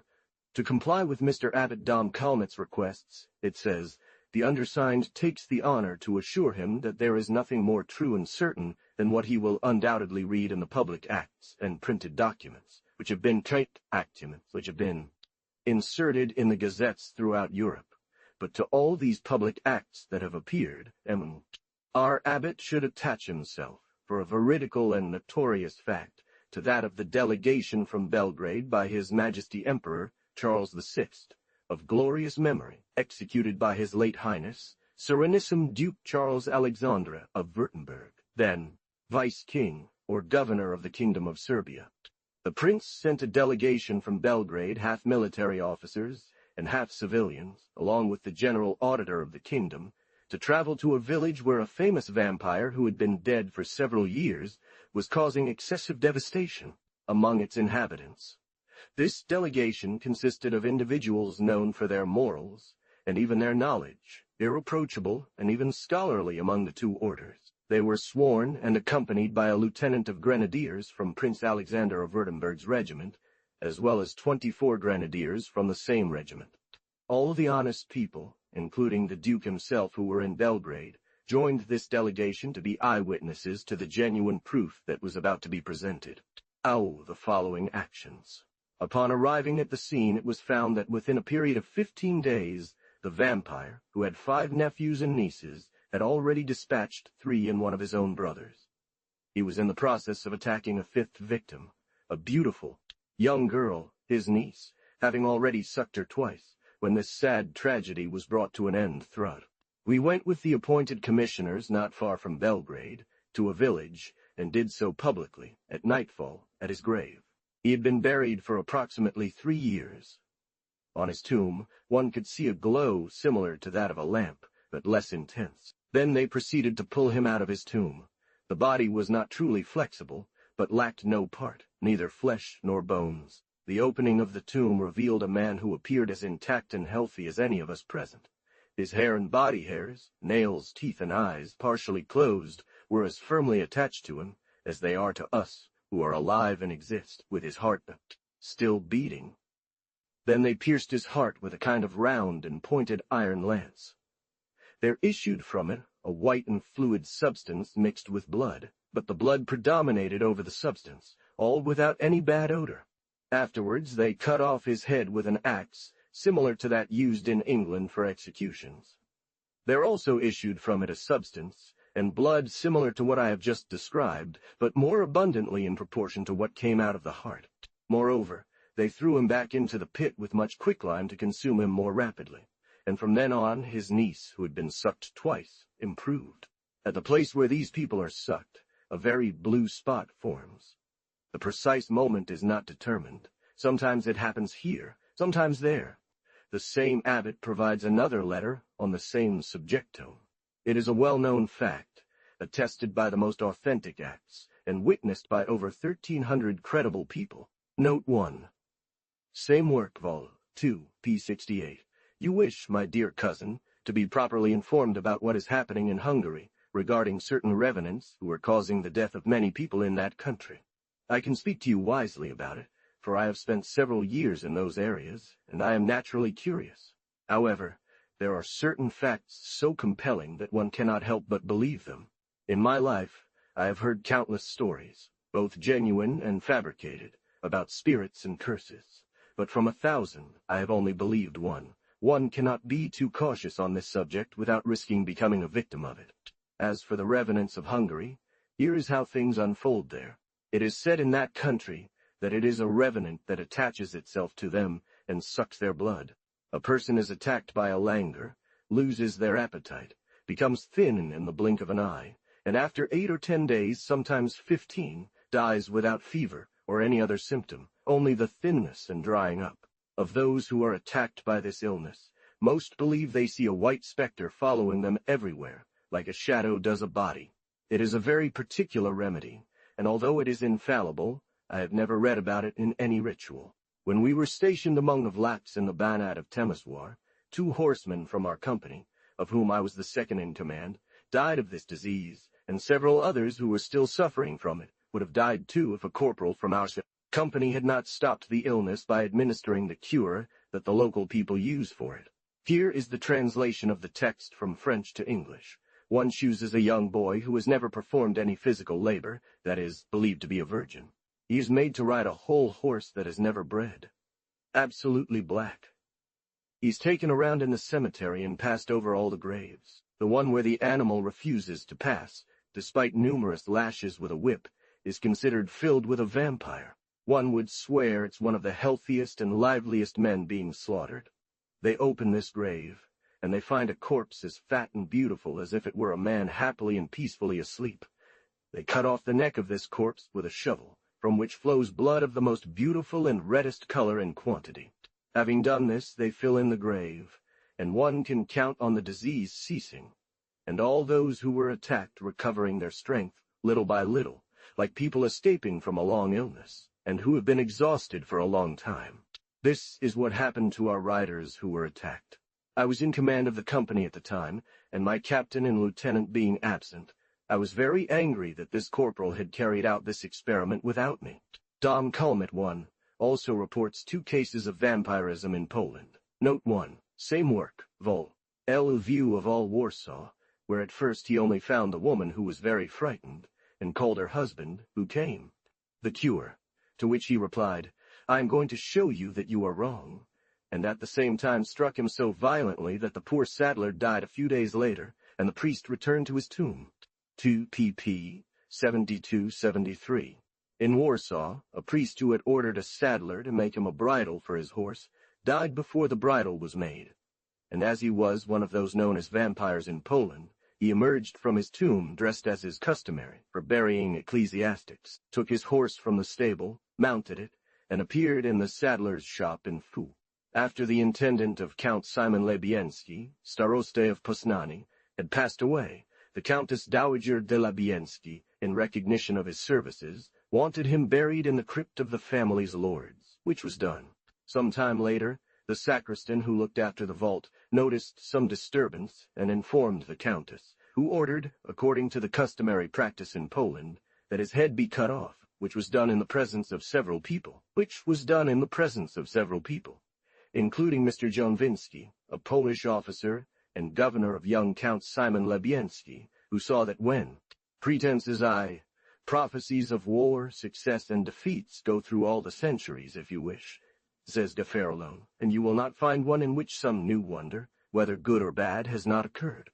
The sacristan pulled this corpse out of its grave to cut off its head. It ground its teeth, and blood flowed as smoothly as from someone dying from a violent death, which caused all the attendees to stand on end, and a white handkerchief was dipped in the corpse's blood, which they drank to avoid torment. Thus did people live a little earlier when Xerxes covered the earth with 1,000,000 men from horrible and frightening meteors, portents of impending misfortune, which arrived just as well during the time of Attila, nicknamed Flagellum Day. And if one wants to go even further, was not poor Jerusalem warned of the misfortune that made it the most desolate of cities through 1,000 similar wonders? For often armies have been seen in the sky, forming up with dignity and preparing for battle. I leave the copper door unguarded, so that no one touches it, and many other prodigies are told in Joseph. One day on Pentecost, as the high priest entered the temple to offer sacrifices that God no longer looked upon, there was suddenly a noise, and immediately a voice cried out, "Retire from here!" Note 1. Unheard Curiosities, p. 57. Appian recorded those who were seen and heard before civil wars, as terrifying voices and strange gallops of horses that were not seen. Pliny described those who heard similarly during the Cimbrian Wars, and among others, several voices from heaven, and the alarm sounded by certain horrific trumpets. Before the Lacedaemonians were defeated at the electric battle, people heard in the temple the weapons ringing on their own. Around this time in Thebes, the doors of the Hercules temple opened by themselves, and the weapons hanging on the wall were found on the ground, as Cicero deduced, causing astonishment. While Miltiades fought against the Persians, several authors described the event, and without going too far, considered Titus Livy, who, for his enthusiasm in describing numerous similar wonders, was given the title not of a tragedian.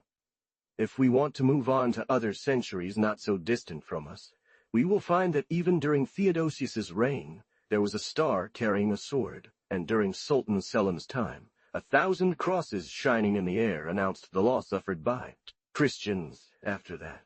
How in the dead of night 3 suns appeared in the sky, surrounded by clouds, with terrifying lightning, thunder, and storms. François Guichardin, speaking of the beginning of the war carried out by the French beyond the mountains for the conquest of the Kingdom of Naples, said this about the affairs of 1494. Everyone was perplexed by the rumors circulating that, in various parts of Italy, one had seen things repugnant to nature and the heavens.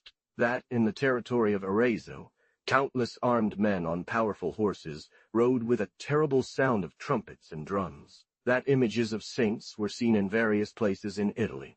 That, everywhere, many monsters of humans and animals were born. That several other things occurred against nature's order in different places, which filled the peoples already astonished by the reputation of the French power and valiance with an incredible fear. Note 1.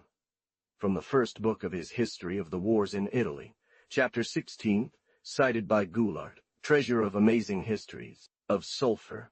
The Milanese, said Goulart, was warned in the year 1520, and again in the year 1521, by various strange portents of the great changes that were to occur through the different events of the war, and the incredible desolations throughout the country, over which 1,200 stones of extreme hardness fell from the sky, colored like iron and smelling. 2 hours before they fell, there was an extraordinary fire in the sky of wonderful extent and intensity. It is a wonder that the air should have sustained for so long such a heavy weight of many stones, among which one weighed 60 pounds, and another twice as much. Within 2 years after, the French left Italy, into which they had entered in 1515. Milan was reduced to extreme misery through pillage, war, fires, and pestilence. The lightning that caused so much damage to the castle of Milan in 1521 seemed to also presage the great revolution of affairs that followed, both in that same year and the subsequent ones, as it is recounted by Guicciardin in his History of the Wars of Italy. In the convent of the Cordeliers in Modena, torches were seen alight in the air at night, and during the day, the same apparitions of men killing each other appeared. According to Gomazone, a few months before the Battle of Ravenna in 1512, Italy was astounded by various prodigies, and believed itself to be struck by numerous violent blows. The city of Cremona was so covered in dense darkness at midday that everyone thought it was midnight. Note 1. Histoire de Jimenez, live. The whole atmosphere resounded with terrible noises, extraordinary flashes of lightning, and multiplied without much interval, creating a new day. Among all this, extremely violent and heavy hailstones arrived, making the report seem incredible. Cowardly and unfortunate men to join the valiant and fortunate. V. Cited by Goulart, Trésor des Histoires Admirables, T.A. P. 780. Paul Jovin relates that before the Swiss left Novara in 1513, from Maximilian Esforce, Duke of Milan, against the French army, commanded by Sieur de la Trémouille, assisted by Jean-Jacques Trevelf, and other war leaders, the dogs at the French camp gathered in troops and empty. Red Novara, where, upon reaching the guard posts, they began to attack the Swiss, using all the customary methods these animals employ when they wish to placate their masters. Jacques Motin-Duret, a valiant captain, as he soon proved, taking the surrender of the dogs as a good omen, hastened towards Emperor Maximilian, and assured him that the French would be put to rout, for the old Swiss had always marked that the army to which the dogs of the opposing party aligned themselves remained victorious, the dogs leaving fate. Note 1. Book 2 of his Histories. Vigny had a private deer in his pavilions that was known to be an animal that would startle at the slightest noise made. President de Thouane recounts as follows. On the very day that the city of Africa, formerly Aphrodisium, was taken from the Turks by the army of Emperor Charles V, of which Antoine d'Or and Christoffel de Vegue were chiefs, a pleasant adventure was taken as a good omen by the besiegers. Note 1.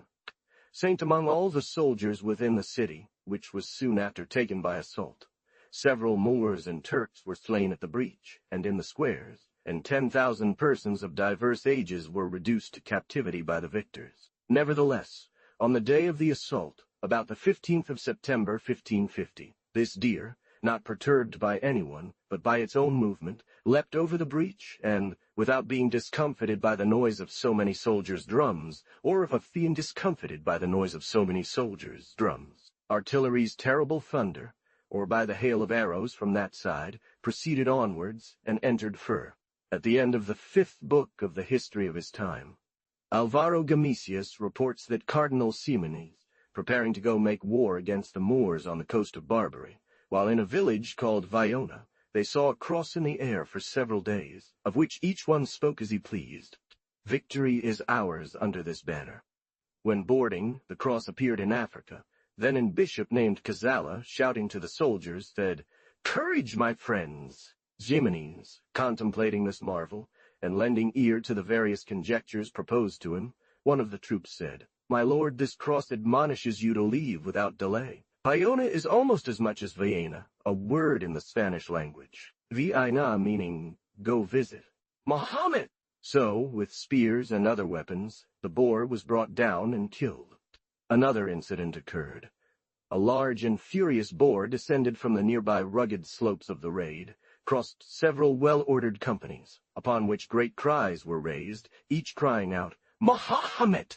Conversely, the rear guard of the Moors' army was noticed, followed by a very large number of vultures, carnivorous birds. One could hear the roars of lions from the forests near Oran.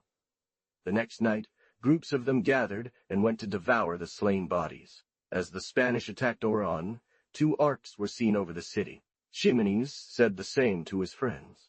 Then a learned man, following Ximenes, suddenly cried out, "Oran is ours!" While he was talking about this omen, news arrived of the capture.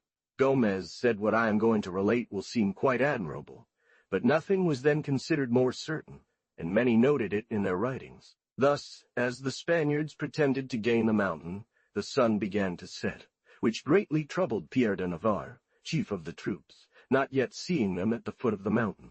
In addition to letters from private individuals to their friends, Gonzales, Gilles, and the one who wrote the history of this Barbary war in Latin affirm, very expressly, that the sun stopped and paused for 4 hours or more during the battle between the Spanish and the Moors of Oran.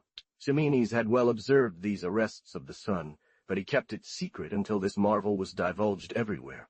It is also said that some Moors, having noticed this, were so astonished by this sign of the most extraordinary and miraculous nature, that they renounced Islam and were baptized. From the 4th book of the History of Ximenes, cited by Goulart, Treasure of Amazing Histories, Audiobook, p. 6082. According to Joachim Curtius, Matthew surnamed Corvin, crowned king of Hungary in 1464, a few years after waging a fierce war against the Turks, refusing to hear of either peace or truce with them, besieged one of their fortresses named, although it had 5,000 men-at-arms as its garrison. Plutarch says the same of Alexander the Great before the Battle of Arbels against Darius. This was an omen of victory for him, as soon after he forced this previously considered impenetrable position. She made him fight fiercely, and during the loudest thunder of her artillery, firing bullets of extraordinary caliber and weight, he fell into a deep sleep, although usually he was the most vigilant and least sleeping of his time, and only woke up at it, a late hour, even though his chamberlain often called him out loudly. Third, p. 320. Note 1.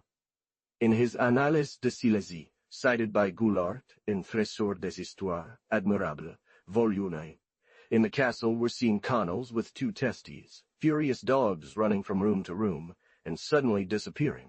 According to our Luno, just before the capture of Ludovic's force, Duke of Milan, taken prisoner and brought to France, where he died at Loches, one could hear around the castle of Milan, at dawn, a clattering of arms, sounds of drums and trumpet, fanfares. One could see flames from torches licking the walls. Note 1. In his History of Milan II section, cited by Goulart, Treasure of Amazing Histories, Volume 1. Previously, as S-Force inspected his army, in almost the same place, or soon after he was taken prisoner, the war horse on which he was riding collapsed twice under its master, and bucked on the ground, without any sign of pain, injury, or weakness the horse. The windows on the south side are enriched with an innumerable number of lily flowers, and crossed previously by a bar. IV p. 332. Dr. Aubery, cited by Goulart, relates that in the chapel of Bourbon, 5 leagues from Malines, there are infinite embellishments in stone, wood, bronze, and wonderful stained glass in the enamel of their various colors. Note 1. Aubery, doctor in his Traité des Bains de Bourbon-Lancy et Archambault. But on the same day that Henry III was cruelly assassinated, a lightning bolt struck this bar without damaging the lilies that touched it. A happy omen for the acquisition of the French scepter by the royal house of Bourbon. Hards and gardens within and outside the city of Florence remained in their state, according to the season. On the day that Alexander de' Medici, Duke of Florence, was killed in his chamber, and by the hand of Laurent de' Medici, his cousin, in the year 1537, according to Goulart, as recorded in the supplement of Sabellic, during the winter season. The orchard and garden of Cosme de' Medici, his successor, sprouted and flourished, while all other At that time there was a Scottish gentleman tightly imprisoned in London, who said loudly, heard by many for several hours before the battle, "If the 2 armies Anglo-Scottish fight today, I know for certain that my lord the king will be the weakest." Goulart relates, according to Curiosités, that on the 10th day of September in the year 1513, James IV of that name, King of Scotland, having embraced the side of France, rose against England, and the dispute grew so hot that a battle was given, in which King James and the flower of Scottish nobility died on the field. For I observe in this conflict, and whirl of the winds in the air, that they are wonderfully contrary to Scotland. Space of time he has repressed the evil spirit, which incited the Greeks to go ruin the Persian monarchy. In 1522 one was seen there, which had, as many supposed, 50 brasses in length. These words were not without reason or event, for it is certain that the conservative angels of public states and the established order of God firmly fight against wicked spirits who take pleasure in murders, and in overthrowing the good order, approved by the Lord, as one reads in the history of Persia, where the angel tells Daniel that for a long there is in Norway, says Zieglerone, a lake called Lake Mos, in which, at the moment of change in public affairs, appears a serpent of incredible length. Not long after, King Christian II was driven from his kingdom. Northern peoples, adds Goulart, according to Olaus. Note 1. Description of Scandinavia, cited by Goulart, Treasure of Wonderful Stories. 1. Believe that monstrous fish, rarely seen, appearing in their seas are certain omens of great disturbances in the world. The following year, the Genoans lost the island of Corsica. Note 1. In chapter El Tini Fort of Book 14. On the diversity of things. 2. Note 1. Olaus, in Book 21, Chapter 1. Cardan 1 reports that in the year 1554, fishermen from Genoa pulled up from the sea a fish with an extraordinary size, as they counted 19 steps from the throat to the tip of its snout. He urinated into the font, and made a mess on the altar. His mother, wife of Emperor Charles IV, died during this delivery of Wenceslas, who became the most ambitious emperor Germany had ever seen. Note 1. From the 23rd book of Bohemian History. Bertholmens the Bishop of Olmutz relates, as quoted by Gullertone, that when Wenceslas, who would become emperor under whom much disorder occurred in Germany, Bohemia, and elsewhere, was born, a fire broke out at St. Sebald's Church in the city of Ottertegen town and Bickstein, Wiesbaden, Nuremberg, where they heated water for his baptism. According to Abraham Buchholzerone, the beginning of this was witnessed in Princess Sophie, his mother, who died 12 days after this birth. He said, "This little child will one day bear a cross that all will see, since he has borne the mark so manifestly from his entrance into the world." Jean Frederick, Elector of Saxony, on the 35th day of July 1503, brought forth from his mother's womb an omen of his future, namely, a shining cross upon his back, which was seen by a venerable churchman, aged and pious, who had been called us by the ladies-in-waiting of the Electress. Note 1. In his chronicle, she gave birth to a son who had the shape of a well-feared sword on his right arm. He was named George then, by the Turks, Skanderberg, meaning Lord Alexander. The very learned Dr. Philip Camerarius states that, upon the birth of King James of Great Britain, he was seen with a lion and a well-defined crown upon his body. Some also mention a sword. These are signs of great omens, and worthy of further consideration. Note 1. In volume 3 of his Historical Meditations, Book 3, Ch. de Set, following Marin Barltone, the Princess of Albania, heavily pregnant, thought she was delivering a great serpent that covered Albania with its body, opened its mouth towards Turkey to devour it, and gently extended its tail towards the west. This was a very wise, very happy, and very brave prince who waged harsh wars against the Turks. Note 1. Life of Skanderberg, cited by Goulart, Treasure of Amazing Histories, Al-Jolti. 3, Pisora 14. Baptiste Fulgoseone recounts that Elizabeth of Arc, a peasant from Lorraine, heavily pregnant, told her neighbors in the village she had dreamed of giving birth to lightning, which they only laughed at. Shortly after, she gave birth to a daughter, which only increased their laughter. Skirmishes and sieges, forcing them to leave everything. This girl, named Jeanne, nicknamed the Pucelle, as the young woman left her sheep, took up arms, and became a true thunderbolt of war. For by a special favor and divine strength she seized from the English, who held most of the kingdom of France, all the happiness they had enjoyed for several years, weakened, defeated, and harassed them in countless. Finally, Jean, captured on a certain occasion, was burned alive by the English, who did not dare remain in France since then, but returned across the sea. Note 1. According to Book I, Chapter 5 of the collection of her memorable histories, cited by Goulart, Treasure of Admirable Stories, Vol. 3, P. of Celestial Mysteries. 341 Jean-François Pic de la Mirandoleone relates that not long before the birth of Jean Picus, Prince of La Mirandole, so renowned among the learned of our time, a great globe of burning flame was discovered in the chamber of his mother's room, which vanished immediately. This presaged, first of all in its round shape, the perfection of the intelligence that the child would have, who was born in this same chamber at the very instant, and who would be admired by everyone due to the prompt liveliness of his mind, completely devoted to the love of science, the speculation of sublime things, and continuous contemplation. Moreover, this fire seemed to presage the excellence of the prince's speech, which would kindle his listeners with a love for divine things, but that this fire would only pass away. In fact, this great prince died at a very young age, in the year 1494, in November, at the age of 32, having been born on February 24, 1463. Note 1. In the life of Pic de la Mirandole, his uncle, among the learned for 100 years to come. Note 1. Life of J. Fracastor, cited by Goulart, Treasure of Amazing Histories, Vol. Jerome Fracastor of Verona, still quite young, as told by the author of his life one, while being carried in his mother's arms one calm day, the air suddenly became turbulent, and there was a bolt of lightning which struck and killed the mother, without hurting her tiny child at all, presaging the illustrious fame of him who would become a learned. 3:315 Durer. Presages of Death Goularton, according to a book titled Volume 4, p. 436. At that time, there was only talk of some great event that was to occur. The death of the king dedicated an entire chapter to the wondrous warnings and predictions of various sorts regarding the death of King Henry IV. These include, Note 1, Treasure of Amazing Stories. The memory of several prophecies about comets, eclipses, and the conjunctions of superior planets was recalled.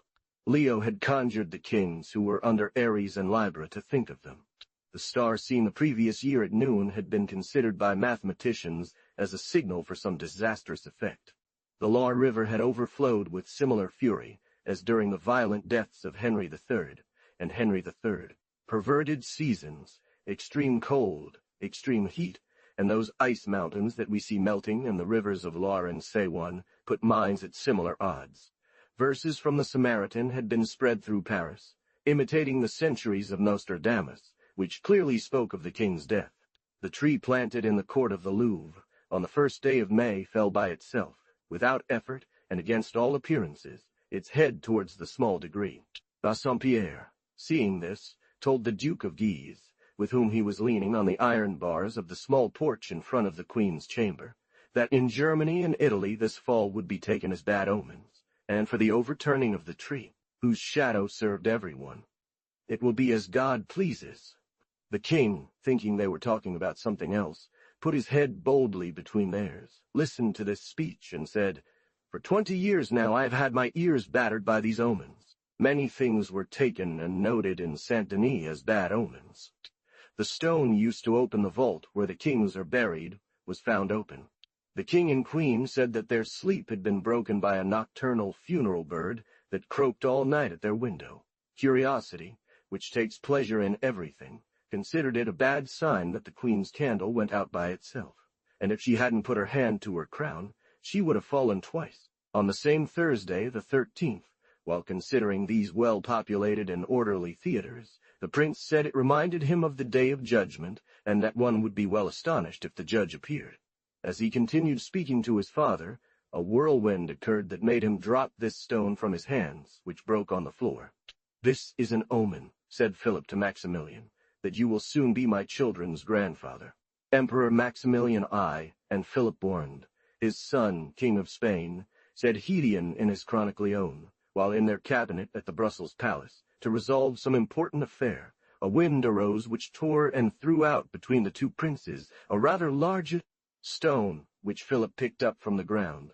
A few weeks later, young Prince Philip died, leaving his wards to Emperor Maximilian his father. 2. p. 915. Note 1. Cited by Goulart, Trésor des Histoires, Admirable, Vol. It happened that a rich crystal lamp in the church of this saint suddenly broke, spilling all its oil on Adrian and some priests around him, whose garments were damaged. According to Paul Jovion, Pope Adrian VI, on his way from Spain to Rome for his first mission, wanted to see in Saragossa the bones and relics of a saint, which made many say that Adrian would die soon. Arriving in Rome, the palace where he lived was set on fire and consumed in an instant. He canonized Benno, a German bishop, and Anthony, Archbishop of Florence. But he soon followed them and died after those canonizations, which are considered omens of the imminent death of popes who perform them. 2 p. 945.1. Note 1.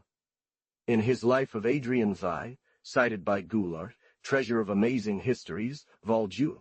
According to Sibelic I, Philibert of Chalon, Prince of Orange, having besieged Florence, learned that help was coming for the Florentines. On this, he resolved to go out to meet them, and as he wanted to mount a horse, he gathered around him the captains and ordered that flasks and cups be brought, filling them with wine, so that everyone could drink together.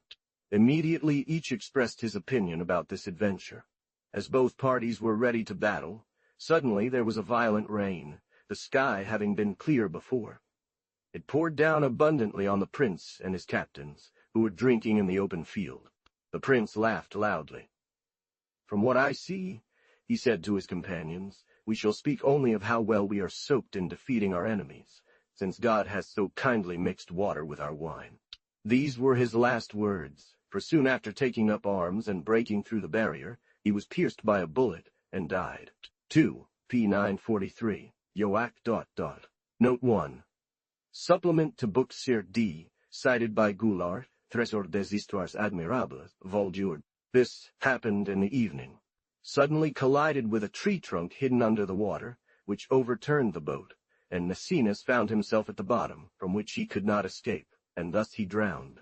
On the same day, shortly after dinner, as Camerarius was sleeping, he heard that a fisherman's boat was entering, and someone was falling into the water. Camerarius and ABR. Bucol Sir 2, according to Goulart 3. William Maecenas, an excellent person in knowledge and fear of God, having thrown himself into a fisherman's boat during calm weather to cross the Elbe, a river that flows through Wittenberg in Saxony, as it was custom to occasionally venture to traverse this river and row his own boat. At this point, Philip Melanchthon, his familiar friend, approached him, to whom he related his dream, laughing it off as trivial. The three of them were on a journey in Hesse, and stayed in a small town called Trees. Melanchthon and Camerarius, after reflecting on this dream and sad event, comforted each other by sharing what had befallen them in Nessus just a few days earlier. One morning, while crossing a stream near the town to water their horses, they saw 3 crows croaking, flapping their wings and jumping. At this, Maecenas asked Melanchthon what he thought it meant. Melanchthon quickly replied, "It signifies that one of us 3 will die quite soon." Camerarius confessed that this answer pierced his heart and greatly disturbed him, but Nessus merely shook his head and continued on his way cheerfully. Camerarius suggested that he was in terms of asking Melanchthon the reason for his conjecture, and soon after Melanchthon told him that, feeling weak and sickly, he could not think that his life would be much longer. And I do not ponder these things as if I attribute any power to the flight and motion of birds, nor do I make science of conjectures that one might wish to build upon, for I know that Melanchthon never concerned himself with it. But I have well wished to relate this story to show that sometimes one can foresee wonderful things that one should not mock, and which, after the event, suggest various thoughts to those who see or hear about them. According to Zuingerone, because of the severe plague around the Rhine in 1364, several dying people in Basel expressed this custom as a wonderful omen at the height of their illness, and just a few hours before giving up their souls. Out by name and nickname someone from among their relatives, allies, neighbors, or friends. This person would immediately become ill, following the same pattern, so that these calls continued from the 3rd to the 4th hour, and subsequently, in such a way that it seemed as if these patients were God's messengers delaying those designated by Providence to appear before him. Note 1. In his Théâtre de la Vie Humaine, cited by Goulart, Trésor des Histoires Admirables, Vol. 2, p. 446.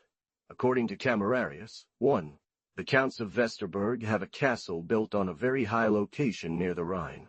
When the plague struck there, the Counts retreated to go for a few days in better and more secure air, but they stayed there too briefly. On their return, As they were mounting at the castle and approaching the door, the bell of the clock in a high tower rang 11 o'clock instead of 3 or 4 in the afternoon. This extraordinary occurrence caused the counts to inquire of the porter, who had been left alone at the castle to guard it, what this change meant. He protested that he knew nothing about it, as the clock had been left for several days without anyone touching it. Immediately the plague broke out again, which claimed the counts and all the people who had returned with them to the castle. There were 11 of them, just as many as the clock had rung. Note 1. In his Historical Meditations, Vol. Jur. In the lordship of the Archbishop and Elector of Trier, there is a pond or lake in a place known for such bodies of water in the country, from which, when a fish of extraordinary size appears and makes itself known, it is believed to be an omen of the death of the Elector, and this phenomenon has been observed for many years. The third lived. He died. In the barony of Hohensaxe, in Switzerland, when someone from the family is about to die, a very large stone falls from the highest mountains that separate the barony from the canton of Appenzell, with such noise that its rolling can be clearly heard, far and near, until it comes to rest on the plain below the castle of Fontaine. Taillapide. I.J.H.H. Fausti, cited by Goulart, Treasure of Wonderful Histories, T3318.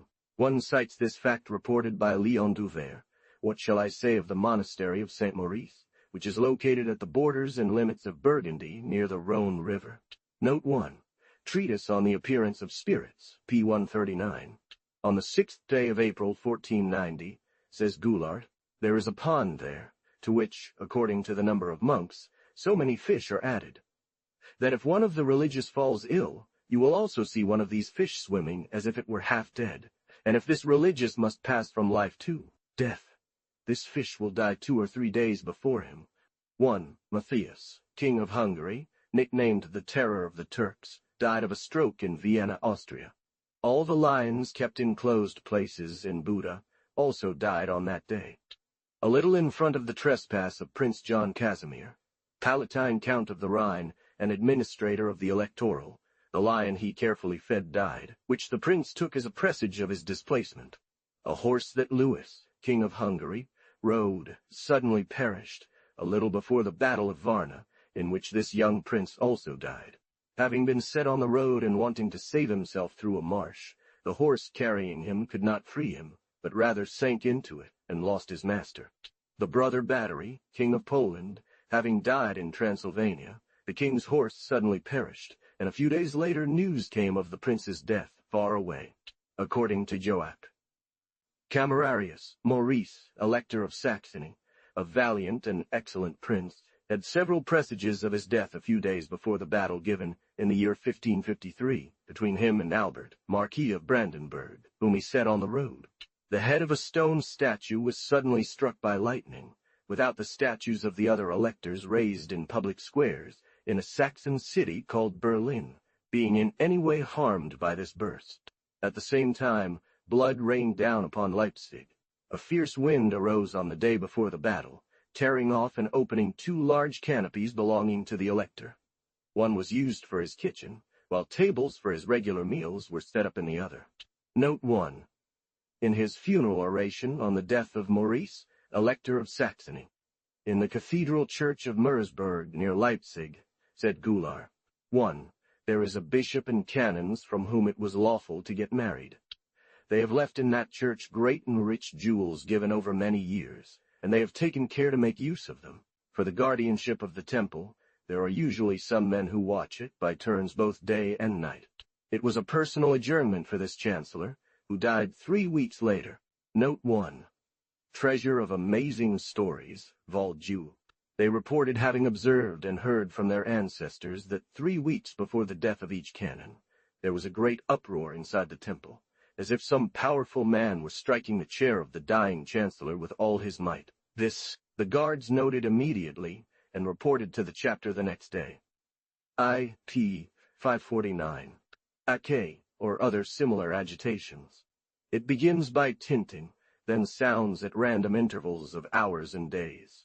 Following a small anonymous workman, the Spaniards speak of a bell in Aragon, called by them the Bell of the Miracle, on a hill near Villela, which they say has 10 feet of diameter, sometimes reigns, but rarely of itself, without being agitated by any visible or sensible instrument or means, such as human hands, the violence of winds, an earth coup.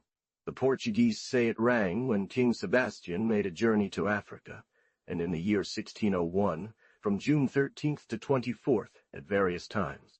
They also say it rang when King Alphonse V of Aragon went to Italy to take possession of the Kingdom of Naples, upon the death of Charles V, during an extreme illness of King Philip II, arrested in Badajoz, and after the passing of Queen Anne, is last to the passing of Queen Anne. Wife, trying to save the prisoner by force, and it will seem that the doors are being forced. But when one goes to see, no one is there, and the prisoner does not feel or hear anything.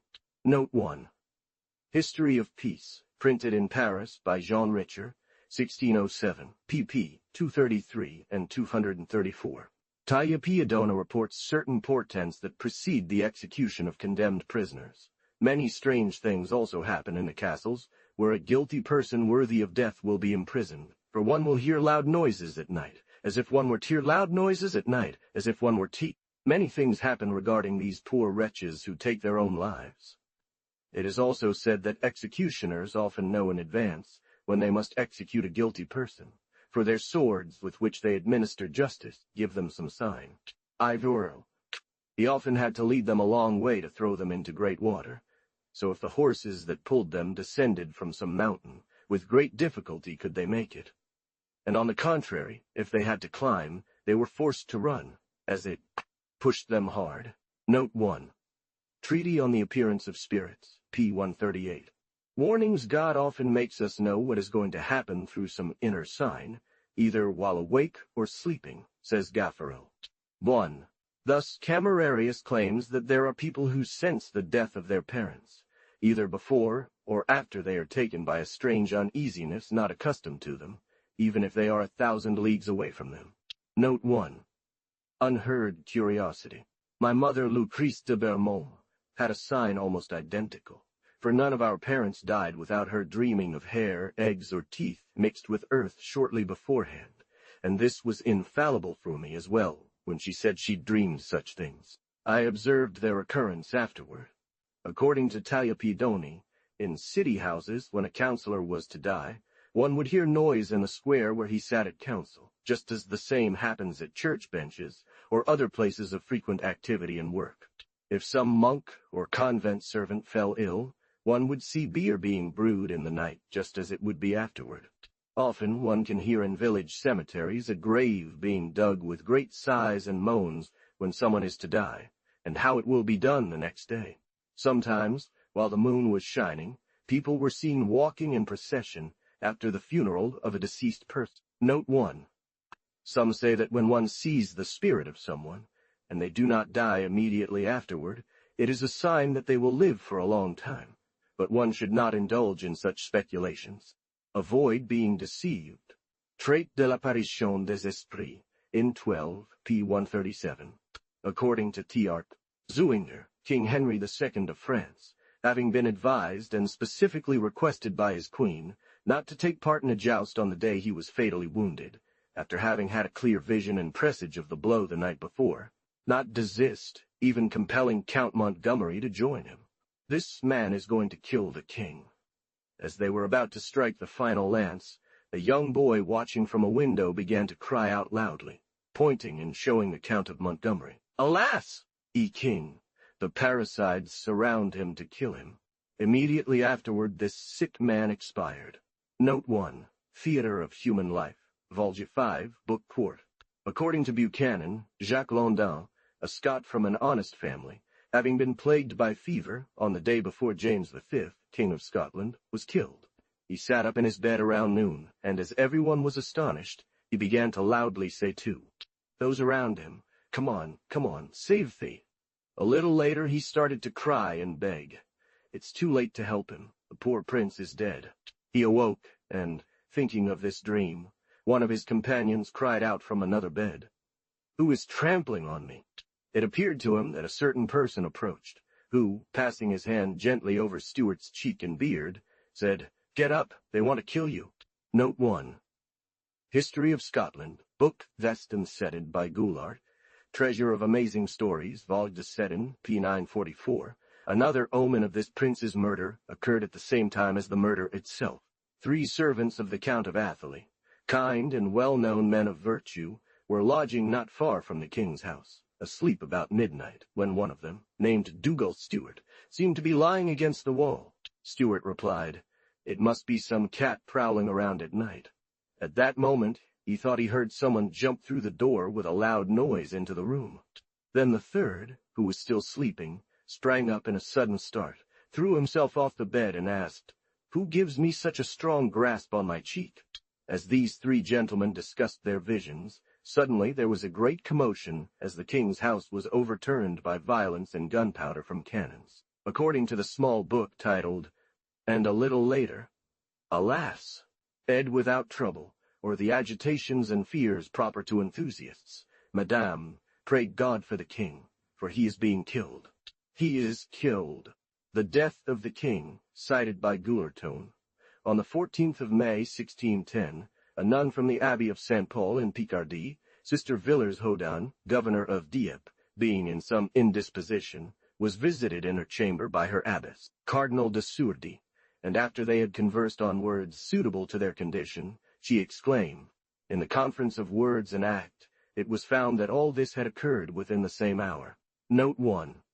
Treasure of Amazing Stories, Voldure. Or Tuilroar, or Juim, Olwido, Amad Cardinal Shola. His valet witnessed the same thing and alerted him. Die, a phantom dressed in its armor, which seemed to be guarding a buried man. He dismounted and approached, still seeing it.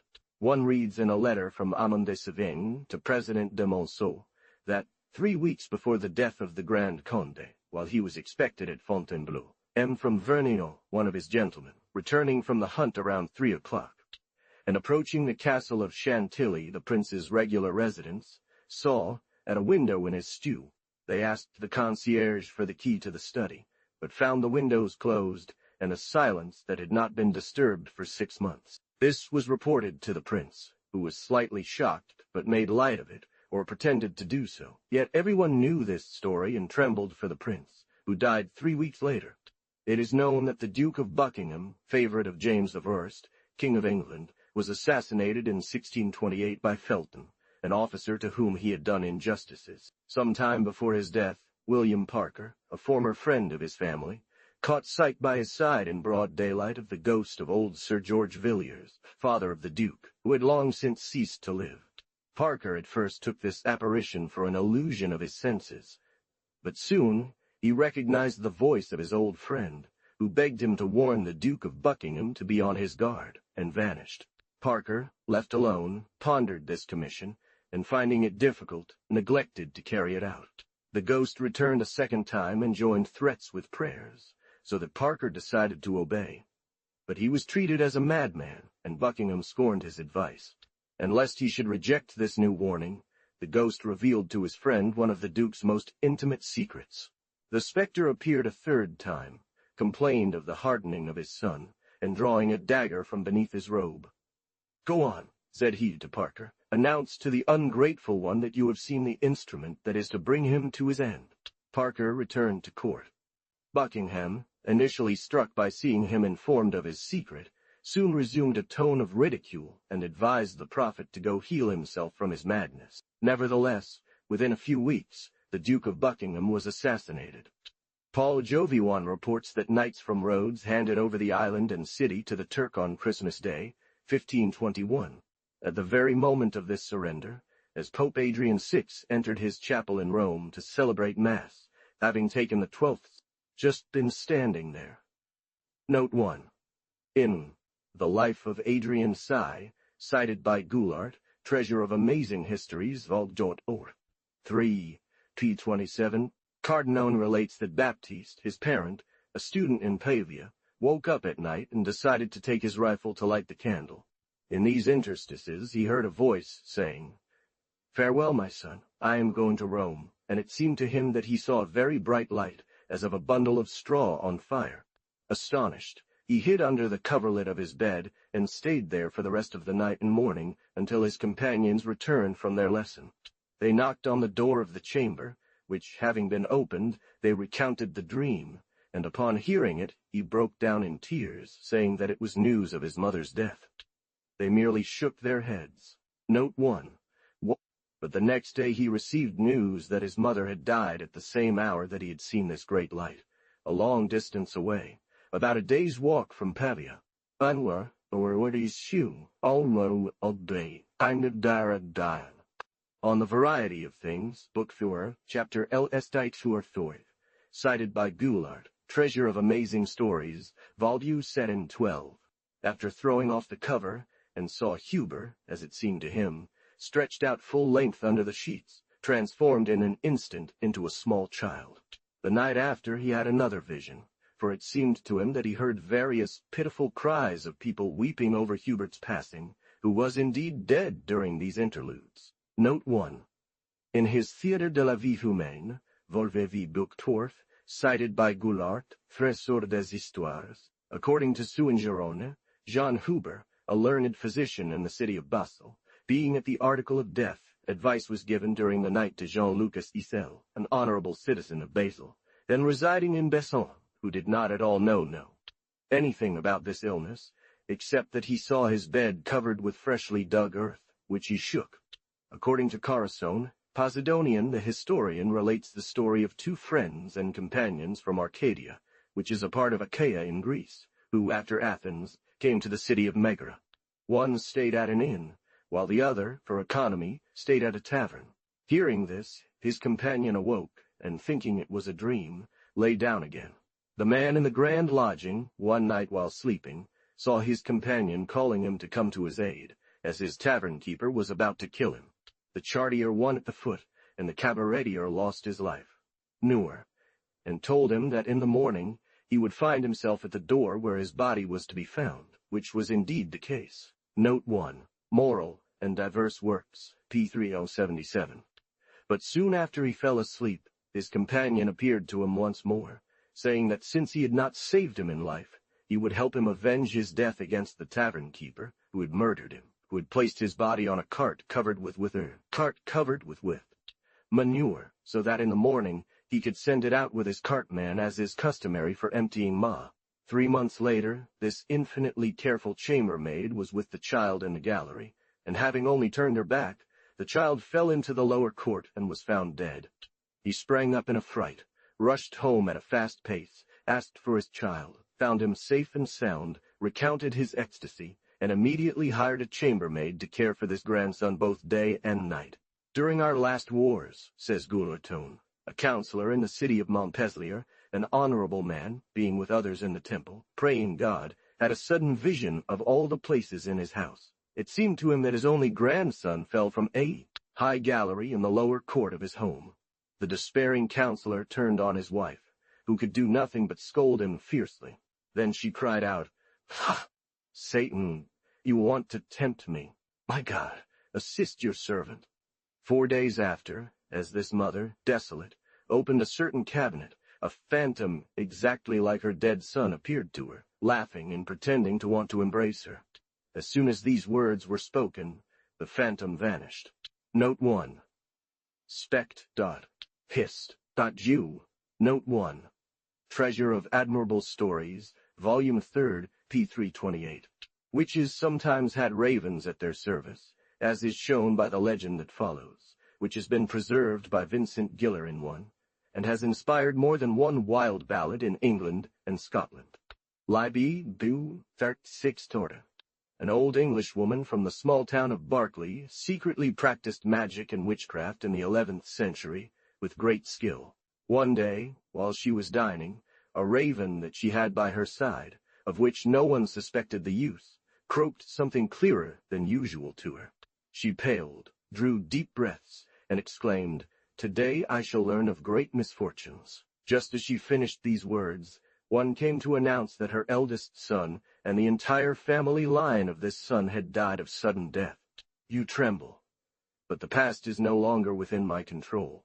Penetrated by pain, she gathered together her other children, among whom was a good monk and a holy nun. I have hope only in your prayers. I know that demons are on the verge of possessing me to punish me for my crimes. I beg you, as your mother, to alleviate the torment I am already enduring. Without you, my loss seems assured, for I am about to die in an instant. Wrap my body in a deerskin, and a stone bier lined with lead that you will bind with 3 turns of chain. Yes, if I remain silent for 3 nights, you will bury me on the 4th, though I fear the earth may not wish to receive my body. His troubled children carried out his orders, but to no avail. For 50 nights, sing psalms for me, and for 50 nights, let masses be said. The crow, which was probably just a demon, had disappeared. One of them, the most terrifying, appeared with a colossal size and demanded ale. He called death by its name.